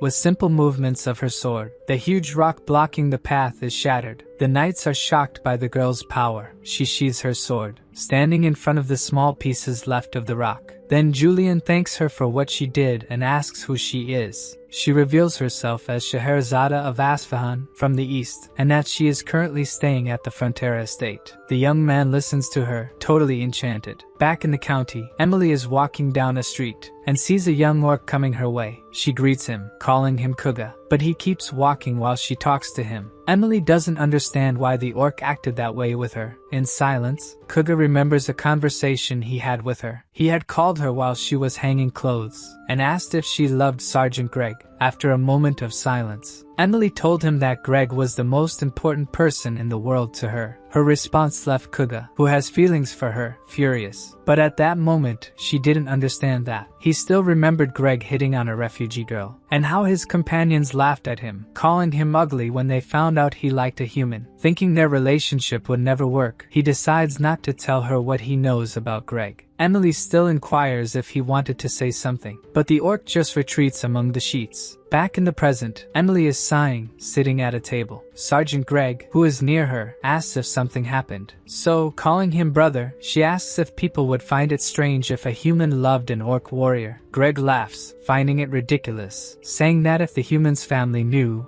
they would hunt her down. But suddenly he stops, remembering an argument he had, where Kuga fought with him, outraged, thinking the sergeant was cheating on Emily with another woman. It seems now he realizes their affection is mutual. At the Frontera mansion, the count is crying during the family dinner, happy to have raised two such incredible children. Scheherazade understands why, having one son as a diplomat and the other being one of the most talented in the kingdom. While for her father, she should either seduce Lloyd or become a sword master to prove her worth, understanding they come from very different families. Julian tells his father that when he is appointed in the capital, he intends to work even harder to make him proud. The count is more than happy and says his son can always come home if things get tough. Hearing something like that from a father shocks Scheherazade, and a tear rolls down her cheek. Then the girl abruptly gets up from the dinner table, saying she will retire first. Before she leaves, Lloyd asks when they will negotiate again, but the girl no longer wants to talk about it. Julian watches as Scheherazade leaves the room, and the MC notices something in the expression he is making. Alone,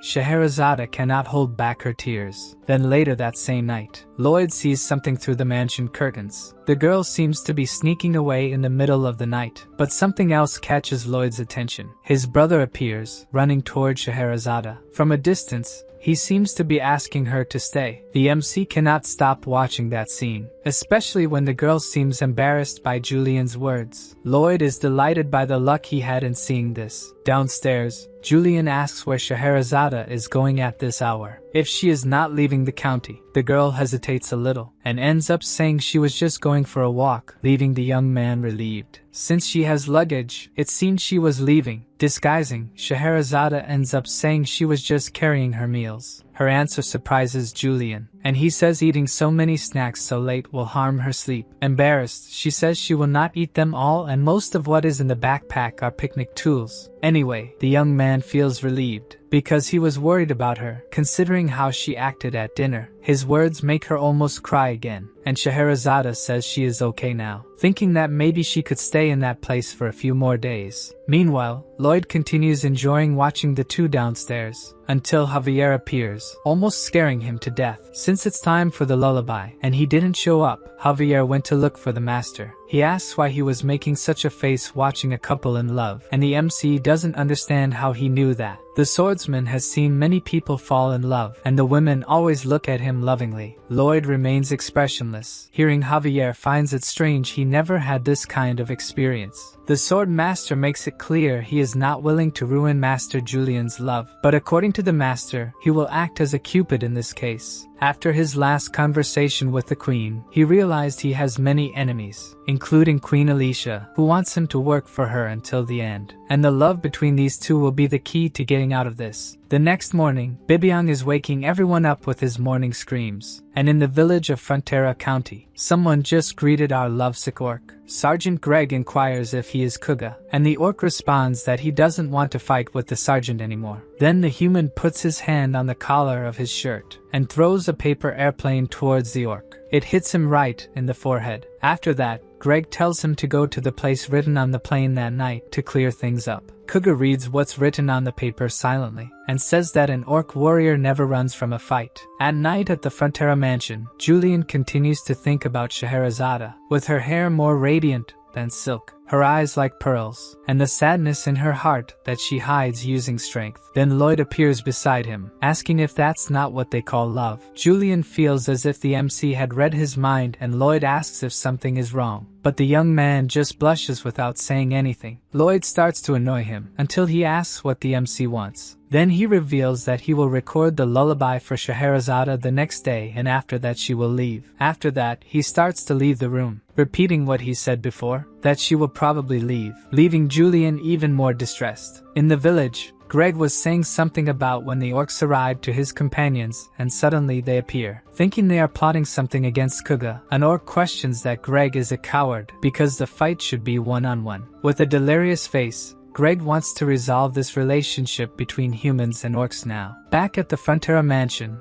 Lloyd greets Scheherazade in a hallway, and she immediately punches him on impulse. Fallen on the floor from the punch, Lloyd tells her that Julian will be named soon, maybe the next day. As soon as that happens, he will leave the county, leaving Scheherazade as distressed as he left Julian. Alone, the young man thinks that she will leave and he will not see her anymore. In her room, Scheherazade thinks the same. Someone else is also impatient with this situation. Finally, the young man decides he cannot let her leave without telling her what he feels. The girl also thinks the same, going after him, while Lloyd is just waiting for his plan to work and the couple to declare themselves. In the village, Kuga is on a plane alone, until a noise catches his attention. At the mansion, Julian is in front of Scheherazade's room to confess his feelings to her. The girl is also in front of a door to confess, before she regrets it for the rest of her life. Back to Kuga. As soon as he turns, he meets Emily, who says she came to that place at her brother's request. Suddenly Sergeant Greg with other soldiers appears, coming out from among the trees. On the other side, several orcs also come out of the forest, heading towards the humans. Back at the mansion, the Count and his wife open the door to their room to see who is calling them, and Scheherazade is kneeling at their door. The orcs and humans push Kuga and Emily towards each other, and Greg declares that from this date, it will be the first day of the two as a couple. Finally, they will be together. At the mansion, Scheherazade kneels even more and asks the couple to entrust their youngest son to her. Knowing this, Lloyd thinks that once the two are together, the queen will no longer have as much power over him. Suddenly we see a large sinister castle surrounded by a valley. The queen is at the door of the old castle of the dark sorcerer Targa. She raises her hand to her army, commanding them to attack the castle with full force. Behind her fly thousands of red arrows. Most of them pass through some kind of magic barrier and set the castle on fire. Inside it, several dark mages try to defend the castle and protect their master Targa. Thus, a battle between knights and mages erupts. Then a large creature appears. Just the weight of its paw is enough to break the ground. The soldiers at its feet ask what kind of monster it is, and the queen's mages attack it with the fire god's punishment. Even being attacked, the monster does not retreat, stepping on the soldiers in front of it. Realizing that the attack is not going well, the queen orders the soldiers to retreat, leaving the castle, while the monster continues to roar and attack. Outside the castle, the soldiers are regrouping and counting the wounded, until they realize the queen is not there and look towards the castle. Queen Alicia is alone facing the creature. She wields her sword imbued with aura, and after a war cry, launches a large attack that reverberates towards the monster, which is hit squarely by the queen's attack. As soon as it is hit, a kind of green gas begins to escape from it, and Alicia covers her nose, because it might be poison. This was done with magic, but it doesn't matter. She trained her body to get used to poison. Thus, she walks towards a door, making an effort to open it. Queen Alicia is fully aware of what awaits her on the other side. At the feet of a giant dragon head stands the dark wizard Targa, enraged at being found by the queen. The queen asks if he is Targa. He nods, acknowledging that he is the one she seeks. Outraged that he plans a rebellion against the kingdom, she declares that she will decapitate him, doing so with just one swing of her sword. With that, his body falls at her feet, and she thinks that everything is finally over. But suddenly, she feels a severe headache. As it passes quickly, she wonders what just happened, and we can see that one of her eyes is different. Something is wrong with her. A little later, Julian and Scheherazade get married in the county. The girl is very happy during the ceremony, just like her husband, who looks at her passionately. Of course, the Count couldn't help but cry copiously during the ceremony. Even Mr. Byron got a bit emotional. The orcs also celebrated with the elves. But among everyone, no one was more ecstatic about this event than Lloyd. Javier even suggests that he leaves so as not to spoil the occasion, but the master says he is just happy. The swordsman still does not understand how this marriage will prevent him from being enslaved by the queen. So Lloyd explains that he is now someone important in both countries, being a citizen of Magentano and also part of the Sultan's family, who is not foolish and must have understood when Lloyd fought against the sandworm that he was just pretending, which means he still wants the MC to work for him. Thus, if the queen tries to enslave him, he can go to the Sultan's side. Javier understood the master's point, but he could stop with this evil aura now. Lloyd knows he cannot challenge the queen, but at least he has a card up his sleeve to negotiate. Meanwhile, the Sultan watches his daughter's wedding through a magical device, and a thin tear manages to run down his face, wishing his daughter to be happy in this place, where she will be free from fights over the throne or family pressure. Emily appears, saying it's time for the bride to throw the bouquet with all her strength. Then Scheherazade throws the bouquet, making a home run. The arrangement flies past Emily, who obviously did not know about the bride's strength. The bouquet flies across the county, catching fire due to its speed, until someone manages to stop what's left of the arrangement. Not knowing what was coming, Solitas grabs what remains of the flowers. As the new couple withdraws, Lloyd remembers that in the novel, Scheherazade dies protecting her father during the rebellion. Even if it doesn't bring money, it's great to know that she will have a different ending this time. Then the system appears, showing that Lloyd has saved another person from an unhappy death. Knowing this, he thinks the system is just stating the obvious. The counter of lives he saved starts moving quickly, catching our MC's attention. He watches as the number keeps growing. With more than 23 million lives saved, he gets an additional DP. When he has 50 million DP, he will be able to exceed the final spoiler. Thus Lloyd will have the right to use the world's most powerful ability. It can be activated for 30 seconds, which seems like a very short time. Actually, it's the highest ranked ability, and not the strongest, meaning if he fights the strongest thing in this world, he would lose. Moreover, to use the ability, he would have to forfeit the system's support, his skills, summons, and final spoiler. The conditions do not excite him to use the ability, so Count Ventura appears to talk to him. He says that Magentano and Asfahan have signed a peace treaty, and thanks to this marriage, they are now brother countries. Then he apologizes for belittling Lloyd in his thoughts, calling him a hero. The MC feels embarrassed and says the Count can belittle him. After all, he is extremely materialistic. But he doesn't mind, saying that the queen already knows about everything that happened, and says she sent him there as an officer to summon Lloyd to the capital. In other words, now it's time for the MC to pretend to be sick. At that moment, he takes on a downcast expression. He starts faking a cough, saying he wasn't feeling well earlier, and that he needs to go to Asfahan to recover. Then Count Ventura reinforces that the queen wants to meet with him. Lloyd knows that the queen only seeks him out when she needs something and ignores him when he wants to meet with her, remembering her holding his face, saying he wasn't selfish or petty. Thus, he is once again in a carriage with Javier and Count Ventura heading towards the palace, not excited at all. His mood remains terrible when they arrive at the palace. It doesn't improve even a bit when he kneels before the queen. Queen Alicia is pleased that he came as soon as he was called, otherwise she would be heartbroken and would have to invade the county of Frontera. But in that case, she thinks Lloyd would flee to Asfahan, as if she would be lonely without him. It is better for him to continue behaving by staying by her side. The MC says he wouldn't ignore her, and asks what her orders are, thinking he will have some negotiation power. Then she says she has something to show him, and asks him to follow her. They go to a large structure in the palace, and Lloyd is ecstatic about what is in front of him, almost certain that they are dragon bones. The queen explains that the bones were with the dark wizards who were probably planning to use them in some ritual. The MC recalls that the novel mentioned magic performed with these bones and starts to get excited. The queen is thinking of using these bones to show the strength of the kingdom of Magentano. She wants a statue of herself surrounded by dragon bones to use the defeat of a dragon as a symbol of the kingdom. At this moment, Lloyd decides it's time to use the social skills he brought from his world. He tells the queen that he is deeply honored by the task assigned to him, and to prove his gratitude, he won't charge for the construction. Aware that his behavior is odd, she asks if he wants something in return. Then MC asks to be allowed to do nothing for 10 years. The queen is silent for a moment, digesting what she just heard, until she asks if he really wants to idle away all that time. Lloyd needs to navigate this conversation carefully. He knows he's on thin ice. To Alicia, her servant is asking for much more than he should, so MC says it seems like what he asked for was too much. If he gets just one bone from the dragon's tail, that'll be enough for him. What he immediately gets is a punch from the queen to the head, and he's left wondering why this sudden violence. Alicia feels better after hitting him and allows him to take the bone. Lloyd is immediately happy with the news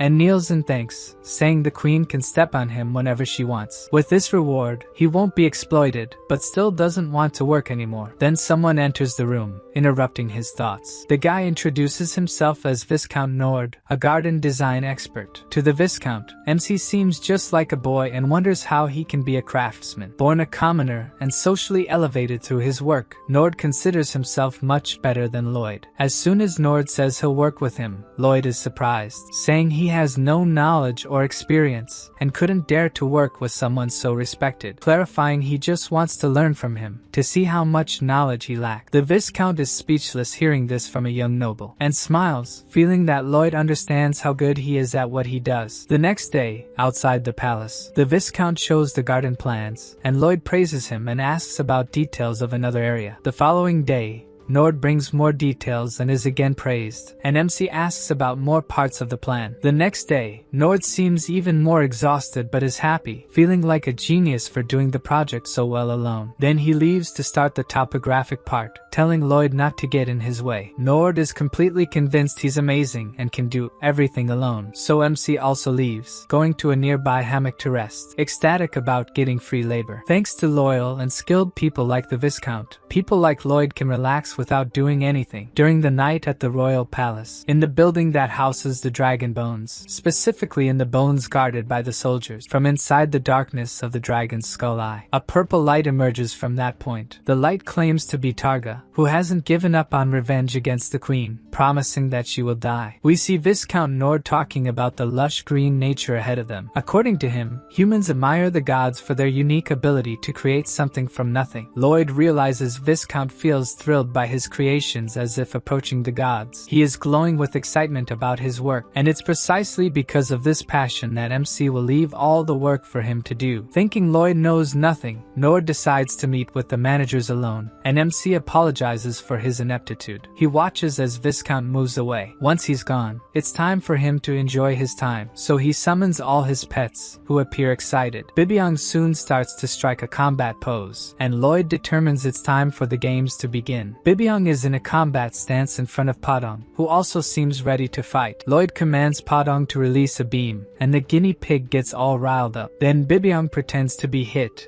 and starts shaking as if the attack was painful. Suddenly, we see someone running. It seems Javier desperately needs to find his master, who continues playing with his pets as if in a battle. Meanwhile, the swordsman leaps between tree branches in the forest, and Lloyd is hit by a strong attack from the guinea pig. He writhes as if in pain while the pets watch. MC is loving these moments of being a layabout, wishing to live like this forever. But all good things come to an end. Javier appears right behind him, and shouts that Her Majesty is coming. Of course, our protagonist wasn't expecting this, so he quickly sets up a table nearby, and puts several papers on it to appear as if he was drawing something. Finally, he sits at the table, pretending to be frustrated with some part of the project. At that moment, Queen Alicia arrives with some escort soldiers. Then Lloyd acts clueless as if he just noticed her presence. He kneels to greet her, but she, knowing him, says his treatment seems very fake, and asks if he's just been idle until her arrival. MC falls silent, making a face. He knows the queen isn't mistaken. She asks if Lloyd considers Viscount a fool, stating that a commoner doesn't become noble just because of talent, and wonders if he wasn't deceived by the Viscount. Sometime earlier,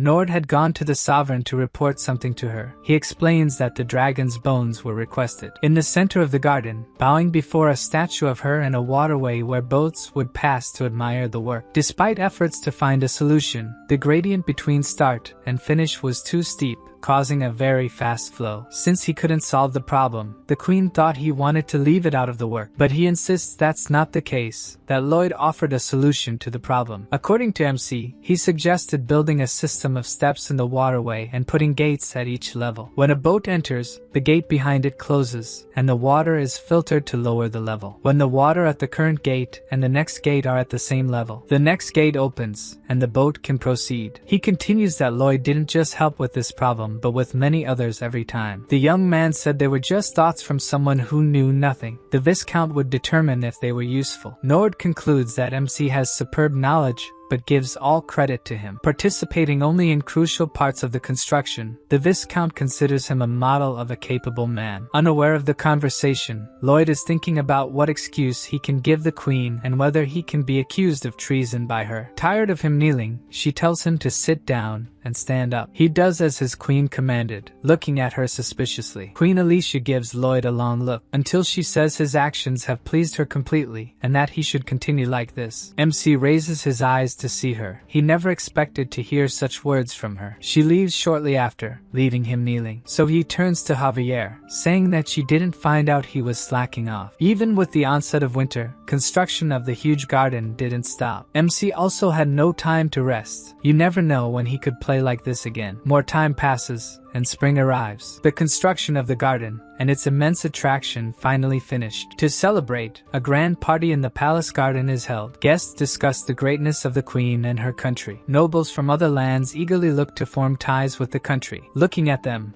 Lloyd thinks this huge project shows other countries the glory and power of Magentano, causing neighboring countries to grovel before them. Then something catches his attention. Javier is looking at a macaron, feeling he shouldn't eat it, when he asks why. The swordsman explains that suddenly he thought his master is someone unlucky. This causes MC to have a rage attack, wanting an explanation. What does he have that Javier doesn't like? Then he explains it's not like that. Whenever his master finishes a work and a party is held, some huge problem arises. If it happens this time means he is really unlucky. By the look on his face, Lloyd thinks the swordsman wants something to happen. MC barely finishes the sentence, and a loud noise interrupts the celebration. Out of nowhere, the dragon's head detached from the rest of the skeleton and fell to the ground. The queen looks at the scene, incredulous that this could happen, while Viscount Nord panics that his project may have collapsed. Who also can't believe is Lloyd, who did simulations before construction. There's no way this could happen. Then Javier tells him to get ready to run, leaving MC confused.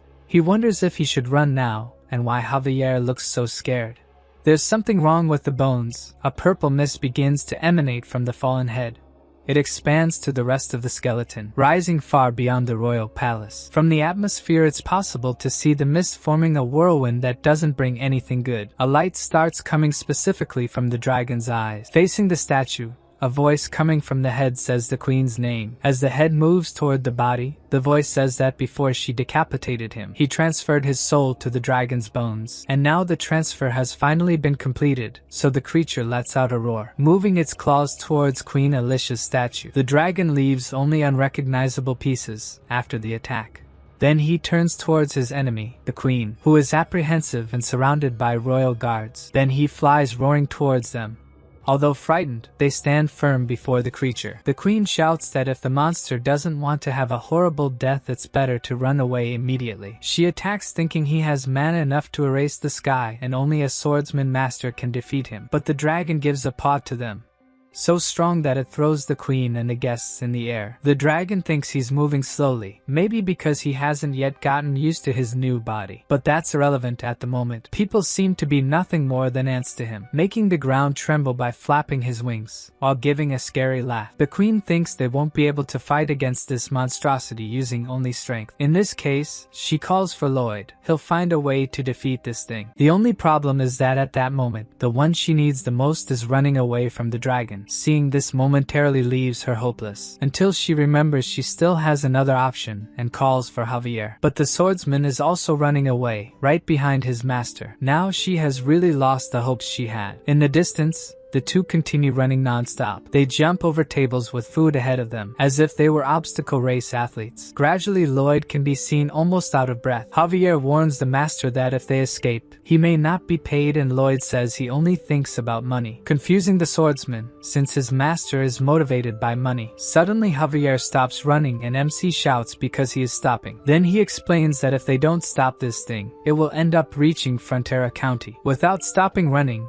MC says that the dragon has much more mana than Javier. It's better to forget this and flee. But now the swordsman is determined to end the creature, even if it costs his life. Lloyd looks back knowing Javier is serious about this. Back to the dragon, a ball of energy is forming in its mouth. Then it throws it towards the ground where the queen is. Even trying to get away, she is caught by the impact of the explosion and is thrown again. Then the dragon prepares another attack like this. Alicia, still not recovered from the first attack, is about to be hit. However, Javier arrives at that moment, using his aura blast before she was hit. The attack hits the dragon's head, changing the trajectory of the energy ball, which passes right by the queen. The creature calls him a little pest and launches several more energy balls in his direction. Javier manages to dodge using the elves technique. He knows if he gets hit he won't survive. The attacks don't stop and enter the clouds of the night sky. Recovered, the queen attacks the creature again, alongside Javier, who uses another aura blast. The attacks hit the dragon in the head and chest, but it doesn't show signs of weakening. In fact, it laughs, feeling more accustomed to its new body. Then the bone dragon takes flight. From the ground,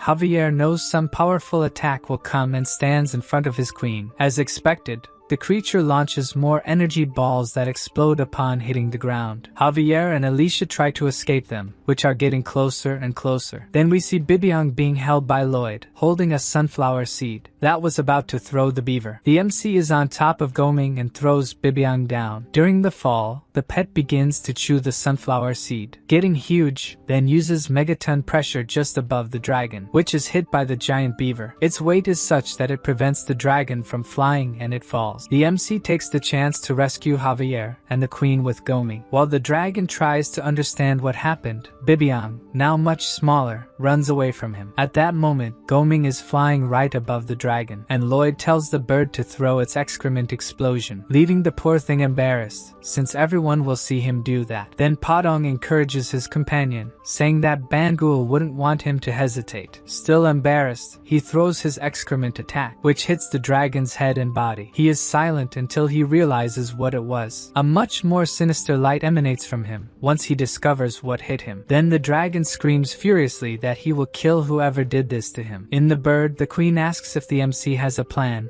and he says they either get bigger or surrender to the dragon. They cross through the clouds while he says he will bring someone. With the dragon closely chasing them, the MC wants to bring someone stronger than him to the fight. Lloyd plans to take the Dragon King to fight this creature. In the novel, the Dragon King brought order to the dragons and loved humans, a generous and benevolent being. He would never lose to a zombie lizard like the one that destroys everything around it. Lloyd is sure the Dragon King lives in Gaffel and asks the queen if they are very far from there. As she answers that it would take more than a day to get there, his hopes fade. Suddenly, we see the dragon is about to grab Goming. He narrowly manages to dodge, but the dragon is very close. Lloyd sees that the opponent is huge and fast. It will be difficult if they have to fly for more than a day chased by him. Javier asks if what the master needs for the plan to work is in Gaffel, and the MC says they have to go there. Then he raises his aura sword and uses the aura blast once again against the creature to gain distance. In turn, the dragon remarks that these attacks are no longer capable of even scratching him. He barely finishes saying this and realizes the attack pierced his wing. The dragon screams in the air, distancing himself from the group now. Lloyd praises Javier's successful attack and urges the swordsman not to let the dragon get closer. The dragon, now recovered, believes these tricks won't work on him anymore. Catching the queen off guard, the MC asks for her sword without explaining why. She hands over the sword, still suspicious of what her servant will do with it. He plans to fire at the same time as Javier so the dragon can't dodge the attack. Lloyd then envelopes the sword with his aura and invokes Mana Blast with a terrifying expression. At that moment,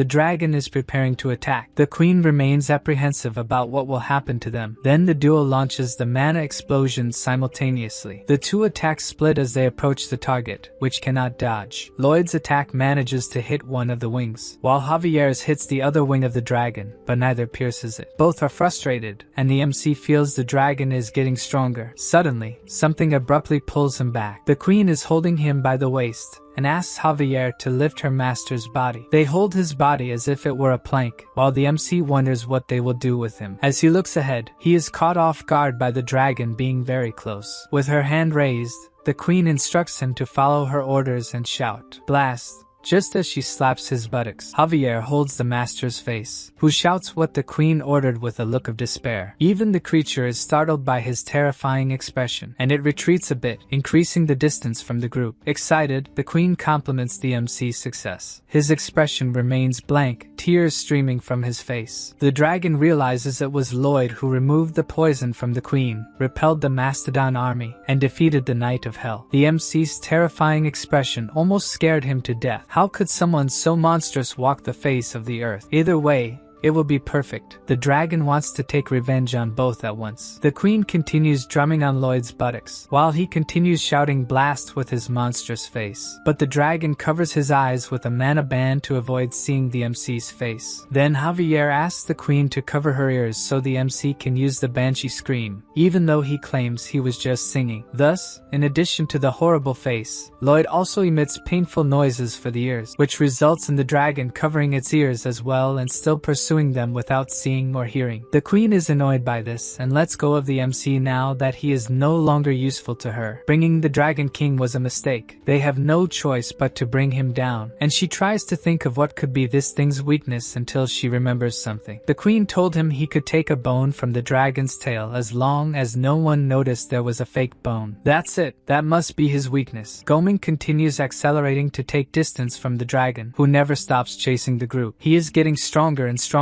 transcending natural human limits, and becoming a powerful being, while we see he is right behind Goming. Suddenly, he makes a sprint and gets very close to the bird. To prevent them from being devoured, Lloyd asks Goming to use the spiderweb glow. Goming releases a web that wraps around the creature's head and part of its body, who shouts that they are using the most annoying attacks against him. While he was busy trying to get rid of the web, the group disappears into the sky, and the dragon wonders where they went. Then we see Javier and the queen jumping off Goming, who is flying right above the dragon. The MC shouts for them to aim for the fourth bone of the tail, starting from the pelvis. The swordsman uses his aura sword to hit where the master asked. Then the attack approaches the tail without the dragon dodging, hitting the granite bone, reinforced with the dragon's power. Either way, he takes the blow right on the fake bone. Let's not forget it's not just Javier who is a master swordsman. Queen Alicia is also a powerful sword master. As she attacks, she shouts that she ordered Lloyd to use the bone of an emperor's pala to make the fake bone. From above, he apologizes to her, saying that it's always better to save costs in construction while she attacks the dragon. Her aura sword's power is immense and shatters the granite bone Lloyd had made. He celebrates that they managed to destroy part of the dragon. His tail flies off after losing its connection to the rest of the skeleton, and the dragon screams furiously at what they've done to him. Suddenly,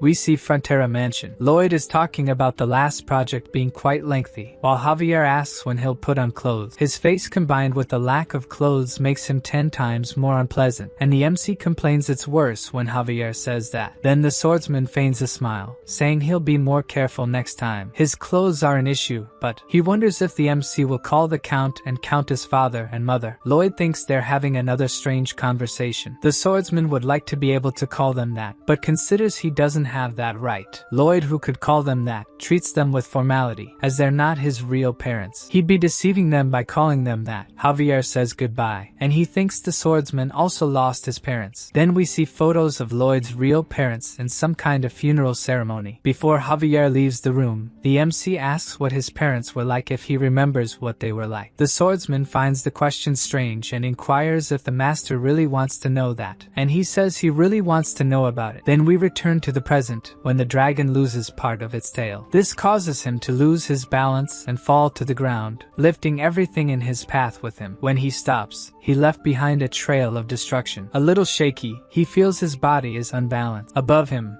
We see Padong become giant as he falls toward the creature. His body hits the dragon's head, which is immobilized on the ground. Next, Lloyd and the queen also land just ahead. He uses maximum mana explosion power. As the attack rises, the dragon thinks the human missed the target, which distracts him from Javier, who also uses mana explosion, making the monster roar when hit by it. Continuing, the MC uses his overload ability, which absorbs mana. The ability sucks the dragon's mana and manages to knock down the trees around it. All that power goes toward Lloyd. On the other side, Javier continues the aura attack, and the MC doesn't stop sucking mana, increasing his mana heart and improving the ability to purify toxic mana. To help in the attack, the queen appears attacking with another mana explosion, just above where Javier is aiming. She hits the zombie dragon bone with all her strength, causing the bone to crack. The dragon howls in despair for being unable to react to the attacks, and Lloyd realizes the plan is working. They can win. Then the system warns that his mana heart has gained dragon properties, and the dragons are showing interest in him now. Continuing the attack,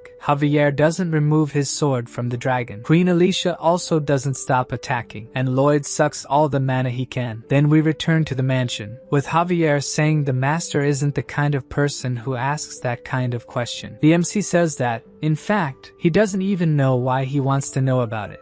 Back to the dragon, its tail is heading towards Lloyd, who continues using the overload. Javier shouts for his master to dodge. Then we only see the forest. Javier is hit by the dragon's bones, protecting his master who is crouched right behind him. As he turns around, Lloyd realizes that Javier has been struck. Being caught by the tail caused significant damage even to someone as strong as him. The MC just watches as Javier is thrown among the trees by the bones. The force of the blow is so powerful that he remains airborne even after passing through the trees, until he falls unconscious into a lake. At that moment, the dragon manages to free itself from Padong and can move freely again. The bone tail heads towards it, rejoining the body of bones and mana. Lloyd is trembling, worried about what happened to Javier. As he shouts his friend's name, he is about to be trampled by the dragon. Thanks to the queen who appeared at the right moment, he wasn't crushed. She angrily declares that he must control himself and find a way out of the situation, as he always has. Without Javier, the entire kingdom is doomed. He needs to save him just as he saved her. But Lloyd doesn't know what to do. All of Javier's mana disappeared in a second,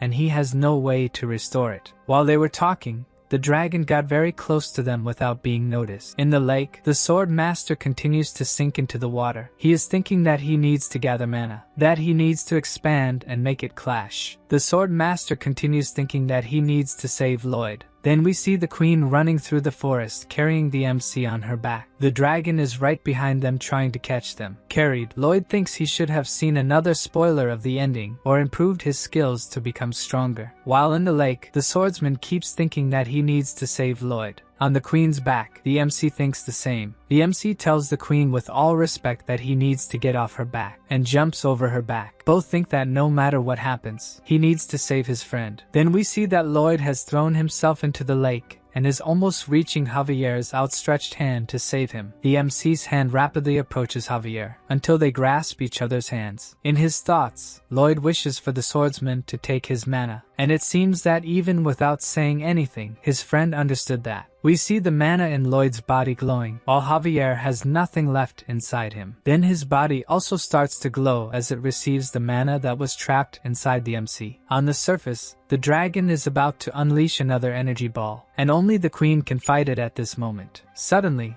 a large yellow ball appears spinning. It hits the dragon's head and continues spinning upwards. With that, its attack is deflected into the forest, and the queen is not hit. Where it hits, a large explosion of fire is triggered. With the attack passing close to the water, it starts to move, making it difficult for the mana to pass between the two. Lloyd's mana feels strange to Javier. He wonders if it really is mana. It has the same form as mana, but it's different, completely different, as if it defies all the laws of nature. He is unable to control this mana. On land, Padong has just thrown Bagul. In the air, she uses the volcanic ash skill, leaving a dark smoke behind her. The smoke cloud manages to cover the dragon's surroundings, leaving it without sight of its surroundings. Then the queen appears before it realizes, aiming at the bone part that they managed to damage before. But she is paralyzed before the strike. That stain from before has returned to her eye. The queen curses that this had to happen right now. With the setback, the dragon prevents the attack by throwing her into the air. In the water,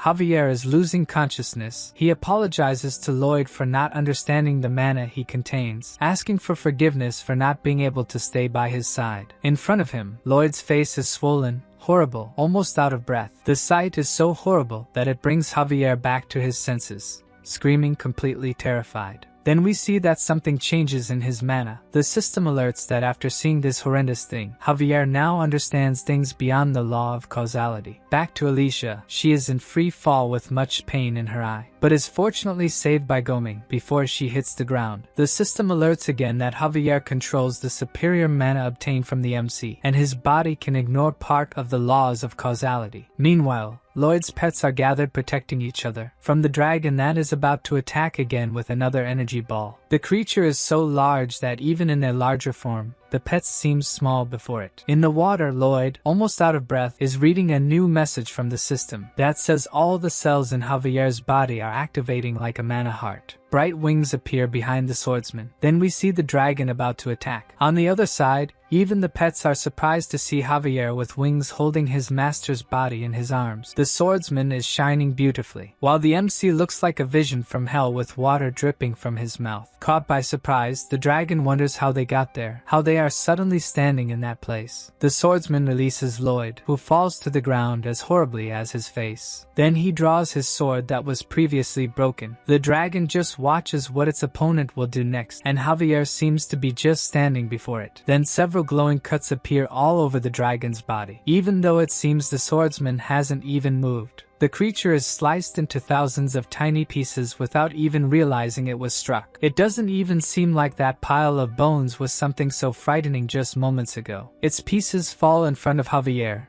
and the MC, who thinks that the sword master finally did it. He became the most powerful being that was only mentioned in the novel, the Grand Master. Javier realizes that his master is calling for him. After a moment of silence, Lloyd tells him that if they need to cut something, it's his responsibility, thanking in his thoughts that his friend survived. Then the swordsman shoots an irritated look at the MC, but soon smiles, grateful that Lloyd is alive. In their normal size, Lloyd's pets hug their master, now that the danger has passed. Then the queen appears and the MC bows to her. As he does so, he sees a new system message. The number of lives he saved goes up by another 10 million with this incident, counting not only the directly saved, but also all the lives saved indirectly by this event. He wonders if at least those points could be exchanged for gold. Then Javier gets his attention. He heard that dragon bones have immortal properties, so they need to take care of this skeleton. The pieces are starting to move, and Javier suggests cutting them into smaller pieces. But the MC stops him with his level 2 zombie domination ability. He will let them resurrect on their own. He already has his demonic face planning how to use those bones. Now that he can dominate zombie monsters,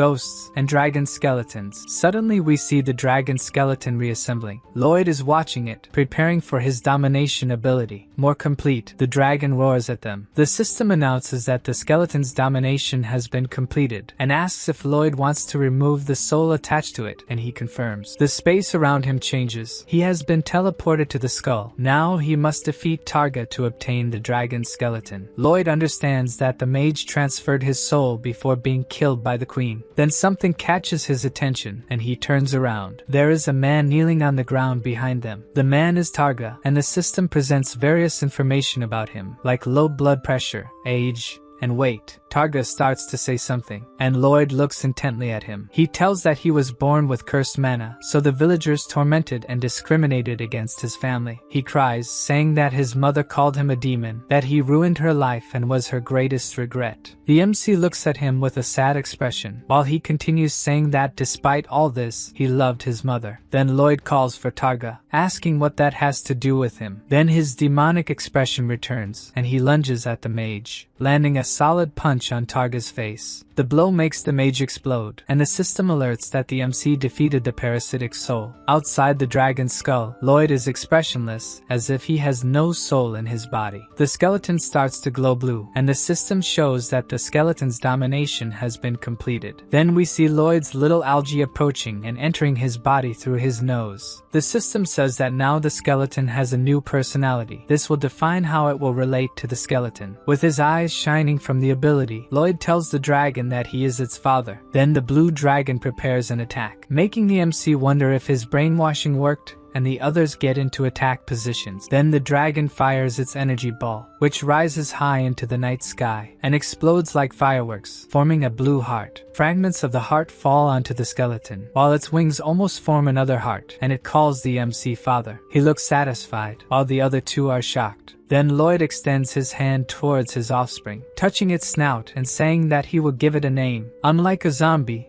it is not a cursed being, it is the proudest dragon of all. So it will be called Draggy from now on. Both the Queen and Javier find the name terrible. Not even the system likes the nomenclature. Lloyd hugs it, finding the dragon very cute. Now he can topple a mountain in a second with his excavator Draggy. Queen Alicia silently looks at him. She thinks that Javier must have reached the level of a Grand Master, a legendary being that could defeat a god. And Lloyd now with Draggy has enough power to bring down an entire continent alone. This man has the power to destroy the entire world in the morning. He is no longer under her control. Thinking about this seems to leave Queen Alicia with a look of regret. The next morning we see the royal palace. The queen speaks to a crowd that her hasty actions worried many, and she will take responsibility for it. They were able to overcome this enormous disaster thanks to just one man, and this man who saved them is. In the middle of the crowd, Lloyd is signaling for her not to say his name under any circumstances. He begs with his horrible face for her not to do it. With a smile, she thinks that the most powerful man in the world who dreams of being rich and staying in the countryside deserves it. That insolent pest. So she says to everyone the name Lloyd Frontera, the man who saved them. In the middle of the crowd that now recognizes him, the MC is dismayed by what she said. Queen Alicia sticks her tongue out at him, showing that he will have to deal with it now, while Lloyd remains incredulous about the situation. A little later, during the night, the MC is laughing, as the queen promised to pay 2 billion in gold for the reconstruction, thinking it made up for fighting the dragon. Javier recalls that they almost died in the fight, but to the MC, it doesn't matter since they are all alive. He continues to say that this is enough to live like a king, while Javier remains silent. Then we see what appears to be an abundance of mana, and Javier asks if Lloyd is some kind of god, catching him by surprise. But he quickly concludes that he can't be, given his appearance, irritating the MC. Suddenly, he asks where the real Lloyd Frontera is, if he's dead, leaving the MC in silence, unsure of what to say, until he finally responds that he doesn't know what happened to the original Lloyd. He explains that when he arrived there, he was already like that. Javier asks if he didn't choose to take Lloyd's body, but the MC says no. Javier lies down and says the MC can sing him a lullaby now, making Lloyd ask if he believed what he said. The swordsman says that when the MC lies, he has the most shameless face in the world, but when he tells the truth, he seems vulnerable. Lloyd remains silent, perplexed that Javier discovered this. Then knocks at the door interrupt the two. A bearded man who was knocking simply enters the room. Javier says he doesn't sense his mana, so he must be dead. The man is the dragon Anticus. More precisely, a message from him, the original spirit of the skeleton they defeated. Unsurprised by the appearance, the MC asks what Anticus wants with them. In the name of the great dragon, he orders Lloyd Frontera to go to hell now to bring Anticus's spirit back. With no interest in that, Lloyd lies down, says he won't do it, and wishes him good night. Then the messenger starts begging the MC to listen, but he's not interested at all. If he brings the soul back, he will be associated with the Dragon King's club. So the MC gets up, reconsidering the proposal. Now he wants to know more about the benefits this club offers. 5 hours earlier, the workers were clearing the waterway and gathering men to go to the destroyed forest. The workers carried heavy logs on their shoulders. Viscount Nord commanded what each one should do, while Lloyd is just sitting doing nothing. The queen stands behind him, observing how lazy her subject is. Suddenly, the MC is startled to notice that he was being watched by her. He then gets angry with Javier, who was also doing nothing, for not warning him that the queen was coming. Alicia sighs and comments that as the manager of the place, he shouldn't be moving the logs himself. Kneeling, Lloyd uses the excuse that he was just organizing his thoughts when she arrived. The queen asks her bodyguards to leave, and tells the MC to come closer, as she has a private matter to discuss with him. She watches as he crawls toward her, focusing on the MC's rear, which is facing up again, making her remember when she slapped his behind. Her hand even trembles, tempted to do it again. But she tries to push those thoughts aside. Having this man as an enemy would be the end of her kingdom. Alicia thinks that even as queen, she can't go around slapping behinds, but that's exactly what she just did. Then she grabs her hand, unable to control herself. Despite what she did, Lloyd continues to shake his rear in the air, as if wanting her to continue. He says that if he did something wrong, he will willingly accept punishment, surprising the monarch who thought he would disapprove of her actions. Javier looks at him, saying he knew his master liked that sort of thing. The queen wants to know where the skeleton dragon is. There will be panic if anyone sees him, but the MC assures her he ordered him to hide. She mentions that both the dragon and Javier listen to him like loyal dogs and asks if he's aware that he has the most powerful army in the world. Lloyd responds that he understands her concerns. Traditionally, power is necessary to maintain peace and stability, but he thinks those who think like that have weak minds. That's why he's under her care, always remaining the queen's vassal, who remains silent after hearing this, until she says he thanks Lloyd Frontera. In return, he also thanks her. A little later, we see the royal palace, accompanied by her bodyguards. The queen is thinking about the MC's ability to control immense power. He is someone much stronger than he appears to be. Suddenly, the searing pain in her eye returns, causing her to fall to the ground in pain, alarming her bodyguards. The antidote for the poison from Targa's castle is not working. Then the system shows Lloyd that the number of lives he had saved has dropped. To make matters worse, the number keeps falling. It seems more than 10 million people will die. He thinks that just as the skeleton wasn't in the novel, more unexpected threats will keep appearing. Meanwhile, the queen continues to suffer severe pain in her quarters. A voice is telling her that Lloyd is a threat and must be killed. He is trying to kill her. She tries to argue with the voice, saying that the MC is not like that. But the voice continues to insist she should kill him, and she grabs her sword. Then we see her walking, totally transformed by Targa's poison. She seems to have succumbed to the voice. Meanwhile, Lloyd is talking to the spirit of Anticus, who is recounting how his soul ended up in hell. Lloyd interrupts him, not wanting to hear the dragon's life story, but rather what he can gain by helping him. He wants to know the benefits of the club, and Javier notices something strange. Anticus continues by saying that Lloyd will have unlimited access to the Dragon King's treasure, and the swordsman remains attentive for something. On the other side of the door, the queen is wielding her aura sword. Anticus mentions that the MC will also receive a special benefit. If he dies, he will get an extra life and be revived. Now he is certainly interested in helping the spirit. At this moment, Javier is drawing his sword, sensing the danger approaching them. We can see that the queen has completely changed as they continue talking. Javier is on alert, but his master continues talking to the spirit about whether to help him or not. Then the swordsman opens the door, expecting to find his enemy, but the entire hallway in front of him is completely empty. Lloyd inquires about what happened, and Javier says he sensed a presence, making the MC say he is a great and terrible master. Turning the corner, the queen is on the ground, leaning on a table. The effect of the poison has worn off, and she is thinking about what she was about to do. Returning to the agreement, the MC wants the spirit to ensure he won't be stuck in hell and make a soul oath. Anticus is surprised that Lloyd knows about the oath. The MC says if he doesn't make it, he won't help him. With no choice, Anticus agrees to make the oath. He swears that if he fails to keep his promise, he will end his soul. Then Lloyd asks something, why Anticus's hair and beard move even without wind, and he says it's because he's a dragon. Anyway, the spirit draws a symbol on the MC's hand, saying it's a spell to get him out of hell. When using the spell, he should think of someone he knows, and the portal will appear near that person. With his exit from hell guaranteed, the MC smiles. It's time to get an extra life, and he calls Javier to go with him to hell. Then Anticus summons a kind of portal. Javier looks at his master momentarily in silence. He says that since the destination is hell, his master should have at least asked his opinion about it. But Lloyd thinks it's unnecessary. If he says they're going, then Javier has to go too.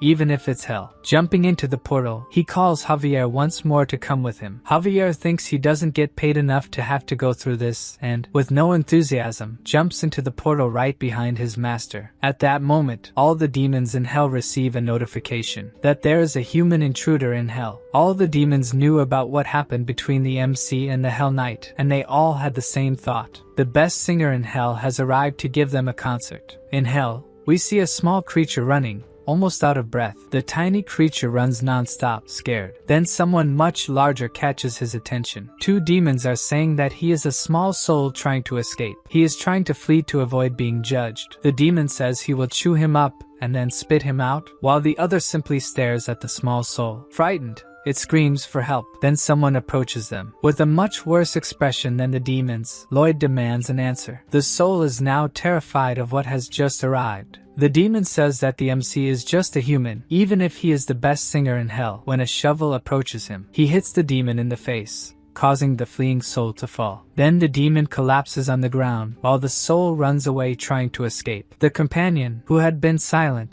decides to confront Lloyd, telling him to apologize. Behind him, Javier asks if the guy is worried about his friend. He is a kind soul for having such concern. The demon is left speechless after hearing this. The trembling demon says that he is very evil and cold, the worst kind of demon that exists.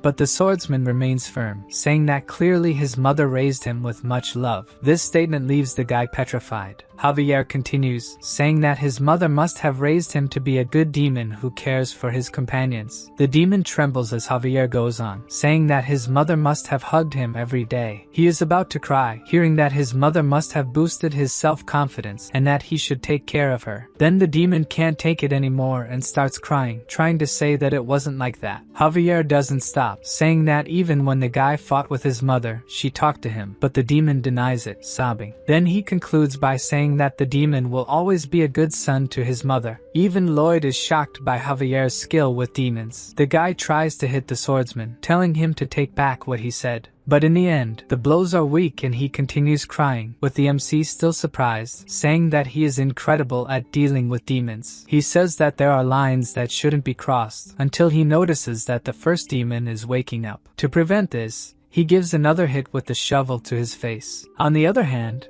his companion is hugging Javier, unable to stop crying. Lloyd, laughing maliciously, continues hitting the other demon, who hasn't fainted this time. While one talks about his mother, the other keeps getting beaten. With several bumps on his head, he agrees to tell Lloyd everything he wants to know. Then the MC says that now the guy is ready to talk to them. Despite the beating, the demon thinks that Lloyd does things that other people would only think of, which is why he has become his idol. Lloyd asks what the thing he was securing is, maybe a smartphone. The demon explains that it is a mobile communication device, but it doesn't have a search function. The MC won't find information about hell on it, and 40% of what he finds will be lies. The MC says that if only 40% are lies, it's better than in the human world, and the demon is shocked that the MC sees through his lies. The second question is where the Hell King's castle is. Then we see Goming flying with them over the fire mountains. The demon said the castle was to the west, but Lloyd is heading east, and the MC says he knew the demon lied.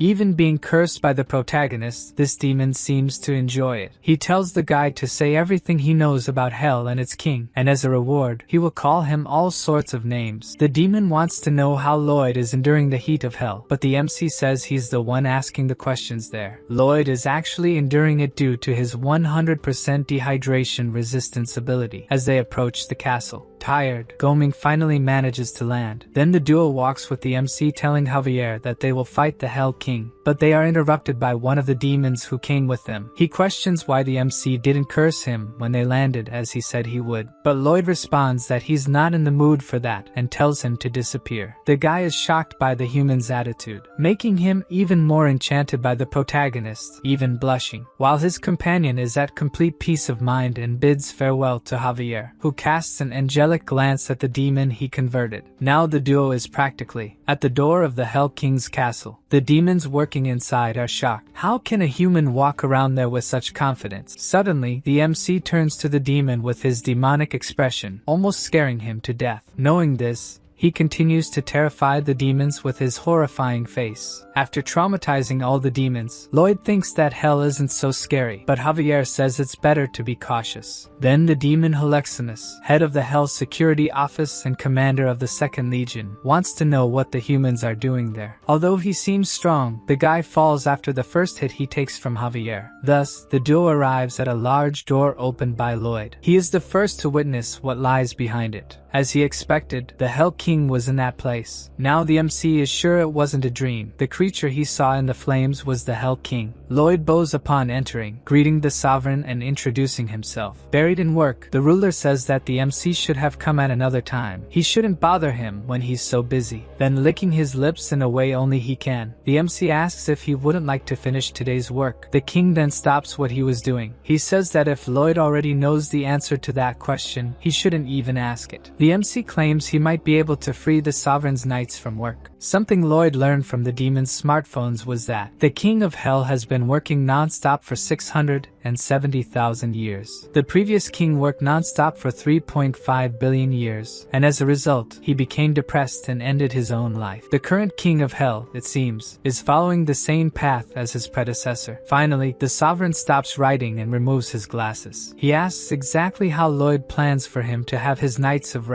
With a smirk, the MC says that's a trade secret. The king glares at the human for a moment. Then he says that daring to negotiate with the king of hell, even knowing he was mad, went too far this time. Lloyd responds that if the king doesn't like him, he can feel free to kill him. Thus, he would spend the next 3.5 billion years working. The realization that the human knows about this shocks the leader. The MC continues to stare at him, showing that what he said was real. He knows there's no guarantee that Javier can protect him if necessary. There's no way to know how powerful the king of hell is. Lloyd only has information from online videos criticizing the king, saying that he ignores laws and does whatever he wants. But there is no solid evidence of this, meaning the king only sentences according to the law. The MC's bet is that he is fair, being merely a civil servant. Then the king calls the MC Suho Kim, the name Lloyd had in his previous life. This grabs Javier's attention, as it's the first time he's heard that name. Meanwhile, Lloyd's heart is racing. He has no idea what the sovereign will decide. Then, the king of hell asks what he wants. The MC returns to his grim expression, thinking he has the advantage in this kind of negotiation.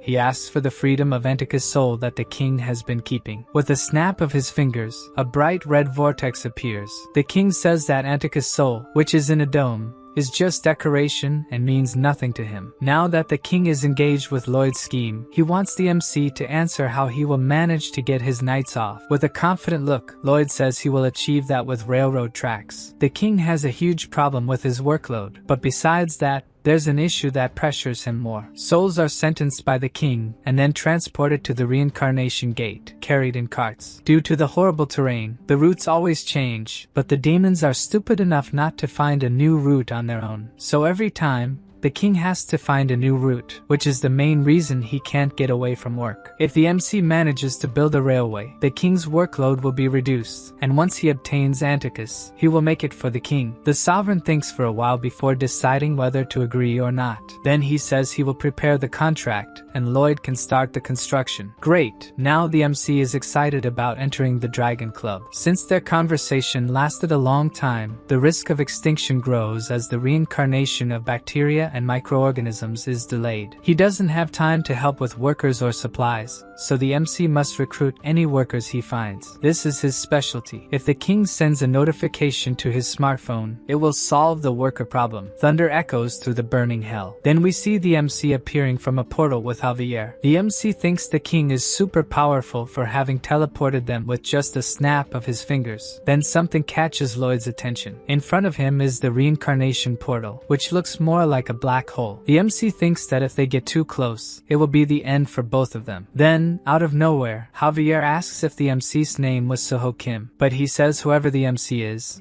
just tell him what the plan is. Even knowing that Javier is aware he isn't the real Lloyd, he never knows what the swordsman is thinking. Lloyd said he would build a railway, but Javier asks if the iron can withstand the heat of hell's lava. The MC says it obviously can, which is why he bet everything on it. We see a demon's smartphone with a notification that the best singer in hell will perform a concert in a few hours. Several of them immediately get excited about the chance to see the show, and they head towards the concert venue, talking about what they will hear. Lloyd had better not sing in key or stay on pitch even once. If he's even vaguely good, the demons will kick him off the stage. The MC has to be worse than them. Then we see the MC staring at the demons, while Javier seems uninterested behind him. A crowd is clamoring for Lloyd to start singing. Then the MC takes a breath and takes a few steps forward. He dramatically prepares to begin the performance, while the demons below are ecstatic, urging him to start. But instead, the MC seriously tells them no. The entire crowd goes silent, not understanding. They start protesting that they came all this way to hear him sing. Why isn't he going to do it? With a haughty expression, he says he's no longer in the mood to sing and calls his audience idiots. This enrages all the demons. They can't believe this is happening, and they scream at Lloyd to keep his word and sing for them. The MC turns to Javier, planning something, and says it's the swordsman's turn to act. He asks the demons if they think the MC should fulfill his promise,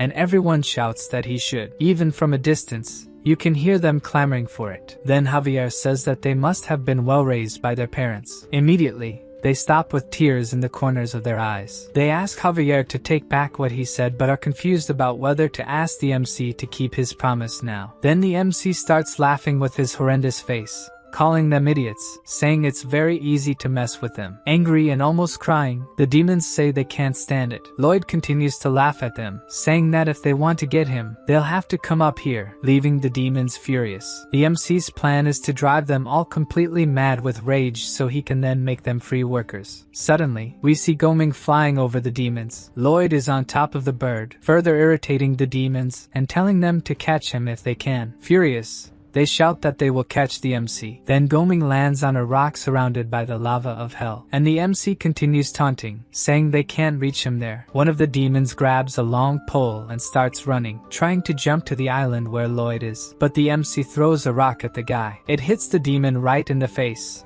making him lose his balance mid-jump. His companions are shocked that a human can be so malicious. Fortunately, the demon who thought he would burn in the sea of lava falls onto a rock near Lloyd and looks at the MC, frightened. In return, he has a disgusted look, saying it was close. In shock, the demons realize that this human is actually trying to kill them. Now he is no longer just a simple human, but a demonic monster. In the central hall of the demons, one of the demons gives a speech inciting his companions not to accept what Lloyd did to them. He commands the cavalry of the demonic lava centipedes to attack. They have armor capable of withstanding the heat of the lava, move only in a straight line, and are generally used in attacks. The leader of the angry demons calls on his companions to follow him on the centipedes. As soon as they get near where the MC was, they realize he has disappeared. The demon centipede breaks and almost throws its rider off with the impact. Not only this one, but all the centipedes started acting uncontrollably after sensing some kind of smell. Then they start advancing towards a hole, even though the demons command them to stop. With the tunnel being narrow,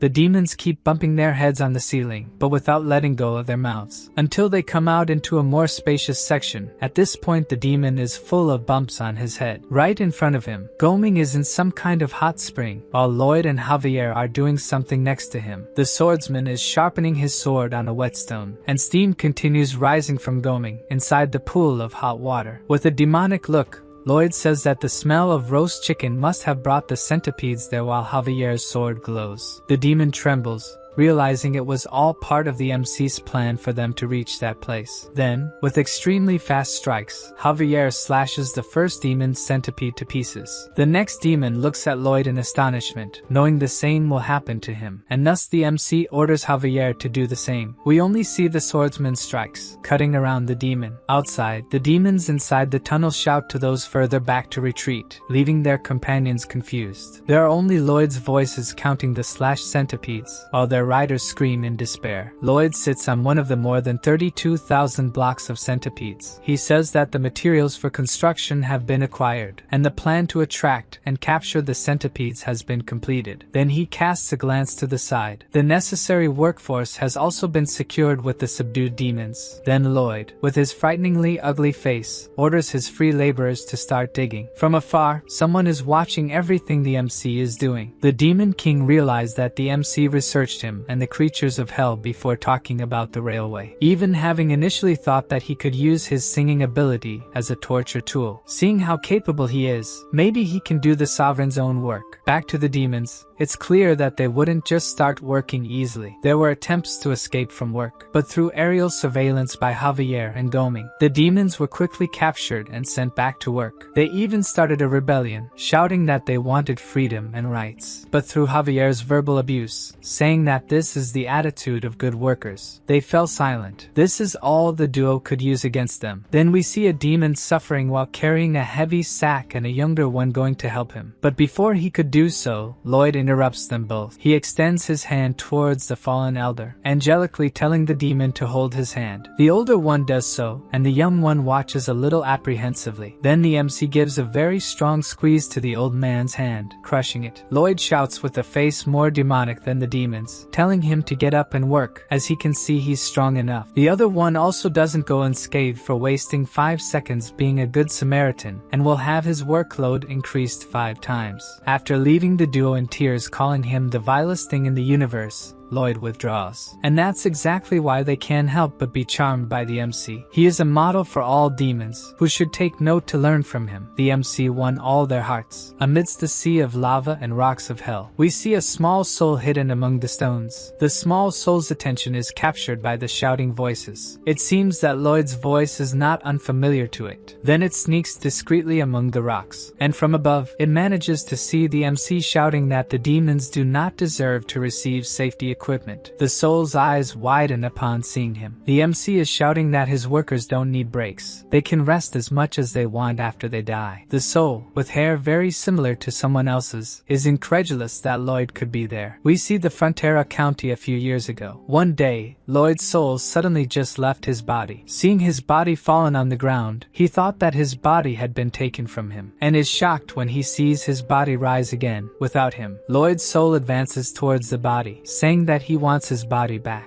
but it crashes into some kind of barrier, preventing it from getting closer. He doesn't understand what's happening, who this guy in his body is, if this was the work of a sorcerer or a demon. As he is not able to see the system messages, he thinks the guy in his body is completely crazy. Then a kind of whirlwind forms right behind him. From inside the portal, a reaper holding an hourglass appears. The soul panics upon realizing the reaper is after him. Something in Lloyd's soul seems to have caught the reaper's attention, and he calls his manager, as this soul wasn't supposed to have died so soon, and its color is also strange. He holds the soul with his side, asking Lloyd to calm down. The situation with this soul is unique. He needs to check if there was some mistake at Lloyd's end or if something else happened. The guy asks the soul to wait a bit to find out what happened and returns to the portal. That's how this Lloyd spent the following years, either alive nor dead, following the guy who had stolen his body. This guy was very different from the first Lloyd, who blamed everything on his bankrupt parents and the county, and chose a path that only made everything worse. The new Lloyd had worked nonstop and freed the family from debt. The look Lloyd's parents gave him when he hadn't been replaced yet completely changed after the new Lloyd. The original Lloyd gets irritated seeing his new version able to summon beings, and says that if he had that kind of power. At that moment, the Reaper returns, asking what he would do. If that person didn't have powers, he'd probably drink every day like a fool. But if he had the powers, would he have done something? The question leaves him silent. He knows he wouldn't have worked even if he had the same powers. The Reaper says his case is unprecedented, but since he's a soul, he shouldn't be in the living world. So maybe it would be better to consult the King of Hell. Seeing the idiot who took his body was like being tortured, as it made him realize how shameful he was. Since there were no laws about it, the king of hell did nothing about his situation. So he couldn't reincarnate or disappear, thus he wandered while avoiding demons. This happened until the moment he reunited with the idiot who stole his body. That guy shouldn't be there. Our Lloyd is flying through hell with Gomi. He uses his ability to analyze the soil of the place, which he concludes is terrible. The MC finds a flat area as needed, totaling 68 miles, but it seems a bit too long. But with 30,000 demons who he won't let eat or relax, the work will be done quickly.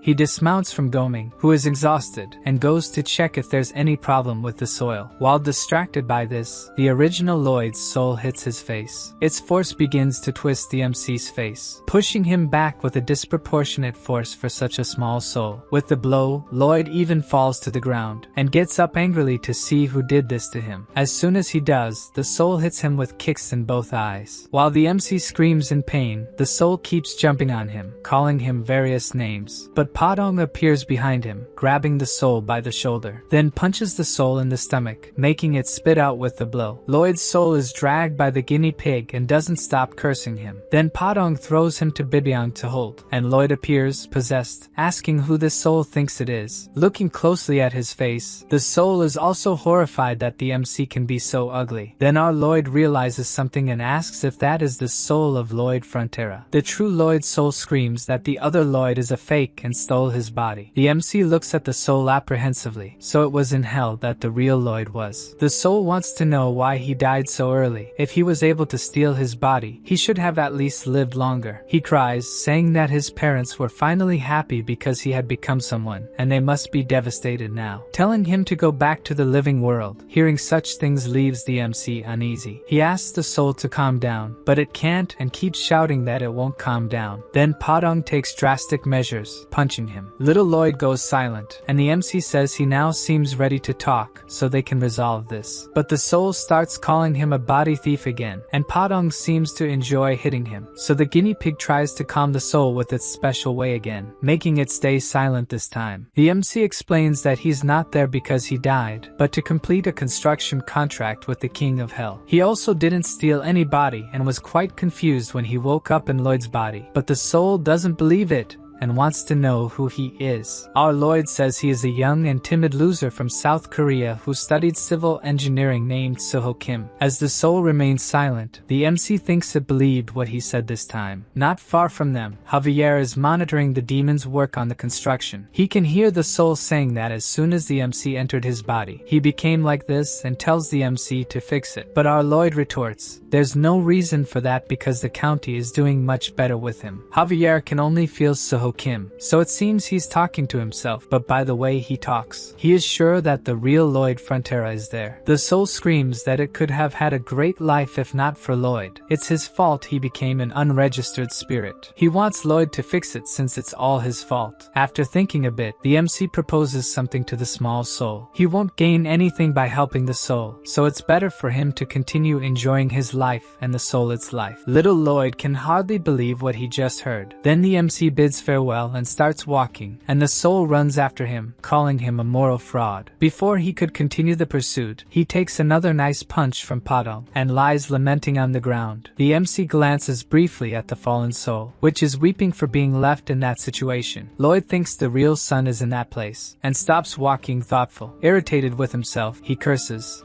messing with his hair, then calls the soul's attention, still lying on the ground. He asks what he has to do for Lloyd to stop whining, but the soul shouts that he should figure it out himself. In response to the petulance, he gets another slap, and the two start arguing again, with the soul calling him a fake and the MC saying it hurts to hear such things. He tells the soul to stay quiet until the construction is finished and he'll help him afterward, putting it in his pocket, even with it protesting, inside the MC's coat. We can see that the soul is not alone. Now it will stay with all of Lloyd's pets. He tells the pets to keep the soul quiet. It's better to finish this project soon to focus on taking care of this soul. The first stage is to build the reading bed, then they will use volcanic gravel to make the terrain. Stage 3 is to place the cross ties made with the tied legs of the centipedes. Then in the fourth stage, they assemble the rails that Javier made with the centipede's shells. In the fifth stage, it's Padong's turn to act, who starts jumping on the rails. Since this is not a construction done with the latest methods, each trip will be hell. But that's not his problem. Lloyd tells Javier to supervise the work because he is going to inspect. The real Lloyd is surprised.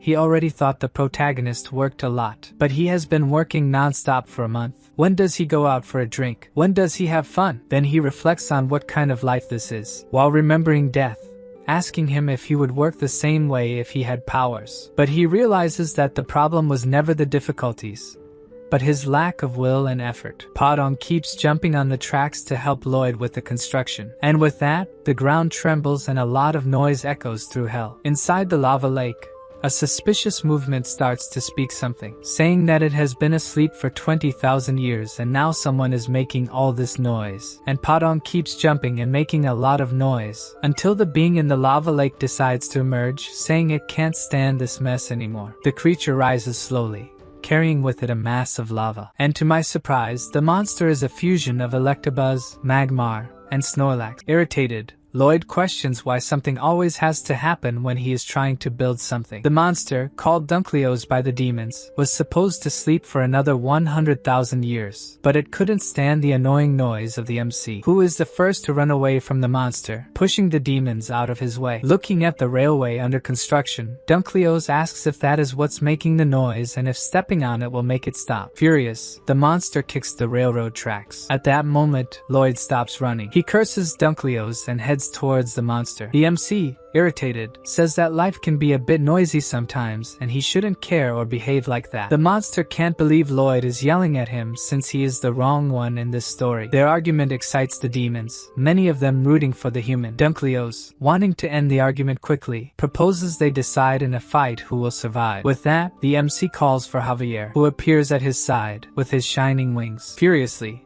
Lloyd orders the swordsman to cut the monster into pieces, but his wings disappear, and the master swordsman just looks at the MC. Exploding with irritation, he asks what Javier is waiting for to attack. The swordsman explains that he thinks they are the ones who are wrong and should apologize, which the MC thinks is nonsense. He yells that only he can be the victim and everyone should think so too. The demons who hear this are ecstatic since the MC is on a completely different level of evil and selfishness. Meanwhile, Dunkleo's is about to step on the duo. As he does so, the impact of his foot opens a crater in the ground. Lava starts to gush from the ground, which breaks with the attack. Fortunately, the MC is saved from being trampled by Javier, who can now fly. The swordsman places Lloyd on a rock in the middle of the lava and heads towards Dunkleo's, with his sword drawn to attack him. The master swordsman slashes the lava monster, which is cut into several pieces. While the pieces are suspended, they start to move in the air. By Javier's expression, this is not good. Quickly, Dunkleo's parts come together to regenerate the monster. As he returns to normal, he is completely indignant that they attacked him. Farther away, the MC is incredulous that Javier's attack didn't work. Dunkleo's takes a deep breath, then spits a huge blast of lava, which goes straight towards Javier, who is apprehensive. He makes several quick strikes to prevent the lava from hitting him. The deflected lava splashes onto the rock where Lloyd is, and he yells at Javier to be careful. But the swordsman just looks at him, laughing at the situation, and dodges another attack, while the MC keeps screaming for him to stop having fun or he will end up killing him. Then Javier literally flies towards the lava monster and starts attacking him with his aura sword, making several gashes in Dunkleo's, and more pieces of the monster are thrown, only to unite once again. Dunkleo's, whole again, screams to everyone that he is invincible. Calling Javier a bully, he says the swordsman was on his side before and asks why he is attacking him now. The master swordsman explains that he is Lloyd's bodyguard and that if the monster causes a commotion,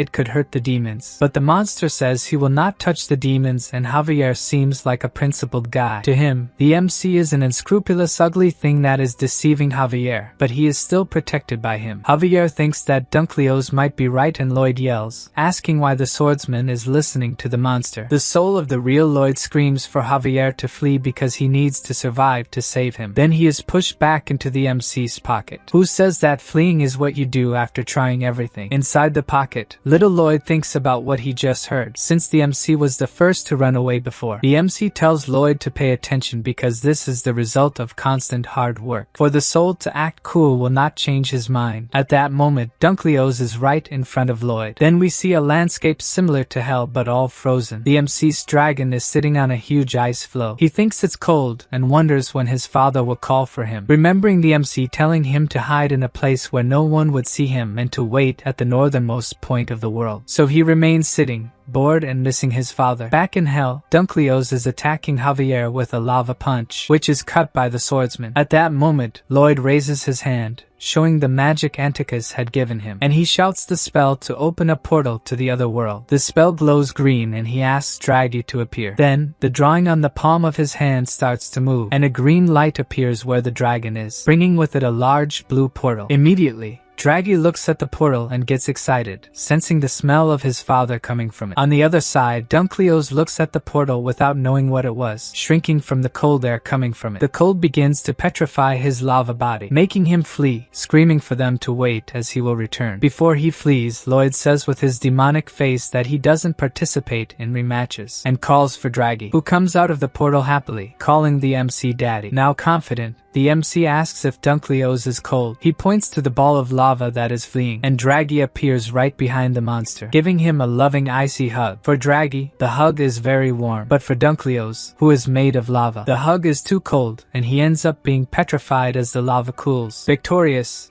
the MC approaches, laughing malevolently. He asks Draggy to move away from Dunkleo's now, and launches several aura attacks with his shovel at the monster, which, turned into stone, breaks into several pieces. The demons watching the fight are shocked. Dunkleo's, the most powerful being in hell, has just been defeated. Even the soul of the real Lloyd peeks out from the MC's coat, amazed that he defeated that terrifying monster, and remembers the MC telling him to just watch, as that was the result of hard work. So he wonders what he has to show for his life, ending up admitting that the MC is an incredible guy. Suddenly, Lloyd hears the monster screaming that he is Dunkleo's, the immortal, and sees a small glimmer coming from the petrified lava. Then Dunkleo's emerges from it, roaring, but this time, he is the size of the MC's dolls. The small monster screams that in 1,000,000 years he will be huge again and will crush Lloyd, who just stares at the creature's new form, then laughs horribly, saying that he will have died long before that time. This makes Dunkleo's cry lava tears, shouting that he hates the MC because he is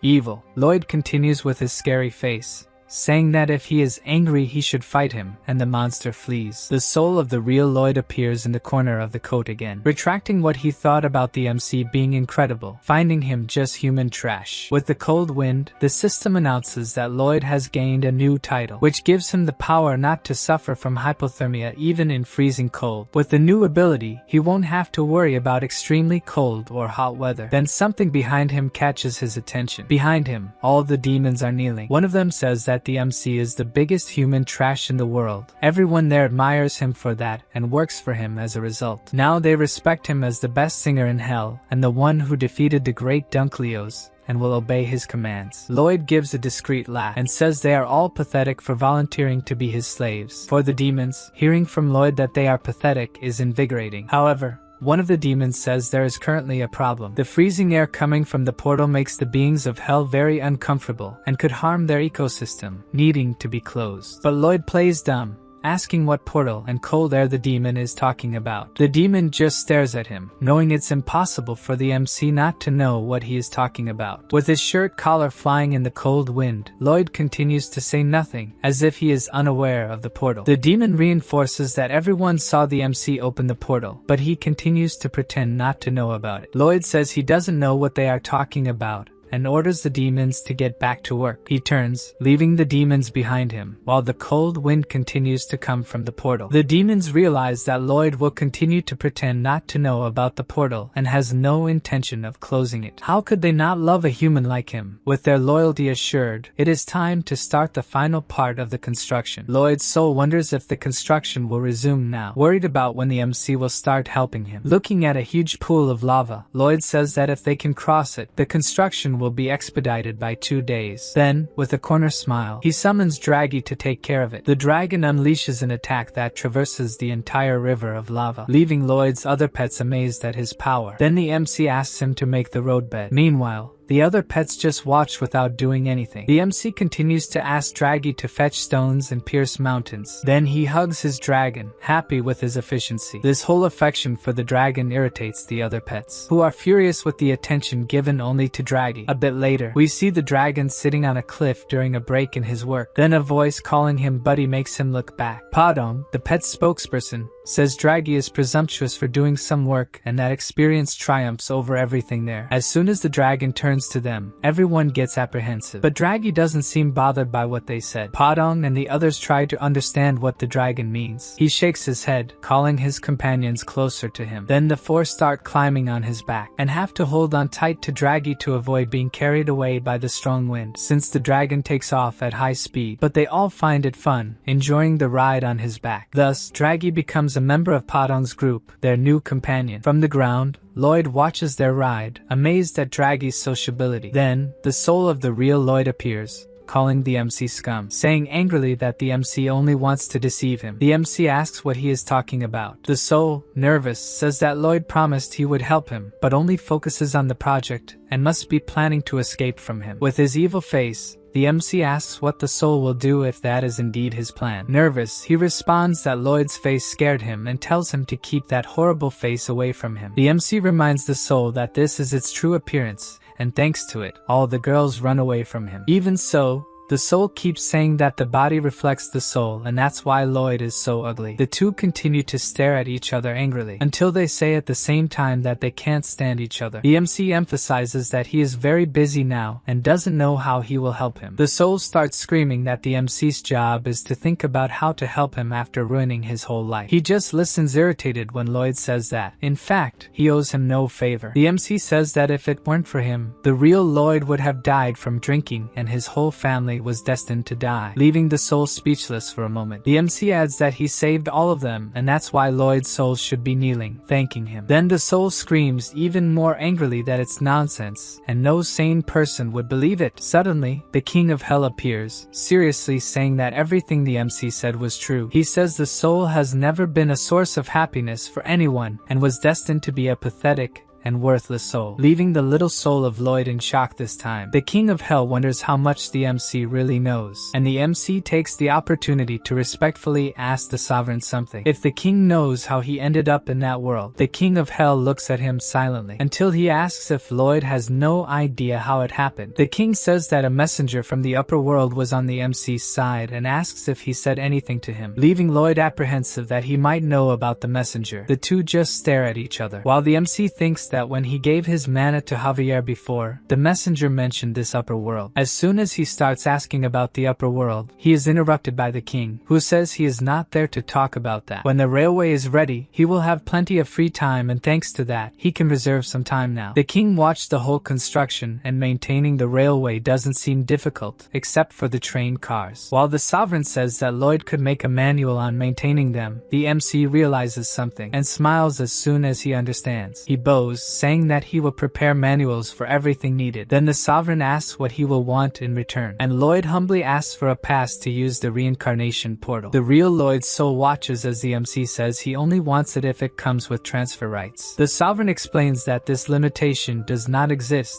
and the MC can give this pass to whomever he wants, even to the red smurf clinging to the MC's leg. Knowing this, the small soul of Lloyd can only look up, crying. The MC looks at her with his ugly face, wondering if that annoying thing is happy now. Then we see one of the railway cart wheels. Several demons are desperately trying to pull the cart. One of them is changing color from the effort, complaining that the work is too heavy. The MC appears, saying that the guy is pale and should take a break. Excited, the demon asks if he can really rest. Confirming that he can, the MC throws him off the tracks, calling the demon a useless cog. With the MC's kick, the demon rolls off the side of the tracks, leaving his companions scared. With a horrible face, Lloyd says he can help if anyone else is feeling tired. Afraid of meeting the same fate, the other demons work even harder. On the other hand, the demon thrown off the tracks feels that being treated like trash by Lloyd made his heart race, even making him blush. Meanwhile, the soul catches Lloyd's attention, calling him a fraud once again. He asks if the MC is really giving him the reincarnation pass. Lloyd says the question doesn't make sense since the past is already in his hands. Then, in a low voice, the soul thanks the MC for what he did. The MC tells that ugly thing not to be so dramatic, as he was just worried about having nightmares about it. Thus, on top of one of the carts, the two keep slapping each other. After a while, they stop, and the soul asks if his parents are okay. The MC tells him they are. His mother is learning to cook and manage a business, and his father is sculpting again. Then the small soul asks about Julian, and the MC says he married a princess from Asfahan, and now lives with her in the capital. Seeing how surprised the real Lloyd's soul is, the MC also tells him that his father is now a count. Not that it was part of his plans, it just happened. After a moment of silence, Lloyd's soul asks about Javier. He tells him that when his father brought Javier to their home, he could hardly believe that someone so honest and charming existed, everything he never was. The real Lloyd confesses that's why he intimidated him, and asks if the MC can send a message to Javier, apologizing for breaking his practice sword. He actually wanted them to be friends. Unknowingly, Javier is listening to their conversation. He also asks the MC to tell his parents he's very sorry. Then we see the small soul in front of the reincarnation gate. He takes a look back, realizing that the MC is standing behind him. He begins to say something about maybe being lucky enough to be born a human again. But before finishing the sentence, our Lloyd kicks him. He flies towards the gate, shouting curses at the MC, who, in turn, says he couldn't stand the soul whining pathetically like a loser anymore. As he is being sucked in, the soul yells that in the next life he will do his best, making the MC look like nothing, that he will be someone amazing and the whole world will be grateful for his birth. In the end, we only see his tears flowing, and the MC looking at him, seeming satisfied. With a smile, he says the soul should really try to be better and that it's very hard. The soul gives one last smile to the MC, turning blue, and starts disappearing as it enters the portal, ending up as just a blue dust. Now our protagonist has a serious expression. He has completed his mission, and now it's time to receive his payment. Then we see Anticus's soul, joyful, free from the glass dome. With a snap of the Hell King's fingers, it disappears from hell. The Sovereign says that, as promised, Anticus's soul was freed. Lloyd thinks he should just leave now and about how his entrance into the Dragon Club will be affected. The king tells him that time passes differently there, and in their world, only about 5 hours must have passed. He will open a portal for them to return, and then his kindness will come to an end. With a smile, he says he is looking forward to his next meeting with the MC. The MC wonders what the Sovereign meant by that. When he was about to say he didn't plan on seeing him again, the king opens a portal that sends them back. Thus, Javier and Lloyd reappear. The MC says he has no intention of returning to hell, even though Javier thinks the master felt at home there. Then Lloyd recalls that Javier also enjoyed talking with the demons. He then goes on asking where his Dragon Club membership is if the dragon tricked him. Javier calls his master to see something. There is a red light like fire shining right in front of them. The light is, in fact,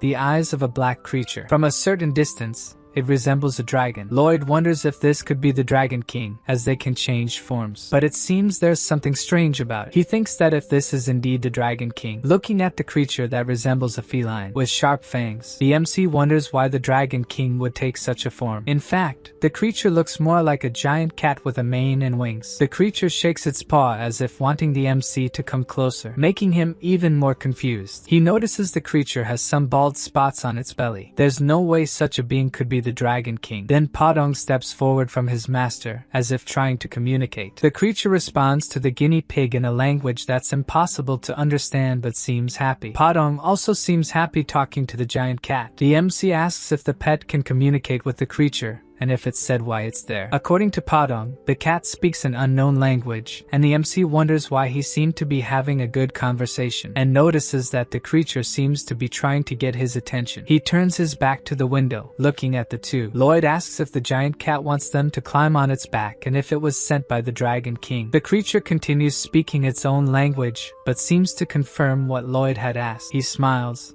thinking that the dragon Anticus kept his word, and mounts the creature, thinking he will gain a bonus life and a huge fortune. The two hold on tight as the cat flies quickly, and seems very happy on its journey. At that speed, Lloyd notices he looks uglier than ever. He thinks that if this is true for him, then it will also happen to Javier. But as soon as he looks at him, the swordsman looks even more handsome. Lloyd is upset and Javier says that beautiful people always look fabulous, no matter what happens. Then the MC shouts that this is a fraud, that that it shouldn't be possible. The duo is taken to the region of Gafil in the kingdom of Magentano, and we see the two walking through an extensive corridor. Lloyd is thinking that down there is the true knight of the novel, the most powerful being that ever existed, the Dragon King. They reach a cliff, and the dragon cat is right behind them. Below is a vast amount of gold and precious stones surrounding a castle. The MC even drools seeing all this wealth, while Javier finds it amazing that such a place exists underground. Then something catches Lloyd's curiosity. Down below, he can see a man sitting on a sofa surrounded by the riches. Thus, the duo descends in the direction of the man. Lloyd seems apprehensive as he approaches, while the man remains still. When the MC starts to greet him, it's as if he has been startled, and from his expression, he doesn't seem pleased at all. This makes the MC immediately step back, and Javier gets ready to draw his sword. In fact, the Dragon King is bothered by the numbness in his hand, leaving the MC shocked. Then the Dragon King turns his face. For a moment,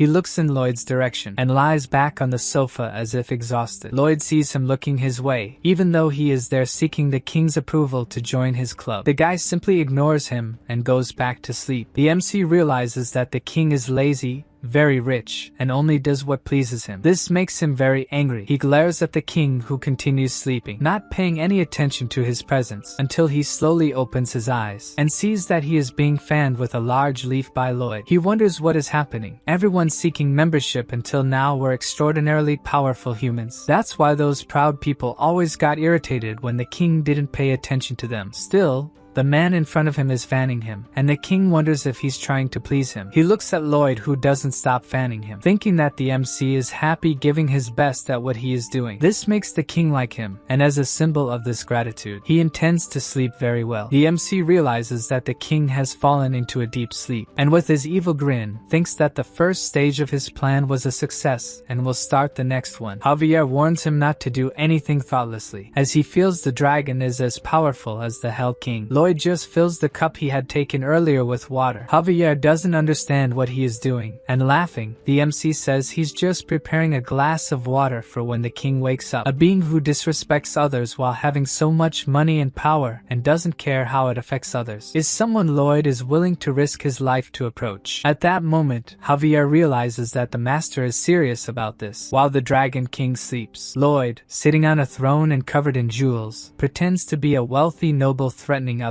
The target of the threat, also played by him, apologizes for being poor and not knowing who the noble was. The noble throws several jewels at the servant, telling the lowly being to pick them up and become rich. While the servant protects himself from the heavy jewels hitting him, noble Lloyd continues to throw gold, saying that the path to wealth is painful, calling the servant a fool. With open arms, he accepts all the jewels and asks the nobleman to keep throwing more. Javier watches his master throwing gold pieces in his little theater, and starts to think this isn't good. Somehow, he began to find it amusing. Suddenly, the nobleman Lloyd becomes apprehensive about something, making Javier curious about what could have happened. Then he angrily shouts that he is hungry and must eat, as a nobleman should never feel hunger. Staring at his master, the swordsman thinks that the MC has the mentality of a typical poor man. Lloyd finds the place amazing, having just dug up and found some kind of vegetable. Then Padong calls his attention to see something. He can hardly believe that Padong has found kimchi. He must be in paradise. Lying on a pile of gold and jewels, he delights in eating the kimchi and a type of sweet potato he found. Javier tells him that it doesn't seem like the king will wake up soon and asks how long the MC will keep doing these things. With a silly look of satisfaction,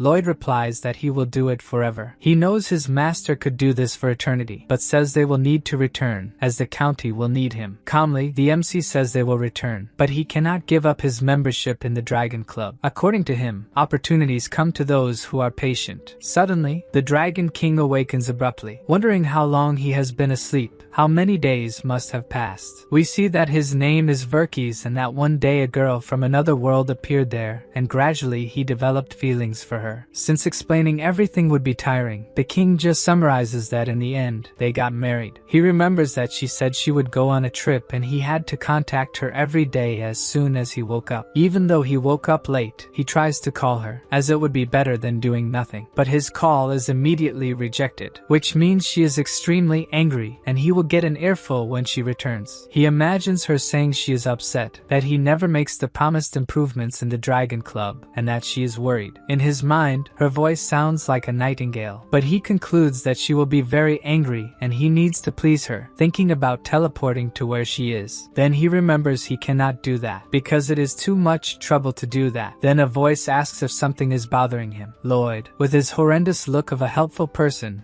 is staring at the king, who is startled, shooting rays from his eyes and asking if he is some creature from hell. The rays pass right by Lloyd and explode in the distance as if a bomb had fallen there. Then the helpful look on the MC's face transforms into a mix of astonishment and apprehension. He says again to the king politely that if something is bothering him, he can try to help. The king says the MC is indeed obsessive, as he almost killed him, but to the MC, it was only his fault for startling the king. Verkis really like Lloyd and wonders how the MC knows him so well. The MC is using a secret sales tactic, where the product being sold, or the customer's needs are the last concerns. What really matters here is whether the buyer likes the person selling the item. Then the king asks if he would like to know what he is thinking, and the MC humbly confirms. The king says the MC must not have a girlfriend. With his face, there is no way he has one, and he surely has never been married either. Gradually, Lloyd's eyes fill with tears with all this frankness from the king. He says that a man like that would not understand the problems of a married man. The MC exposes that the king must be having problems with his wife and that he always mediated his parents' fights. Thinking he could trust him at least once, he begins to talk about his wife, but he is soon interrupted by Lloyd. He says he will guess the king's problems since it must be exhausting for him to speak. All this concern from Lloyd makes him earn second place in the king's heart. As he will not let the king explain the situation,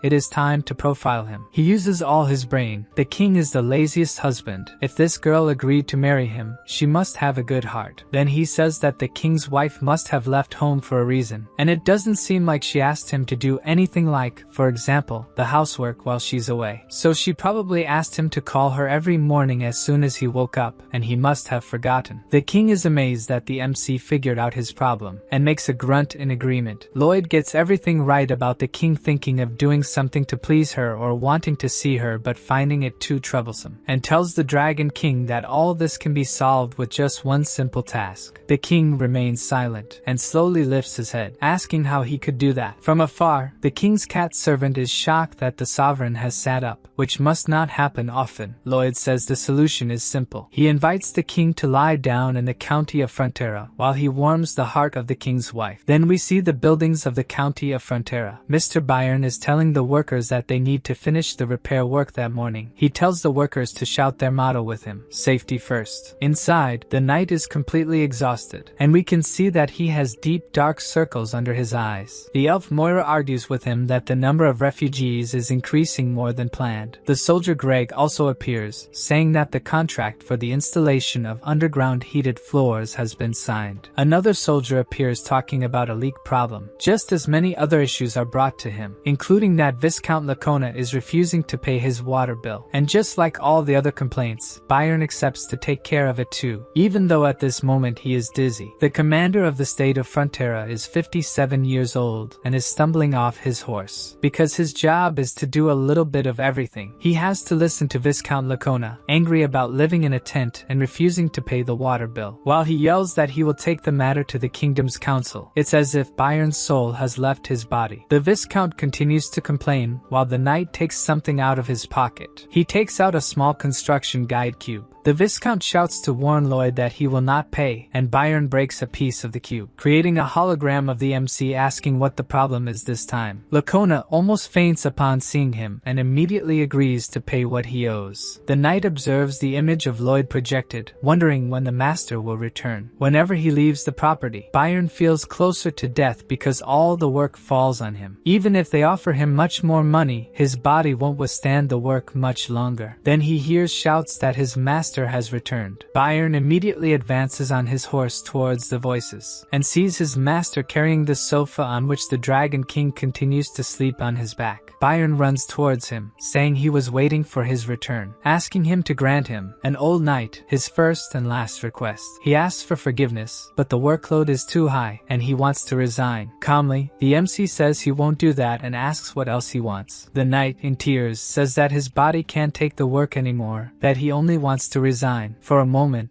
The MC looks at him thoughtfully. Then with an impassive expression, he walks past the knight and says that from that day, his payment will be 3 billion gold per year. Byron shouts to his master that this is not a monetary issue and that he won't disappoint his master. It seems that it was a monetary issue in the end. Then Lloyd notices something right ahead. His parents and several people from the county he helped are gathered to welcome him. For a moment, he wonders what that feeling is, until he smiles when he understands that that place has become his home, and he smiles happily at them. Sometime later, at the Frontera mansion, sleepily, the king says that the deal is that Lloyd will wake him up every morning so he can call his wife, asking if by doing this, it will make up for not calling her for a month. Seriously, the MC says that it won't make up for it, and the king questions if he trusted him and was deceived. According to the MC, they will start over, with the king showing that now he is a sincere man by calling her every morning. The Dragon King just stares at Lloyd, then gives a slight smile, and goes back to sleep, while the MC tries to ask about membership in the Dragon Club. With a sleepy, trembling hand and calling him annoying, the king asks Lloyd to bring his neck closer. He draws a very crooked design on the MC's neck, saying it's his bonus life. The king congratulates him on now being a member of the Dragon Club and goes back to sleep.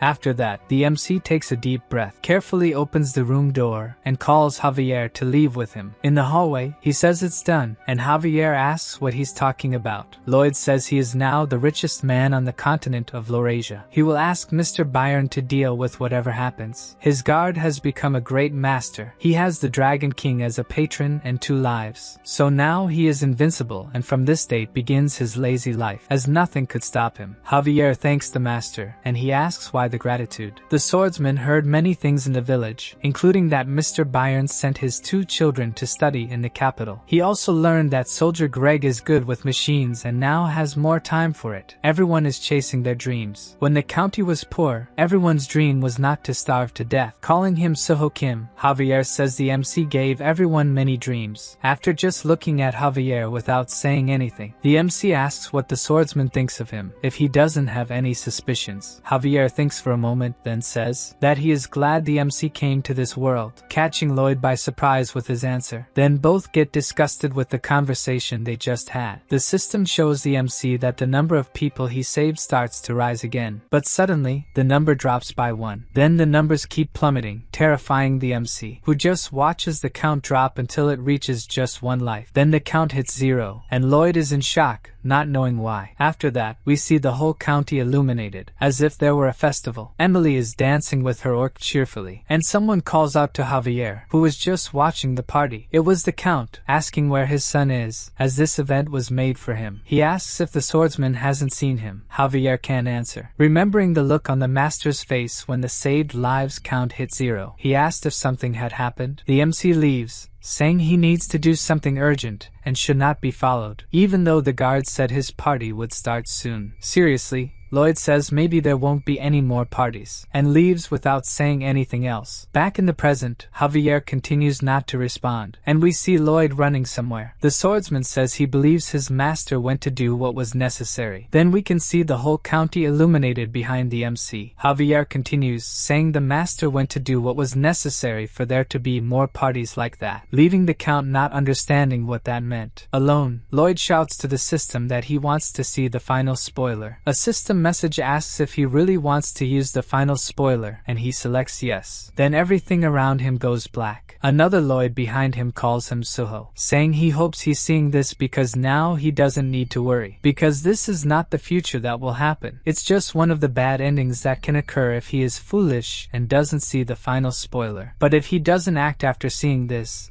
future will come true. On the day the MC saw the count of saved people hit 0, nothing happened, not in the following days. But about 3 years after that, a kind of red smoke starts to spread around Lloyd, and he reappears in a clearing. His parents were riding their horses without worries, making him wonder if something would happen to them. Back at the party, humans, elves, and orcs play instruments together, and the count and countess dance, excited at the celebration. Once again in the MC's vision, his parents had gone out for a ride as usual. Then a squirrel crosses the road in front of them, causing the count's horse to get startled, despite the count trying to control it. Seeing this, Lloyd shouts worriedly at the count, who at the party continues to dance happily with his wife. But in the MC's vision, ends up falling from the horse. Lloyd can only watch what is happening, thinking that it couldn't be true. Then the other Lloyd reappears, saying that about a month after this. Once again, we see the happy couple in contrast to what is about to happen. The other Lloyd's voice explains that the Countess never left his coffin's side, not even once. Angry about this future, the MC says it's ridiculous. It must be a lie, because he saved the two of them. They are perfectly fine, but the other responds that he was so shaken by this, that he didn't even attend Julian's funeral, leaving the MC paralyzed. While Scheherazade had gone out to give fencing lessons, someone came to their house looking for Julian, who perished in a common robbery. They say Scheherazade went mad after that and volunteered in a small regional war. She ran to the battlefield, seeming to have no will to live. Besides that, their beloved queen ended up becoming a tyrant. One day she lost one of her arms and became as bad as Lloyd had read in the novel. Terms and his family were caught by Asfahan rebels, and Sir Blanc followed the queen's irrational orders and also perished. Arash died in a hunting accident outside the county, Melika from dehydration, and Solitas closed herself off in a cave again. The MC screams for him to stop talking, but he continues, saying that each of them will die. So the MC tries to punch him, but the attack goes through him. Lloyd keeps saying for the spoiler to end. However, the other Lloyd still asks what he thought of this ending. If after seeing all this, he still believes he can stop this ending. Then he chokes, and starts coughing uncontrollably over the table. Then his trembling hand falls, but soon stops moving, and the MC witnesses the vision of his own end. He is completely silent, remembering that he lost his parents in his original world without being able to do anything. Then back to the county, which he observes from the top of the hill. The Count and Countess continue to dance without any clue of what awaits them in the future. Lloyd is fearful of losing everything he has again, but he is determined, and refuses to lose everyone for the second time. In tears, he says he won't stand by and watch this future happen. Then we see Draghi roaring. He is flying out of a lake, carrying Bibiang on his back, who is very excited, playing with his new friend. Meanwhile, at the Frontera mansion, it's time to wake up the Dragon King, who is sleeping deeply instead of calling his wife. Lloyd watches the king for a moment. Then he raises his hand, taking a deep breath. Then he uses his incredible musical talent to wake the sleeper. It works,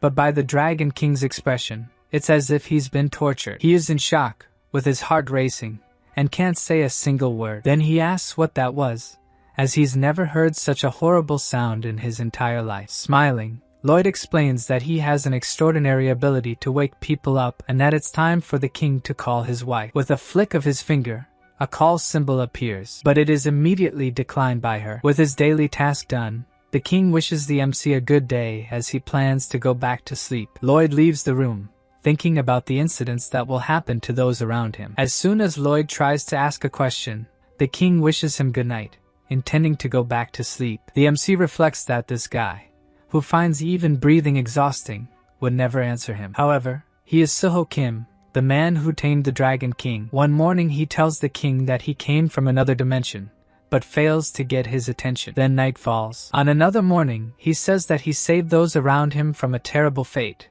but is ignored again. Another day passes. The MC tries again, saying that the people around him keep facing the same terrible fate. And once again, the king barely responds. Another day dawns. Once again, the Dragon King is sleeping. Half-conscious, he thinks that by this time he should have heard a noise terrible enough to wake the dead. Slowly, Verkis opens his eyes, realizing that Lloyd is sitting in front of him with his head down. He asks what the MC is doing, why he didn't wake him up, and Lloyd apologizes. With an unapologetic expression, he says that he forgot to wake the king for the last 10 days. This leaves Verkis paralyzed. He starts sweating cold, incredulous that this could have happened. Then he asks if he heard the MC right, but Lloyd explains that he was just joking. Verkis remains silent.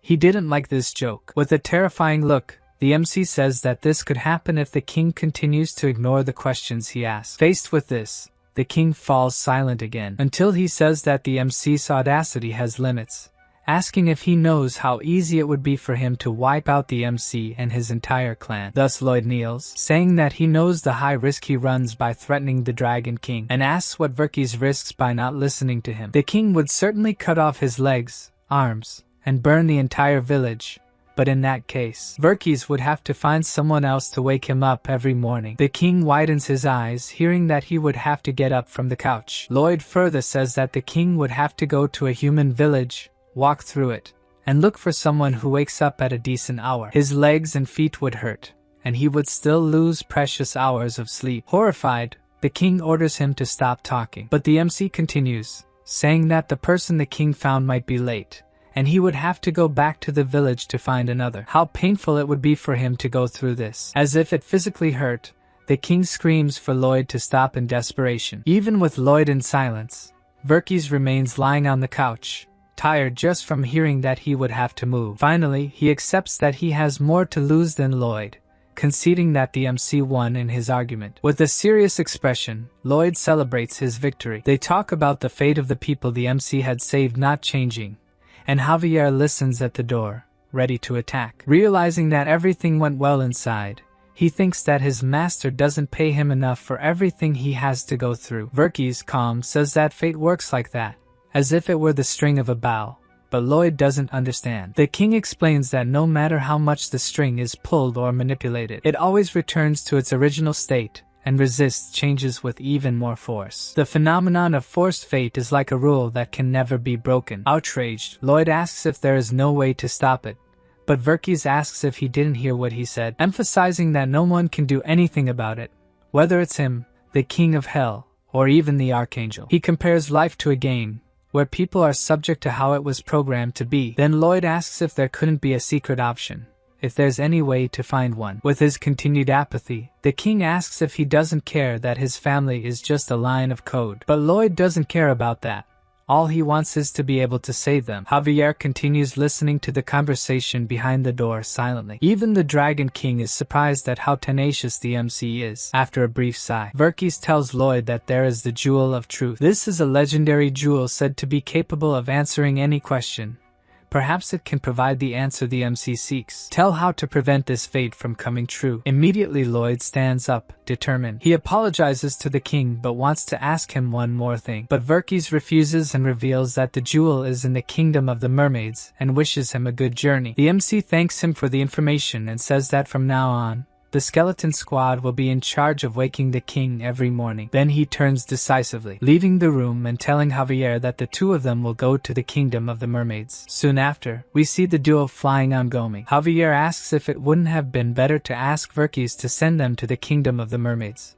But the MC says that he has no common sense. He can kill them in the blink of an eye, so they should be careful and not bother him. Arriving at Cremo, Lloyd says that he has all the necessary clues to guide them to the kingdom of the mermaids. In the novel, it is said that this kingdom is in the most difficult seas. This must be the northern sea of Laurasia, a popular spot for whaling ships departing from the port of Cremo. If they are going to search for the kingdom, it's the best place to start the search. Near the port, there is a fair with vendors from various parts of the kingdom, selling the most diverse products. Observing this, Lloyd notices that this place has become much more lively since his last visit. In the novel, the city was desolate after the Gigantitan, and Count Cremo falls into despair after helping Javier. Beggar children spread throughout the city, and the place fills with vagrants. But thanks to everything Lloyd did in that place, his reality is very different from what it was in the novel. The MC observes the liveliness of Cremo. He knows that he is responsible for making that city happy,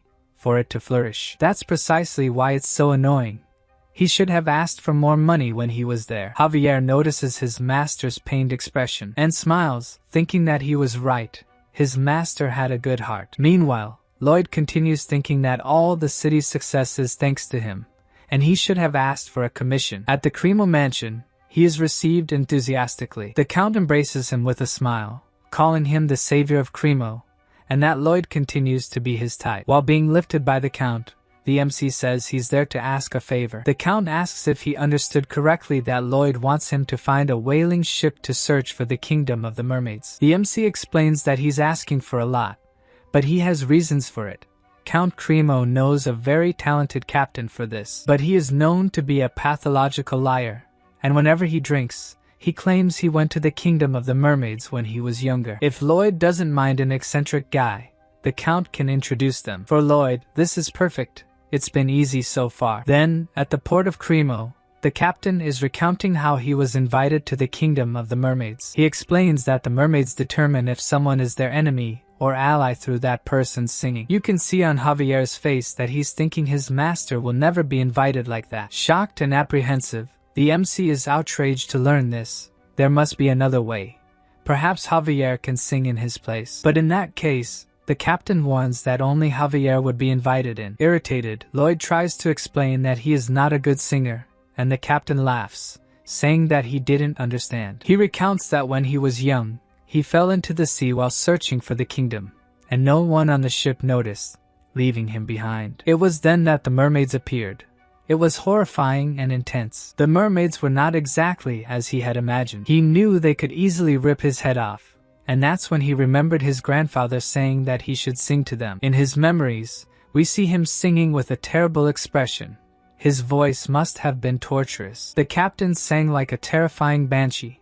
At first, the mermaids made faces as if they couldn't stand the sound. But then something happened. Their ugly faces turned into gentle smiles. The mermaids don't listen to the rhythm or tone but to how true the person's heart is. Lloyd reflects on what he said, remembering his parents from this world. He thinks of his brother and Scheherazade, and all the important people to him in the county. After thinking of all the people he wants to save, the MC decides to hire the captain and his ship to take them to the Mermaid Kingdom. At first, he was only thinking about making a lot of money. The captain says they can't leave now because it's not yet whale season. But now Lloyd doesn't care as much about money and offers a large sum to the captain. Seeing the amount, the captain immediately changes his mind and says they will depart in 10 minutes. One night, a month after they set sail, they reached their destination. The MC chose not to ride Goming or Draggy on this mission, as the mermaids might see them as a threat. That's how desperate he is.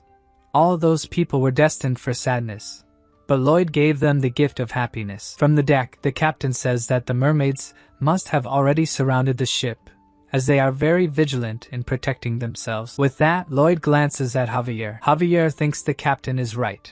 There are hundreds of them surrounding the ship. The MC wants to protect these people's happy fate, no matter what he has to do, so he starts singing serenely, asking in his thoughts for the mermaid's help. They stare at Lloyd with a frightening gaze as he begins to sing. The MC sings to them without stopping, and looking at him, it doesn't even seem like he's such a bad singer. Soon the mermaids' expressions change, as if they were hypnotized by Lloyd's voice. Even Javier can't take his eyes off him. That voice comes straight from Suho Kim's heart, and the mermaids keep looking at Lloyd. Then, their eardrums explode with the infernal noise he produces. They throw a spear at him, breaking the part of the ship where he was standing. With a fierce expression, one of them shouts that this is a declaration of war.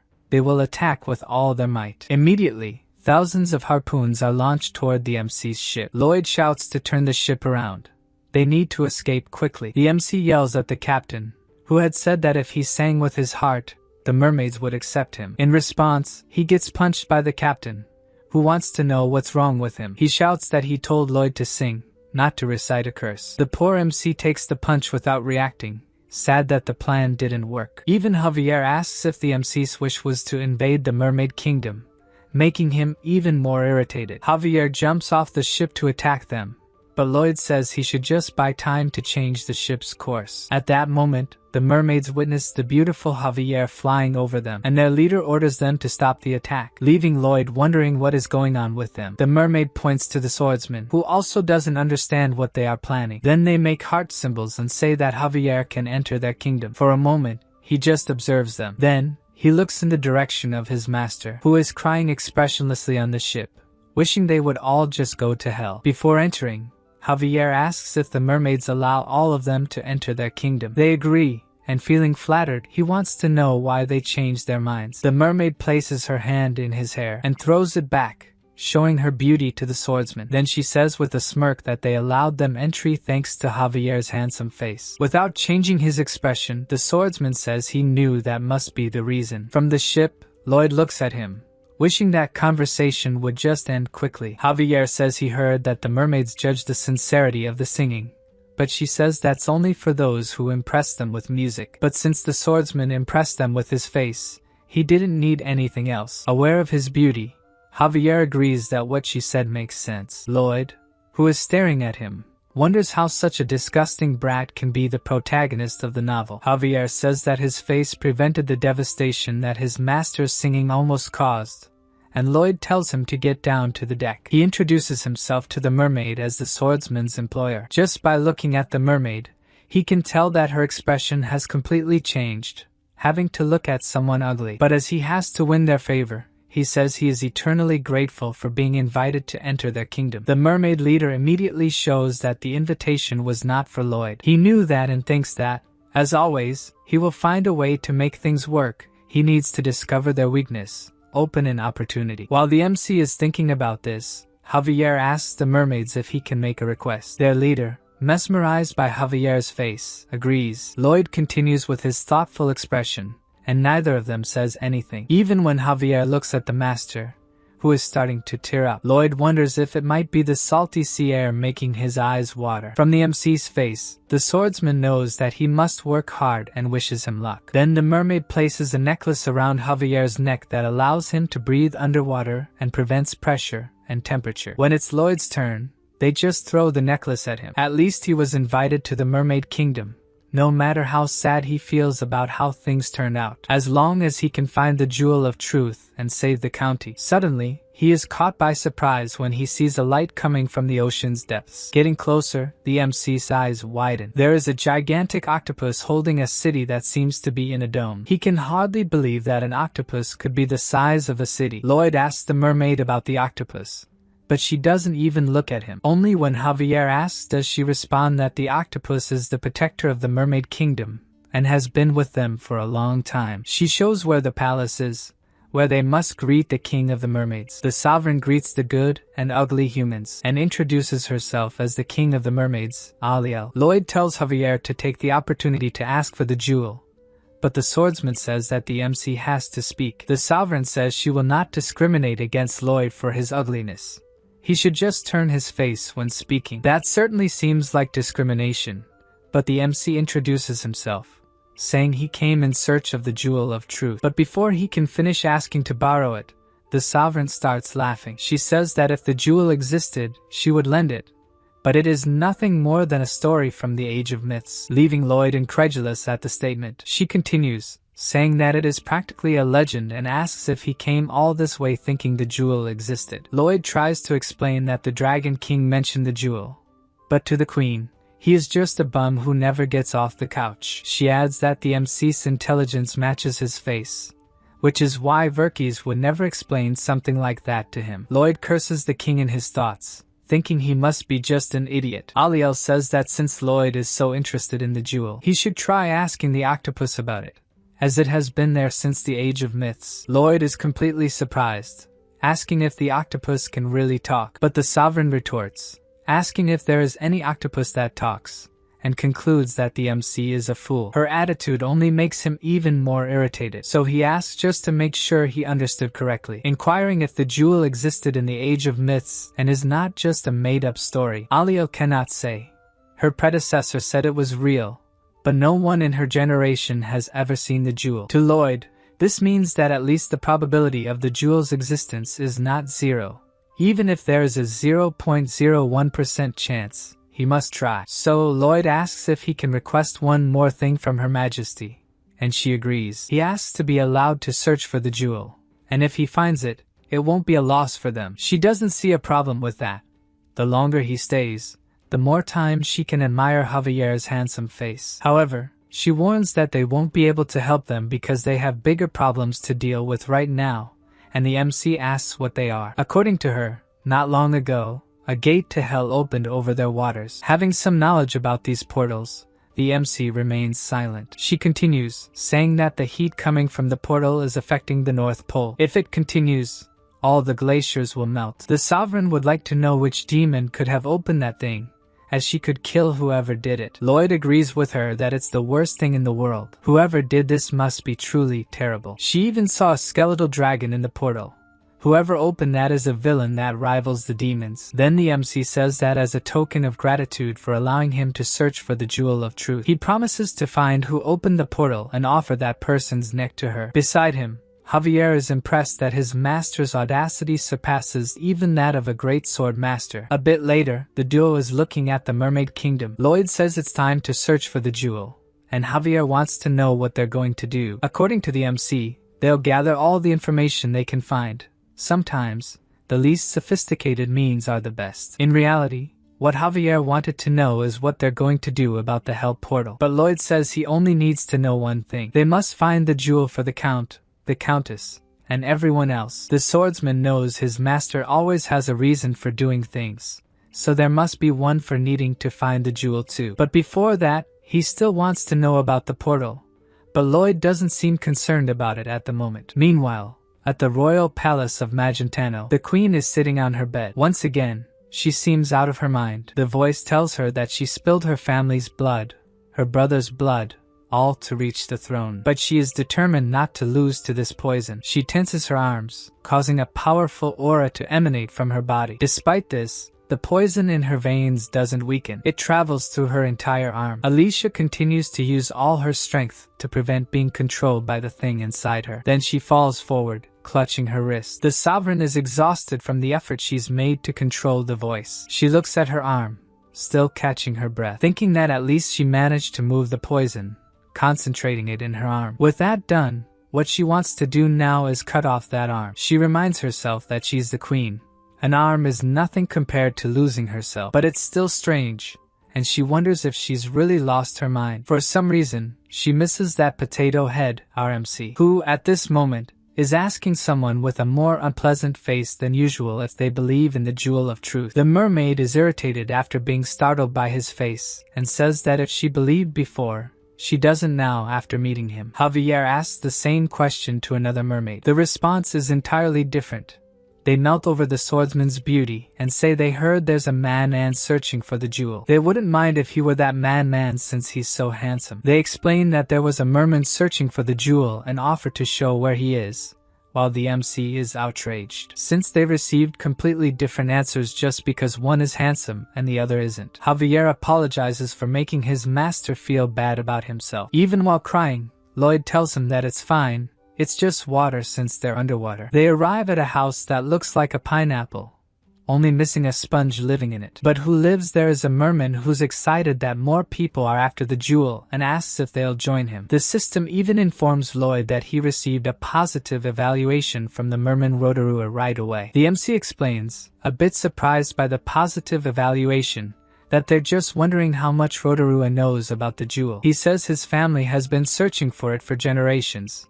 And despite everyone laughing, the jewel was in the ocean until the second era of myths. Lloyd realizes the guy is a nerd who wants to share everything he knows with a companion, so he won't shut up anytime soon. Rotorua says that 10,000 years ago, at the end of the Great Tribal War, the jewel of truth crumbled. This part of the story catches the MC's attention. He asks if the jewel broke into pieces and disappeared, and Rotorua mentions that most people don't know this, but actually, the jewel of truth is a building. The sophisticated placement of mana in each brick and pillar gave the construction the ability to think and provide answers. The MC reflects that it must have been like a computer with artificial intelligence that ran out of mana instead of electricity. And he wonders if he can do something since it's broken.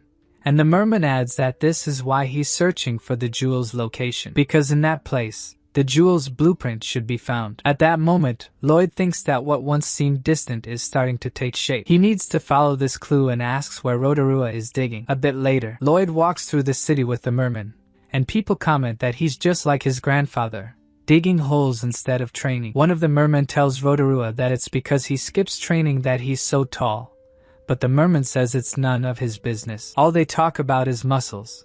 That's why most of them have arthritis after 40.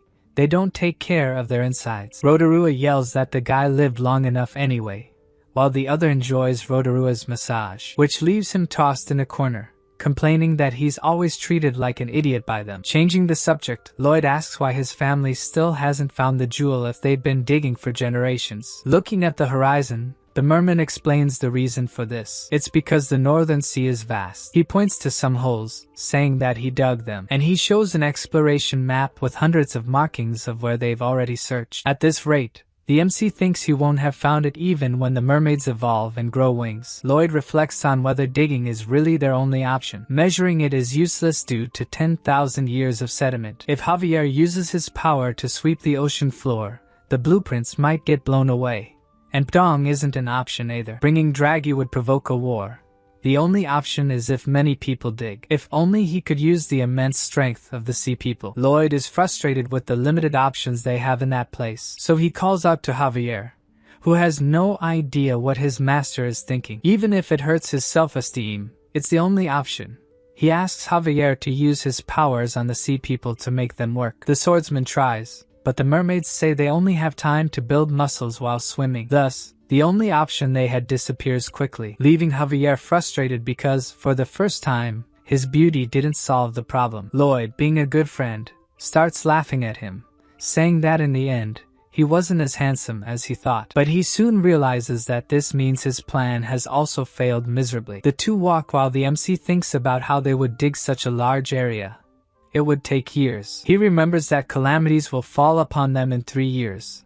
They don't have much time until then. Then Javier says the area they're in is much warmer. Lloyd explains that it's due to hydrothermal vents. The water flowing down there is heated by magma, and then expelled upwards. As soon as he finishes saying this, an idea pops into his mind. He remembers Rotorua saying that sea people over 40 develop arthritis, and he looks towards the heated water rising. He's found a way to get what he wanted and calls Javier to help with this plan. Lloyd wants to make a sauna there.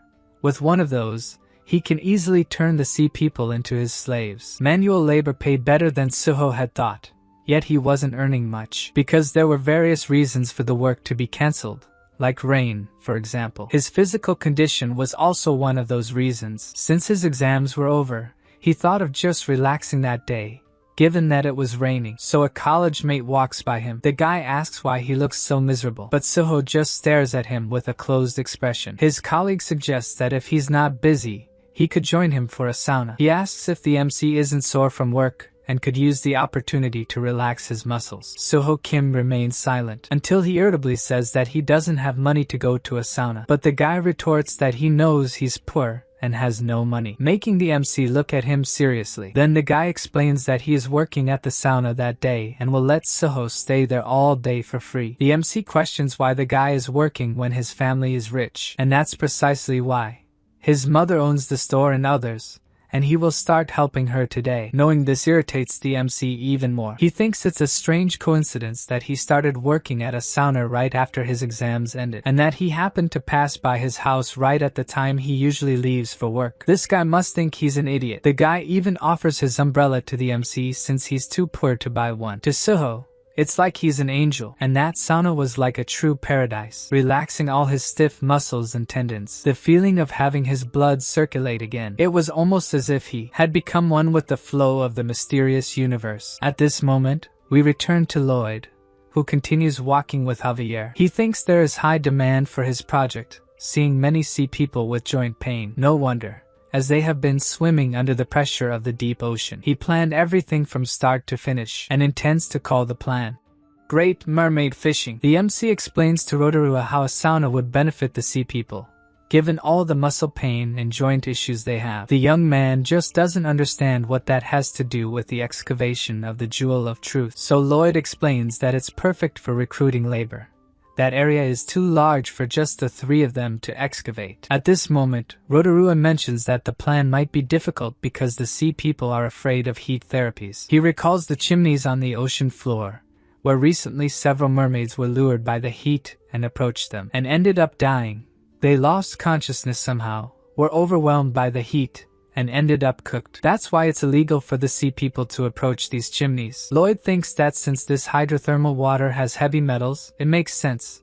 But still, he says that those hot chimneys will solve their problems. The first step is to build the sauna, laying the foundations where the construction will be, and for Javier, the chosen location is too far from the chimneys. But Lloyd explains that it has to be far because safety comes first. Then he uses his ability to create the plans, following the construction guidelines. The MC asks Javier to dig according to the guidelines while he goes to get the materials for construction. Javier grabs his sword and takes a deep breath, and then starts carving the area with the sword. Before leaving, the MC says that Javier is acting strange, doing everything he asks without asking many questions. Normally, he would ask why they are searching for the jewel or what will happen if they don't find it. After a moment of silence, Javier tells the master to hurry and get the materials, or something bad will probably happen in the county. Before leaving, Lloyd calls him once more and sincerely thanks him for what the swordsman is doing for him. Javier gives one last look to his master before he leaves, and Lloyd maintains a serene expression. But then the two practically vomit that kind of sappy conversation.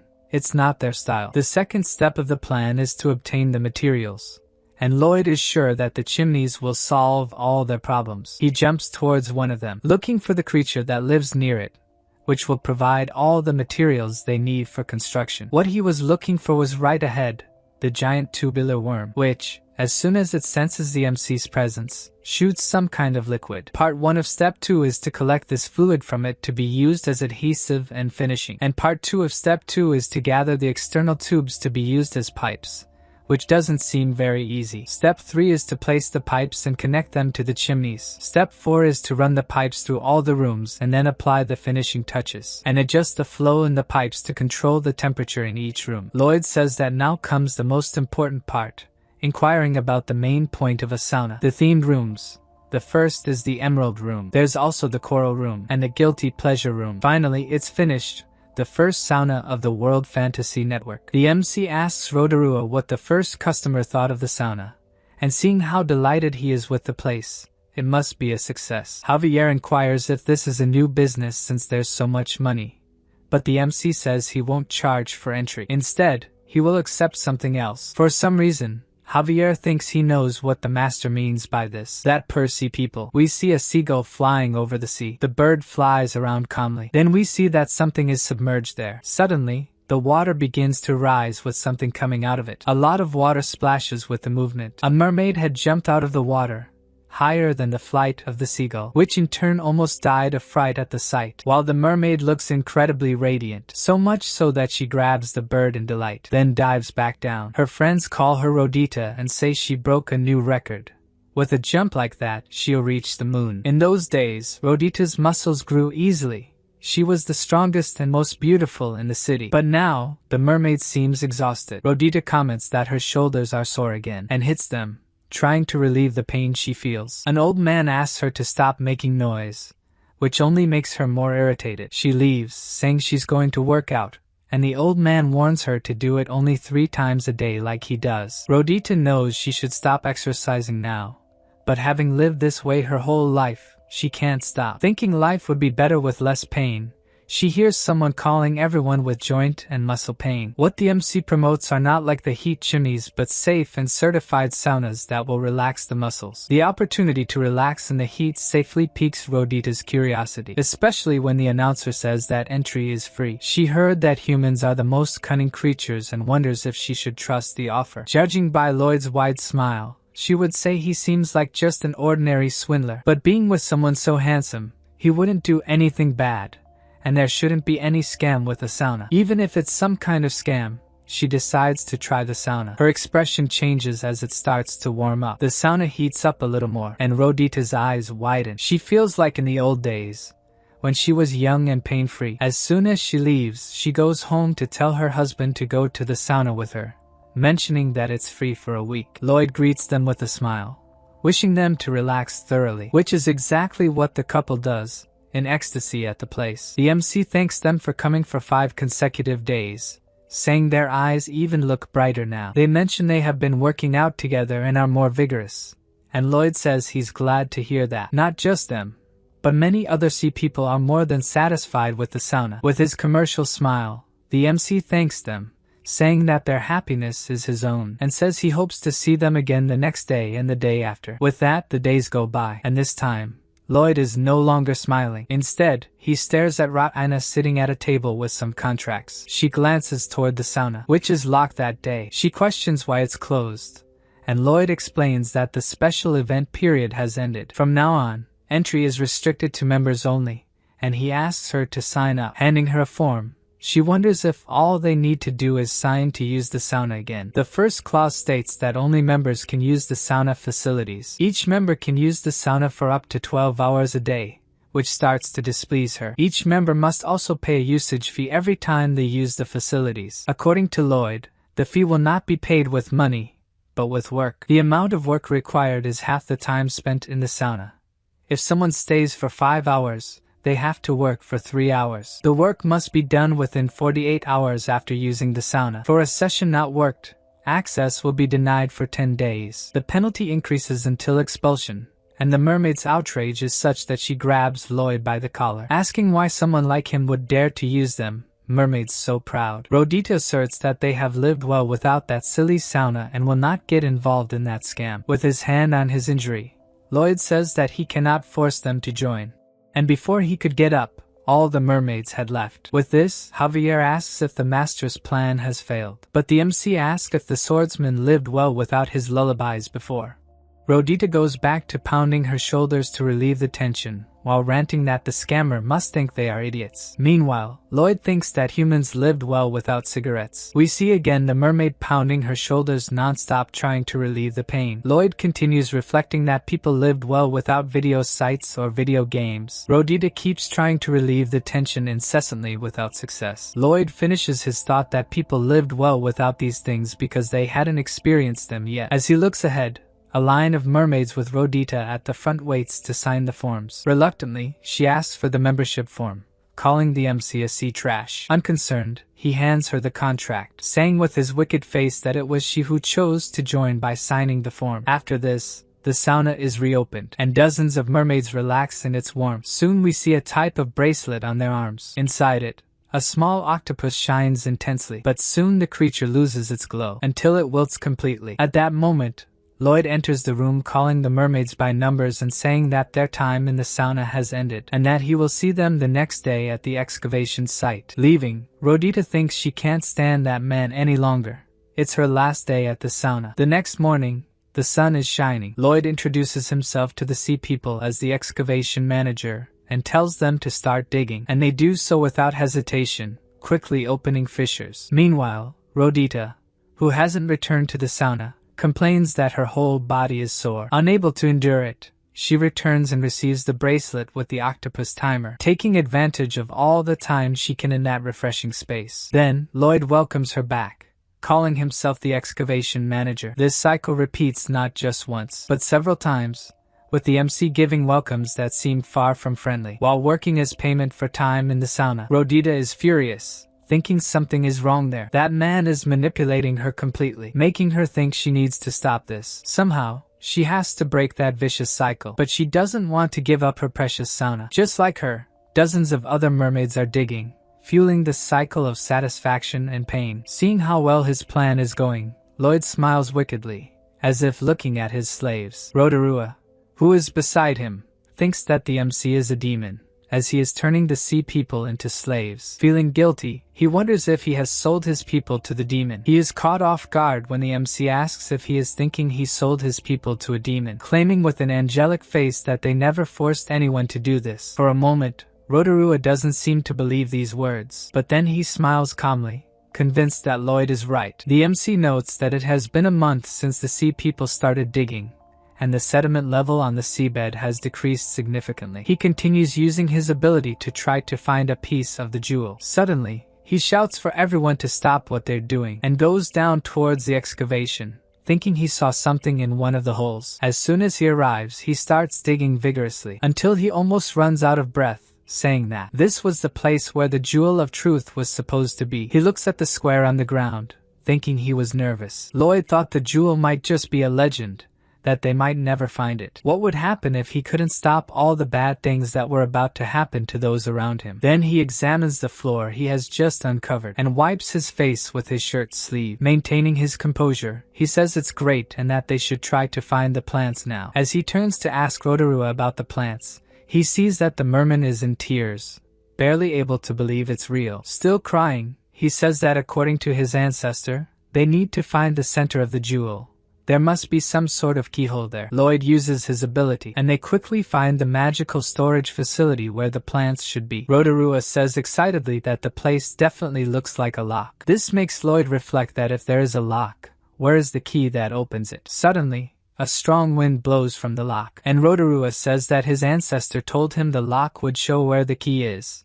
But he didn't expect it to be like this. Lloyd looks in the direction the wind is blowing, noting that the gusts are going in the direction of the giant octopus holding the sea people's city. The MC thinks the lock would show where the key is, but it can't be in that place. Meanwhile, the poor elder octopus suffers with the wind blowing towards it. Then Lloyd shouts, asking if the key is in the creature's stomach, which, with the force of the wind, can no longer hold the dome containing the city and lets it go, making the city tremble with the impending fall. The sovereign of the kingdom warns that if they fall to the ground, they will be doomed and orders the entire kingdom to evacuate. One of her aides explains that fortunately most of the citizens are outside the kingdom because they were called by the human visitor, which makes the queen think that Lloyd was a good guy in the end.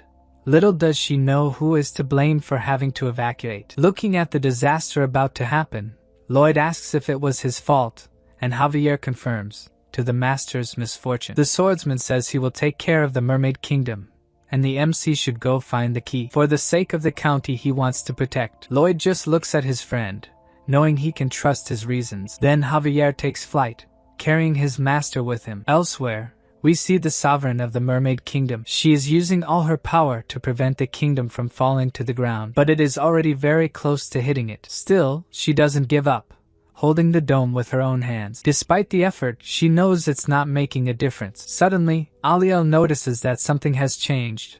The kingdom has stopped falling. She realizes it's because of the human beside her, and says that everyone is grateful to both of them. Javier thinks for a moment, until he says it was nothing, having lost all his shame just like his master. Meanwhile, Lloyd approaches the giant octopus that doesn't seem to be feeling well, and puts the tentacles in front of its mouth in desperation. The MC would recognize those symptoms anywhere. That octopus is clearly suffering from indigestion. The giant octopus is feeling unwell. It moves desperately, preventing Lloyd from getting close to it. The whole sea becomes turbulent due to its movements, making things difficult for the Queen and Javier, who are preventing the city from sinking to the bottom of the ocean. Even on the surface, the sea is agitated. The MC tries to think of what he can do to cure the octopus's indigestion, remembering a similar experience he had. Back then, he still had his parents in his previous world. After checking him out, his father said he was bloated. At that moment, the MC wanted to vomit,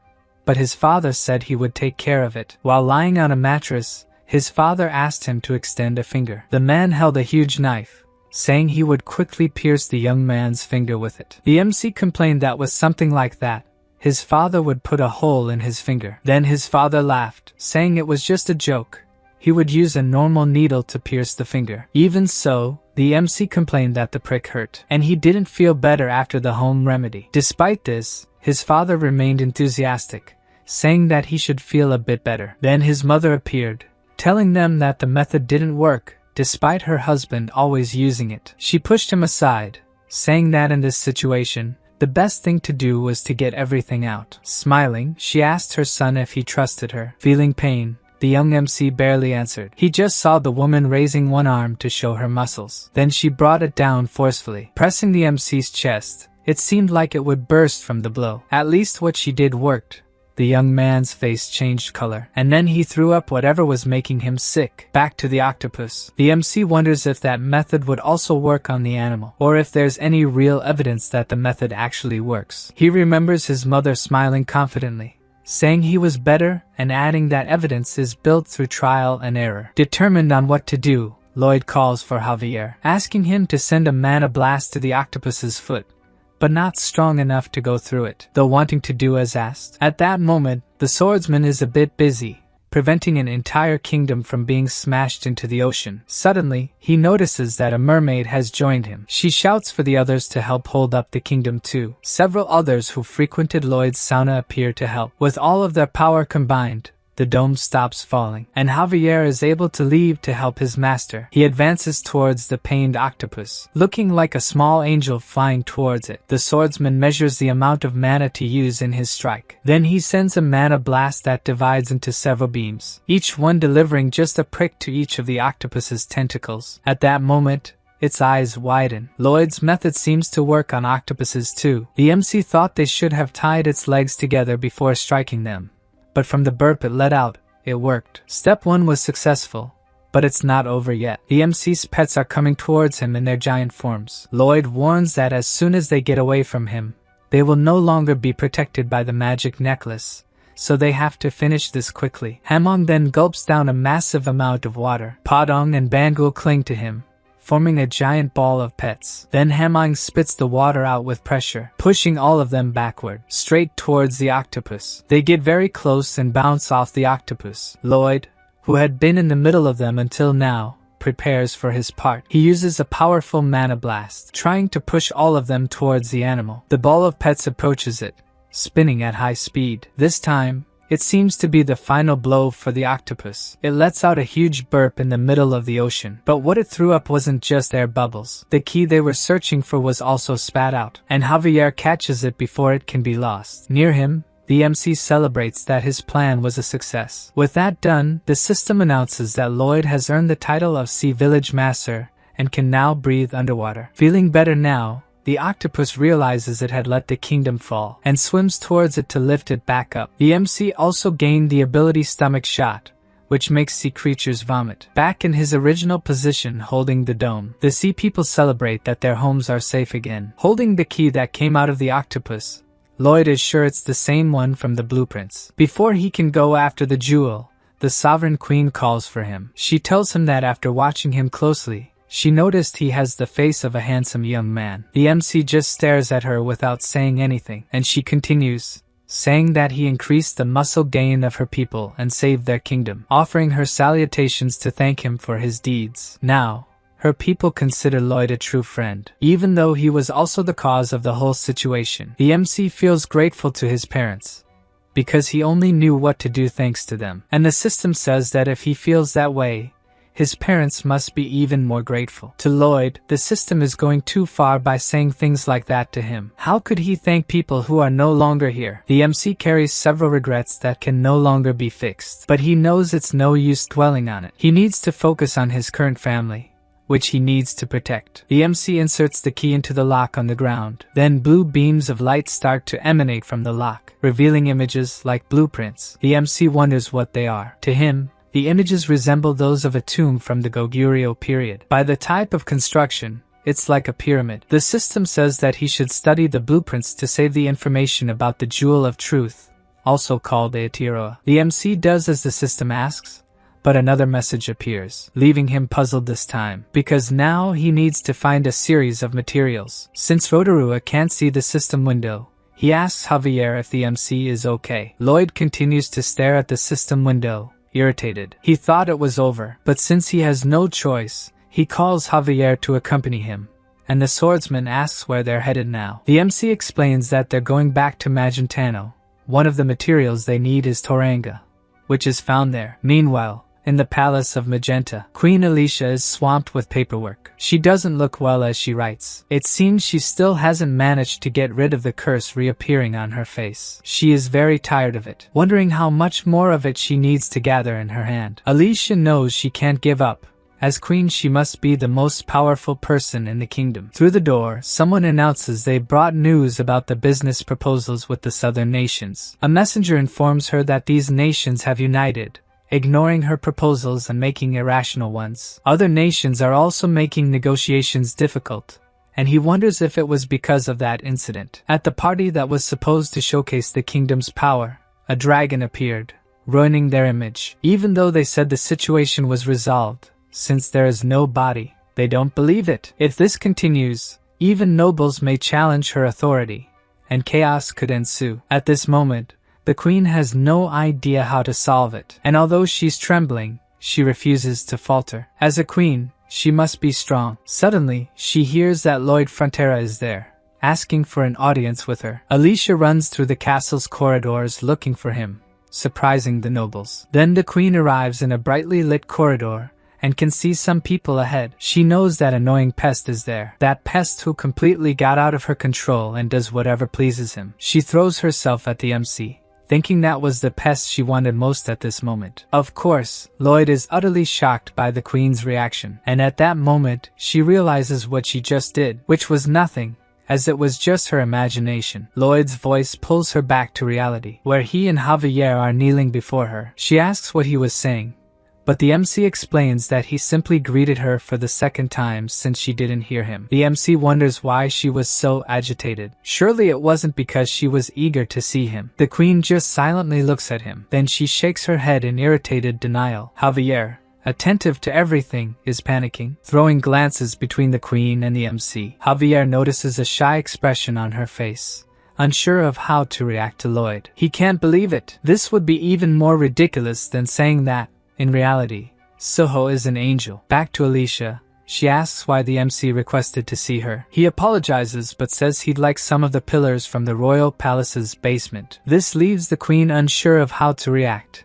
She didn't expect to hear something like that. But smiling, the MC says that in exchange, he'll make those rebellious neighboring nations do whatever she wants. Still in the Mermaid Kingdom, Lloyd was thinking about the plants for the Jewel of Truth. When he clicked on Toranga from the materials list, the system showed him a kind of recording from the Great Tribal War during the era of myths and the battle for the jewel during that time. A mermaid quickly asked the jewel a question at a critical moment, perhaps whether they would win the war. But whatever it was, harpoons the size of cedar trees destroyed everything. Then several tribes began looting the ruins, using them as war trophies. A giant took a bit of Toranga and carried it to the land. That giant would build a kingdom and rule over humans.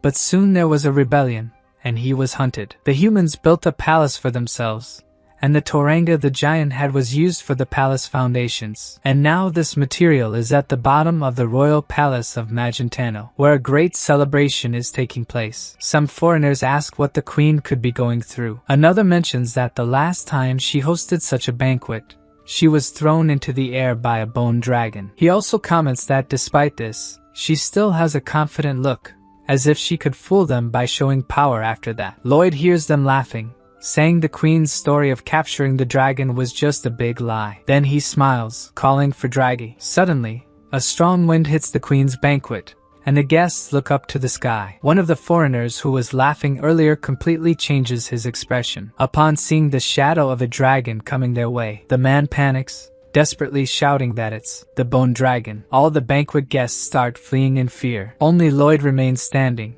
smiling without moving. He tells everyone that the dragon is acting strangely. At that moment, the annoying foreigner stops fleeing to pay attention to the dragon, which at that moment is standing in front of Queen Alicia. After letting out a small roar, Draghi turns to face him, like an obedient puppy. Seeing this, the guests are petrified, while Lloyd has a triumphant look on his face. The queen extends her hands without showing fear. Then she touches the dragon, petting it to show it wasn't a threat. The foreigner from earlier immediately shouts for his companion to go back and report this to their king. With this display of power, they'll do whatever the queen wants. She had more power than all of them. Then they all kneel, swearing loyalty to the great queen of Magentano. Even catching Lloyd's attention, she says that in the name of the kingdom of Magentano, she declares Lloyd Frontera, the man who made the dragon surrender, is the person with the most merit in the entire kingdom. The title rivaled royalty, and all the guests look at the MC,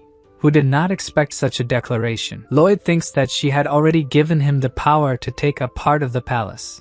She didn't need to do this too. At that moment, Alicia smiles at him. He doesn't quite understand the reason for her smile, unlike Javier, who remains shocked, knowing what it meant. Later that night at the palace, Lloyd inquires why the queen had called for Javier, and he explains that she said she needed to train and would also take the opportunity to discuss something with her. Lloyd is curious about what he would talk about, and the swordsman asks if he felt anything when he was with the queen. Without any expression, the MC says the only thing he felt was the queen's royal presence. Before leaving, Lloyd asks if Javier noticed anything strange about her right arm. The swordsman asks if he's going somewhere, but the MC remains silent, then reveals that he'll take the opportunity to visit his younger brother while he's there. Javier seems thoughtful about Lloyd calling Julian his brother. Far from the palace, Scheherazade is training Julian, complaining about his combat stance. Despite trying hard, he was far from keeping up with her speed, as she appears behind him. But instead of landing an attack from behind, she gives him a passionate kiss on the cheek, leaving her husband completely embarrassed. As a gesture of affection, he kisses her hand. A couple completely in love and happy. The MC, who had gone to visit the couple, was just watching the scene with a look of disdain. To him, his brother lived a wonderful life that he would never enjoy. He would just live alone until the end. Upset, He doesn't even greet them and decides to leave. But before going, he casts one last look at the loving couple, remembering the terrible fate that awaits them, unless he can do something to change their future. The MC wishes that the couple can continue to enjoy that happiness. He will do everything he can to ensure that. On the way back, he hears murmurs from someone telling how they were expelled from the academy because of someone. If they hadn't done that, everything would have been different. The man explains how he blames the MC for his problems. As soon as Lloyd turns to see who is saying that, the hooded man is running toward him with a dagger, cursing him. The scene shifts to a young man in the academy's uniform, where Thanos walked proudly in front of a group of students, being greeted by other students. At that time, he was the most powerful person at the Royal Academy. A student walking with him points to another student. It was Julian, saying that he was the student who had ranked first that time. Even though he was a genius with magic, had a brilliant mind, and was the son of Duke Thanos, he had lost to Julian, who shrank in a corner as he and his group passed by. He tells a companion that he no longer wanted to see Julian around unless he was broken and injured. If the other didn't do as he commanded, his family would be held responsible. Everyone bowed to him, not just the students, but also the teachers and the principal. But he and his father were found guilty by the Queen for corruption and other illegal acts at the academy. Because of these crimes that insulted the name of Magentano, she stripped all the titles and assets that the Thanos family possessed. And that's when everything started to go wrong. His father tied him to a tree and blamed him for everything, saying he should take responsibility for ruining the family. Using a sword, he planned to end his son's life. He received the painful blow, unable to defend himself. If he weren't so gifted with magic, he would have died there. But thanks to his powers, he pulled the knife from his body and freed himself from his bonds. Thanos walked away, reflecting on how he had lost everything he had. He had nothing left. No, in fact, there was only one thing that made immense anger grow within him. Thanos wanted revenge for everything that had happened to him. Returning to Thanos' attack on the MC, Lloyd easily blocks the attack, which wasn't expected by his attacker. The MC looks at him with disdain, and holding Thanos' arm, he prepares to land a punch on him, which he does precisely and throws him backward. Looking at the man on the ground, Lloyd asks who he is but doesn't care much if he doesn't answer. He concludes that the opponent must have been expelled for misbehaving. Being attacked in that area by someone of that age, it was obvious to Lloyd. Furious at being treated this way, Thanos flings his blood toward the MC. The liquid transforms into spears heading his way. But thanks to the shovel he was carrying, Lloyd manages to defend himself from the spears coming at him, and even counterattacks Thanos. Now he's a bit more interested in the guy, seeing that he can use blood magic. In the novel, there wasn't any character capable of using that type of magic. Furious, Thanos yells that the MC is not the most deserving, just a miserable villain. A piece of disgusting trash, who would turn against his people at any moment, killing anyone who didn't benefit him, leaving the MC speechless with that declaration. Meanwhile, in the palace, Alicia responds to Javier, saying she just finds the MC very talented and wants him by her side. The swordsman questions if that's the only reason she wants the MC by her side, and she reaffirms it, saying he's acting strange. Alicia says she has no idea where Javier is going with this conversation. Then he says that he believes even the most powerful warrior needs a home to return to and rest, and there needs to be someone there to wait for him, to be with him while he sleeps. By now, there's no way the queen hasn't understood, but she remains silent. Meanwhile, her important person is on top of Thanos, beating him to get answers. It was rare for someone to get Lloyd so mad, but he had managed it. While continuing to punch the guy, Thanos begins to make blood inscriptions without the MC noticing. Then he gives a wide, frightening smile, leaving the MC puzzled about what he was plotting. Suddenly, Thanos' blood on the ground starts to move, rising like some kind of whirlwind. Lloyd could hardly believe what he was seeing. The thing Thanos created managed to have an even uglier face than the MC's. Worse than that, the creature didn't come in peace. It was about to attack him. At the palace, Javier, still in conversation, notices something strange, being reprimanded by Alicia for losing focus during their match. Like the gentleman he is, he apologizes to the queen, then flies off without saying another word. Near the palace, Lloyd is being attacked by that strange magic. Sensing something was wrong, the swordsman tries to reach his master as quickly as possible. At that moment, the monstrosity is about to swallow the MC, who has been completely immobilized by it. Then our savior appears, tearing the creature to pieces as if it were nothing. With that done, Javier looks for the one responsible for it, who is panicking because his creature was defeated so easily, and in excruciating pain, as Javier cuts off his arm. The whole scene happens very quickly. As soon as Javier finishes, he picks up his master to place him in a safe spot. As he does so, Thanos tries to reach his severed arm, which still held the dagger. Trying to stop him, Javier flies toward the mage, but it's too late. He managed to grab the dagger. Then a new blood whirlwind appears. Right in the middle of it was Thanos, holding his arm in his mouth with an insane look in his eyes. Suddenly, the whirlwind disappears, leaving only a puddle on the ground. As soon as Javier lands in front of it, he is certain that the mage has completely disappeared. Looking at what happened, the MC wonders what that was and who uses that kind of magic. Elsewhere in the kingdom, we see a red stain on the ground like the one in the city. Then another whirlwind arises from it, bringing with it a severely injured Thanos. In the city, Lloyd tells Javier that the guy must have been expelled from the academy for bullying, but he doesn't recognize the magic used. Meanwhile, the mage crawls on the ground, holding his arm and cursing the two. Javier blames himself for not decapitating the guy when he had the chance, but the MC consoles him, saying there was no way to know he would disappear. Furious in the ruins, Thanos yells that he will never forgive them as he tries to fix his arm. To ease the swordsman's guilt, the MC says that with him around, that mage will never be able to touch him. Even so, Javier remains worried for letting the mage escape. Meanwhile, Thanos continues screaming alone that he will kill them all. Suddenly, a system window appears for Lloyd, showing that now the number of lives he has saved is no longer 0. Now the count changed to 1 less life saved. The MC panics, wondering what that could mean, that his arrival in that world might mean someone's death. The next day, in the palace, Lloyd is a bit wary of the queen's decision. She had him completely surrounded by bodyguards to the point where he could hardly move. According to her, that was the standard level of security when someone was threatening the life of the kingdom's most meritorious person. She orders a general to deal with anyone who approaches Lloyd, and he confirms the orders. But the MC protests that this won't work, as he has Javier, who is more powerful than thousands of soldiers. This convinces the queen to disperse the bodyguards, and she tells him she will investigate the blood magic.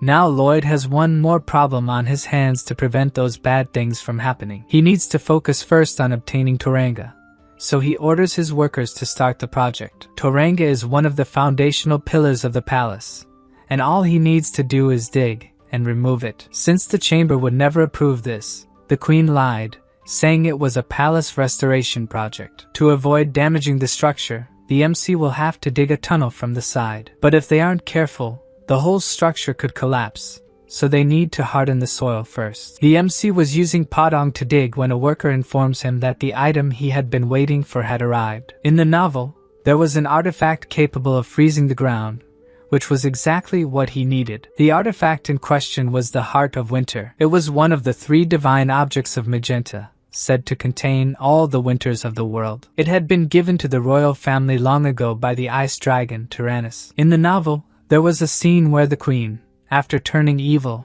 froze an entire enemy army with the item. To use such an object, they would need the chamber's approval, but thanks to a little bribery, Alicia managed it. With the Heart of Winter, the MC will be able to safely remove the Toranga, but he will need to put another block in its place. Passing by a group of mages, one of them catches Javier's attention. It was none other than Celuria, the swordsman's crush from Namarin. His eyes widened when he realized it was her, but the girl just greeted him briefly and went on her way. Lloyd's comments to him that she's a brilliant mage, so it's no wonder she's handling such a powerful item. He encourages Javier to go talk to her, knowing the swordsman missed the girl. However, Javier plays dumb, but the MC insists, saying he saw what was going on between the two of them. He says he can tell when one person likes another just with a glance, having a 100% accurate radar. In this case, Javier thinks that this ability doesn't work at all when it comes to its user. The swordsman says he can't leave his master,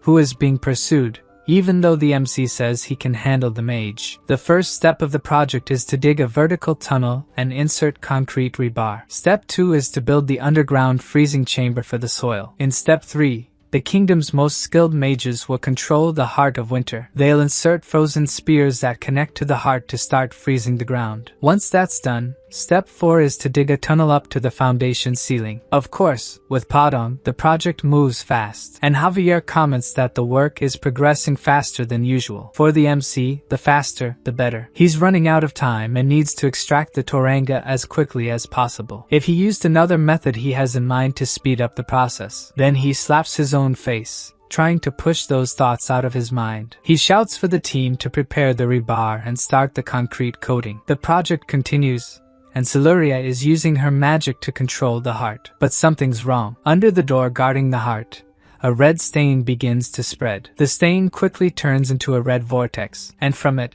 Thanos emerges, completely enraged. A few days earlier, 2 nobles were discussing Lloyd's rapid rise as the kingdom's most meritorious person. Duke Toscano, leader of the chamber, said it was dangerous to let the MC be so successful, as many noble families had been disadvantaged because of him. The others still questioned the queen giving Lloyd access to one of the empire's most precious items. Toscano wanted to find the MC's weakness to bring him down. More than that, he wanted to get rid of Lloyd and the queen all at once. Alone, the Duke reflected that with Lloyd's bodyguard, it would be almost impossible to assassinate him. Suddenly, someone appears behind him, saying it's been a while since they last met. Startled, the Count turns to see who the intruder was. Werthrode introduces himself as the 3rd son of the former Duke Thanos, and asks how the Duke was doing. Toscano is shocked to learn that the young man is still alive. The mage says it seems something is troubling the Count. If what's troubling him is Lloyd Frontera,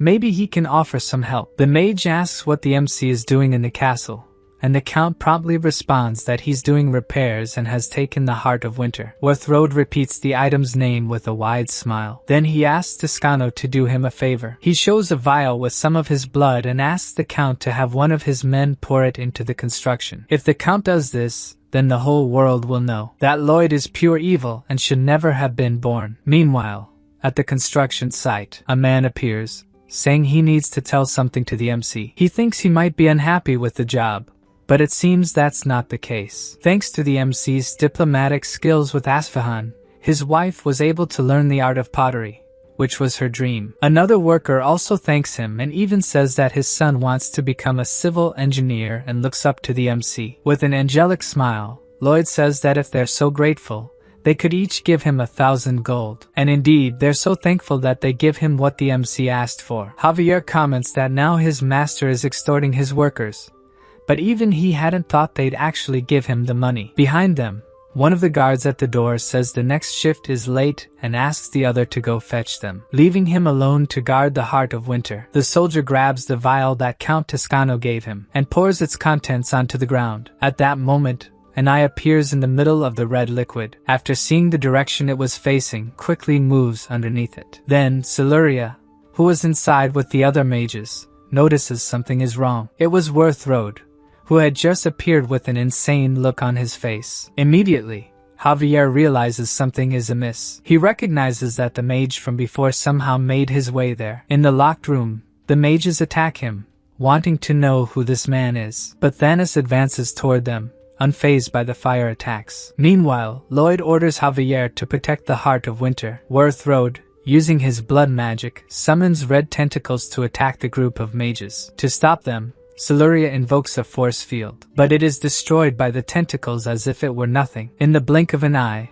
everything protecting the Heart of Ice is destroyed. Javier appears, trying to stop the mage from causing more damage. Then, the Heart of Winter begins to shine intensely. The powerful winds emanating from it prevent the mages from getting close. Desperate, Javier wonders where Thanos is, if he disappeared. Then, something catches his eye. In front of all the mages stands Lady Siluria, struggling to keep the item under control. The swordsman turns to his master, who was shouting at him to stay there. Lloyd yells through the gusts of wind that Javier has to block the Heart of Winter right there. Despite the order, the swordsman tries to protest, but his friend asks him to trust him. So, Javier advances toward the Heart of Winter. Seeing Javier heading toward the item, Siluria cries out in concern. Using all the power he has, the swordsman tries to contain the heart, but the item is as powerful as a high-ranking dragon. He won't be able to hold it for long. Outside the room, Lloyd, who has the ability not to suffer from hypothermia, runs to reach them. He knows he's not virtuous, but he needs to fix this and return the workers' money. As he thinks about this, Werthrode appears behind him and stabs him from behind like a coward. The mage says that now Lloyd will face his true self. The MC could hardly believe this had happened, but suddenly, something changes within the MC. The same marks that plague the queen appear on Lloyd's face. Then we see him with his appearance from the previous world, being called by a voice. The voice says there's no time for failure. It came from the Lloyd we know, who says that if he blows up the palace, he could get the materials he wants much faster. With a sinister expression, this Lloyd says they have the power necessary to do it. Outside the MC's mind, Javier is still struggling to contain the power of the heart of hell. Realizing how hard it is for him, Siluria uses her ignite fire magic, heating the wind surrounding the magical item. With this, Javier can endure it a bit longer,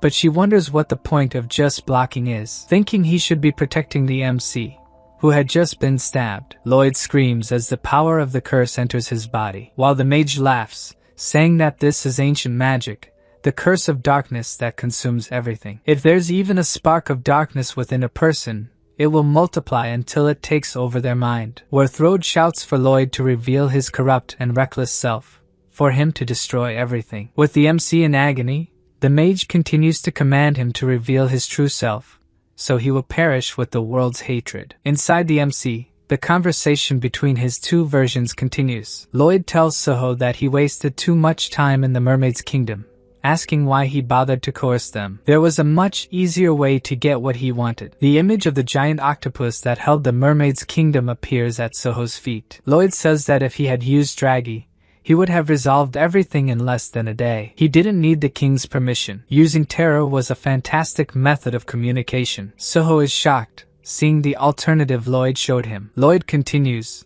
showing that Javier could have taken down the sovereign of the sea people. It would have taken just a few hours to subjugate all those people, and to get the Toranga, all he needed to do was get rid of the palace. Lloyd even claims that if he hadn't taken so long, the jewel of truth could already be complete. Then Suho asks what he's talking about. How could he do something that would hurt and sadden so many people? But Lloyd shows that he didn't care about any of them. Facing Suho, he says none of those people were part of his family. For him, there was a clear difference in value between strangers and those he loved. With tears streaming down his back, he asks if Suho wants to lose everyone he loves once again. Then the image of the MC's parents appears like reflections in a water mirror. Suho is in shock, staring at them. He remains downcast as the darkness within him seems to grow more and more. At that moment, he appears to make a decision. Then Lloyd extends his hand to him, saying they should save those they love. Slowly, Suho walks toward him, extending his hand toward Lloyd's. But instead of grabbing it,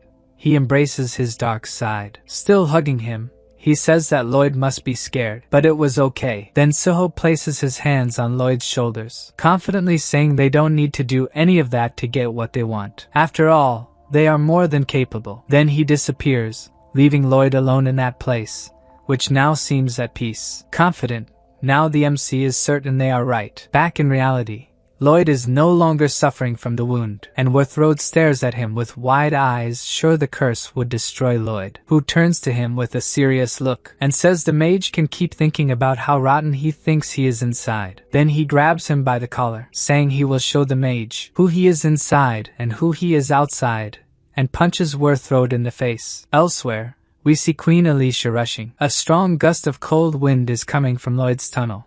According to the soldiers, if they get closer, they will be burned by the cold. Unfazed by any of this, the queen throws herself into the hole. Thinking that this person is more competent than thousands of subjects, she cannot risk losing him. In the tunnel, Alicia finds Javier, who informs her that Lloyd is inside. Then she advances, trying to find him, and along the way, she finds the son of the former Duke of Thanos completely frozen.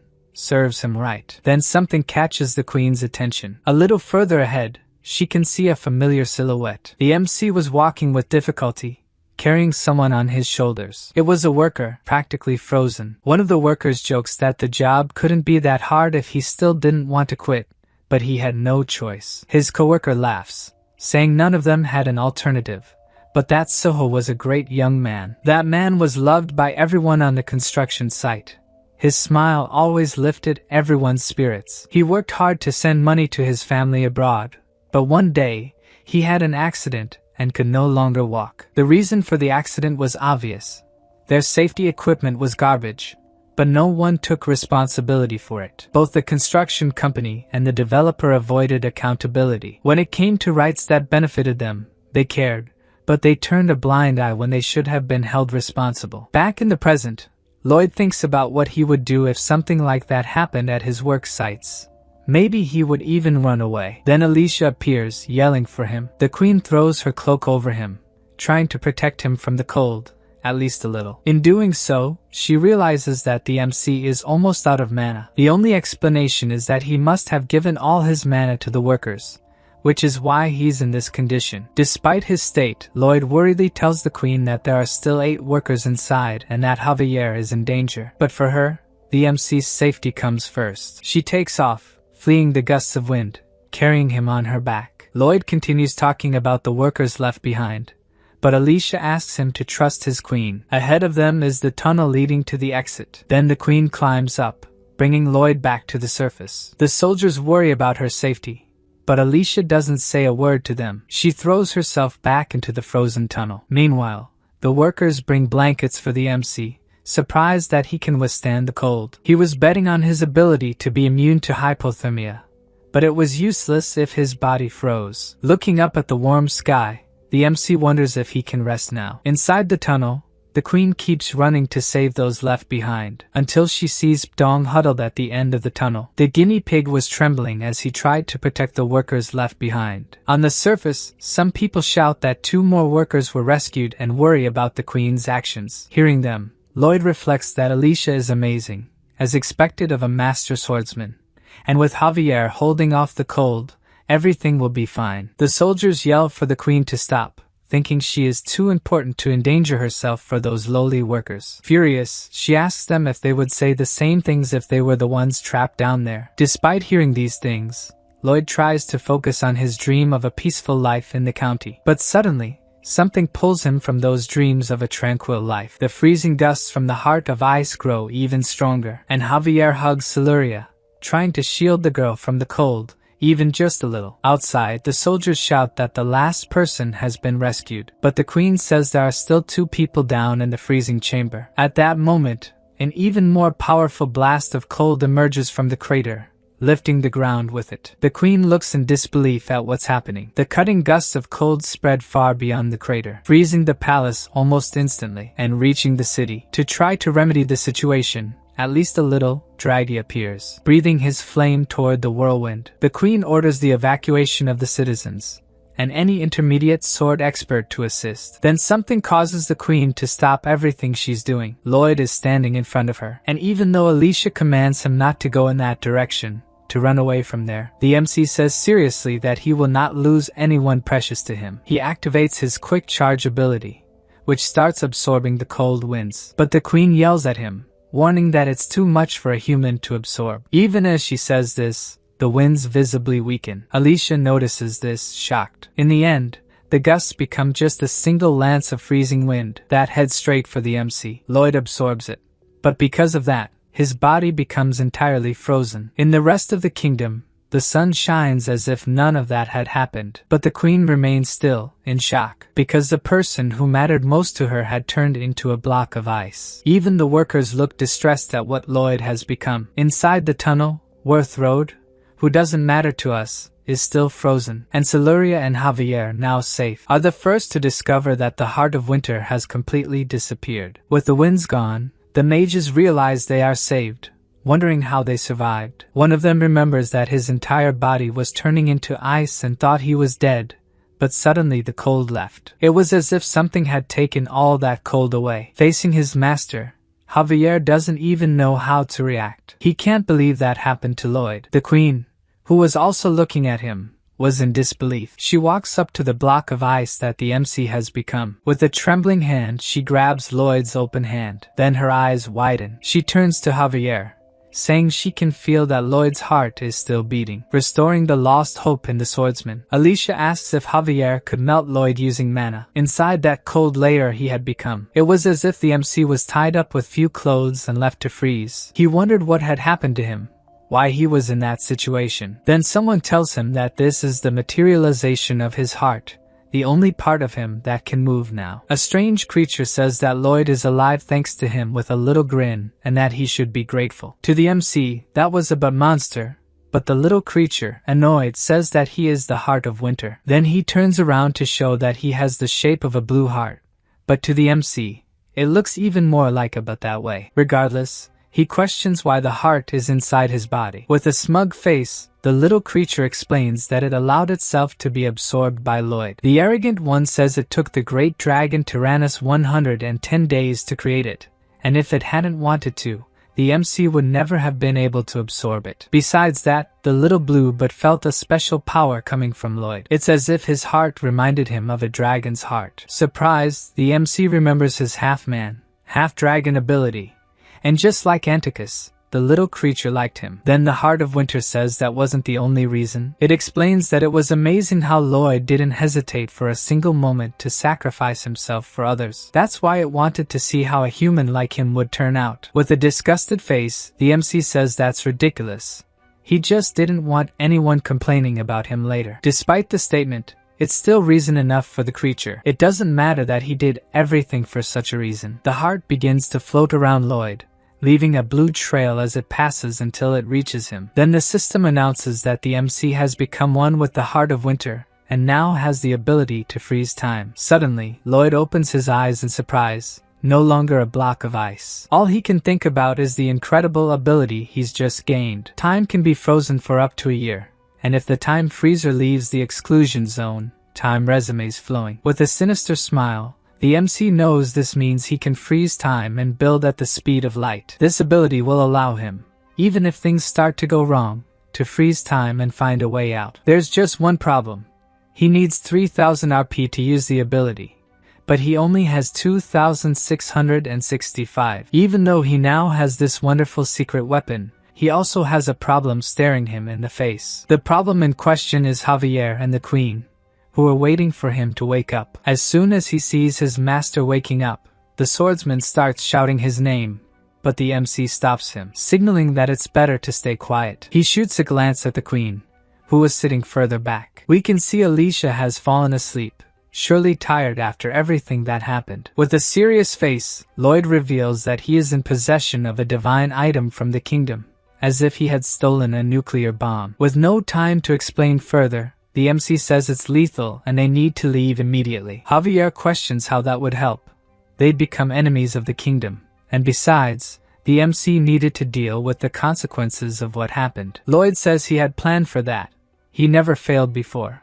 But from his confused and shaky look, he must not have thought of anything. At that moment, the Queen opens her eyes and says it's too late to run, leaving the MC in panic. Bowing, Lloyd says he never intended to possess the heart, and without showing anger, Alicia tells him to stand up. Staying bent over like that wouldn't solve anything, and she thinks she knows what happened. The problem is, the MC was responsible for borrowing the heart, which makes him curse Stannis.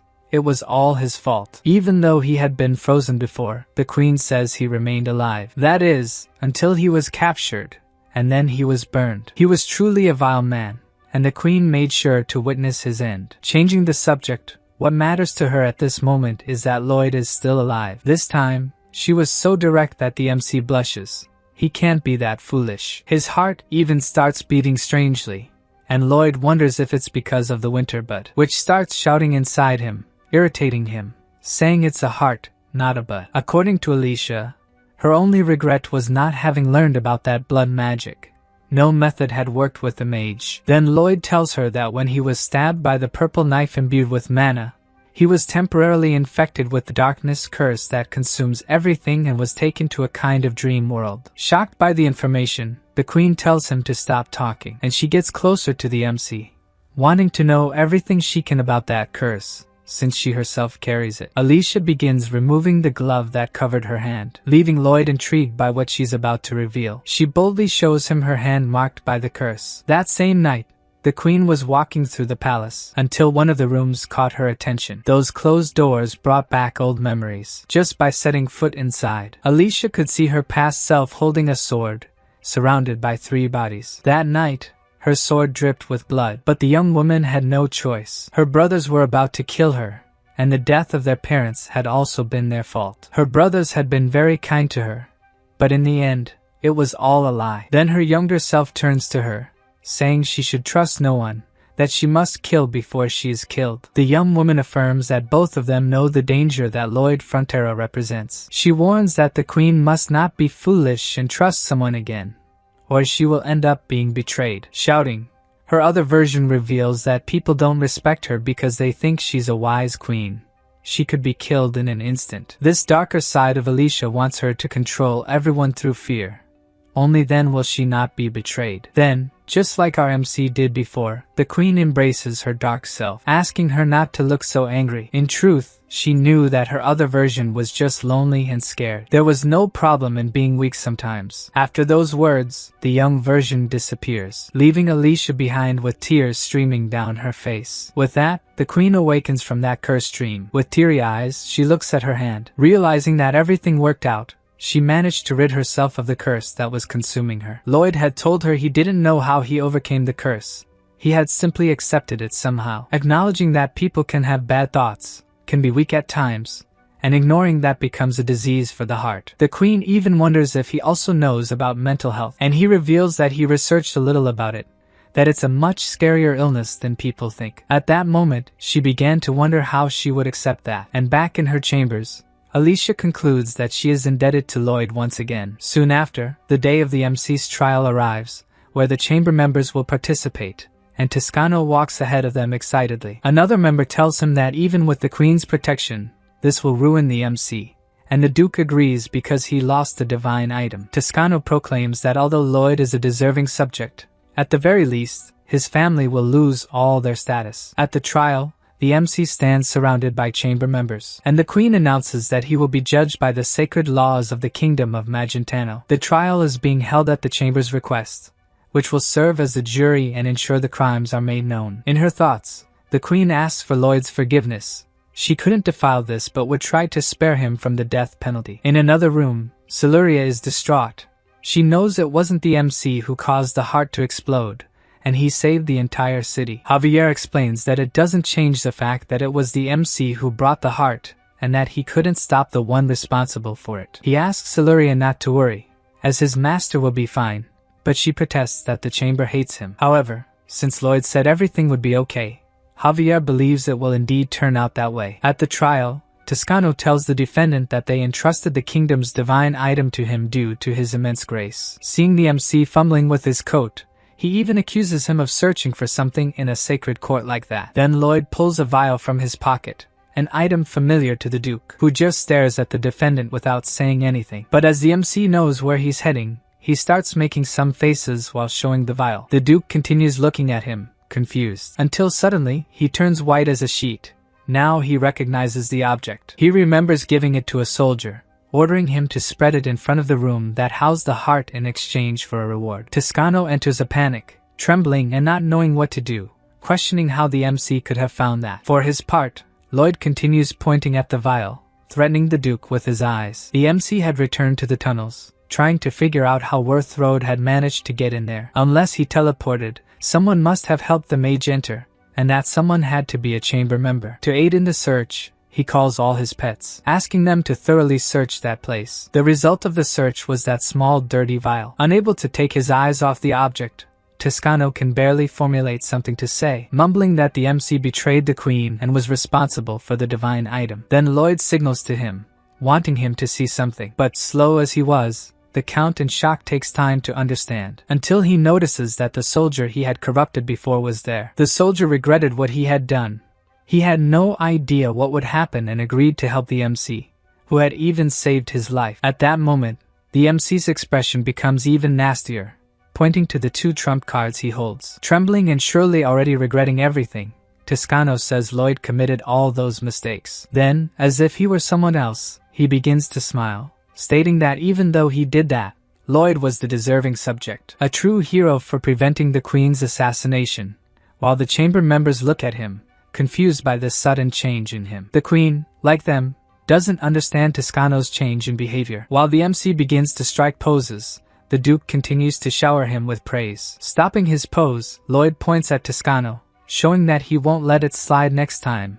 It's better for him to have learned his lesson. For his part, the Duke is in tears, ending the trial by proclaiming that the MC is a hero among heroes, a wonderful being. Despite having cleared himself of the accusations, there was no way to pretend that none of it had happened. To compensate for the management of his project, the MC decides that if the queen calls for him, he must hurry and complete his construction project. Even though he is grateful for avoiding more serious consequences, Lloyd is worried about the little time he has. While thinking about this, Bibyong finally manages to gather all the Aotearoa needed for the project. As soon as he obtains the legendary material, the system notifies him that he will be rewarded with bonus points. His eyes widen as he receives 2,000 extra points without having done anything extraordinary. He celebrates, knowing that he now has enough to use his time-freezing ability if necessary. Now that the queen is free from the curse, which means he has prevented a major event, he thought the number of lives saved would change. But the count remains at -1 saved life. Since he can't do anything about that now, at least he's getting closer to the answer he's searching for. Standing before the queen, who calls him a terrible man, she questions whether he will run away again after finishing what he came to do. Apologizing, the MC says he has important work to do and can't waste any more time. With a more relaxed expression, Alicia asks if that is more important than staying by his queen's side. Without hesitation, he replies that it is. She smiles at his typical blunt response. Alicia says that in that case, he should go. And with an angelic smile, she says she will wait for his return. This makes him blush, and he thinks his heart feels strange again, blaming the spirit of winter for it, who is incredulous that Lloyd still hasn't figured out what he's feeling. Later, we see Draghi carrying the materials gathered in Magentano, along with the MC and Javier. At a certain point, he drops the load, which sinks into the sea. According to Lloyd's calculations, the materials must have fallen near the Mermaid Kingdom. Then he changes the subject and asks if Javier properly said goodbye to Siluria and if they talked about other things. For the swordsman, the master is too desperate to get the two of them together, and the MC tells him to stop pretending he doesn't feel anything for her. Calling himself a love guru, he says nothing escapes his notice. Upon hearing this, the spirit of winter thinks he must be joking. Lloyd has no clue about his own feelings. Silently, Javier recalls his farewell with Siluria. She said that one day, when his work was finished, and she had become a great mage, then she would tell him that she loves him. The memory of the girl's sweet words makes our knight blush discreetly. This doesn't escape the MC's notice, who now feels sure she said something interesting and gets jealous. Not wanting to talk about it any further, Javier asks the master where they're heading now. According to Lloyd, the other important material they need is in the southern plains. This makes the swordsman question if they're heading to that place, and the MC confirms it. The plains bikers gang the Centaurs. After the Great Tribal War, the second material they need, Taupo, was passed around until the Centaurs ran out of it. If they find them,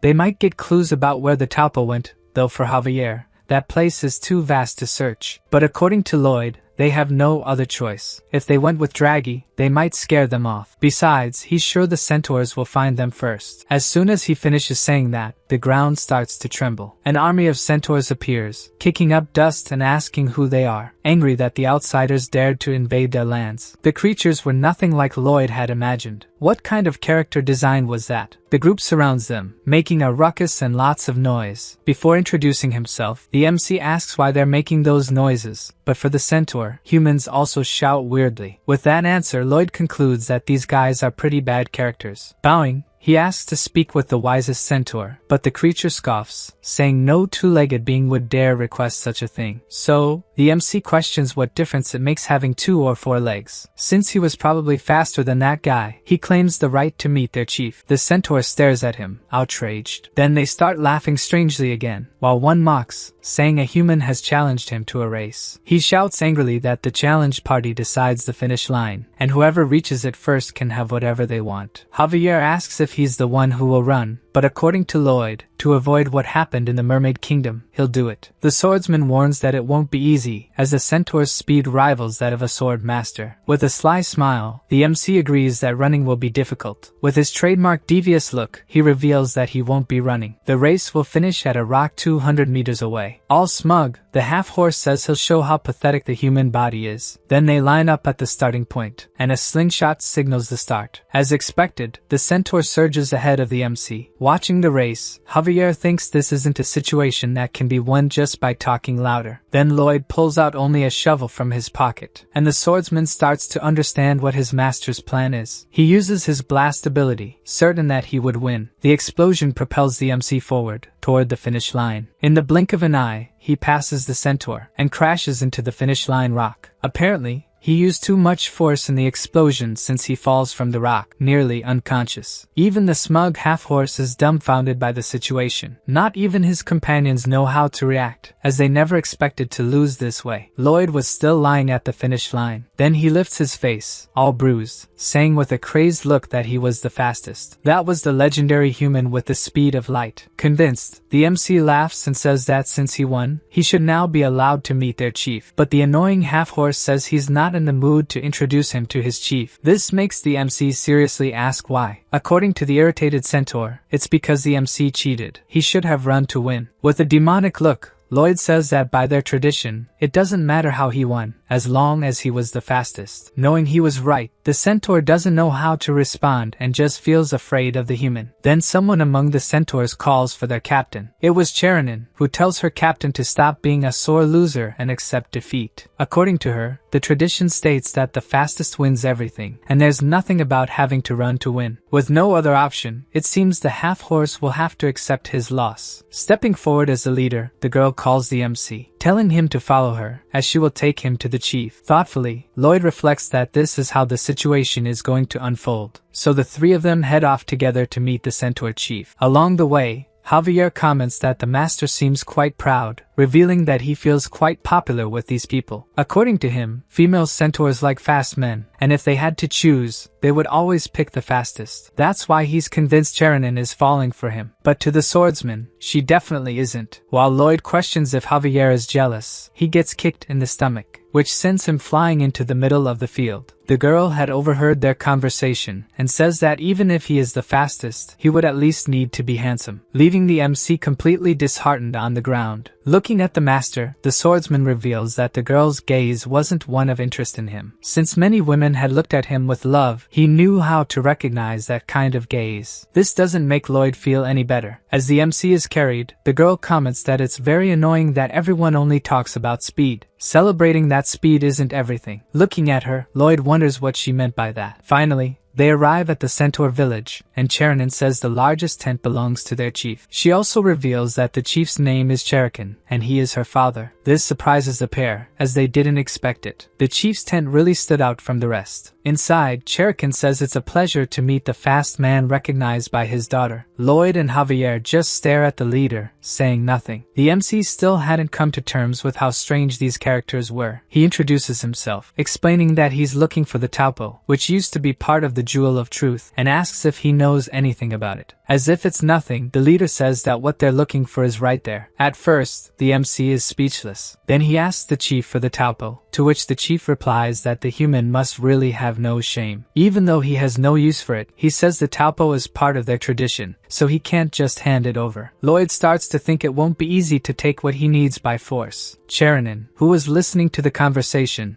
says that these traditions are useless, and her father should hand over the item. The leader complains about his daughter's modern ideals and tells her to go run and destroy something outside. Ignoring him, she talks about the legend of the man with the speed of light and says that maybe the MC is him. According to the girl, this is a legend passed down from generation to generation, where a human who flies at the speed of light would visit them, and that this man would resolve the speed issue of the centaurs. Cherokee says that if Lloyd is indeed that man and can solve the problem, where they can't break any records, then he would happily give the taupo to him. At that moment, the MC wonders how they could become even faster than they already are. Far away, in another part of the kingdom, we see a room with a sort of ritual cauldron in the middle. Inside the cauldron, There's an arm floating in green liquid. Suddenly, the limb starts to move and regenerate. It quickly becomes a complete human body. It crawls out of the huge cauldron and drags itself across the floor. The enraged human was none other than Thanos, who must have returned using some form of dark energy. He thought about how he could have failed to end Lloyd, even using dark magic. Reflecting on how, with this ghoul-like appearance, what could he do now? With the strength he has now, he doubted he could do anything. Then a voice says it's a sad sight, and reminds him that he had been told from the start that all he needed to do was summon him into the world of the living. For that person, who was none other than the Lord of Hell, would kill Lloyd Frontera for him. He also reveals that it was him who disclosed the location of Castle Targa and helped Thanos learn ancient dark magic. The Lord of Hell says that no matter how much the mage longs for revenge, he must know by now that his opponent is no ordinary foe. By Thanos' expression, he already understood that very well. The Lord adds that if he enters the world of the living, everything will become easier, but due to this world's rules, he can't cross the barrier physically. So he asks once again for the mage to gather the materials and summon him. That way, he will complete Thanos' revenge, and put a collar on the MC, using him as a slave for all eternity. Bowing, Thanos swears he will help the King of Hell enter the world of the living. Back at the Centaur village, Lloyd didn't know what to do to make them faster. According to Javier, they would only accept being faster if it were through running. He reminds him that they should consider whether making these creatures faster is a good idea or not. Both the young and the old were covered in injuries, victims of the competition to become faster. This makes the MC remember that, according to Shounen, they decide everything with races, especially when competing for a mate. These guys were running wildly in every direction. They were the definition of pandemonium. Remembering that Shounen said they only talked about speed, but that it wasn't everything, Lloyd thought about the slow human of light speed who would solve their speed problem. But solving the problem didn't mean they would be faster. As Shounen walked through the village, a guy caught her attention. The guy asked her to accept his marriage proposal. The girl didn't seem interested at all, and he said she was acting as if she didn't like it one bit. He confidently claimed to be the champion of the Comanche centaurs, and that all the women loved him, so she shouldn't be any different. The guy grabbed her arm, telling her to stop pretending to be pure and that they should go run in the flowers. More than irritated by that idiot, she told him not to touch her and kicked him. The girl said she hated people like him who trusted nothing but their own speed. To that guy, all that mattered was being fast, and according to him, even the chief had already recognized him as a son-in-law. As he grabbed the girl's wrists, he said her father wouldn't accept her behaving this way, and that she should marry him, who would be the next chief. Then someone placed a hand on the shoulder of the idiot centaur. The other centaur told him to stop, as he was making the girl uncomfortable. Shounen called him Schumacher. The idiot didn't like the other centaur's interference at all. Lloyd, who was among the centaurs, heard them criticizing the other guy for being slow. The idiot turned to Schumacher, saying he was despised and had lost to him 8 times, and that even Shounen had given up on being by his side. Since it must be true, the guy looked away without saying anything, while the other continued to say he was an inferior being, a loser. Lloyd watched, irritated, at all those centaurs mocking Schumacher, thinking they were a bunch of fools and that he didn't like those guys at all. After the commotion, Shounen apologized to Schumacher for what had happened earlier. If she had stayed by his side, they would both point out a race again. But it was the guy who said that he should be the one apologizing to her. He explained that because he was slow, people didn't recognize him, including the chief. Then Shounen shouted that he wasn't slow and that she knew he was the fastest in the world. Schumacher, upset, said he had never won a race. But the girl screamed that she didn't care about that and that she would marry him, even if her father didn't recognize him. But according to the guy, that wouldn't happen. Hearing that left Shounen petrified. To Schumacher, no one would bless the marriage of someone who always lost. And despite hating that Comanche guy, he said the girl should be with him, who was faster. Then he turned to leave, but he still said she should meet someone she could be proud to call her man. Alone, the girl stood there crying. Then a voice surprised her, asking if it could ask her something. The MC appeared, asking what was happening there. She walked, explaining that Schumacher was fast, and Lloyd agreed he must be the fastest in the world. When she asked how he knew that, the MC said it was his instinct. It looked like he ran fast by the shape of his head. By the MC's logic, even if that race hadn't appeared in the novel, it must have crossed the author's mind, hence the name Schumacher. To Shounen, all that mattered to the centaurs was winning the race without valuing personal records. Lloyd questioned if he got nervous and couldn't run at full speed, but the girl said that wasn't it. A few months ago, they had argued like that day and raced, as tradition demanded. But as soon as the race started, a kid had appeared right in front of Schumacher. He had to stop running to avoid the child. With that, the Comanche passed ahead while he fell. Seeing the scene, Sharon panicked. As for the idiot racer, he didn't care about the kid in the way. The girl explained that the child was the one who got hurt the most, and that it always happened. Schumacher's kindness made him lose the race and the marriage, as he cared more about not hurting anyone. Lloyd questioned if no one criticized the race since someone got hurt, but according to the girl, they valued tradition above all, saying angrily that it was a stupid tradition that was nothing more than a malicious practice. The MC tried to calm her down, saying there must be a reason for this tradition, but Sharon shouted back, asking what reason that could be. Then Lloyd told her it might be because they were brainless idiots, which was exactly what the girl thought about it. He asked her what her rank in races was. She was second, and her father was first, but when he retired, the Comanche took his place, which meant that, except for the chief, everyone had to listen to her. The girl said there were limits. If she banned races, for example, her father or the Comanche could withdraw the order. Then the MC asked her a favor, to gather all her allies in one place, for he would put an end to that horrible tradition and make Schumacher the champion of the tribe. The next day, Lloyd was deep in thought, sitting next to Javier. When the swordsman asked what he was doing, the MC replied he was waiting for his first target. Soon after, something caught Lloyd's attention. A centaur was casually walking toward him. The guy seemed to be the perfect prey for the MC's plan. He stood up from the bench he was sitting on and started walking toward the guy. He purposefully bumped into the centaur, who asked if the MC had a problem. But Lloyd just glared at him with a tough look and kept walking,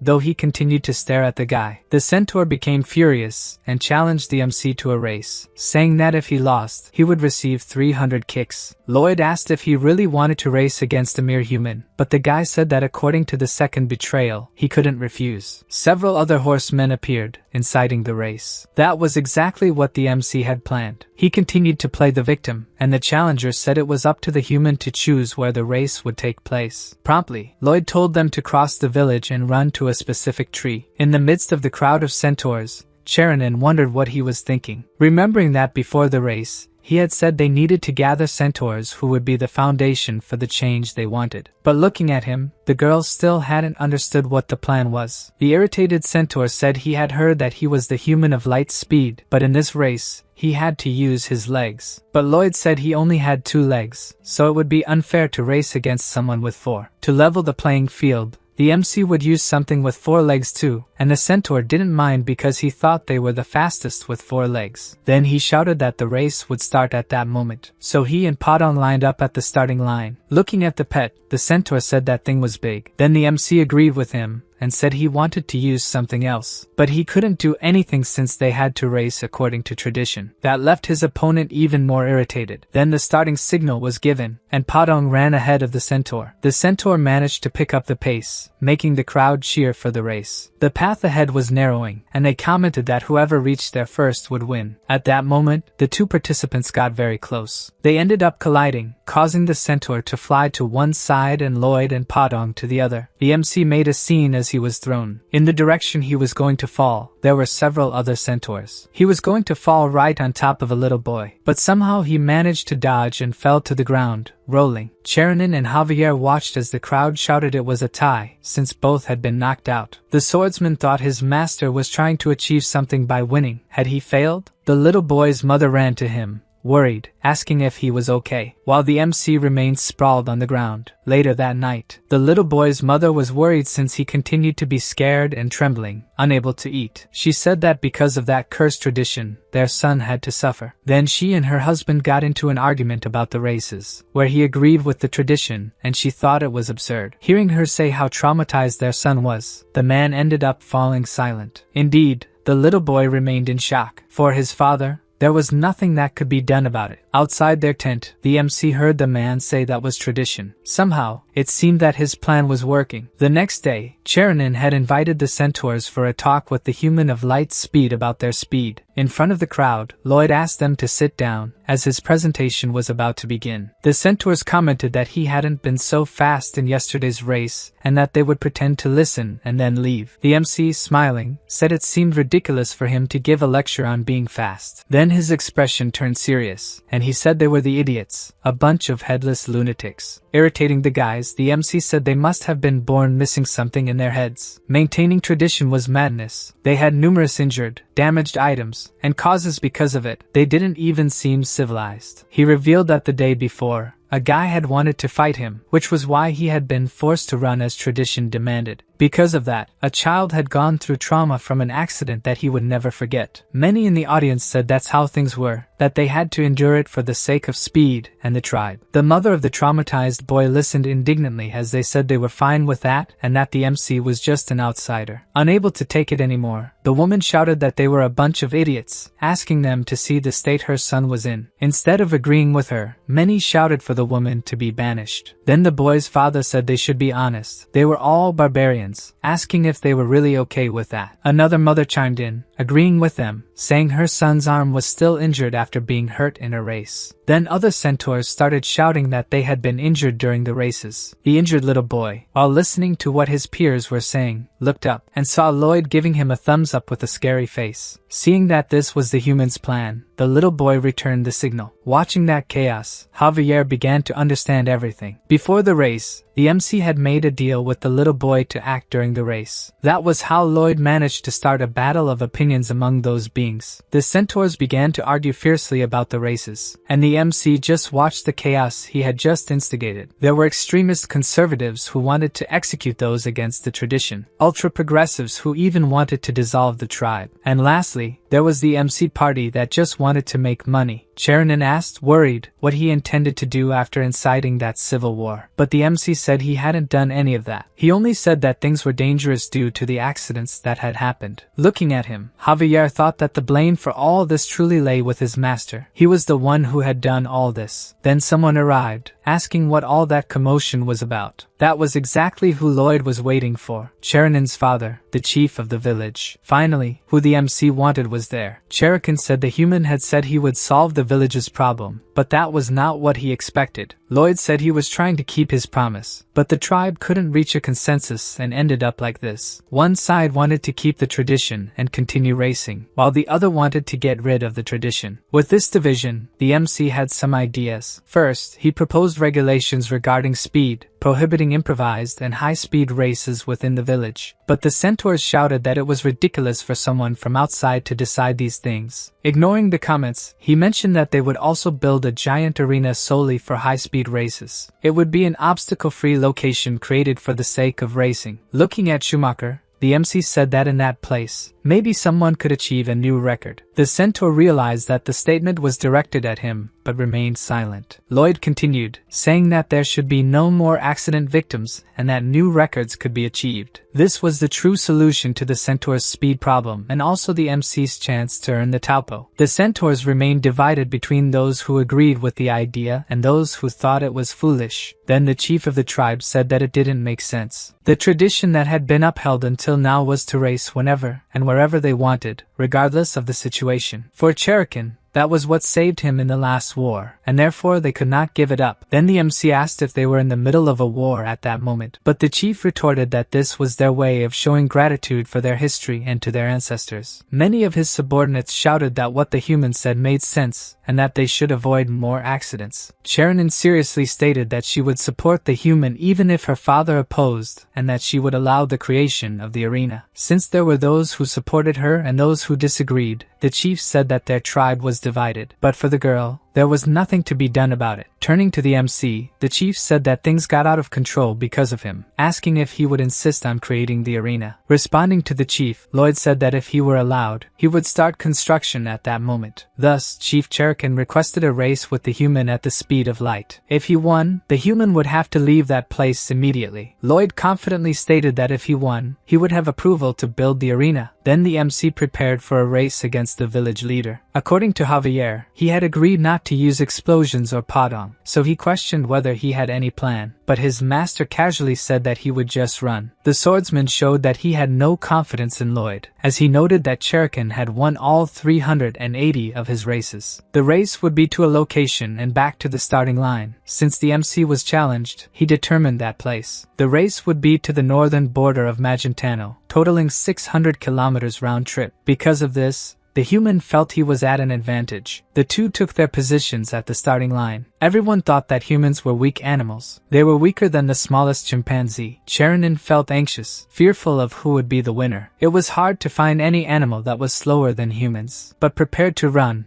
Lloyd seemed determined. Humans were much stronger beings than people thought. But as soon as the race began, the tribe chief shot off before the human even moved. He remained like that, not moving a single millimeter. Then, slowly and very gradually, the MC got up and began to run carefree. In no way did that seem like a competition to him. Then some centaurs began to laugh at him, saying that the winner of that race was already decided. Lloyd knew that humans were the weakest physically and yet subjugated other animals and developed. This was due to their intelligence. But not only that, far ahead in the race, Cherokee was losing speed tired. Unlike the human, who had a greater capacity for long-distance running and didn't seem the least bit exhausted, the MC continued to run without losing his pace. Since he couldn't compete with the explosive speed of a four-legged creature, he could conserve energy by running on two legs. Instead of fur, they developed sweat glands to regulate body temperature. That body was stronger than any predator in Earth's history, allowing humans to hunt their prey to the ends of the earth. Hearing the MC's detailed thoughts, the Winter's heart wondered if he was okay. As soon as he spotted the chief, he thought that this would be his first defeat after 380 victories. With a smug look, he was sure that this would happen from the beginning. But suddenly the expression of our protagonist changed. Cherokee didn't look the least bit exhausted, which was quite different from what Lloyd had imagined. The chief stated that long races were tiring and that his race, even being very fast, also tires quickly, revealing that he knew the human chose this race because he was aware of this, and saying that he was quite clever. The chief's words left the MC with a panicked expression. Then the chief took off, leaving the human behind. This left the shop concerned. It seemed that victory wouldn't be as easy as he expected. He tried to calm down, thinking that he had to run at his own pace, just like he did at the beginning. A little further along, he was more tired and something caught his attention. Cherokee was right ahead, waving goodbye to him without looking the least bit exhausted. Then he took off again, leaving the human behind once more. Lloyd began to panic, thinking that he wouldn't make it. This was a lost race. He started to think if he should use his energizing ability or the explosions, but soon tried not to think about it. This should be a race of pace and endurance. The next morning, the MC continued running and seemed very exhausted. He was approaching the northern border of Magentano, where the chief was already waiting for him. Cherokee, suspicious, was waiting for the human and thought he was taking too long to get there. Then he advanced again, leaving the human far behind. The MC ran a bit more to touch the northern border, and turned around, trying to run to the finish line. That chief was a monster. The MC no longer cared about the arena but wondered how he would get the taupo. Then he began to think about cheating again. Meanwhile, in the village of the centaurs, Cherokee was talking to Schumacher, saying that if their tradition were different, if they had been born in a different place, then he would be able to be much faster. Returning to the MC, despite being tired, he was now determined to keep running. He kept repeating to himself that he needed to reach the end just like he started, without cheating. At a point further ahead, the chief of the centaurs was standing still. This time, Cherokee looked truly tired. Night had fallen, and yet Lloyd continued running, trying to convince himself not to cheat. At this constant pace, he managed to surpass the chief. Not accepting being overtaken, the chief began to run ahead of the human again. It was clear that both the chief and Lloyd were running out of strength to finish the race. Dawn broke with Cherokee running almost out of breath through a flower-filled field. But suddenly, he lost his balance and fell. The centaur could hardly get up, saying he was far from his peak, and at that point, his recovery speed was no longer the same. It was as if his old body was telling him it was time to stop. Looking at the horizon, the image of his daughter and Schumacher came to the centaur's mind. In it, the girl showed a smile as she looked at her beloved. Deep down, he knew who his daughter really loved, but he couldn't ignore tradition just because Cherokee was his daughter. He believed that tradition protected them and would continue to uphold it until someone came and said they could finally set it aside. Trying to run once more, Cherokee wished for Lloyd to prove to him that he was the man who could end that tradition. Many centaurs were anxiously waiting at the finish line, wanting to know who would be the winner. The first to notice that someone was approaching was the little boy with purple hair. Then Cherokee looked on in amazement at who was coming. Just like Schumacher, the chief of the centaurs and Lloyd were running toward the finish line neck and neck. Both Cherokee and the MC refused to give up, even exhausted. From the crowd, Javier watched them with a bored expression. By a hair, the centaur was ahead of the human. From what he could observe, his master had no mana left. But he always found a way to win. Even when his mana hit 0, he still found more. Even the system suggested that he use his energizing ability, but he kept repeating that he would continue slowly and steadily, no matter how it seemed that his body wouldn't hold up. Javier looked at his master with a mix of surprise and admiration. Lloyd was exhausted, and he wondered how that old man still had the strength to keep running. Indeed, Cherokee, extremely tired, fell before reaching the finish line, and he was surpassed by the MC, who didn't even look back. Then the centaur got up once more, trying to reach the end of the race. All the MC wanted at that moment was for the chief to fall once and for all, while Cherokee wanted the human to be stronger than him and pass him again. Suddenly, it was as if Lloyd stepped into a puddle. He felt like he was sinking in water. His body felt very heavy. He could only see the chief running ahead of him. It seemed like he had reached his limit. This brought back memories of his old world. Once, when he was still Suho Kim, his nose started to bleed. He was eating with his wealthy friend, who questioned whether, besides being poor, he was also weak. The guy lifted the MC's head, saying that if he died from blood loss, he wouldn't get paid that month. The MC even apologized for that happening while they ate. His friend stared at him for a moment. Then he said he was strange and demanded too much of himself, but Suho didn't quite understand what he meant. According to the guy, he was intelligent and tenacious. Someone like that should have high self-esteem. But for some reason, he completely failed in that regard. It was as if he were from another world and hadn't adjusted to where he was. He said there are stories where the hero is all-powerful in one world, but in his own, he's a weakling. But Suho replied to him that he had always been quieter. His friend gave him another look. Then he told him that he wouldn't be able to pay for meals at barbecue restaurants anymore. With a gloomy face, he said that his parents had been caught scamming a politician and would probably be sentenced. In a few days, all he would have left was his name. Pointing to his own face, he said he had always seen that look on his parents' faces, a face of a natural con artist. Since he wouldn't have anything else, he thought that the MC wouldn't stay with him anymore. But Suho said he was his only friend. But according to the guy, friendship is about giving and receiving. He wouldn't gain anything by staying with him. Then he revealed that he had always stayed with Suho because he thought he was incredible. He admired that even when always facing difficulties, the MC never gave up. If he were in his place, he would end up dead. And he asked what he could do to become as strong as him. The MC replied that he wasn't strong, just did what he needed to do day after day, studying and working. Thus, his friend said that he should just wait. As soon as he felt he had become as amazing as the MC, he would take him back to that restaurant and buy the entire menu for him. If all he had to do was keep going until the end, he would go slowly and steadily. These memories brought back Lloyd's strength. Javier, who was watching him, was surprised. Somehow, his master was showing that he still had the strength to keep running. No matter how exhausted he was, he refused to give up running. The swordsman wondered where all that willpower was coming from. He knew his master always overcame difficulties. It was the first time he didn't rely on mysterious powers and wondered if a human could possess such mental strength. He thought it didn't matter who it was as long as the territory was saved. But now he was curious about the kind of life he had in the other world. Cheronin's gaze was anxious as she looked toward the race. Schumacher and the other centaurs couldn't take their eyes off the competitors. By a hair, the chief of the centaurs was leading the contest. At that moment, Lloyd was giving his all to keep running, but his vision was getting blurry until everything disappeared. What he saw after that was Javier staring at him under the sun. Still breathing heavily, the MC asked him if he managed to win the race. After a moment of silence, Javier looked back at where the finish line was and told him that his master won. Then he helps him get up. Before he could rise, Cherokee's voice shouts to all the centaurs who could hear him. Their tribe was entering a new era. The entire audience buzzes with the chief's declaration. Boasting, the MC says everything went as planned, but Javier thinks it wasn't quite like that. Curious, he asks why Lloyd didn't use one of his mysterious powers in the race. He could have easily won, but the MC remains silent, seeing the tribe's chief demonstrate that he was still powerful in front of his worried daughter. As the old man gave everything he had in that race, using one of his tricks would be like cheating. The swordsman understands what Lloyd meant. He bows, saying they should start construction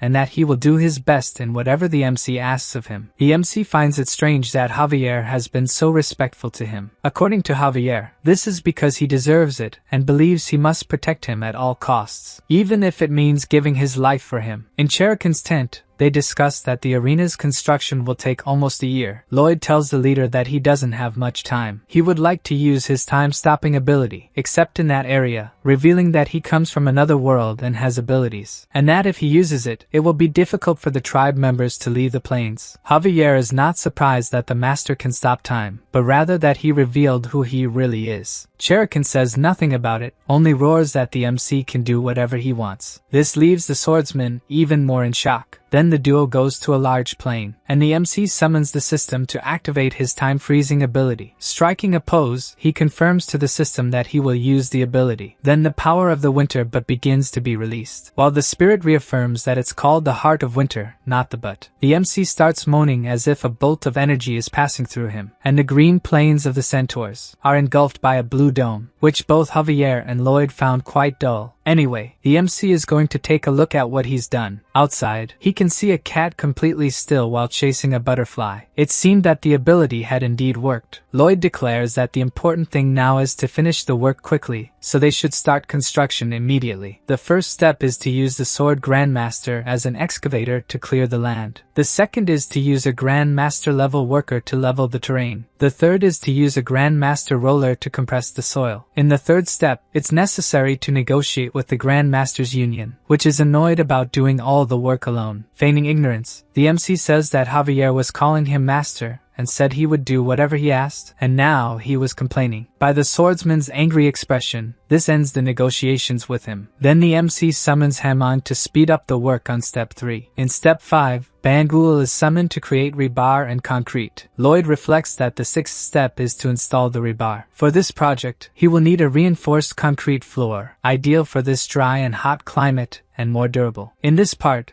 many things need to be done by hand, and the MC thought he would need the centaurs' help, but they were completely useless for this kind of work. Thus, there was nothing they could do. In that case, the Grandmaster would have to do all of this. So in step 7, it was Javier who had to finish the entire project. In step 8, he also patched everything up. Just as in step 9, he put in all the sand. Finally, the MC declares it's time for the grand finale, watching from afar that his work was practically complete. After 7 months, this large construction project was ready. Lloyd boasts to Javier that after just 7 months of work, the project is complete. This awakens the swordsman's ire, as he practically did everything alone. But since he couldn't afford to complain, he just turns away, leaving the MC alone. The MC laughs upon seeing the system message alerting that Javier showed him his angrier side. After all this work, Cherokee welcomes the centaurs in the middle of the arena. The chief says it marks the ban on impromptu races and a speed limit in the village, knowing there are those who disagree. But that doesn't matter since he is in favor of it. He shouts that the prize for the winner of the first race will be to claim the right to ask for his daughter's hand in marriage. The first challenger is Comanche, the annoying guy who never gives up, and the other is Schumacher, who is already being booed and called slow. Comanche goes up to him, saying he saw him run and that he must have gone slow in the village to avoid colliding with anyone. But he says that, being honest, he also didn't give his best in the races because he thought the opponent wasn't worth it. According to him, no matter how much the world changes, losers will always be losers. Lloyd steps in between them, telling them to stop that talk. With his shovel raised, he tells the competitors to get ready. Sharonin watches closely, worried about what might happen, just like her father, since her daughter is at stake. With an explosion of mana, the race begins. At that moment, Schumacher's start is so fast that it rips the clothes off Lloyd and Comanche. It was as if a turbine were passing through the audience. Before his opponent could even move, Schumacher had crossed the finish line. The winner turns to Comanche, saying he was in a hurry. The other competitor is so stunned that he can't even react. Then Schumacher goes to his beloved, asking her to marry him. Lloyd observes that finally the centaur was able to say that. Sharonin looks at her beloved with teary eyes, and hugs him, saying he was late. Even the chief of the centaurs seems pleased with the union. Bursting with happiness, Sharonin shouts for everyone to hear that he is her man. The happy couple looks together at the one who made their union possible, Lloyd Frontera, who also seemed satisfied with their happiness. That same night, in a tent in the village, the atmosphere seems tense among the family of the little boy who had been run over by Comanche. The boy's father sees no other solution, and declares seriously that the couple should separate. His wife, who seems discouraged, agrees, as she can't think of another solution for them. Thus, the race the next day had the title, Honey, can we be together again? The racers, of course, were the couple from before. For Lloyd, that was a terrible title, and Shounen explains to him that it had become a trend among the centaurs. They were addicted to racing on this track, so they invented reasons to divorce just to marry again. The MC could only think, in disbelief, that this was the craziest species he had ever known. Changing the subject, Shounen hands him a type of scroll. It was a map showing the location of the Taupo that the centaurs had promised. The MC grabs it quickly, and Shounen comments that he is the most shameless person she has ever met. Then she corrects herself, saying that, in fact, that was her. She accepted so much help from him, and is grateful for everything Lloyd has done. He says he only did what he had to do. The system alerts him that he has left a legendary mark on the safety and development of this people and gains 100 bonus points. Javier, who was also there, just stares at the master, thinking that Kim Suho only did what suited him. But the results always ended up helping and benefiting many others. It was very different from the heroes and nobles he had heard about when he was younger. But that didn't matter to the swordsman. Lloyd was the protagonist of that world, and Javier followed him in search of the Taupo while thinking about this. But suddenly, his body starts to fragment, and when Lloyd realizes something is happening to his friend, Javier disappears completely, leaving the MC completely in shock. This couldn't be happening. Then Javier's voice, which seemed to come from nowhere, calls his attention, asking if something had happened. Confused, Lloyd struggles to explain what had happened, causing the swordsman to become even more confused. Seeing that he wouldn't be able to explain anything, the MC simply tells his friend not to worry. It was nothing, imagining if he was becoming neurotic, and that's why he was seeing things. He then notices that they have reached the edge of centaur territory. It was time to remove the time freeze. The place that was once completely covered by the icy dome now flowed with the temple along with the rest of the world again. But this happened without any special effect. And once again, this left the MC furious, although Javier warned him that he should have gotten used to it. Then something happens to the heart of our hero. He feels as if he is being frozen, and he crouches down, hands on his chest, leaving Javier worried. For a moment, his heart had frozen, and he questions the winter but, wanting to know what had happened. The creature explains that this was an effect of the ability, and that it was not a problem, at least not now. But that didn't explain things. Who would know this right is the one who created the butt, who is irritated by the way the MC keeps calling her. According to the creature, she can leave Lloyd at any moment, but his heart would be ripped out if she did that. The MC had no choice but to keep her if he wanted to use the ability. However, he would die if he removed her. The creature tells him he can ask for more details from the person who is coming. At that moment,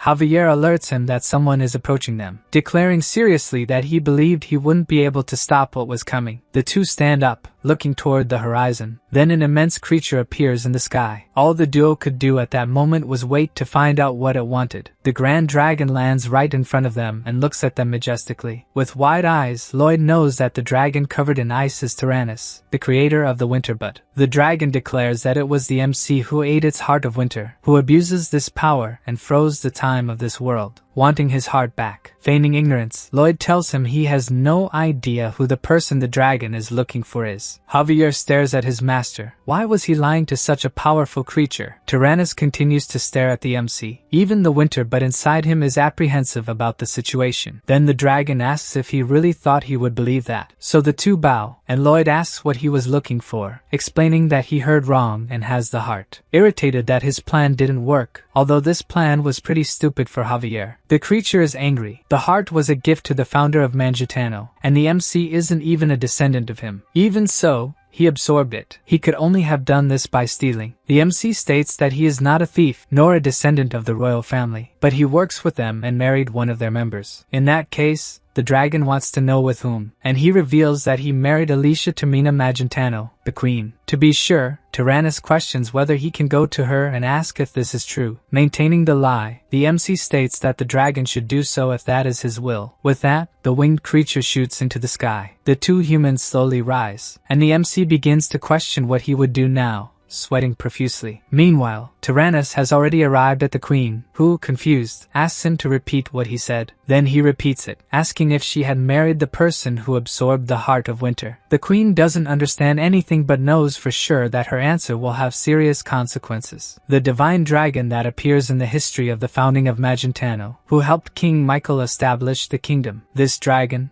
the great Tyrannus, appeared before Alicia. She didn't know if he was there to deliver a premonition, if the kingdom was in danger, or if it was about the heart of winter. But he asks her, the descendant of Michael, if she married the one who absorbed the heart of winter. And it's this question that she doesn't comprehend and asks him to repeat. Thus, the dragon does as she requested. But upon hearing him again, Alicia wears an even more confused expression. Then Tyrannus screams in fury that by her reaction, that man lied to him. In her mind, she organizes her thoughts that Lloyd absorbed the heart, which made the dragon furious. He had been fooled by the lie that he obtained the heart by being married to her. Trying to fix things, Alicia explains that they married in secret, and her reaction was due to her surprise that he knew about it. The dragon then wants to know why she would marry in secret, and the queen tells him it's because she is shy. But that doesn't explain things for him. Alicia says she feared getting too nervous during the ceremony, blushing and becoming the laughingstock of her people and other countries. For some reason, this sounded strangely convenient, and she tells him that the heart of winter was given to them. Lloyd didn't steal it. Tyrannus continues to think for a few moments, until he declares that he believes her words. Then he disappears, as if he had never been there, leaving the queen standing alone on the balcony, fuming over what that idiot had made up. The next time they met, he better be prepared for what awaited him. Meanwhile, the MC and Javier waited for the dragon, seated formally on the ground, and Tyrannus indeed reappears before them. Lloyd appears serious, as if he is certain of the truth of his words. The dragon declares that the MC spoke the truth, and the MC hesitates, trembling for a moment. With an angelic smile, he reflects that he was sure he was going to die. He would do anything for the queen now. Tyrannus still had things to say to him, declaring that in that case, he would tear out his heart all at once without causing pain. Lloyd didn't have a single minute to celebrate that he would live before receiving such a sentence. Tyrannus saw him as a problem. With a dragon's heart and the heart of winter, it was a power that shouldn't exist. That could end the heart of winter, which is why he would take it back. Then the heart of winter is sucked from the MC's chest, and Javier tries to draw his sword to save his master. The MC shouts that the dragon would regret it if he killed him. With that, the heart stops being sucked, and returns to Lloyd's chest with a thud. Tyrannus questions why he would regret it. Now that the MC knew the dragon was listening to what humans had to say, he was at an advantage. Feigning tears, he tells the dragon that he is part of the Dragon Kings Association. Tyrannus doesn't believe it, but Lloyd asserts that it is true and that he can check if he wants. Analyzing the human before him more closely, he realizes that the MC had indeed been recognized by him, by referring to the king only as. Lloyd knows that this dragon must be truly strong. Javier wouldn't stand a chance. He adds that if he were killed, Tyrannus would have problems with the king. The dragon feels threatened and doesn't think it would be so bad to have problems with the king if it's for the sake of the natural order of the world. Still playing the victim, the MC tells him that he has accepted that he will die and couldn't threaten someone so powerful. But he would like to suggest something that would ensure he wouldn't have problems with the king even if he killed him that day. As that didn't seem like a bad idea, the dragon allows the MC to share it. Lloyd wants to make a bet. If he wins, he'll be free. If not, the dragon can take the heart of winter from him. Still feigning tears, the MC states that he knows he will lose. But if he is killed because of her, the king wouldn't care. The bet was that he would get to hit Tyrannus in the stomach once. If he made him vomit, he would win the bet. Continuing with his drama, Lloyd shows that he would never be able to do something like that. But when he dies, he would have the title of the one who punched the great Tyrannus, so it wouldn't be bad for him. The dragon looks at the human, wondering if the bet was really worth it. He then decides to accept the suggestion since he would kill him anyway, being innocent. The MC thanks him and humbly asks for one more thing, telling him that he has always loved water and dreamed of being buried in the sea, so he would like the attack to happen near it. Feeling pity, the dragon agrees to the request, and they head toward a river while Javier thinks that his master won't have a chance. Continuing his Oscar-worthy performance, the swordsman tried to think of a way to save his master from imminent death. Then the participants of the bet arrive at the river, and Tyrannus declares that he is ready. For a moment, Lloyd continues with his act, but then returns to his usual devilish face, declaring that he would attack him. Just seeing that face, the dragon hesitates, and Lloyd runs toward him. Using his ability, he shoots at the stomach to maximize the damage, but in front of the immense creature, the attack didn't seem to have any effectiveness, and Tyrannus begins to say that it was a valiant attempt and that Lloyd would be known as. But he has to stop speaking as he starts to vomit. Lloyd's ability allowed any organism he struck underwater to vomit with a single blow. Even being covered in that substance, the human was more than happy he had won. Tyrannus had been living peacefully in his cave, until suddenly, something disrupted that tranquility. Out of nowhere, time had stopped. The dragon knew that this was the power of the Heart of Winter, but wondered who could have used it on such a large scale. But what really caught his attention wasn't so much the use of the ability. It was that the heart was in a human. Someone had managed to devour it and still stop time. Someone like that was surely dangerous, so he flew to this person when time returned to normal. And now this same dragon was regurgitating because the human managed to hit his stomach. Feigning stupidity, Lloyd questioned about his victory, while the dragon continued to feel unwell, until his body began to glow intensely, and he returned to his human form. Still vomiting. He asks the MC what had happened, who pretended not to know how he had won that bet. Then the human asks if he can continue living since he won. As an honest dragon, he confirms that yes, he would never break a promise. The MC had never been so afraid of dying, but now he knew that his ability really works. Tyrannus, however, says that the promise only applies this time, but according to Lloyd, that wouldn't happen again. The dragon questions if he was doing the right thing, as the MC was cunning, shameless, and had strange powers. But if he were truly evil, his son wouldn't have accepted him into his club. The MC interrupts Tyrannus, wanting to know if he is really Verkis' father. As if it were just a silly question, the dragon confirms, leaving Lloyd completely stunned by that. Even the dragon doesn't understand the human's reaction, who runs to him and grabs his hand. With a look of true sorrow, the MC admits that Tyrannus must have gone through some really difficult times. A human covered in vomit grabbing his hand was very strange, but the MC continues to tell him that he must have suffered a lot. No matter how much he tried to get rid of it, he couldn't let go of the hand. But suddenly, a tear rolls down his face. The dragon doesn't understand where it came from, but Lloyd says that he must let all the suffering out. Knowing Verkis, he knows that the Dragon King was extremely lazy and selfish, even though he was the strongest. His father must have suffered for thousands of years. Hearing this, Tyrannus' tears keep rolling, and he finally gives in to the MC, embracing him. He confesses that no one had ever told him this. The dragon worked hard to raise his son right, and went through a lot of humiliation. In the end, the one who fixed him was his wife, and even his daughter only has eyes for her brother-in-law. All his effort was in vain. Javier watched as the dragon, who once seemed so dangerous, cried, considering himself just an old man whom no one cared about. But Lloyd asserts that Tyrannus' family can have fun now, due to all the hard work the dragon put into raising them. These words make the Dragon King cry even more. The MC's plan worked perfectly. Now there was no way to think that someone so understanding was dangerous. Observing the scene, Javier no longer knew if that was really the protagonist of that world. Whether what he was doing was good or not, he didn't know anything anymore. In fact, sometime later, the three looked at the sky. Tyrannus reflected on the shame of hugging a human, and the MC told him that humans and dragons were quite empathetic. The dragon stands up and asks if the MC was indeed named Lloyd Frontera, stating that soon, Lloyd's life would come to an end. The Heart of Winter was slowly freezing his heart, and after a while, he would die. The MC asks the Heart of Winter if he is a murderer, but even he didn't know that. He had let himself be absorbed to save him. Not wanting to die so soon,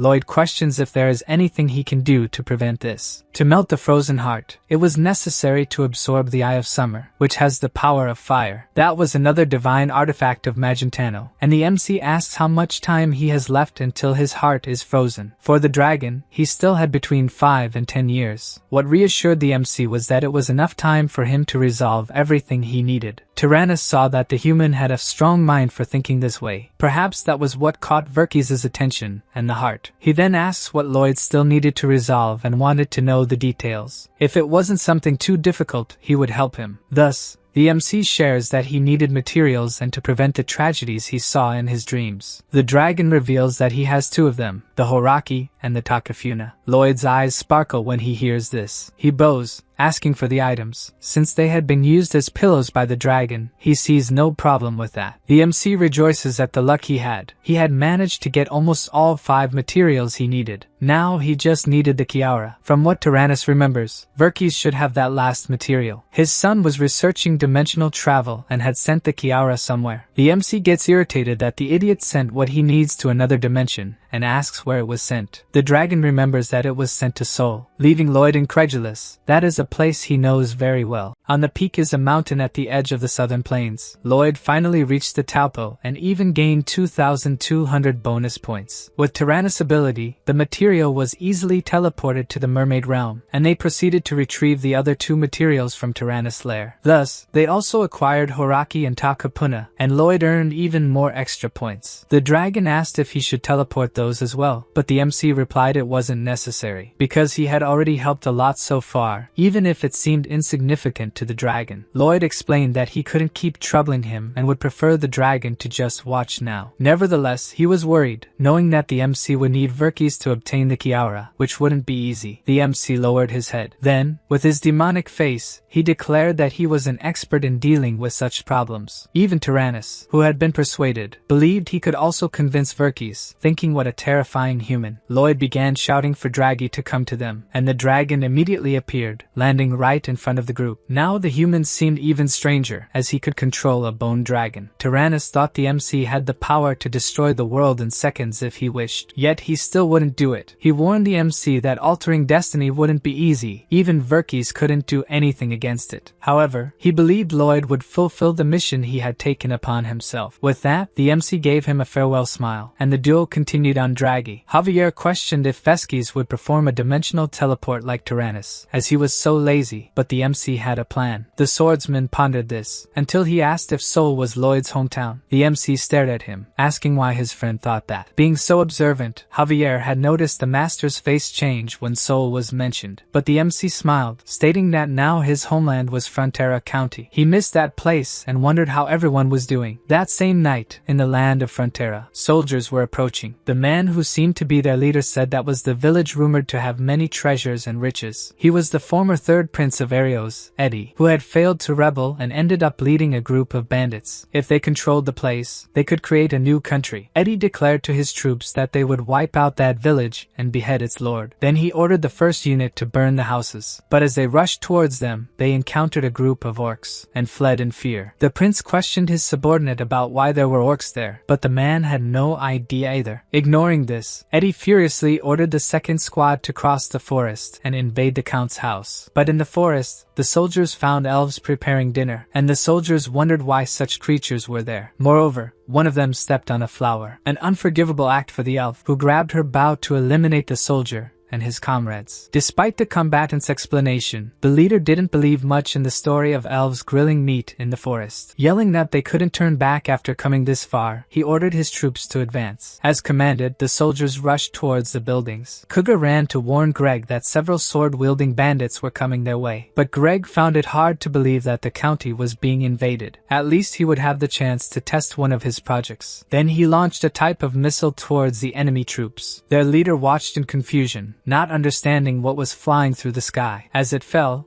the missile caused a massive explosion, making the soldiers flee in panic, as they had never seen anything like it. On the other hand, Greg was disappointed that he missed the target, though it was better than in tests. But the prince didn't give up, thinking they were attacked by demons, followed by a loyal servant. Elsewhere, Cortigus ordered the sleepy Solidas to do something, and only now did Greg discover he was a dragon. So the lazy one transformed, and this time the prince and his servant fled in panic. Away from the village, some villagers saw Eddie, scorched, fleeing from Frontera County. He declared with a trembling voice that he, the Prince of the Abyss, would gather his forces and one day destroy that territory. But at that moment, the shadow of a giant creature approached him. It was Draghi, landing. Now, Eddie must have lost all hope of doing anything against Frontera. Even the peasants were astonished to see such a creature. From atop the dragon, the MC appeared, asking what the prince was talking about, if he wanted to die. With that, the villagers understood why there was a giant dragon there, and the prince seemed completely defeated. In the future, the county would be called by bandits the demon god's territory. But for now, it was time to open the portal to Seoul. Although the one who had to do it was,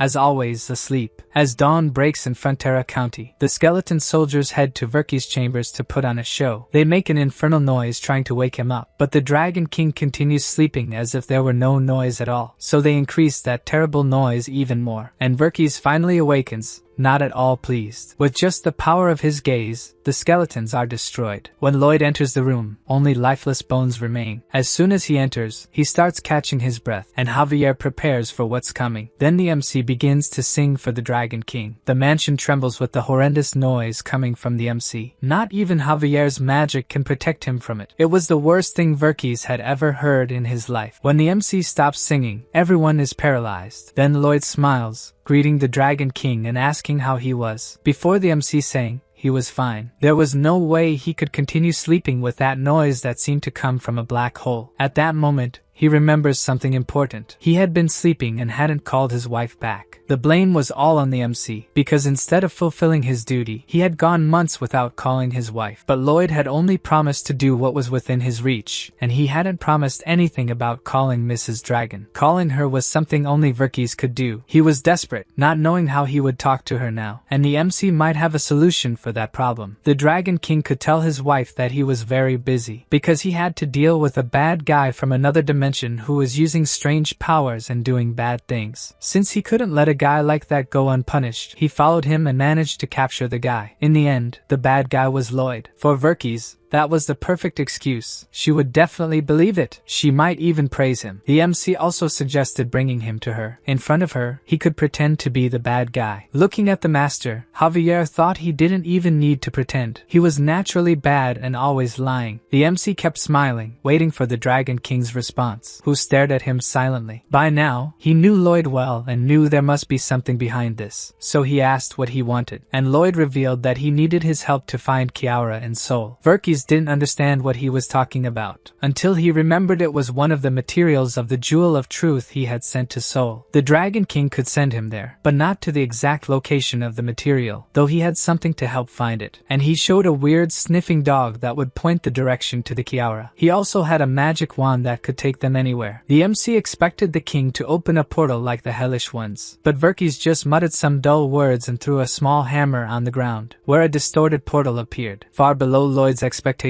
though by now he shouldn't expect much. The two stood in the middle of the portal, and Verkis began to explain that it was a round-trip portal. If they stood on the teleportation platform in the other world, they would be brought back. As they sank into the portal, the king said that since Soul was the MC's homeland, his body must be dormant there, but he shouldn't try to find it, or something horrible would happen and destroy everything. Then they sank completely into the portal. In Soul, another portal opened in an alley, and the two reappeared in the MC's old world. Javier thought this was his master's homeland. If he decided to stay in this world, he would do everything he could to bring him back. Suddenly, he noticed something was wrong with his mana. It had completely disappeared, and the swordsman wondered if he couldn't use it in this world. Then he heard the barking of the sniffing dog they had brought, which was already reacting to help them find the Kiara. The swordsman couldn't stop thinking about what would happen if something dangerous occurred now that he had no mana. As soon as they stepped out of the alley, a bright light hit his face, and the world before him was completely different from what he was used to. The first thing that bothered him was the air. The air of that place felt like hell. Lloyd said they needed to buy some things to avoid drawing attention, and that he shouldn't worry about the mana. The swordsman agreed but felt something was off with his master, who was walking with difficulty, as if it was hard to breathe there. The last material needed for the Jewel of Truth was the Kiara, a mysterious material said to change appearance to blend with its surroundings, and it was hidden somewhere in Seoul. The MC was struggling to grab something from what seemed to be a trash can. He pulled out some clothes from it, saying they could use them, even though they smelled a bit. The swordsman wondered if his master was okay now since he seemed strange before. No sooner had he thought that, Lloyd clutched his chest as if something was wrong. But what really worried the swordsman was behind them. A policeman appeared, yelling at the two that they were stealing and that the MC should return the items he took. The MC was furious with Javier, who should have been on the lookout, while the policeman wanted to take them to the station. Lloyd tried to argue that they were part of the collection team, but the policeman said they were cosplayers dressed like that. Then the MC began to pull something shiny from his coat to give to the guy, offering gold stones as a reward for his hard work. It should be enough for him to buy an ice cream or a new car. The officer was mesmerized by the stones, but he said he would arrest that ugly cosplayer for attempted bribery. Seeing that his plan didn't work, the MC threw the stones into the air, and the policeman yelled that he couldn't waste them. Thus, the two took the chance to flee while the other was distracted chasing the gold. In their escape, Lloyd couldn't believe that even in this world, he was considered ugly. Meanwhile, the policeman bit the stones to see if they were real. He had pursued the profession to fulfill a dream and had failed. Because of this, he vows to arrest that ugly cosplayer and the handsome foreigner. Over the radio, another officer hears that there was an ugly cosplayer on the run, and the MC was right in front of him. Even without seeing the MC's face, he is chased because they even found his back ugly. After running a lot, the two managed to hide in an alley. Javier thinks they could have bought clothes with that gold, but Lloyd says they would only accept money. It would be better for them to return to the portal to leave their belongings. They would move when it got dark. Javier notices that his master had become strange again. He seemed tired to the point of barely being able to move. The swordsman comments that even without mana, he shouldn't be so exhausted, but the MC says it was just a bad air and changes the subject, telling them to change clothes. Even so,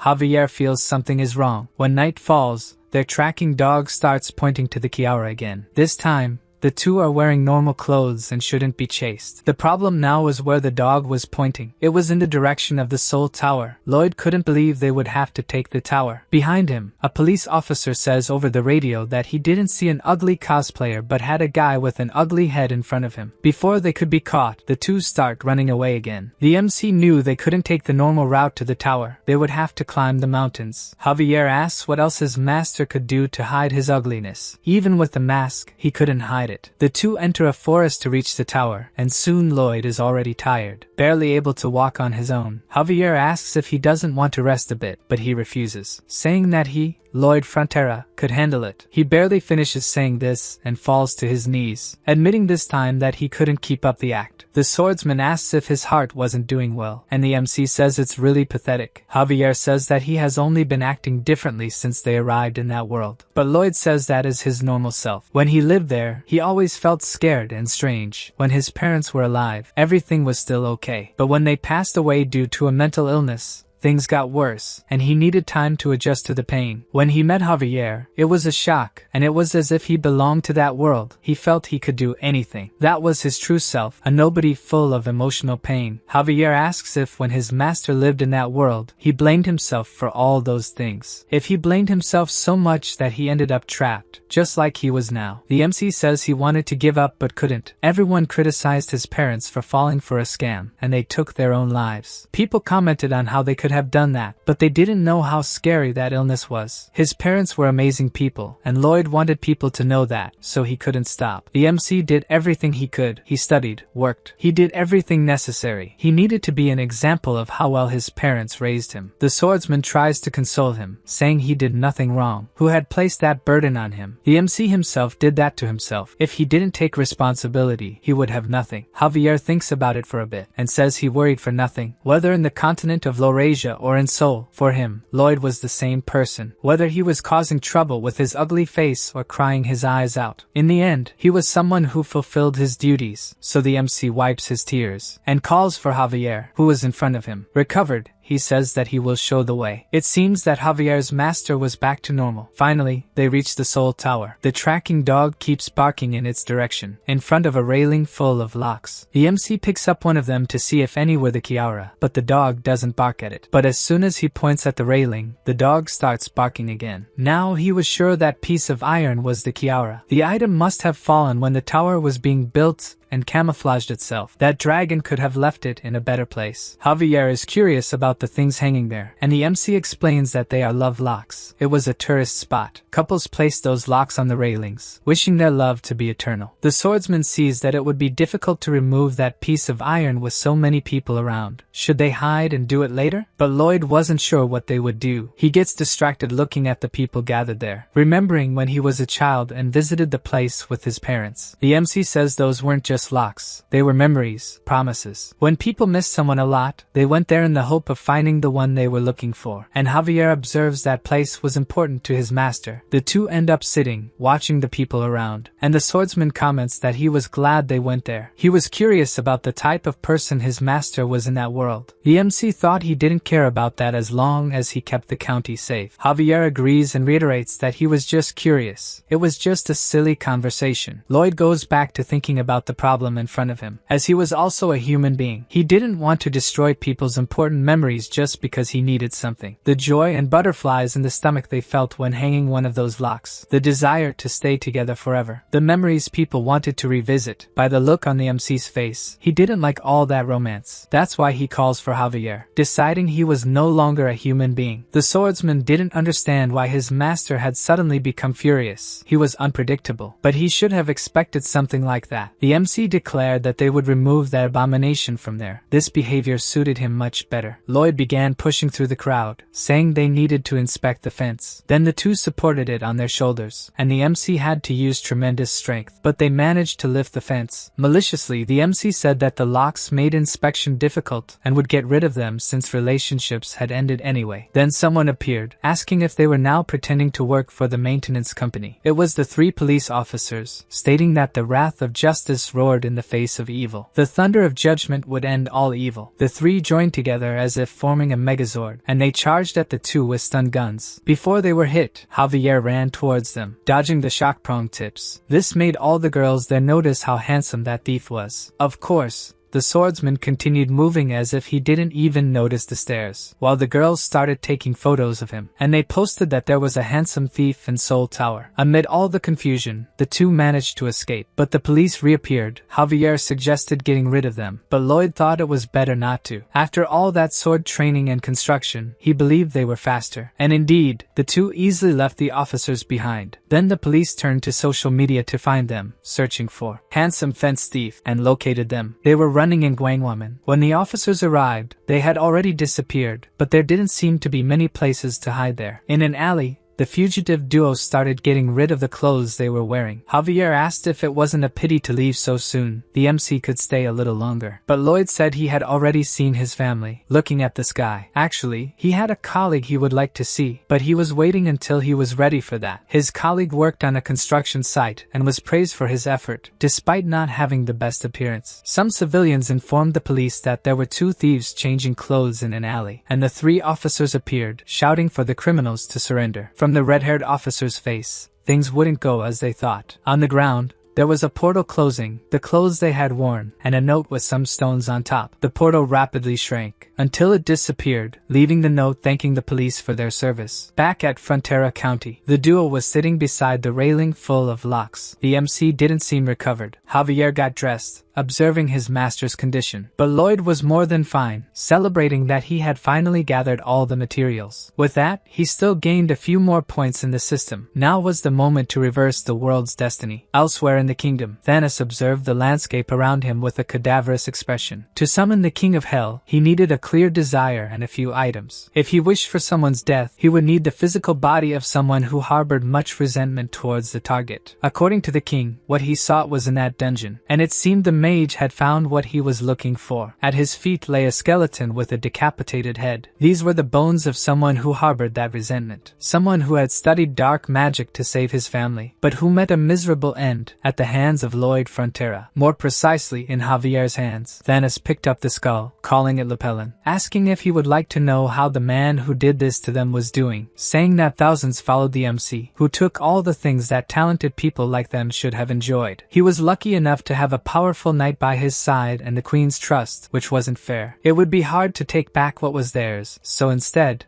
they could bring him down. They would make the whole world despise Lloyd, and he would have a horrible death. While giving sinister laughs, a light began to emanate from the skull. Then the light ceased. The vessel was ready. Now he needed the second tool, a large amount of fear to fuse with that vessel. By terror, he meant war, and to incite a war, he needed to drive the queen mad. Now, he would head to the Magentano Palace. In the county, the MC was breaking the locks with promises of eternal love. He laughed, saying he would reduce those promises to ashes. If he didn't have love, no one should. Javier noted that the master seemed like a villain doing that, but Lloyd just wanted to leave everyone equally single. Finally, they managed to get rid of all the locks. Despite being tired, the MC wished he had brought more of them to destroy even more promises of eternal love. At that moment, the fence began to glow. The item transformed back into its original form, a white cube that fell to the ground. ground at the MC's feet. He picked it up, staring at the item. With the last material, he gained a few more points in the system, but this time, he didn't seem excited about it. In fact, he held back tears, emotional for gathering everything he needed. Without getting emotional, he declared that now they would begin the next stage. They had to go to the Mermaid Kingdom now and gather those things. For Javier, his master could celebrate his achievement a little more, but he knew that was the MC's way, and that's why he could save everyone. The giant octopus continued holding the entire kingdom, and Lloyd commented to Javier that they had already been through a lot. They built a bridge in the capital, a railroad in hell, a canal in the army, a sauna, and a race track. Questioning why they built so many cool things for others, Javier said they did it for the Jewel of Truth. It would be a pity to build it there, but there was nothing else to be done. But the MC says there was something they could still do. They could take the Gem of Truth and build it in the Frontera County. Seeing Javier's disapproving face, Lloyd says it's not like he's a bad person. He had never done anything truly evil to anyone. Actually, he had done something once, or maybe 4 times. Not talking more about it, they head to the palace. The Mermaid Sovereign says that they really found all the materials for the Gem of Truth. They could use everything the kingdom had to offer for its construction. Lloyd thanks her, saying he would give his all in the construction and restore the glory the kingdom had in the Age of Myths. Tears from the MC start forming a small puddle. Noticing that the vassal was crying, the sovereign asks if something is wrong, but Lloyd makes a drama, saying it's nothing. The queen insists that he is their hero, so they would help him with any problem. Then the MC reveals that he was very sad about having to build the Gem of Truth in the Mermaid Kingdom. The woman doesn't understand where he's coming from. The gem was made to be built in that kingdom. Javier watches his master whining that when the Gem of Truth is completed, people blinded by greed will try to take it, and a war will start, ruining the peace of that kingdom. The queen,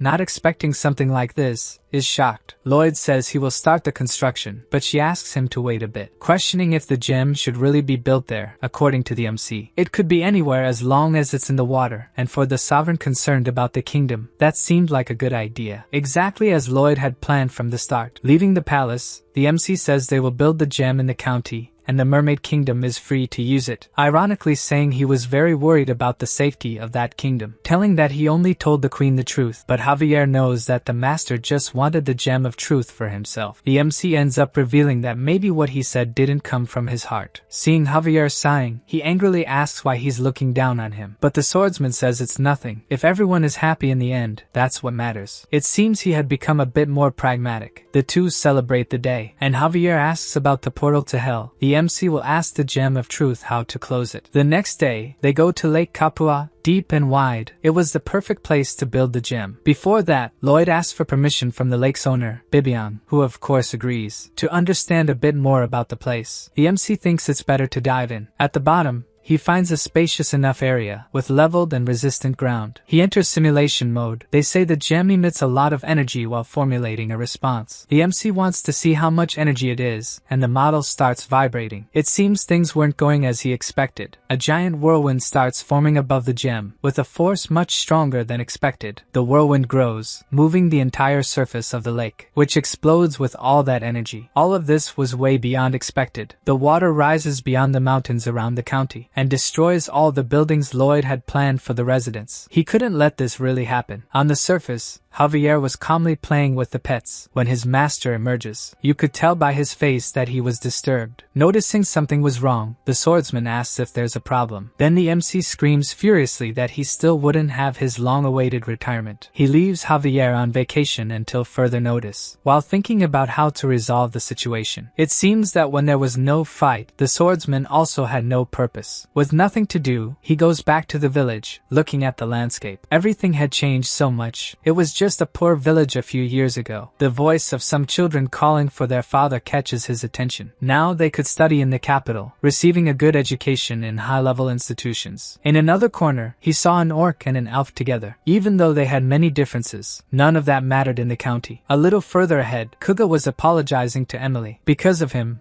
she had changed a lot, but she liked becoming stronger. The two were having fun doing strength training, which was still very strange to Javier. He still needed time to get used to that. After all, training wasn't a bad thing. The soldiers were also excited. They had just completed a large statue of Lloyd. Even Solitas was crying with happiness after finally sculpting a dragon, even though the master thought it was slime. Everyone was fulfilling their dreams. They were well fed and reaped the fruits of their hard work. There, Everyone was enjoying themselves in a beautiful, well-lit place. But what about that person? When would he leave and take advantage of it too? At the mansion, Lloyd's parents were worried that their son wouldn't leave the library. They couldn't get a word out of him. They wanted to know what was keeping him so busy. His father says that although their son had practically become the hero of the county, sometimes it seemed like he was a different person. His mother adds. The two thought the same about it. The MC didn't call them father or mother and had changed completely since that day. They sit thinking about it for a moment.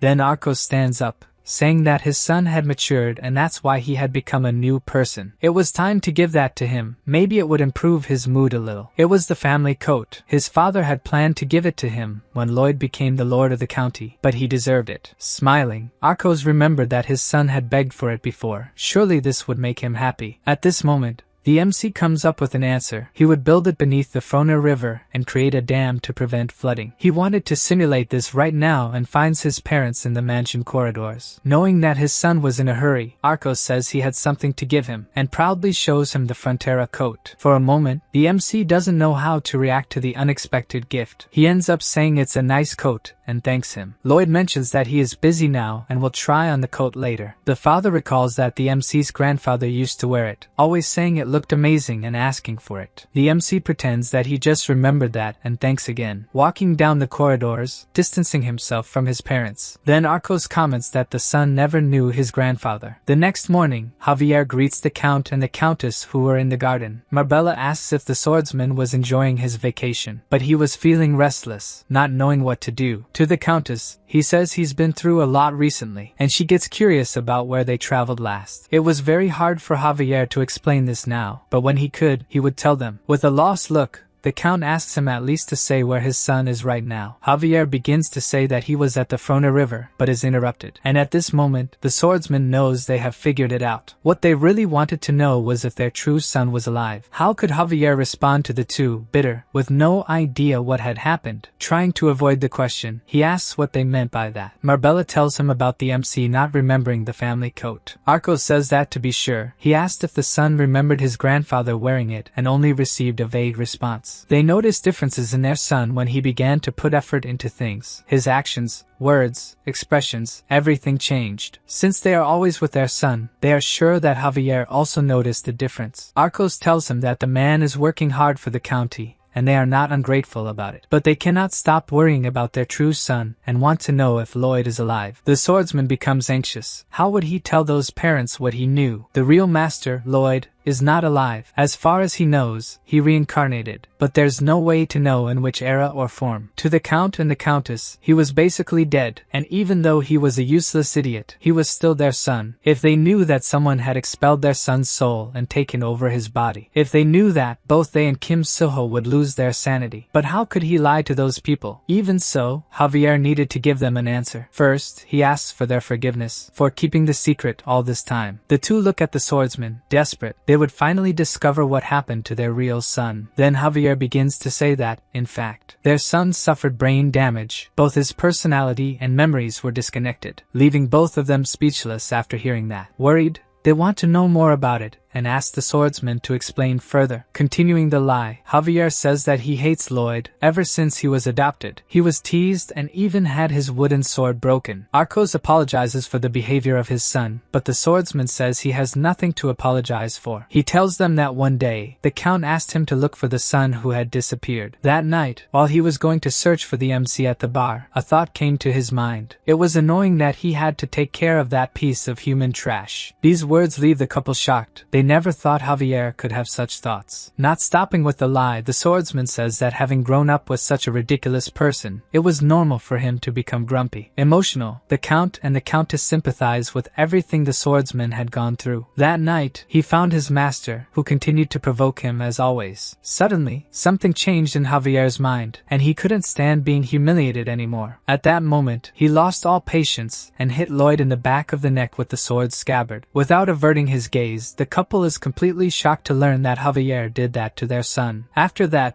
the swordsman thought about what he had done and tried to wake up his master. But when he woke up, he didn't remember much, just that he was a bad person and would try to be a good man now. The sword master agreed with the idea and threatened to kill the MC if he told anyone about being hit. So that was why Lloyd started acting like a completely different person. Everyone is silent after this highly elaborated lie from Javier. The Count notices that the swordsman is starting to unsheath his sword. The couple rushes to stop him, while he says he should end his life after hitting his master. They shout that the swordsman didn't do anything wrong. In fact, he fixed their son. Arcos emotionally says that Javier did something amazing, and thanks him, having no idea that it was all a big lie. At that moment, Lloyd appears behind them with urgent news. The couple asks what it is, but the MC thinks it's better to go inside to talk because this would take some time. He passes by Javier, who had just told all those lies, saying that the swordsman had grown, which wasn't surprising since he had learned from the best. Inside the mansion, the MC asks his parents not to panic about what he is going to tell them. He tells them everything about why he sought the Jewel of Truth to stop what was coming, and that he would have to build a dam for it. After hearing the whole story from Javier, learning about the catastrophic future that could happen didn't surprise them. Arcos says they noticed that their son was doing something for the county, but wished he wouldn't do everything alone. According to the MC, as long as the two of them are fine, that's all the help he needed. With all his workforce gathered, Lloyd says that they will carry out the largest project on the continent, and if they trust him, they will be saved. With that, the system gives him several titles, such as the Bathroom Ghost, and being completely trustworthy. He knew that all the work he had done would help him in the end. The MC separates Team 1, the engineers who would show everything they had learned. Team 2, the White Spade Cavalry, should fill, move, pack, and dig. In Team 3 were the skeletons who had infinite energy. Team 4 was composed of heavy equipment operators, the pets. Team 5 consisted of the multi-tribal technical support team, who were responsible for resource acquisition. Lastly, there was Team 6, which would do the rest of the heavy work and was composed solely of Javier. With the teams defined, it was time to start construction. While they were excited down below, above them, in the Celestial Kingdom, in the first administrative building, someone seemed to be analyzing some documents. Gabriel, the executive administrative officer of the Kingdom of the Heavens, was talking about an illegal construction, the construction of Aotearoa, in the Kingdom of the Earth. As it was too bright there, Gabriel could barely read what was written. Realizing that this referred to the Jewel of Truth, he says that if they build it, war and chaos would arise again. The other man tells him that the materials have already been gathered, after learning about them from Verkis. Gabriel recalls that building the jewel is not easy, but according to the other, it wasn't impossible either. If he signed the document, Raphael, the chief inspector of construction in the Kingdom of the Earth, could begin the demolition. From the roof of the Frontera mansion, Lloyd says that what he's about to say might be hard to believe, but he can stop time, and starting now, he will do so for a year to begin the project. With this announcement, the crowd looks at him in disbelief. The MC knows it's hard to believe, but they would be scared if he stopped time before starting the construction. At that moment, the effect of his full trust title is activated. The knights are the first to declare that Lloyd is the best, followed by the other workers, excited about his powers. Javier looks at that devoted crowd. They seemed like a bunch of idiots, blind to their leader, who encouraged them with a crazed face. To the swordsman, those people weren't right. Then the MC freezes time in that region. With that, another part of his heart is also frozen. Lloyd doubles over in sudden pain and Javier questions if he's alright. But he really wanted to see the Jewel of Truth. After thousands of calculations and simulations, he got the perfect design for the dam. By creating watercourses around the Jewel of Truth area, they could start building the dam. Since the available technology was limited, he would use a model made in Spain during the Middle Ages. At the same time, they would also build the Jewel of Truth. Everything would be ready quickly. Soon all the work would be rewarded. Suddenly, the voice of the Dragon King echoes in his head, asking him to meet immediately. According to Verkis, it was an extreme emergency, and perhaps the MC wouldn't be able to build the Jewel of Truth, so he runs in the direction of the Dragon King. Almost breathless, Lloyd finds him lying on his usual couch. Lying on his stomach, the king is in pain in his neck and asks the MC to massage him. Lloyd is serious. He wants to know what the emergency is, but Verkis keeps saying this is an emergency, and if he doesn't massage him, he could destroy everything. The MC looks at him with disdain and anger. That guy is really an idiot. Then he starts gathering mana in his hands, asking if it's just his neck that hurts. He would massage him so hard that the Dragon King would scream. With all his mana gathered, Lloyd charges forward furiously. How dare that guy call him when he's so busy? He was going to kill that stupid dragon. But the king tells him to stop just touching his neck and to start the massage. Thinking this is just the dragon's pretense, the MC decides to use even more force, as if he wanted to separate the neck from the rest of Verky's body. This time, the dragon says that the MC is terrible at this. He's disappointed. That was more than annoying. That guy really managed to make him lose his temper. This unlocks his new ability, absolute ugliness. People turn their faces away when seeing such ugliness. Still applying pressure on the dragon's neck, Verkys asks what the MC would do after defying fate with the help of the Jewel of Truth. What would he do after getting it? For Lloyd, the answer is obvious. He would destroy it. Having that thing around would only bring problems. He couldn't live peacefully with the whole jewel. Looking at the MC's face, Verkys feels disgusted by his ugliness. At least now the dragon is sure that Lloyd wouldn't let the jewel be used for evil, since this guy truly wanted to live a life without worries. Having gotten the answer he wanted, he tells the MC to leave. The system even warns that the MC had used his mana heart to the limit with all that force. He also levels up and becomes an expert in the sword, and as a passive option, he gains the Sword Master Syndrome. Without seeing the system window,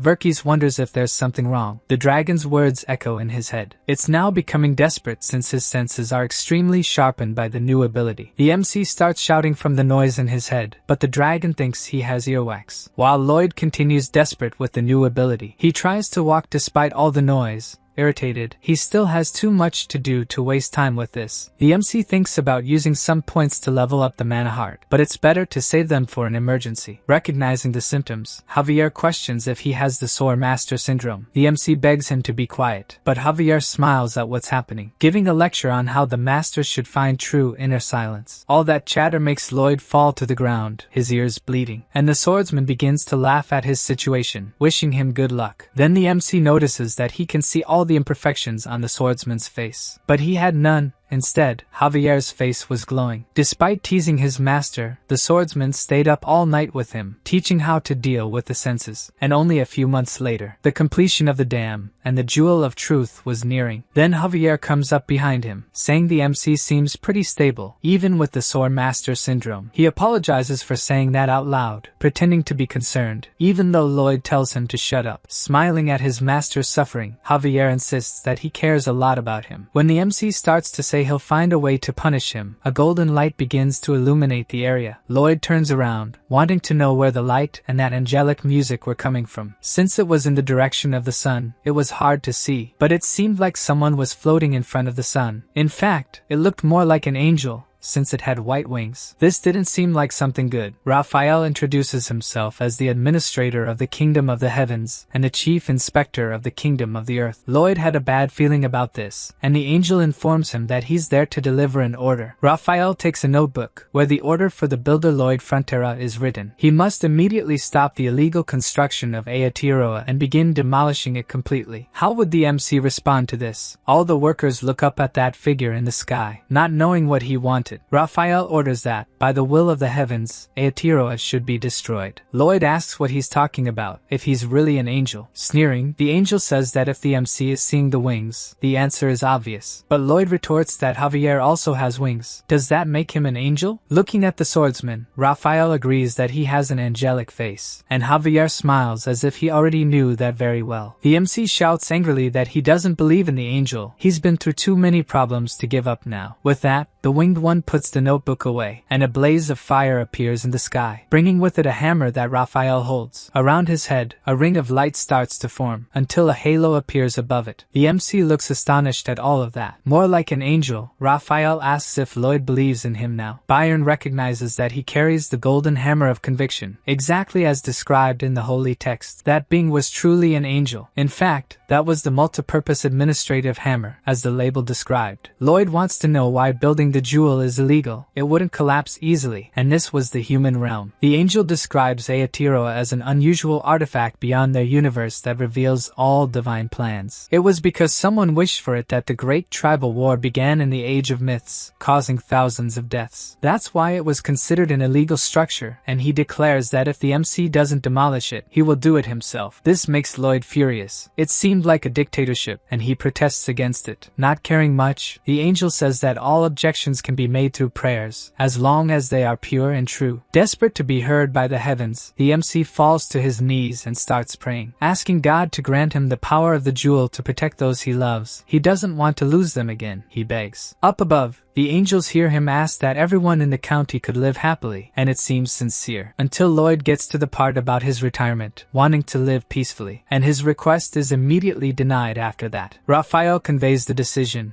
stating that the MC's feelings were not pure, and once again, orders that demolition begin. But again, Lloyd refuses to do it. With that, Raphael raises his giant hammer, saying that he himself will do the job and flies toward the construction. Before he could hit it, the MC screams for him to stop. Then a green light passes in front of the angel. It's Javier flying to prevent the Jewel of Truth from being destroyed. But the swordsman's presence doesn't stop the angel's attack. Javier needs to block it with his sword. The impact of the attack sends a wave of energy around the construction site. For Lloyd, who still suffers from the Sword Master syndrome, the noise is deafening. Javier introduces himself to the angel as the knight of the county and asks him to leave. Otherwise, he will have to eliminate him. For a moment, Raphael seems apprehensive about the swordsman's power. Meanwhile, on the ground, another person is running to see what's happening. Solitas goes to see where the huge amount of mana he felt was coming from and realizes it's from an angel. His mother always told him they were obsessed with rules, and with that hammer, the guy had the power to destroy the whole place. If that happened, he wouldn't be able to get married. If he teamed up with the Sword Master, maybe they could defeat Raphael. Sitting behind him, Verkis tells him to stop or the situation will worsen. If the heavens, hell, or a dragon get too close to a fight, the Great War will begin. The entire planet will be destroyed. For the world to remain peaceful, local violations, invasions, and minor damages must be ignored. Although he heard this, Solitas asks who that man is without realizing it's the Dragon King. Meanwhile, at the construction site, the MC tells everyone to move as far away as possible. Raphael informs that he's warned Javier, and if he doesn't get out of the way, he will be accused of obstructing official duties. According to Javier, they both had duties to fulfill. Then the angel attacks him with the hammer, but the swordsman manages to dodge with his incredible speed. Javier seems amazing, and the MC thinks he'll be able to defeat him quickly. Since he reappears behind Raphael, the angel's halo breaks, preventing the swordsman's attack, and generating a noise too loud for the MC again. Not giving up, Javier attacks again, but continues to be repelled by the expanding halo. Suddenly, he is surprised by something. The angel tells him it's not too late. He should give up and follow divine laws. Then Lloyd shouts to Javier that it's a combined attack, and he should cover his ears. From below, the MC begins to catch his breath, preparing. Knowing what's about to happen, Javier does as his master asked and covers his ears. Then the MC starts singing with his eerie voice, but something interrupts him, and he falls to his knees, covering his ears. Not even Javier expected something like that to happen. With the Sword Master syndrome, not even Lloyd could endure his own voice. From the swordsman's look, the MC was pitiful. Despite hearing little, the angel thought he heard the scream of an ancient demon. Taking advantage of his moment of weakness, Javier attempts a surprise attack, but it is easily blocked by the halo, without the angel needing to move. Then he counterattacks using the hammer, and Javier retreats, planning to attack through the gap in the halo, using his speed to quickly close in. Before he could do that, Raphael warns him it would be useless, because the halo was an absolute grace. As long as he had a pure and righteous soul, he would be protected by the halo for all eternity. This time the angel's attack manages to hit the swordsman, throwing him in the direction of the Jewel of Truth. But before hitting the structure, Javier manages to dodge, flying upward. Exactly as expected, this time, he is hit by a massive attack, and is slammed into the ground. It still wasn't over. Raphael lands and stares at the swordsman on the ground. Javier's eyes remain closed, as if he were unconscious. The angel states he would forgive him, but he must not rise again. Then he turns, heading towards the Jewel of Truth. Javier, who was still awake, opens his eyes, rising silently to counterattack. Noticing this, Raphael seriously says he had asked him not to get up, but it was too late, and the swordsman throws sand into his eyes, which makes him scream, calling Javier a scoundrel. For cursing someone, he receives the punishment of 10 demerits, a partial punishment for his actions. With a wicked look, Javier remarks that if he was cursing, he wasn't that pure after all. Watching the fight, the swordsman seemed even more amazing to the MC. Taking advantage of the angel's shock, he counterattacks, but he is repelled by the halo, while the angel still looks foolish. If not for the halo, he would have been hit multiple times. Finally, he counterattacks, but the other dodges easily. To Lloyd, it seemed like the two were fighting evenly now. Despite the continuous attacks, most of them were blocked, and the MC observes that even fighting as equals, little by little, Javier was gathering injuries, just as it was happening with Raphael. Then he shouts with all his strength, demanding they stop. Still kneeling, he begs them to stop. With tears in his eyes, he asks them to stop hurting his friend, something the swordsman certainly didn't expect from his master. Raphael asks if he can destroy the Jewel of Truth now, but the MC sets a condition. If he didn't build it,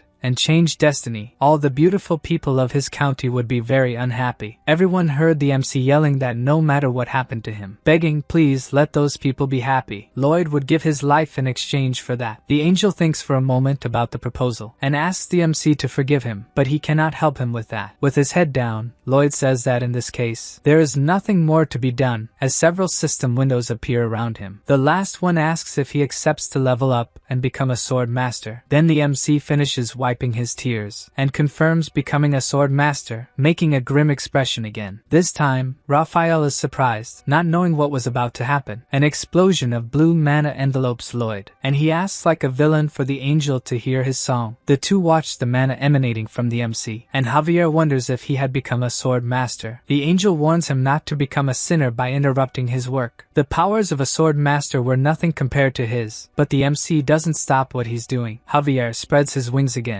and tries to protect himself from the sound that was coming by using them. Verkis, who was still next to Solitas, decides to do something too, teleporting to the farthest place he could think of, the moon. For a moment, it seemed the world was completely at peace. Then the MC begins his hateful noise. It was as if an evil aura was taking over the place. Even from afar, the workers suffered from that terrible noise, causing Lloyd's approval rate among them to drop. Finally, that horrible evil aura begins to dissipate, and the MC faces his opponent, having finished his spectacle. Raphael couldn't even move after hearing all that. Even nature, which had been so serene before, barely survived that terrible thing. The first word Raphael manages to say after the spectacle is a curse, which earns him 480 demerits, exceeding his limit of 300. The voice from the halo announces that all his powers will be removed during the punishment period. Then both his hammer and wings disappear, and his halo falls to the ground, leaving the angel with a lost look now that he had nothing left. In front of him stood the MC, holding his shovel and making a frightening face, and behind him was the sword master, who also didn't look happy. Raphael removes his glasses, asking those good gentlemen to calm down a bit, which doesn't stop him from being hit in the face by Lloyd's shovel. The attack throws the angel back, where he is met by someone else. Now it was Javier's turn to strike him with his sheathed sword. The two take turns beating that snobbish angel, quite happy to have their revenge. With all that, Raphael loses consciousness, waking up one morning in the Frontera mansion. Immediately, he wants to know where he is. Lloyd, with an angelic look, tells him he took care of him all night, thinking he might not wake up. Apparently, Raphael doesn't remember what happened before he fainted, only that he was going to destroy the jewel. The MC says he is not a bad person, they just have different ideas of good and evil, and he doesn't think anyone is truly bad. This makes the angel recall what happened, wondering if there really are no bad people. Suddenly, Javier bursts through the door, and the MC doesn't understand what's happening. He has to hold back the swordsman, who wants to finish off the angel. The MC manages to push him outside, explaining that his friend is hot-tempered, and it's hard to control his cruel temperament. In truth, it was Lloyd who wanted to do it, and was only stopped because Javier intervened. But to Raphael, who didn't know this, the MC seemed to have saved him. Kneeling, the angel thanks him, thinking the MC is a good person. It was really as the book said, angels were naive, innocent beings. The MC asks about the punishment, and according to the angel, he couldn't return to heaven during his punishment, but he could communicate with the upper realm using an apparatus that looked like a smartphone. Lloyd also wanted wanted to know if he still planned to destroy the jewel when the punishment ended. If it was heaven's will, the angel would do it for the sake of peace and order in the mortal realm. But the MC questions whether that was truly good for the mortal realm, or just heaven wanting mortals to do its bidding since they were mere mortals. Raphael had never thought about things that way. He knows the angel always followed orders because it was the right thing to do, but asks if he had ever seen the other side. The angel had said heaven alleviates the mortal realm's problems, but what about those people who had even more problems due to heaven's decisions? The angel agrees with the MC. He hadn't listened to what mortals had to say, so Lloyd suggests he take this time to learn more about this world. Raphael is excited about this but worries it might be disrespectful. For this case, the MC already had something prepared. If he signed that contract and met some of his requests, he could stay as long as he wanted. Without a second thought, the angel grabs the contract to sign it. It was perfect, solving many of Lloyd's problems at once. He could use the angel to take the summer eyes off the queen, which would stop her heart from freezing. In the county, life continued peacefully. Bibyang played by the lake with Draghi, and Raphael prepared for a new morning in the human realm. He starts running, followed by various animals and birds singing to him. A little bird asks him to sing too, and since this was his way of rewarding the bird's song, he starts singing too. The villagers are happy to hear him every morning, but one wonders why her master sings differently. The soldiers also surrender to that beautiful voice, and again, one doesn't understand why the master's voice isn't like that. Even Byron delights in the voice, wondering why the MC sings differently. When he notices Lloyd behind him, he tries to explain that everyone was having nightmares the last time he sang, and Raphael was easing that. The angel's popularity begins to irritate the MC, but Javier says he's just jealous. It was much easier to like an angel than a demon, and Raphael warmed everyone's hearts there, just looking at him, a completely angelic being. The swordsman suggests sending him away if Lloyd didn't like the angel, but the MC could still get many things from him. He had two tasks for the MC: to inform in advance everything heaven was planning, which wasn't a problem since he had that communication smartphone. For the second task, he needed to know if Raphael could still prove he was an angel, even if just by appearance. His wings and halo could still manifest. That was great since he would need the utmost cooperation from that being. Heaven was discussing what to do, and it would take some time, so the MC needed to make his request to the jewel before the meeting ended. That way, it wouldn't be a problem for it to be destroyed. Javier starts saying that it will seem random, but he considers Lloyd singing better. It was really random, and he questions if the swordsman knew how ridiculous it sounded. It was truly awful, but it had the same power as a great disaster, full of curses and demon screams, stating that the master didn't like singing and always felt embarrassed after doing it. But even so, he always sang loudly, enduring all the shame to save people. If there was any singing that could be called noble, it would be this. When Lloyd was about to say something about it, the swordsman makes it clear he doesn't want to hear him sing. It's painful just thinking about it, which irritates the MC. Javier was saying ridiculous things. After hearing that last part, all his shivers were gone. Anyway, those two were getting along well. At the jewel's construction, Goming flies over it, unloading the material that would go on top. As soon as the Kiara falls on top of the structure, a large amount of water starts flowing through it. Finally, the Jewel of Truth was complete, and Lloyd asks to open the water gate. Since the dam's construction was also finished, all that water floods the jewel, submerging it, and the MC dives. Finally, he would have the answer he had been seeking. As soon as he touches the top of the jewel, it begins to shine. The thing starts speaking, saying it only tells the truth, calling itself Aodiora, and asks for a secret in exchange for the question the MC had to ask. Once again, this reaction from the jewel is quite dull. He doesn't understand this part about telling a secret. Aodiora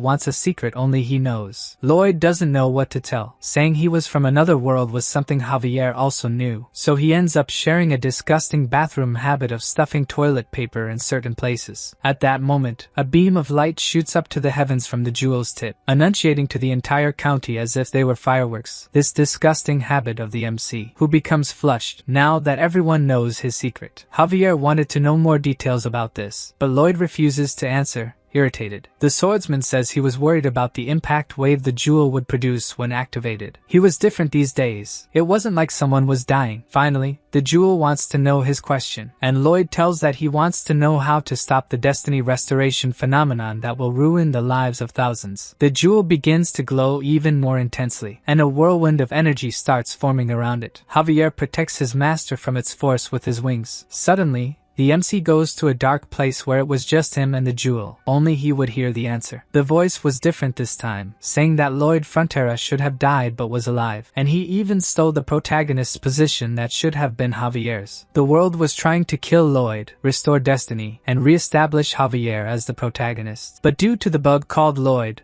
the world couldn't locate the protagonist and suffered a severe error. Destiny lost control. To return to the original story, regain control, and pacify the world, it needs to restart the story and decide on a protagonist. Be it Lloyd or Javier, the story will restart when one of them dies. There was no other way to do it. Back in his body, Lloyd goes into shock as Javier shouts for him to start breathing again. The MC remembers how much he worked, hoping things would get better one day. Javier kept shouting for him to breathe, desperate. But Lloyd keeps telling his other self to hold on a bit longer. Things would improve. The swordsman continued shouting in despair, while the MC was asking his other self to endure just a little more. He remained lying on the ground with his hands stretched out, seeking a light that would take him out of that situation. That couldn't be real. Not after everything he had been through. Javier kept desperately trying to get his master to respond. Lloyd thought about how things would be if he had another life, and if he died first? The jewel informs that it would just be the protagonist's resurrection. But what if he went back to Seoul? But then it wouldn't be the same as dying. With all this, the MC's heart starts to freeze faster, leaving the Winter Heart worried. Being a master of the sword, he should be able to use his mana to lessen this. Then a system window appears, showing that this was the result of a mind-related illness. Once the symptoms appeared, there was nothing more to be done. The Jewel of Truth repeats once more to the MC that either he or Javier must die. It was the only way. With all this happening, Lloyd's ability to keep time frozen is undone. While the MC continues with agonizing chest pain, he asks the system if it brought him to that world just to suffer, questioning if it was above the god of hell and heaven, if it was a cruel joke, and receives an apology message. It seemed that the weak Kim Suho would end in a pathetic way, that the unlucky would always suffer no matter what he did, but nothing could stop him. He was Lloyd Frontera. Outside the room, Javier tells the MC's parents that he had tried hard, and that's why he wasn't well. Marbella was worried if he had found a way to stop all the bad events that were about to happen. With a reassuring smile, the swordsman affirms that he did, and that their son is just resting. But the Count kept a serious look on Javier, who understood what he meant. Thus, Arcos asks him to continue taking good care of his son, leaving Javier alone with the MC. He enters the room, saying that he didn't know what the jewel told him, but whatever it was, he believed. Just as he was sure that his master was someone who would find the answer. But to do that, he needed to survive. He asks Lloyd to wait a little longer, as he will help him get up once again. Then he turns, leaving the MC alone in the quarters. The swordsman had doubts if he could achieve what he sought, but convinces himself that he could, as he knew the key to it, having seen it thousands of times. He decides that it was Lloyd Frontera. Raphael informs him that the Celestial Kingdom plans to summon the MC, but they still didn't know when. The meeting of the superiors would take some time. Then the swordsman takes the candlestick that was on a table, and combines the sword sheath with a piece of wood to make a cross. With the sword, he lights all the candlesticks at once. He kneels and begins to pray before that improvised altar. The angel himself had said before that they could have hopes if they prayed purely and desperately. Javier prayed for Lloyd to be summoned to the Celestial Kingdom as quickly as possible. The angels couldn't ignore such a pure prayer, but as he wasn't the owner of the jewel, they didn't find it necessary to summon him. As if reading their minds, he begins to pray for the summons to be through a representative. Then a light appears with an arrow pointing upwards, indicating that the way to the Celestial Kingdom was open. He asks the angel to go with him as well, but Raphael is apprehensive about returning, knowing he would be scolded for saying many swear words. Showing that he wasn't giving the angel a choice, the swordsman lifts him onto his shoulders. With a scary look like his master's, he reminds him that he had signed a contract and would help them obtain the Summer Eye, that they were going to get it right at that moment. Then they enter the light coming from the heavens and ascend with the upward arrows. There they face an older angel. The angel calls it recklessness, saying he knew the swordsman had a noble personality, and he questions if only humans without a noble personality could make appeals to them. The angel warns that what he said was very depreciative regarding the appeals, saying that they must not know how dangerous the Jewel of Truth was. Javier agrees that it should never have been built, and that the decision to demolish it was reasonable. The angel is confused about whether they are going to demolish it, and the swordsman affirms that they are. But there was a condition for doing so. Javier wanted to know when they learned about the construction, and according to the angel, it was around the time of the Winter Heart incident. Then the swordsman slammed the table, startling the celestial being. The swordsman wanted to know why they only requested demolition now, why they didn't mention this before the construction began. According to the angel, they didn't think they would be able to gather all the materials. With a malicious expression, Javier remarked that they didn't even bother to interfere beforehand, only if things went wrong. The creature felt that the swordsman could see through its deepest thoughts. When the human asked if he was right about what he said, the angel did not deny it, unable to lie about its nature. Respectfully, Javier requested that the demolition of the jewel be postponed until the restoration phenomenon ceased. The angel tried to argue against this, but the swordsman reminded him that it was the celestial realm that caused suffering to the humans. Having no further arguments, the angel agreed but asked Javier to manage everything until the situation was resolved. Then the swordsman thanked him for the generosity. Though being the angel Gabriel, he didn't quite believe it. But when he used his truth-seeing eyes, he saw a halo behind the swordsman. He was utterly pure. He mentioned that there was one more condition, that a revelation be given to the royal family by Raphael, requesting they grant the Eye of Summer to Lloyd Frontera. Gabriel pondered this for a moment, and said it was too much. They had already agreed to compensation for their lost time and effort.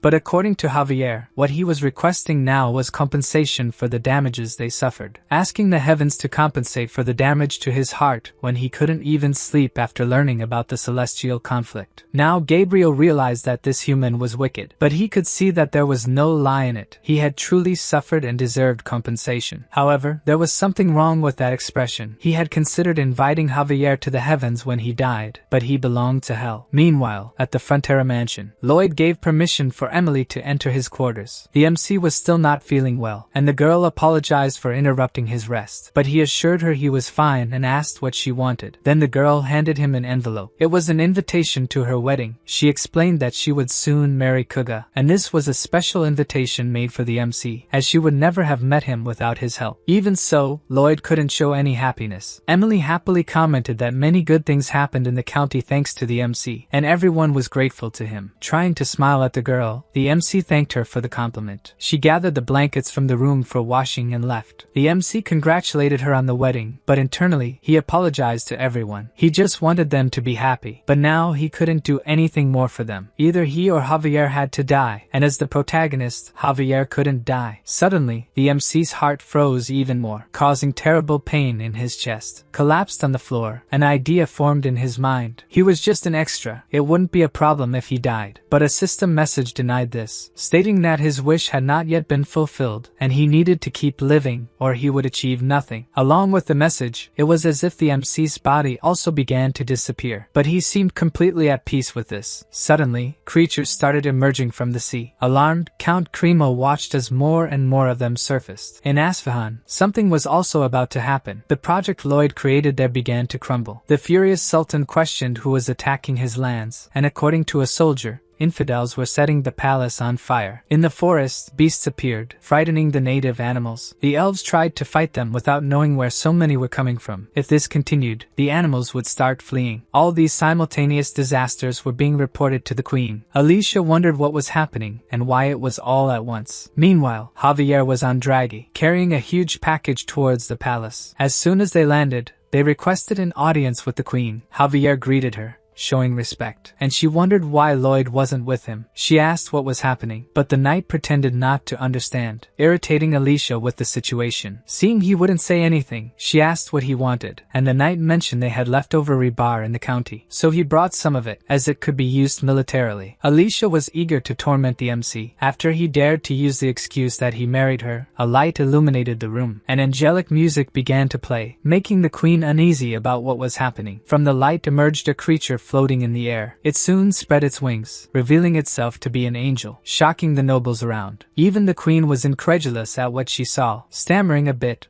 Raphael explained that he was there by the will of the heavens. Therefore, Alicia had to hand over the dragon's eye to Lloyd Frontera immediately. With the message delivered, his image began to flicker, and like him, the light disappeared in the blink of an eye. Alicia thought that was too random. It had to be some kind of prank by Lloyd. She turned to Javier, asking him to be honest with her. But the swordsman was also distraught by what he had seen. A noble informed her that it was a divine revelation. She had to hand over the Eye of Summer. Others said that without the Winter Heart, it was the only weapon they had left. They couldn't give it away. Then the nobles began debating whether the angel was genuine and what they should do. Javier remembers the conversation he had in the Celestial Kingdom a little earlier. Gabriel was angry, saying that angels could not lie, so he could not accept his request. But the swordsman argues that there was no lie in that. If they simply asked him to deliver the Eye of Summer, they wouldn't be lying. Everything was going as planned. There was only one thing left now: gain Queen Alicia's trust. Away from the noble discussions, the Queen questions if Lloyd was behind the angel's revelation. Since he wouldn't lie to her, Javier confirms it. Finally, he had stopped pretending he didn't know anything, saying that since none of her vassals noticed it was an act, he also acted surprised. And he knew she would never be deceived by his act. And she knew she would never be fooled by his act, which irritated her. If he got up, he would get spanked like Lloyd.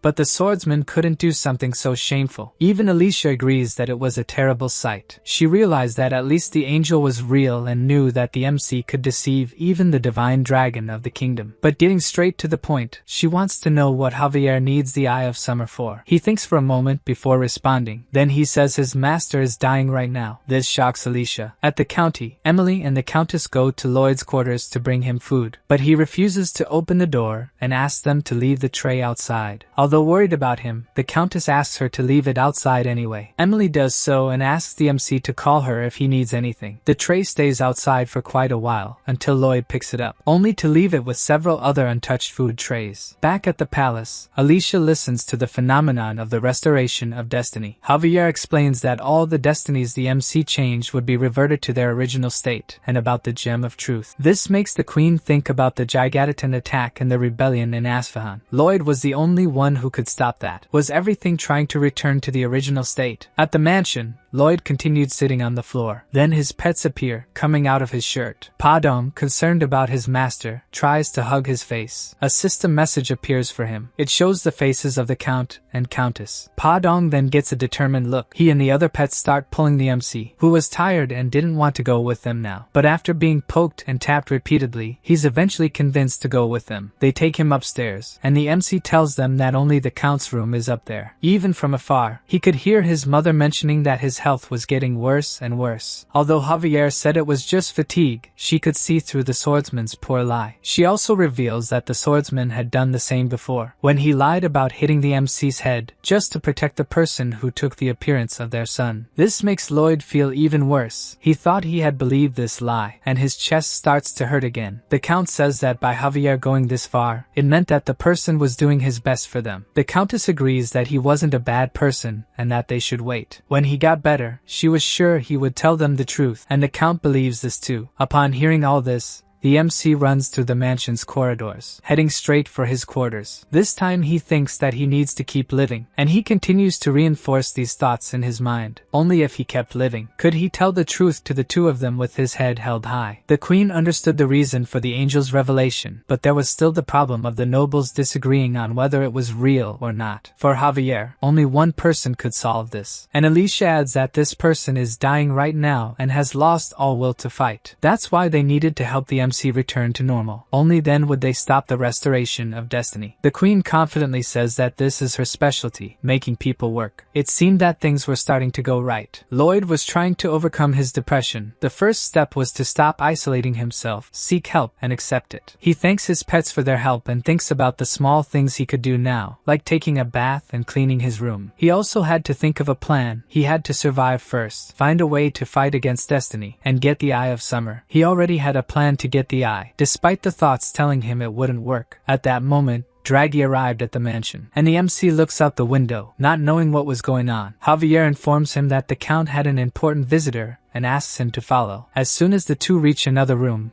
the visitor is waiting for them. She had only heard their names so far, and introduces herself as their son's fiancée, Alicia Termina Magentano. The Count and Countess are stunned by this, until they are overcome by panic. They both kneel in front of her, who asks them to get up, since she would be their daughter. Looking up, she asks if the fiancé agreed with this. From the window, Lloyd couldn't believe what he was seeing. Alicia seemed bored, drinking tea with the Frontera family. Lloyd's parents were still uncomfortable with her presence there, just like the MC, who still hadn't understood why she was there. The Queen takes a sip of tea, praises the flavor, and asks where they got the tea leaves. Since the Countess takes too long to answer, Alicia asks again, and Marbella can't answer properly. In panic, she says the leaves weren't stolen, but the Count says that the Queen would misunderstand everything. In panic as well, he admits to stealing the leaves, and the wife believes it's true. The MC, who also wasn't feeling well, asks them to calm down, as he would explain everything, and the Queen asks if he had lied when he said he was going to marry her. All of this leaves his parents even more confused. The two can't handle the pressure of the situation and faint. Then the MC asks them to listen to what he has to say. The Frontera couple no longer had the energy to endure the situation. In his thoughts, Lloyd asks Javier for help. Why did he bring the Queen after all? But the swordsman just acts oblivious, leaving the MC still not knowing how to react to this situation. Then it's Alicia's turn to say she would tell the whole truth, explaining that the MC had the kingdom's treasure, which was given to Magentano by the founding divine dragon. Tyrannus had questioned Lloyd about how he obtained it without being part of the royal family, and that's why he lied, saying he was married to her, which made him part of the royal family. This all seemed to be part of an even bigger problem for the Frontera couple. Alicia continues saying that since the MC lied about this, he had to take responsibility for his words. Worried about this responsibility, Arcos says he thinks even 2 lives wouldn't be enough, but Lloyd Frontera was their young son, so he kneels, asking to be punished in place of their precious son. It didn't even cross the MC's mind that his father would do something like this for him. Marbella joins her husband, asking the Queen to take their lives instead of Lloyd's.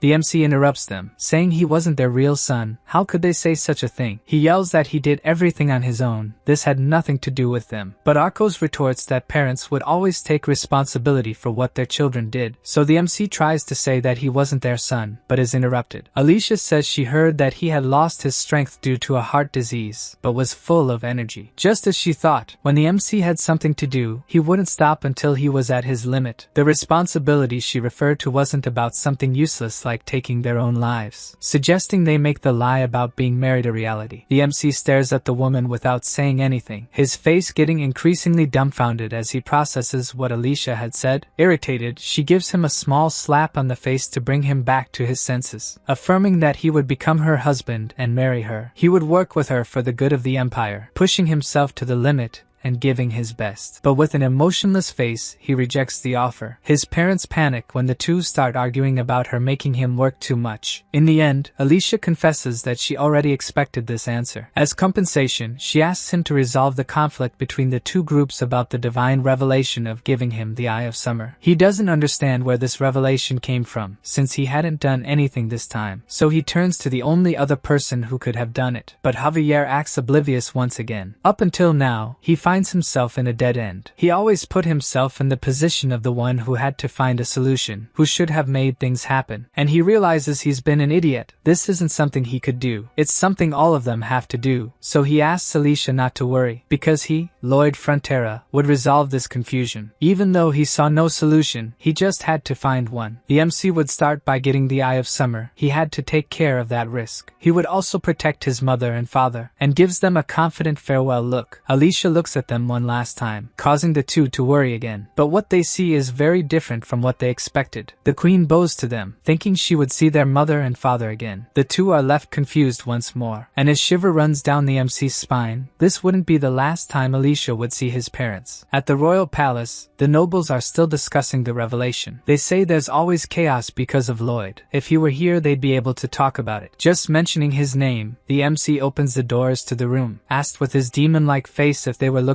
for him. At the palace, Lloyd was placed in some sort of judgment room. The lords began a meeting on whether or not they would follow the angel's revelation. First, Count Aldez, the leader of the opposition, would speak his mind. He starts by saying that the name of the meeting was a failure for not mentioning the Eye of Summer. Therefore, the scribe has to change the name of the meeting to include the Dragon's Eye. Irritated with the way things were going, Count Lawrence, from the supporting team, shouts that this wasn't a joke. After being told to raise his hand to speak, he continues saying that they need to discuss the main issue instead of trivial matters. To him, the main issue was that the big word had to be added to the name of the meeting. So the scribe changes the name to the Great Emergency Meeting of the Chamber of Lords. But this new name generates even more discussion among them, making them even further from reaching an understanding. Hearing all that useless discussion, Lloyd starts to miss his homeland more and more. But it was precisely for this reason that it would be easy to end them. Only after nightfall in Magentano, they finally come up with a name for the meeting, but it ends up being extremely long. Lord Toscano is the first to yell that they should follow the angel's revelation. It was the will of the heavens, but several others remain opposed to it. One of them accuses that there was no guarantee that the MC wasn't just using the queen. The MC says that as a devout servant of Her Majesty, that would never happen. But if they went along with this, they would be seen as weak by the neighboring nations and a war would begin. When he starts saying these things, the nobles decide to end the meeting, worried about what they would have for dinner. The MC then yells at them that if they don't follow the revelation and misfortune comes to the kingdom, he couldn't accept that either. The nobles beg him to come to a consensus with himself, but Lloyd shouts that he is agonizing, feeling bad whether he accepts or not. With that, the nobles' fight intensifies even more, until the MC says he just had a brilliant idea, making everyone stop to hear what he had to say. The MC explains that they couldn't know what would happen if they went against the revelation, but they did know the risks of losing the Dragon's Eye, the weakening of the kingdom's military power. If he had a weapon as powerful as the Eye, he could take the Eye without harming the kingdom. Then one of the nobles questions what weapon that would be. According to the MC,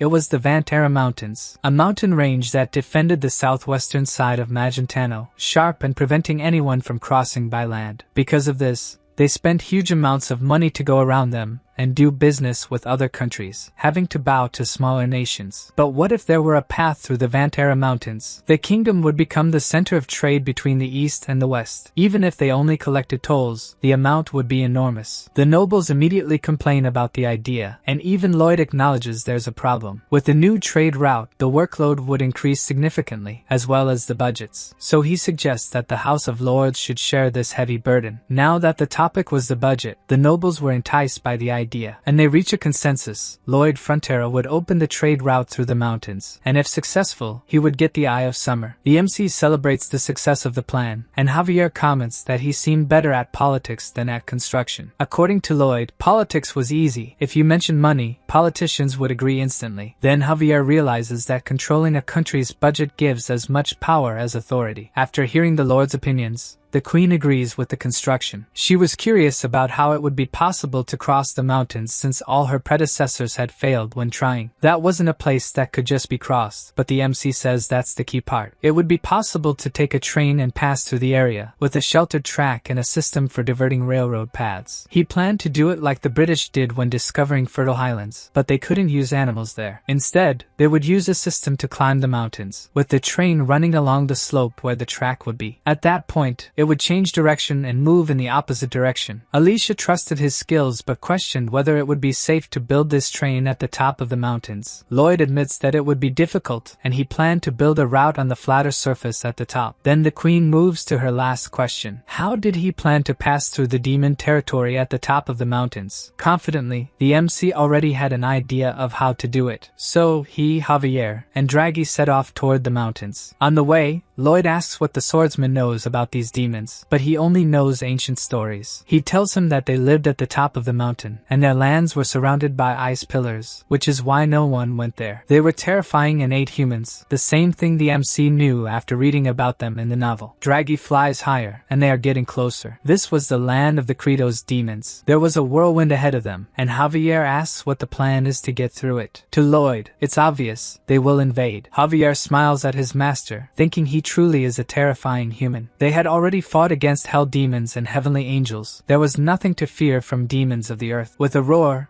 Draghi clears the icy whirlwind. As they pass through, they emerge into a place with a blue sky. What is disappointing is that the MC expected something much darker. But in reality, the landscape below was quite beautiful. Then Javier informs them that he sees the demons. Below them, there is a demon woman and child. The two panic when they see them, terrified of humans. Lloyd yells at them not to cry, or they'll make him look like some kind of villain.